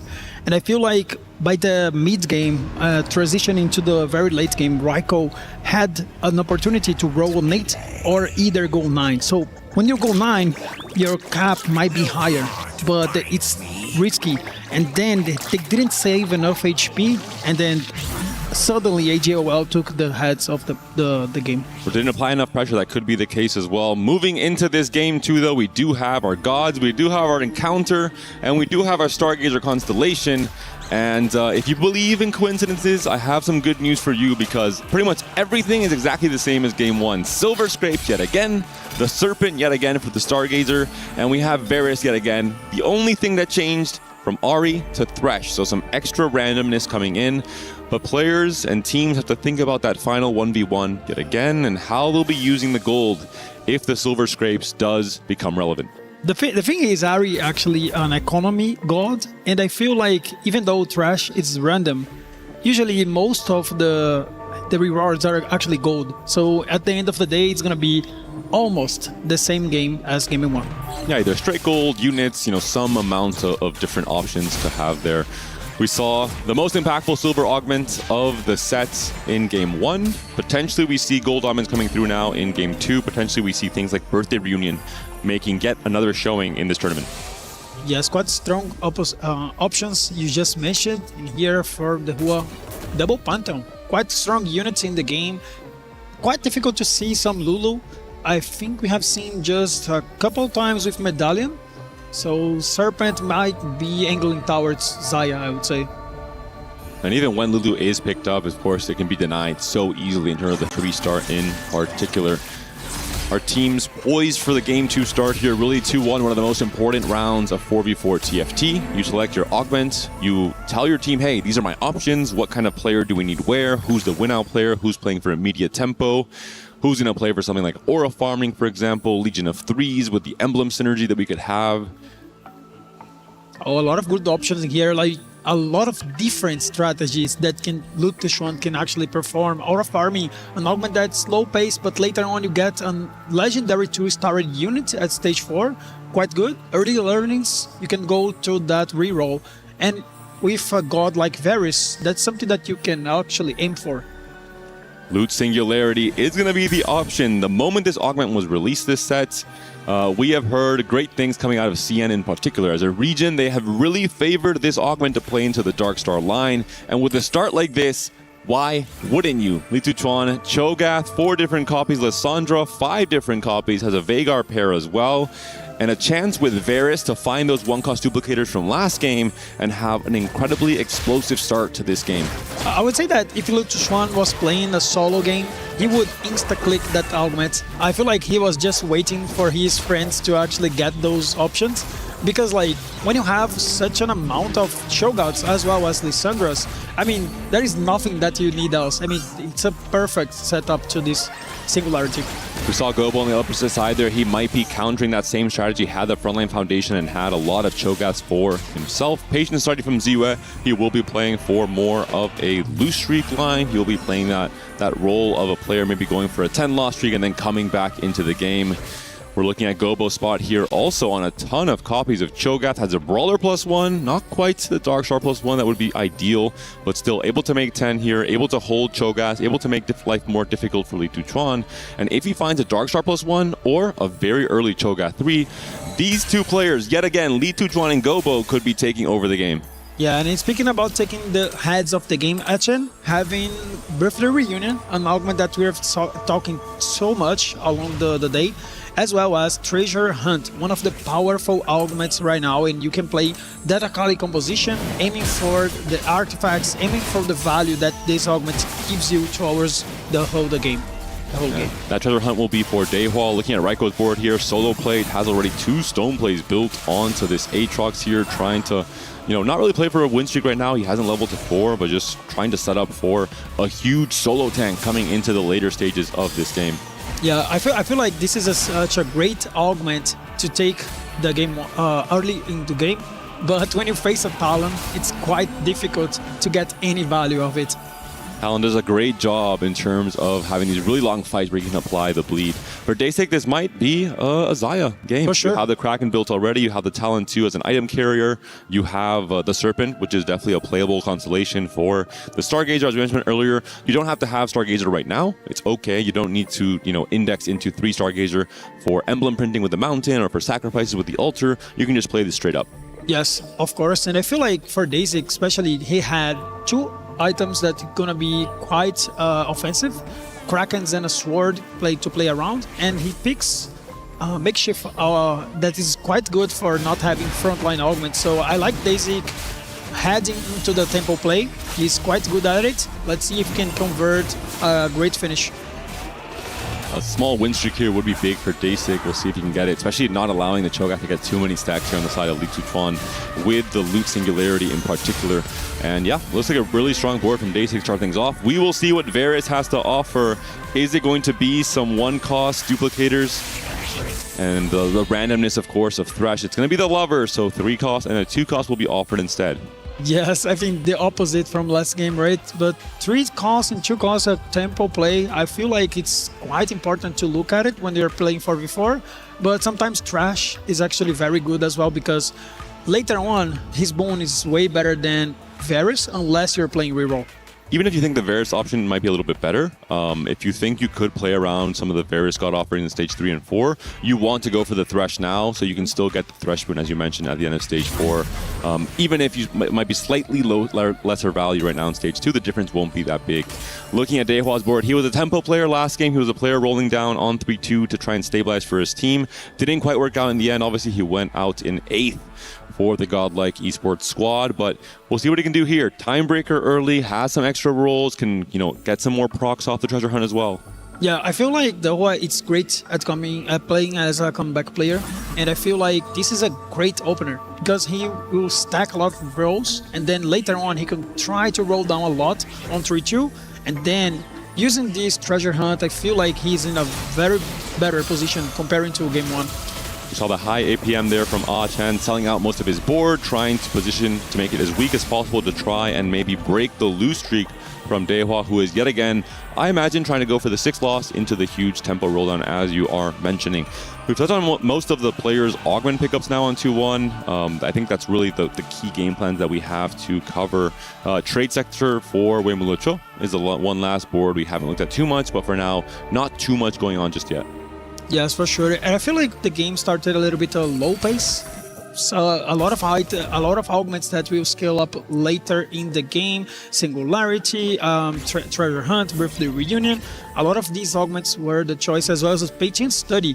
you can feel like the game is not that high tempo when Patient Study has 4 wins. Exactly. This is the fakest loss or win streak I've ever seen in the tournament so far. Actually, we have seen some pretty fake ones, but it's pretty much up there. You have an augment that gives you no immediate power outside of just a little bit of XP to maybe make 4 or level 5 a little bit quicker. And still, we're seeing Ziyue on that potential 5 win streak. It is the battle of the lose streakers here. It will be, or rather, Achen will be trying to go for the lose streak, as will Dehua. And Dehua is up against Li Tuchuan with that Dark Star setup, whereas Daysik is able to get a really important win here. We have 7 Lissandras on the board of Li Tuchuan, as well as 6 Cho'Gaths already. So he might be in a great position to get those units very early. The cast does come through. Does the Ezreal kill off the Lissandra? No, just barely able to get the 5 loss. Perfectly calculated from Dehua here. Able to get that little bit of extra econ coming into stage 3. With the 2 players to look at, Dobbs has to be Li Tuchuan, has to be Gobo. If they are both trying to go for the Cho'Gath Lissandra game plan, the roll downs here could be so important. Look at that.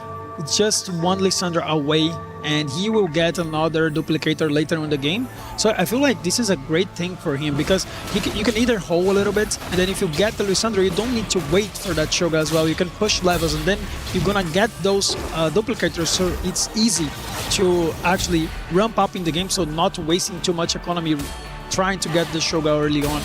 He could wait till the 3-2 augment round to see what he gets. He could also wait till the Varus offering to see what he gets from Varus himself in terms of not having to waste too much gold rolling. But I think maybe some few rolls will be coming here at the very least, especially on a 2 win streak. You can maybe just find 3 Cho'Gaths and just extend your win streak right away and just scale much further as well. Here comes 1 Cho'Gath. Still missing 2 of them. Oh, here comes 1 more. So it's 1 off, both of them. 37, it's quite good. It's still, you can roll until like 33 and still be in a great position. Considering just leveling instead, I think he feels he is close enough. He wants to maybe win this fight as well. We'll be facing off against his teammate Ziyue instead, who has now lost a fight on the Patient Study. Will be starting to get some value potentially from his augment in stage 3. Very clearly signaling he's going to be the LeBlanc player for AGAL in this game number 2.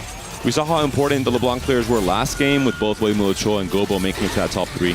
Yes, LeBlanc is quite a high-picked composition right now in the game, because it's very easy to get those middle placements that's so important in the 4v4. You don't want to sack a lot of HP throughout the game, and LeBlanc is such a consistent composition. 3-2 augments coming in. Will it be gold? Will it be prismatic? Or will it be the lower variant silvers? It will be a gold augment coming through. Spreading Roots, Magic Roll, 2 very strong options already offered for Wei Mulucho. On the left-hand side here, looking at Li Tuchuan, Explosive Growth if he wants Econ, Magic Roll. If he wants to Gamba, which is maybe what you want to do.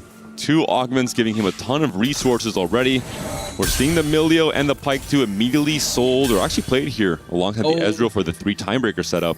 Here comes the Kindred on level 6. Last game was Dehua. This game is Ziyue. The classic. Waymo, I mean.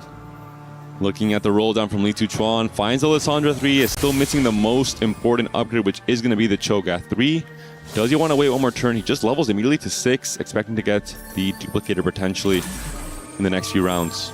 It's easy because he will get the duplicator later on, so he already have the Cho'Gath 3. It would be better to have it right now, of course, but it's guaranteed to have it. Facing off against Raiko, the other, or one of the 2 win streak players from Godlike right now. They're trying to apply pressure on the lobby. Raiko will be playing most likely towards the Space Groove line. Has already an early Nami, has some great items as well. Currently the Gwen 2 is carrying these items, but we're starting to understand why this is a win streak from Raiko. An incredibly strong board this early into the game. Yeah, I think that Godlike need to rely on the tempo in this lobby. We have Raiko and I was going to say Daisy as well winning, but he just lost a round and I lose my point. He just lost, but I mean, look at the HP totals. They're currently sitting him on the top 5 there. Li Tuchuan does get the Cho'Gath 3, so that will be one of the scarier boards to face and to scale into the late game as well. We saw how big this Cho'Gath can get coming into the late game, especially if we see a Darkstar emblem coming through for Li Tuchuan. That can be so impactful, because finding 6 Darkstar on level 8 with the emblem is just so strong when you're kind of a little bit behind on gold because of the roll downs for the Cho and the Lissandra, although not too much, right? Level 6, 40 gold, still a pretty good position. I think like he's in a good position. It all comes down to the second augment, gave him a lot of economy. That's right. A10 on forward thinking, and birthday reunion, a very risky game plan. It's all about greed. It's all about trying to play for the win here from A10. He's going to have an explosive level up to 9. I think he's going to be down to 1, maybe 2 lives. We'll see what his 4-2 augment will be as well. Maybe his teammates can sack some of these rounds for him to give him a little bit more time to hit some of those gold upgrades. I feel like he's farming a YouTube video combining augments like this. The content machine, Invader Z into birthday reunion plus forward thinking in game 2. The perfect player. And Varus does give a lesser champion duplicator in the end already. Cho 3 and Lissandra 3 for Li Tuchuan, so not too needed.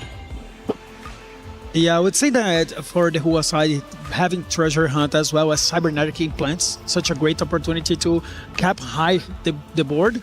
And also, he getting the duplicator from Akali. It's quite important for him because it's very likely that he'll get an Akali 3 this game. I think we're seeing, again, Godlike trying to play for immediate power, trying to play for maybe not a blowout win, but applying a lot of pressure on players like A10. We saw Gobostir pick up Advanced Loan, leveling to 7 right away. I think we're going to see a lot of the Godlike players trying to get so strong or as strong as possible, even as early as 4-1, to apply pressure to the more scaling game plans like the Tuchuans and A10s from AGAL. That could be their path towards success in this game too. I think the game is still anyone's game right now, but it's starting to look that JL has that in control. The early Morgana here, so strong with the solo plate in particular, the Gwen 2 as well. The Varus Obsession of just a pretty good generic artifact to pair with the Nami, but holding onto the Gwen for now. It will be Gobo versus Raiko. Both of these players on the most HP for Godlike. Unfortunately, facing each other here, they would like to be pressuring the AGAL players more. That's going to be a tough loss here for Gobo. Not being able to get down that Morgana so strong right now. At least Raiko has a win streak going for him, so the extra gold generation. But looking at Wimulacho, has a Voyager +1, has a duplicator, can start really more considering the Akali 3 because of the Varus offer from the lesser champion duplicator. Really smart decision with Trade Sector. I think we've seen most of the times players who are playing into Akali are playing it as Akali 2, I'll hold extra copies, I'll go 8, I'll play around Kindred. If I hit Akali 3 at any point in the game, fantastic, but if not, it's not the end of the world. It's more of a tempo game plan where this seems to be more reroll focused. Yeah, I feel like he actually saying something here to us. They're trying to hold the Hua because the Hua has one of the best spots to win out the game. So he trying to slow down. What a better way to contest the win out from the other team than actually having a 3-star Akali, right? They're also feeling pressure. I think they know, hey, A10 is going to be taxed a lot. He's going to be very low HP. I can't also lose a lot of fights here in Stage 3. I have to start winning some of these fights, playing for higher tempo because we're seeing the more aggressive plays from someone like Gobo on Advanced Loan, from someone like Raiko on the win streak he's on. So really smart adaptation from Wimulacho. Yeah, and you can see that the Hua doesn't have any Akalis on the bench. Still loses a round, so kinda maybe he can actually change the game plan to not rolling for it, but he still will need to roll down a lot because he needs to get the treasure hunts. I think you're okay proccing treasure hunt slowly across the different levels. Like level 6, you proc it once, level 7, you proc it once. You need extra econ, of course, to do that, but I think you can play more of the tempo version. Dehua, of course, some pressure on his back, considering the 8th place in game 1. He really has to try and avoid these bottom place positions. He has to try and find a way to stabilize for his team coming into stage 4. Yeah, speaking about stabilize, a lot of gold under the belts of Gobo. The advanced loan, it's quite important to see next augments because he can get a little bit behind because he chose advanced loan, so yeah, it could be a big variance if it goes from prismatic to gold. It's not golden gala, of course. We have no guarantees of what augment will be getting. Dehua understands he's feeling pressure. He's rolling on 7 a little bit here, trying to find just some amount of stability to preserve some HP, get the treasure hunt proc as well with the cybernetic implants. They're going to have a lot of extra resources in terms of items, so a really good second augment pickup for him. And for Gobo, taking it slow. I think we're not seeing really, only Ziyue has rolled down on level 8 already on 4-1. Yeah, on the side of the Hua, we've seen that one of the cash outs from treasure hunt was a pin, and then we reforged it into a spatula, making emblem Mova quite a strong emblem, because you can drop the Caitlyn later on and have a better unit on the board. Maybe even a Vex. A Vex on 7 would obviously be a huge upgrade for Daehwa in a setup like this one, especially with all the extra items you're getting from something like Treasure Hunt. The 4-2 round is coming up. Ziyue has already rolled down. He's already hit his LeBlanc 2. Gobo's taking a bit of a hit here, but he is trying to pre-level to 8 and roll down all this gold. Can he hit his key upgrades? Only a silver augment. This might be pretty bad news for Ah Chen, who was hoping for a big gold injection for his forward-thinking birthday reunion game plan. We're going to see the roll down here from Gobo. He's on a single copy of Nami, but has already found a Blitzcrank. If he finds a Nami 2, it could be a great position for the French player. Yeah, I think on the side of JL, it was way better to have a silver augment on Gobo, because it means all across the board they're getting prismatic, not getting a prismatic, but HN is gonna be very strong later on. Birthday reunion, he got dual kill. And Raiko is rolling for the Mech Acel board we saw there. Li Tutron has already hit 6 Darkstar with May the 4th be with you. Ah Chen has found a Fiora 2 and has a very strong board. The gamble seems to have paid off. Has the Vex, has the Rage Blade. The Duo Q was a great pickup, as you mentioned. Could this be Ah Chen turning his luck around, going from last in HP to potentially a win-out player? Yes, as well as a Blitzcrank too, so it's quite strong right now. Blitzcrank is gonna do a lot of trouble for GL side. The highest HP player from Godlike facing off against Ah Chen here, not able to punish him. The roll down has not quite been there for Raiko just yet. He picked up second win, but he still has a lot of gold to burn. He hasn't found the upgrade on any of his forecasts. It will be a stabilizing win for Ah Chen. Oh my god, that Blitzcrank just did a lot of work, disabling the mech on the side of GL. Here comes a Kali 3 for Waymo. He just denied so much power from Daehwa that needed actually to push levels, and I think that actually can lower the average pretty much. And that's a big spike as well, as you mentioned, with the Bastion +1, the Voyager +1, the amount of upgrades here. The Swordsmith really allowing you to carry 2 different units at this point in the game despite being on level 7. And the 6 win streak, we talk about a player from AGAL having to step up in terms of, hey, we're losing too much HP, they're playing too aggressive, how do we stabilize our overall HP pool? Hey, a 6 win streak from stage 3 is just the way to do it. Yeah, I think Waymo is such in a great position right now. A lot of HP, he has great items. He still has some emblems to work with, so that's quite good, of course. It got on also on a Trox 3. A really strong pickup. Daehwa is getting taxed, 18 HP, still 2 lives, but again, this is the mirror match. He has not been able to stabilize in the way that Wei Mulucho has. Ah Chen has taken a loss, I'm not sure to who. He has a Fiora 2 and a Blitz 2 on the board, although, let's be honest, it's only the new upgrade that has come through for Ah Chen for now. 12 HP is 1 life. Fiora can heal you back into 2 life territory, but for now, he could be in the danger zone. Do we see Godlike react to this? If they see that he's in their matchmaking pool, we could be seeing everyone from Godlike trying to spike right now and eliminate a player from AGAL in 8th. Yes, HN has 2 star 5 cost. So, but the problem is, none of them are too consistent. Fiora sometimes gets stuck in the front line. Blitzcrank sometimes do great job, but sometimes don't. So I feel like this is the window that Godlike needs to explore to win the game. You have a Shen 2 now, you have the Jin 2 offer. He doesn't want the Jin, he's just holding it for now. Probably wanted the Morgana instead. I think his teammates need the Morgana, so he's holding or playing the Jin. The Graves, I think it's too late. You don't have time for the Graves to skill. You're on 1 life, but it might be better than the Jin regardless. Yeah, trying to scale up, he still thinks he can survive and then scale, because Jin with a way better units than Graves at 1 star. This could be it, this fight. If Ah Chen stays alive, if he's taken down, he's playing off against Dasik. Little body side effects, Corki, front or third road rather. A lot of burst of damage coming from the Riven and the Milio, but the Riven is being surrounded. If this Riven from Dasik can move onto the Vex, that could be the way that Dasik wins this fight, potentially can eliminate Ah Chen in the process. It could be a 7 placement swing from 8th to 1st. This is one of the expected win-out players. The Riven is trying her best. The Blitzcrank is holding on. It's going to be a huge loss from A10 and Dasik, the hero yet again for Godlike. A huge elimination in 8th place. This completely changes the outcome of this game too. Well done by Dasik. I've seen his positioning. He was focusing fire, the right fight from HN. So he was not able to prevail in that fight. And I mean, HN was one of the keys to the victory on the side of AGL. I wonder if A10 made a mistake. I'm not sure if he could have bought the Jin 2 and still had enough gold, if that would be a better upgrade right now in that fight than the Graves he ended up slotting in, or needed the gold to buy the Shen. But in the end, it's huge. In 4v4, a player that is expected to potentially rise up to go into first place, if he gets knocked out in 8th because of a great adaptation from the opposing team, this completely changes everyone's expectations for the result of this game. Dasik, a truly miraculous play there for Godlike. Yeah, but instead Dehua is going down. They're sacking him in here.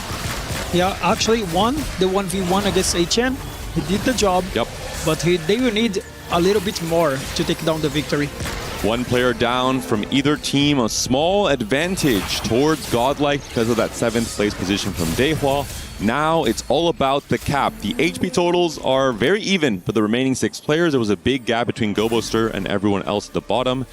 But it's now Ziyue who's climbing up with a 5-win streak. Wei Mulucho falling off a little bit. He's obviously holding on to a ton of gold, trying to find his next big spike on level 8. Raiko has some gold as well, but Li Tuchuan is really the player to look out for, right? Level 8, 60 gold, has found the Cho'Gath 3 very early on. He can potentially be the win-out player for AGAL. Well, I'm trying to look on everybody's board here, but I think it's gonna be very difficult for Godlike. Even though HN was top 8, I think none of them has a great spot to win out. So I feel like they have to try to put somebody else into 6th and 5th place. It could also be that a player like A10 was a bit of a bait for Godlike in terms of, hey, if we pressure now, we can take him out in 8th, but by pressuring now, you lower your cap overall coming into the late game. So we'll see if that ends up coming back to bite them in the Stage 5. Raiko, I mean, he's looking pretty strong right now. The solo plate online, 2nd wind, a lot of extra effective HP for the Mighty Mech. You have all of your upgrades on the ASO and the Mech at the very least. You're starting to go 9. You can maybe think about finding a cap out with a Blitz 2 as a secondary carry as well. I think just Li Tuchuan has so much on the line. Look at that Shoga. He kills so much throughout the game. This is going to be one of the most important fights. Not right now because both players are still very healthy, but just for the potential outcome of who can win out this game. The Cho'Gath onto the Mighty Mech, the Blitzcrank trying to add some additional damage, but the Acel, the carrier, is doing a lot of the work. The Mighty Mech has held on for so long thanks to the 2nd win proc. It's a decisive win for Raiko, who still has gold to hold. He's level 8. He hasn't hit his highest cap. It was a very important win because I feel like AGL, they have much better spot to win out the game. So they're across the board. They might have like 2 players that can win out this game. So I feel like Raiko just did an amazing job with the ASO, but it's very unlikely that he can cap the board very high unless he finds a great 2-star upgrade on a 5 cost. If he can make it to 9, I think he might still have contention. Someone who I think is going to be a much lower cap is Dasik. We're seeing here. He did his job. He had to get strong for the fight with A10 and eliminate him. He succeeded. Dasik versus Gobo. Both players could still be on 2 lives. Gobo has to make certain to not take too big of a loss here against Dasik. The Blitzcrank is trying to do his thing. The Nami takes on the Riven. That should be enough units killed. I think it might be even Gobo being strong enough, to win the fight here against Dasik. I think the cap is just lower for the Corki board. Maybe I spoke too soon. The Corki almost killed off the Nami there. It was very close at the end of the day. And Ziyue does take down Raiko. So Ziyue continues the win streak. 7-win streak now. Charge transfer into Group Hug, into a very early LeBlanc 2. Has made him one of the strongest player in this late game. Yes, I feel like his augments are quite good, right? He has a great economy augment, give him a lot of potential throughout the game, and still the next combat augments very strong right now. And on the side of Godlike, they were not able to get such strong items, strong augments as well. Yeah. So that's why it's gonna be very hard today to come back. We're seeing this battle between 2 players now from AGAL. The matchmaking didn't favor Godlike these last few rounds. Now it is going to be the teammates facing off Wei Mulucho and Ziyue there. Goboster fighting for his life, sitting at 17 HP now, up against Raiko, another teammate he's facing back-to-back. And Raiko's a player who is going to be losing this fight. I think it's understandable. He still has a lot of gold to spend. He has a lot of HP to save as well, a kind of a buffer to take these trades against his teammate. But Raiko, I think, is the player poised to be the win-out player for Godlike. It's going to be tough. I think he's going to need some luck to try and find some kind of 2-star 5 cost to help the Ace dish out the damage. The problem, I think, is that they're overlapping on the win condition. Yeah. I feel like Raiko is trying to go 9 and trying to upgrade the Blitzcrank, but if he does, Gobo as well. He will miss the Blitzcrank as well. And I think they might need to change something and try to not overlap each other. And I think Ziyue and Lithuan are just too strong for Dasik to try and outplace. He did a great job outplacing A10, but I think this is almost a guaranteed 6th place from Dasik. He does not have much more to do. This fight will be so important. Corki in the second row, trying to burst through with the Riven, trying to kill off the tanks quick and allow the Riven to access the backline to get onto the LeBlanc early. The stun comes through on the Riven. She's moving towards the LeBlanc. If the Riven takes on the LeBlanc, this fight will be a win towards Dasik. It could be a pivotal fight, and it looks like it might be a win regardless of LeBlanc. The Pike stun comes through as well. Buy some time. The Corki last left alive, and Ziyue now down to potentially still 2 lives, but an important win for Dasik, an important win for Gobo. Raiko on a 2 loss Raiko won this fight, now has used up all his gold. Ziyue on the second loss streak, not so much, but he has lost some HP, and that's why Dasik is such an important player for Godlike. He found a win in such an important round, and I feel like he can't keep doing that they can still come back. The positioning has been so good from Dasik in these late game fights. Potentially 1 life for 4 of the players remaining in this game. Raiko Mastery sitting at 29 HP, Weimulo Cho sitting at 44, also trying to go 9 to cap out his board. Dasik up against Gobo. An unfortunate team kill will be coming through here. Dasik, I think, just the weaker player compared to Gobo's board. And the Corki, the Riven, targeted by the Blitzcrank. It was a fight not too long ago. The Nami damage is coming through, but hey, the Riven's hanging on for a long time. No matter how close this fight is, it will be an elimination no matter what for Godlike. Yes, I feel like Dasik did so much, but for Godlike it's better for him to go because the board from Goboster is actually capped way higher than Corki. Raiko starting to win some rounds on a bit of a 2-win streak now. 5 players remain, 2 of them on 1 life. If Gobo goes out in 5th place, that will be it. It will be a blowout win for AGAL in this game 2. A blowout win in the series will be a 2-0 win for AGAL, and they will be advancing to the final day, to the semifinals tomorrow. That's such a difficult job for Godlike right now because look at Waymo. He has so much gold to work with. He still have room to improve the board. He's going level 9 probably next round, and he still can improve so much, and he's already very strong. Key upgrades coming through. It's going to be the Jin 2 potential for Lithuan, the Blitz 2 for Gobo and for Raiko. But we're seeing the board here from Weimulo Cho, the strongest player, but we're not concerned about him. He's on 30 HP. He'll be staying alive for this next fight no matter what. He does find the Shen on the roll down though. It may be the win-out player that AGAL needs to close out this series. Oh my god, he'll find another upgrade. He's looking very strong right now. Akali, Biagas, Chen Chu to help some damage. Lithuan still scaling with that Shoga. Look at that positioning. The last minute swap, but it will be Lithuan up against his teammate. It will be Gobo up against Raiko. Raiko has removed the items from the Acel. He's allowing Goboster to stay alive for 1 more round. If Lithuan is taken down, Weimulo Cho will be alive and very healthy, maybe the strongest player in the lobby, but it will not be a blowout win. Oh my god, look at that Shen. I feel like AGAL didn't try to give some HP for the players. It's a very close fight. Raiko takes a hit. Lithuan, the Cho'Gath was on the Kindred, I think. Lithuan will be winning that fight. The Kindred bites do come through. It is a perfect win for Lithuan. Everyone stays alive. Every player potentially on their last life. We're in stage 6. I mean, Godlike is praying for the miracle, I feel like, because Raiko is still alive. Jin 2 for Lithuan. That's a massive upgrade for the Dark Star player. Now, look at all these different carries. Cho'Gath, he's a tank and he's a carry. We have the Lissandra 3, we have the Karma, we have the Jhin as well. So many different ways for this board to win these fights. Cho'Gath staying in the middle. It's Gobo versus Li Tutron. If Gobo goes out, it might be an elimination. It's gonna be probably the last fight of the game. Look at the Blitzcrank, such a great unit on this fight. The Blitzcrank is onto the back line. Gobo's Blitzcrank might be able to save the day. He's now starting to revive. He might get an ult off on the Lissandra. Will that be enough? The Nami's already being targeted. There are so many units left alive. Gobo has been taken down. It's a massive hit as well. And that might just be it. I think it's gonna be 3 players from Godlike in the bottom 4. Gobo, Sir, Dasik, and Dehua unfortunately taken out early. A10 went out in 8th, but it did not matter. AGAL with a decisive 2-0 win in the series, a clean sweep in the last hope from the West. Yes, the AGAL just dominated the series with a clean sweep. I feel like their cap on this game was amazing.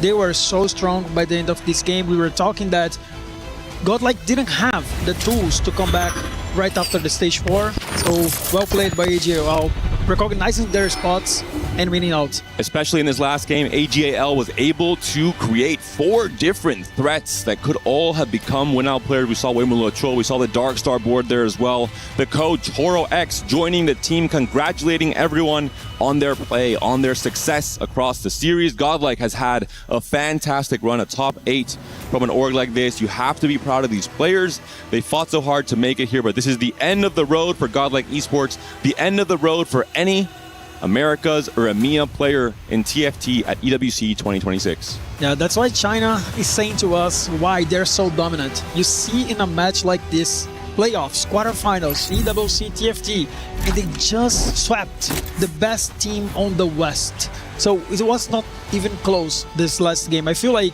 AGAL just did an amazing job, and I look forward to see what they are being able to do. We're going to hear from Damascus and AGAL on the main stage.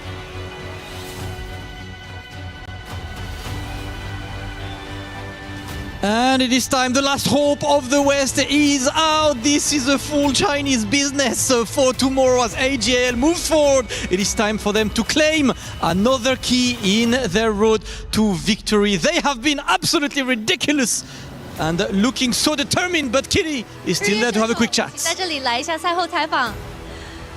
Congratulations to AGAL for being the final team to qualify to the semifinals with a 2-0 score. AGAL are currently undefeated in the Esports World Cup, 3-0. So what makes AGAL such a strong opponent this time around? 首先，恭喜 AGAL 能成功打进4强，你们现在是3胜0负，所以为什么 AGAL 这个战队会这么强呢？因为我们团队协作更强，可能个人能力并没有别的战队强，但是团队协作就是每个人他都是非常重要的，然后配合起来就是最强的。I feel like our teamwork is the main element on why we are such a strong team in the 4v4 format, especially when we consider our individual play not being as strong as the other players, but we think our synergy works incredibly well together. Next game, you guys will be versing Aurora in the semi-finals. Do you have any words to the enemy as we approach tomorrow? 明天的对手会是阿罗拉战队，所以赛前有没有什么狠话想放给对面吗？你们既然已经输过一次了，那你们直接再输一次，淘汰吧。Because you guys have already lost once, you guys might as well lose again and get eliminated from the Esports World Cup. As we say goodbye to the last hope of the West, we crush Godlike's key tonight. And it is time to crush the final key of the day. AGAL validating their tickets to the semi-finals tomorrow. And as he just said, get ready to lose twice. Message sent to Aurora showing what could be their fate tomorrow. One more key to be destroyed. It is time. Make it loud.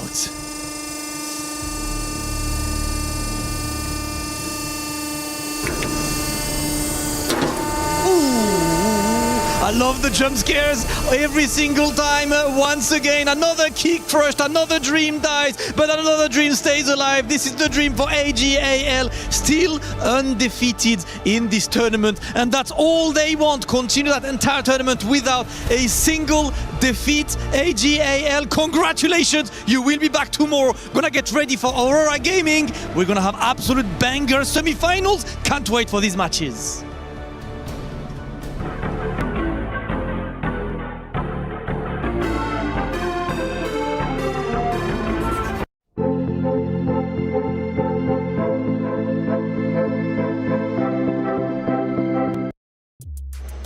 Well, there it is. The final spot for semifinals is now claimed. It's AGAL taking down the last underdog, the last Western hope of godlike esports. It was bound to happen. AG was just playing so incredibly well. The smiles on their faces, and rightly so, as they crushed the final key of the day of godlike.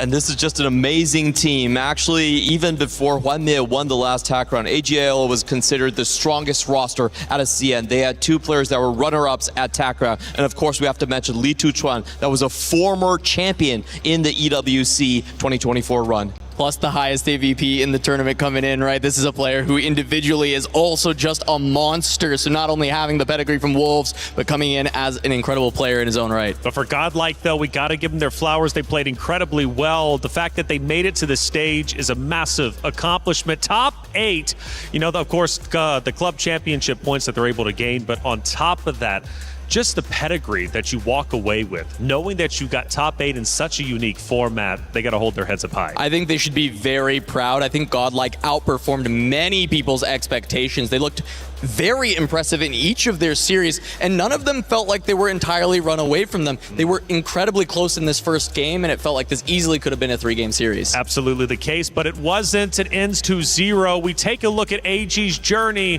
throughout that last map that ultimately led them to the semifinals. One of the big points was Day6's big win streak, able to eliminate Achen. The side of AGAL had 4 full win conditions going into it, but they lost one of them early on, and we thought this might have been the chance for godlike to come back. Yeah, and it was another big streak from Day6 trying to be the punisher for the team. It's not exactly what we wanted from godlike, though. We wanted Day6 to maybe be the hero, and once again, he's in this role player role with the Corki, trying to put a lot of damage out and sack HP, and it just didn't end up coming together. I love the way Day6 actually played that fight out. The stacking damage between the Corki and the Riven to get into the backline. Huge factor of a potential comeback. Did not happen. That's right, it didn't happen. AG, though, they close it out. We take a look at them closing out with that final action of the game. And man, this is where obviously it comes to an end for godlike esports. Yeah, Gobo just not being able to get it all together. He's supposed to be the win-out player. The emblem not what he needs to cap out as high as possible. And Anami just can't be enough into this very strong Dark Star board with Lee Tu-chuan's hit of the Jin 2. Too many carry potential for AGAL. They stacked the entire lineup with carries that could win out, and I want to give Wei Mulocho his flowers because I think he was the most pivotal one. He cut off Dehua from the treasure hunt Akali reroll. He hit the Akali 3 way before and sent him into the 7th place. Well, we crushed mini keys day 4. In fact, it was bound to happen. We take a look at all the keys being snapped in half, and they were loud for sure, and some of them put up a tremendous fight. We started with Flash Wolves beating out Noksham Red Force, our first underdog to truly make big waves in our tournament. Flash Wolves, though, no problem, beat them 2-0. Yeah, this was, you know, the APAC bout, Nongshim coming in as the first seed, but they had not had to face Flash Wolves in the qualifier, so this was a little bit of a mystery on how it would go, and Flash Wolves got the better. And VP, our runner-ups in 2025, also getting defeated here by Team Vision, a new organization to join the brawl when it comes to TFT, shining brightly coming from CN. And it's not just Vision shining brightly here in TFT, but also shining brightly in the club championship race. They continue to gain points and separate themselves from the pack. They were top 5 going into it. Who knows where they're going to end? But this one sent shockwaves through our bracket. Aurora taking down the previous title holders of Weibo Gaming 2-0. And Juan Millet continuing on that road to undisputed GOAT status. A win at EWC is kind of the last win he needs in his trophy case to have won just about everything there is to win. And that was the key that did not want to snap. It held on for the longest time. It says, no, we want to go back to back. But the reality is that is just not a possibility anymore. And then just moments ago, AGAL beating out Godlike 2-0 and snapping the final key in quarterfinals. You have to wonder, Godlike was the best the West had to offer, but so far they've actually only taken up matches against other teams from the West, so it kind of feels like the gap is widening. That's right. Flash Wolves played incredibly well against Nongshim Red Force. They move forward alongside that of Team Vision, who has been out of this world and might be a favorite to move forward to Grand Finals. Aurora Gaming AGL also winning their series. Tomorrow, the competition is stacked. Quarterfinals was just today, but tomorrow is a very long one. So much to get through. Kitty, what's happening tomorrow's competition? With day 4 done and dusted, we have the semifinals on the horizon with 2 crazy best of 3s coming up between Flash Wolves and Team Vision, and with the next one being Aurora Gaming versus AGAL. But that's not it. We also have the 3rd and 4th match place decider, and finally, the Grand Finals. Damascus, how much do you get for the Grand Finals? A big money, of course, $150,000 for Grand Finals. This beautiful trophy, the key etched in history in the totem wall as well, and a bag of points for your team. And especially, we think especially of AGAL right now, because they are 3rd on the club championship. But the 2 teams ahead of them, Vitality and Navi, are not here on Teamfight Tactics. So golden opportunity for the team to bag a ton of points. Did you just say 150,000? I don't think I heard you right. How much money? 150K. 150,000? Yes. 150K? Yes. $150,000 for first place, $500K overall up for grabs with the prize pool, ladies and gentlemen. And I'll tell you what, it's a whole lot of pride on the line as well, because today, actually over the last couple of days, we have seen so much or heard so much trash talk. I mean, even AG at the end. AGAL letting Aurora know, look, you guys have had a loss in this tournament already, right? Why not just go ahead and lose again? It shouldn't really be no big deal, ladies and gentlemen. That said, this is the biggest deal possible in the world of TFT. The next EWC title holders, we're about to find out who it is tomorrow. Absolutely, there's going to be a new one, right? Weibo Gaming is out already. The title defenders are out. We crown a new champion tomorrow, and that's looking beautiful. Of course, China is in full force right now, looking to claim the trophy once again. These matches have been ridiculous, and I love the talk around, man. The vibes have been insane. Ladies and gentlemen, everything up to this point has been 10 out of 10, but tomorrow we going 11, 12, you name it. We about to blow the roof off this place tomorrow. You do not want to miss it as we crown our brand new title winner for EWC here at TFT. Tomorrow, finals day, you do not want to miss it. See you there.